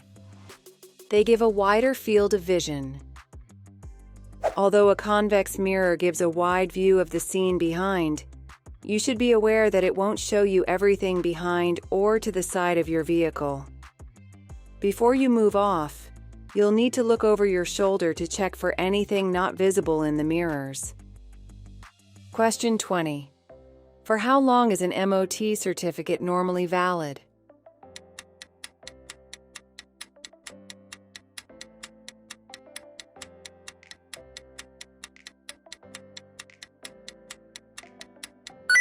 Answer is C.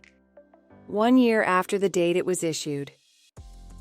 Some garages will remind you that your vehicle is due for its annual MOT test, but not all do.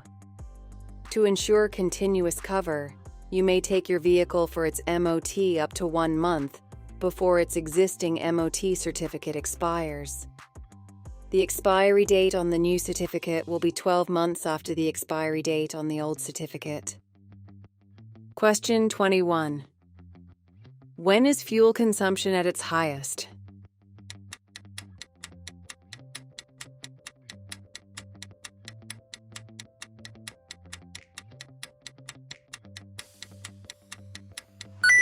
Answer is A. When you're accelerating?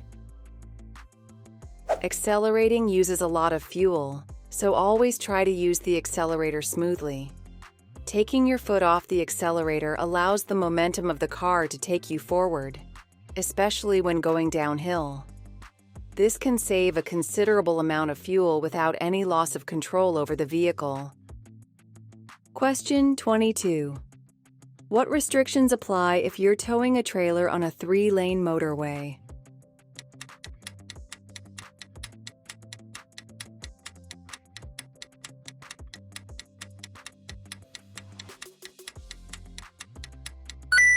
Answer is D. You mustn't use the right-hand lane.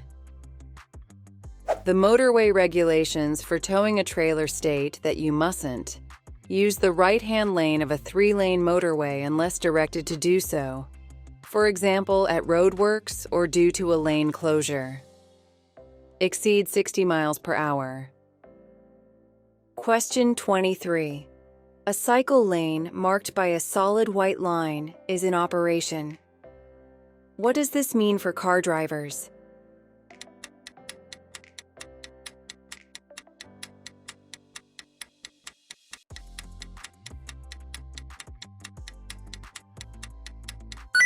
Answer is D. They mustn't drive along the lane. While it's in operation, other vehicles must not use this part of the carriageway except to pick up or set down passengers. At other times, when the lane isn't in operation, you should still be aware that there may be cyclists using the lane.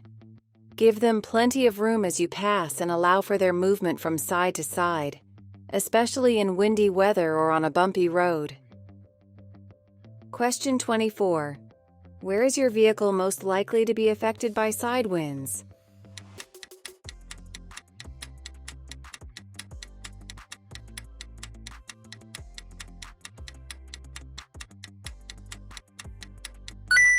Answer is D.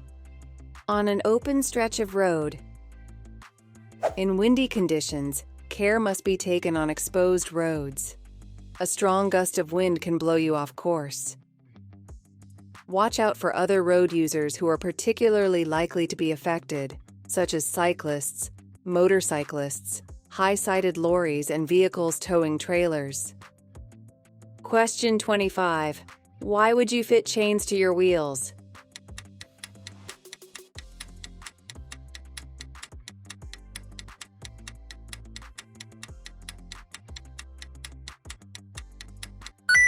Answer is B, to help prevent skidding in deep snow.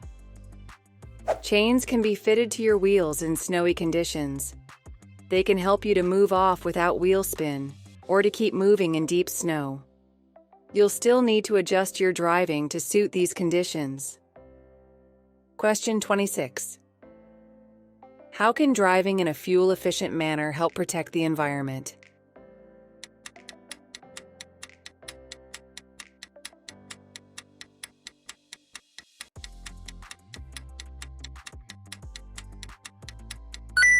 Answer is B, by reducing exhaust emissions.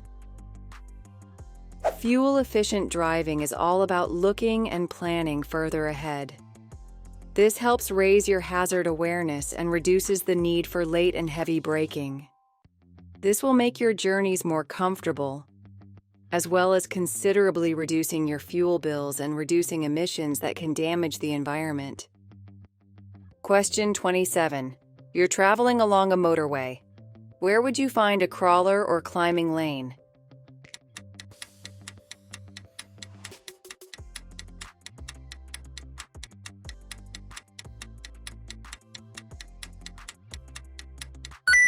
Answer is D, on a steep gradient.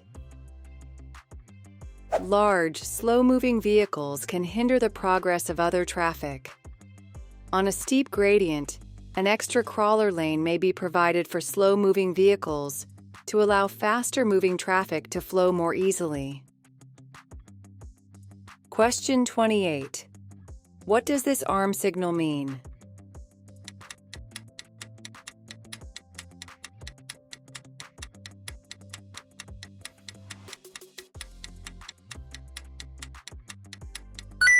Answer is A.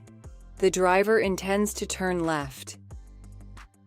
There might be an occasion where another driver uses an arm signal. This may be because the vehicle's indicators are obscured by other traffic.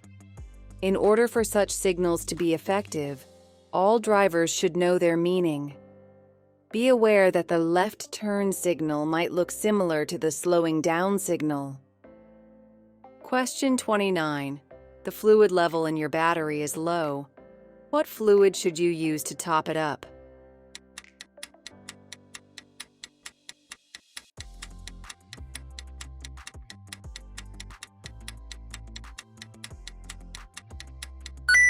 Answer is B, distilled water. Some modern batteries are maintenance-free. Check your vehicle handbook and, if necessary, make sure that the plates in each battery cell are covered with fluid. Question 30. How can you reduce the environmental harm caused by your motor vehicle?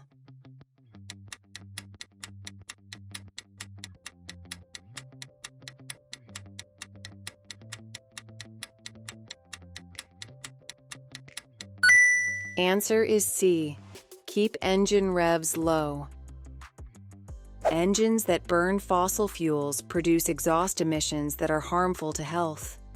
The harder you make the engine work, the more emissions it will produce. Engines also use more fuel and produce higher levels of emissions when they're cold. Anything you can do to reduce your use of fossil fuels will help the environment. Question 31. When would you use the right-hand lane on a 3-lane motorway?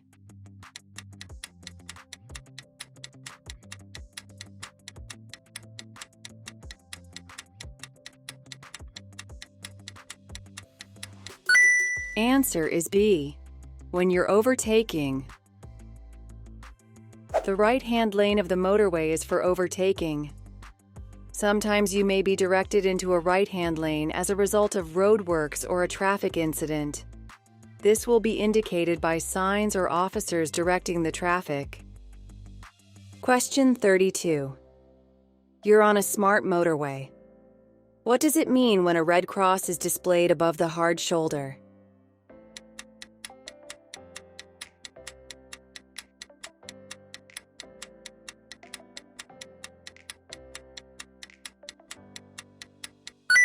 Answer is D. You shouldn't travel in this lane. Some motorways have been redesigned as smart motorways. At certain times, the hard shoulder will be open as a running lane. However, a red cross above the hard shoulder shows that it isn't open as a running lane and should only be used for emergencies and breakdowns. Question 33. Where would it be unsafe to overtake?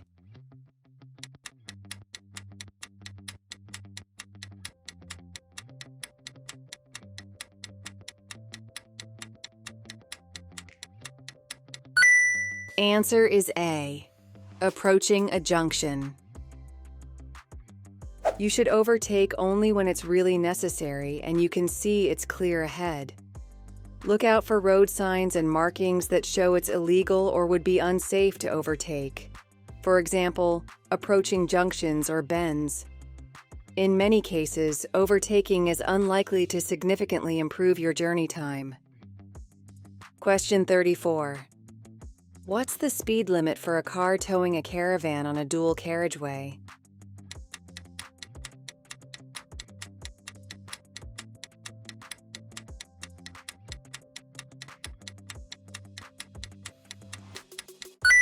Answer is C, 60 miles per hour. The speed limit for cars towing caravans or trailers on dual carriageways or motorways is 60 miles per hour. Due to the increased weight and size of the combination, you should plan further ahead. Take care in windy weather, as a strong side wind can make a caravan or large trailer unstable. Question 35. What should you do if your vehicle pulls to one side when you use the brakes?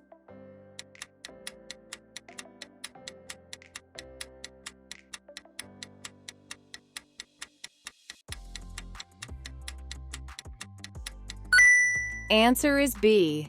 Have the brakes checked as soon as possible.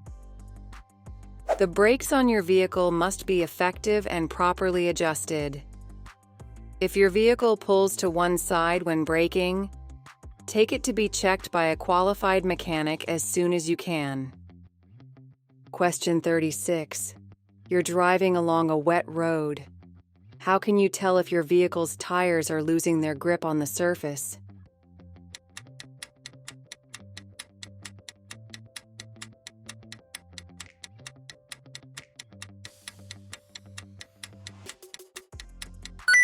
Answer is D. The steering will feel very light. If you drive at speed in very wet conditions, your steering may suddenly feel lighter than usual. This means that the tires have lifted off the surface of the road and are floating on the surface of the water. This is known as aquaplaning. Reduce speed, but don't brake until your steering returns to normal. Question 37. How does drinking alcohol affect your driving behavior?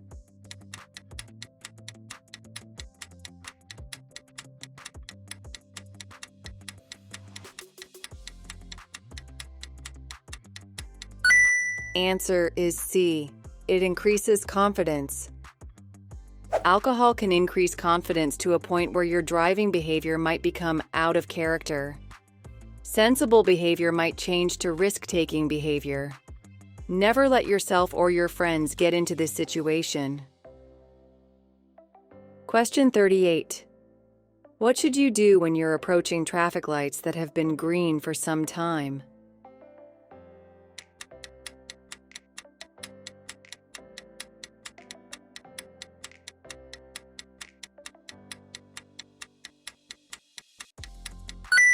Answer is B. Be ready to stop. The longer traffic lights have been green, the sooner they'll change. Allow for this as you approach traffic lights that you know have been green for a while. They're likely to change soon, so you should be prepared to stop. Question 39. You're waiting to emerge from a junction. The windscreen pillar is restricting your view. What should you be particularly aware of?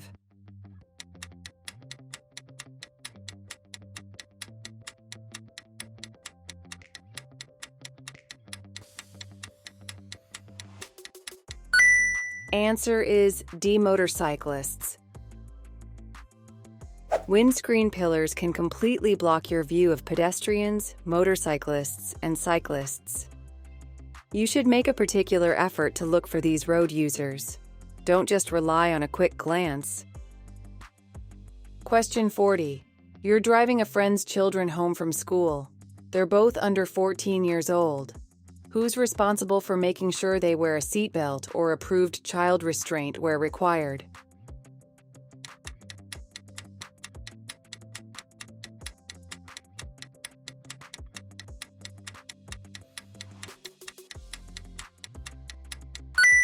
Answer is C. You, the driver.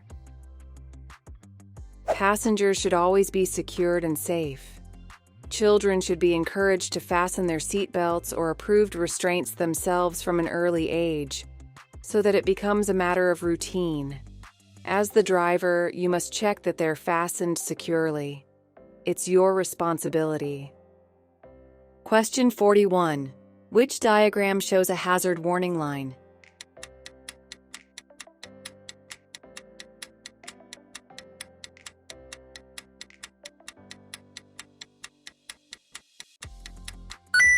Answer is A.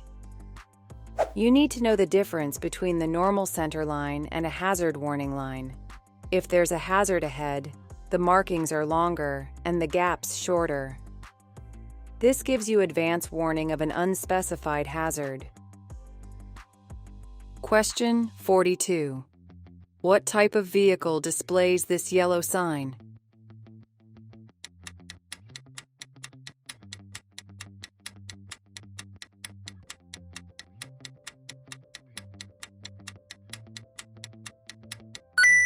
Answer is C. A school bus. Buses which carry children to and from school may stop at places other than scheduled bus stops. Be aware that they might pull over at any time to allow children to get on or off. This will normally be when traffic is heavy during rush hour. Question 43. Which arm signal tells you that the car you're following is going to pull up?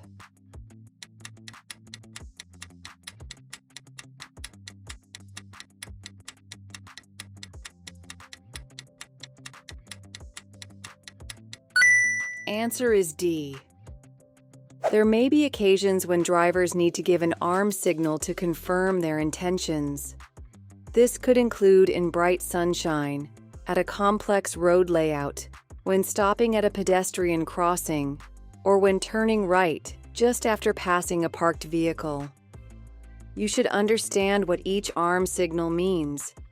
If you give arm signals, make them clear, correct, and decisive. Question 44. What does this sign mean?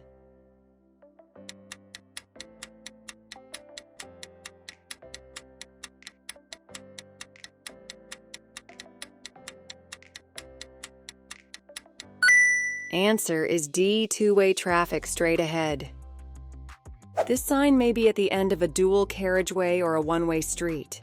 It's there to warn you of oncoming traffic. Question 45. What shape is a stop sign?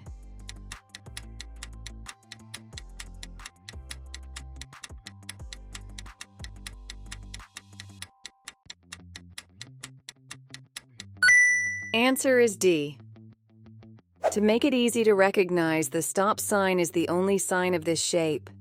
You must stop and take effective observation before proceeding.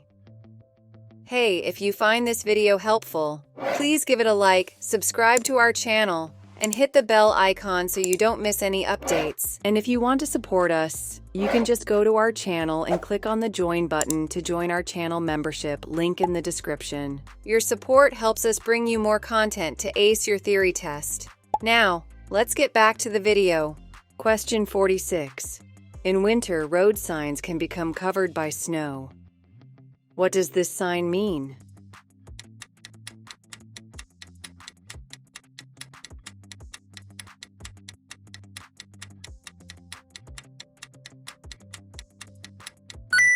Answer is C. Stop. The stop sign is the only road sign that's octagonal. This is so that it can be recognized and obeyed even if it's obscured, for example by snow. Question 47. Which sign means that the national speed limit applies?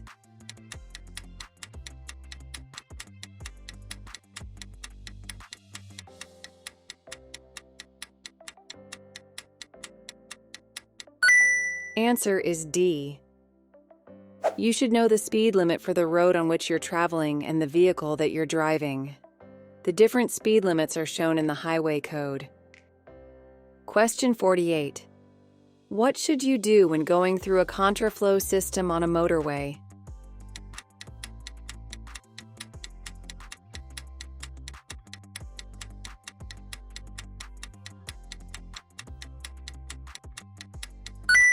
Answer is A.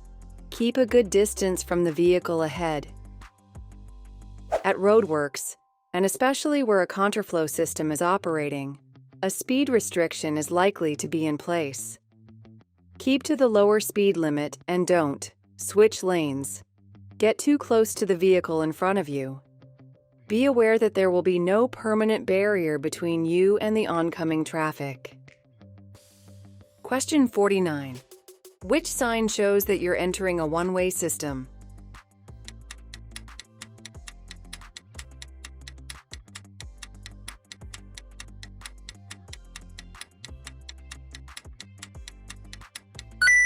Answer is B.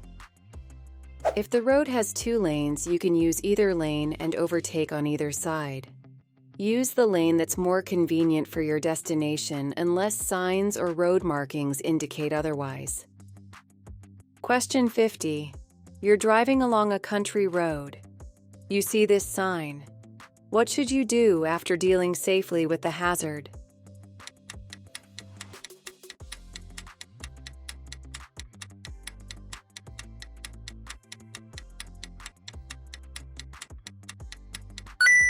Answer is D. Test your brakes. If your brakes have been thoroughly soaked, you should check that they're working properly before you build up speed again. Before you do this, remember to check your mirrors and consider what's behind you. For more practice and updates, click on the video you are watching on the screen. Keep building your confidence and get closer to passing your theory test. Thanks for watching, and see you in the next video.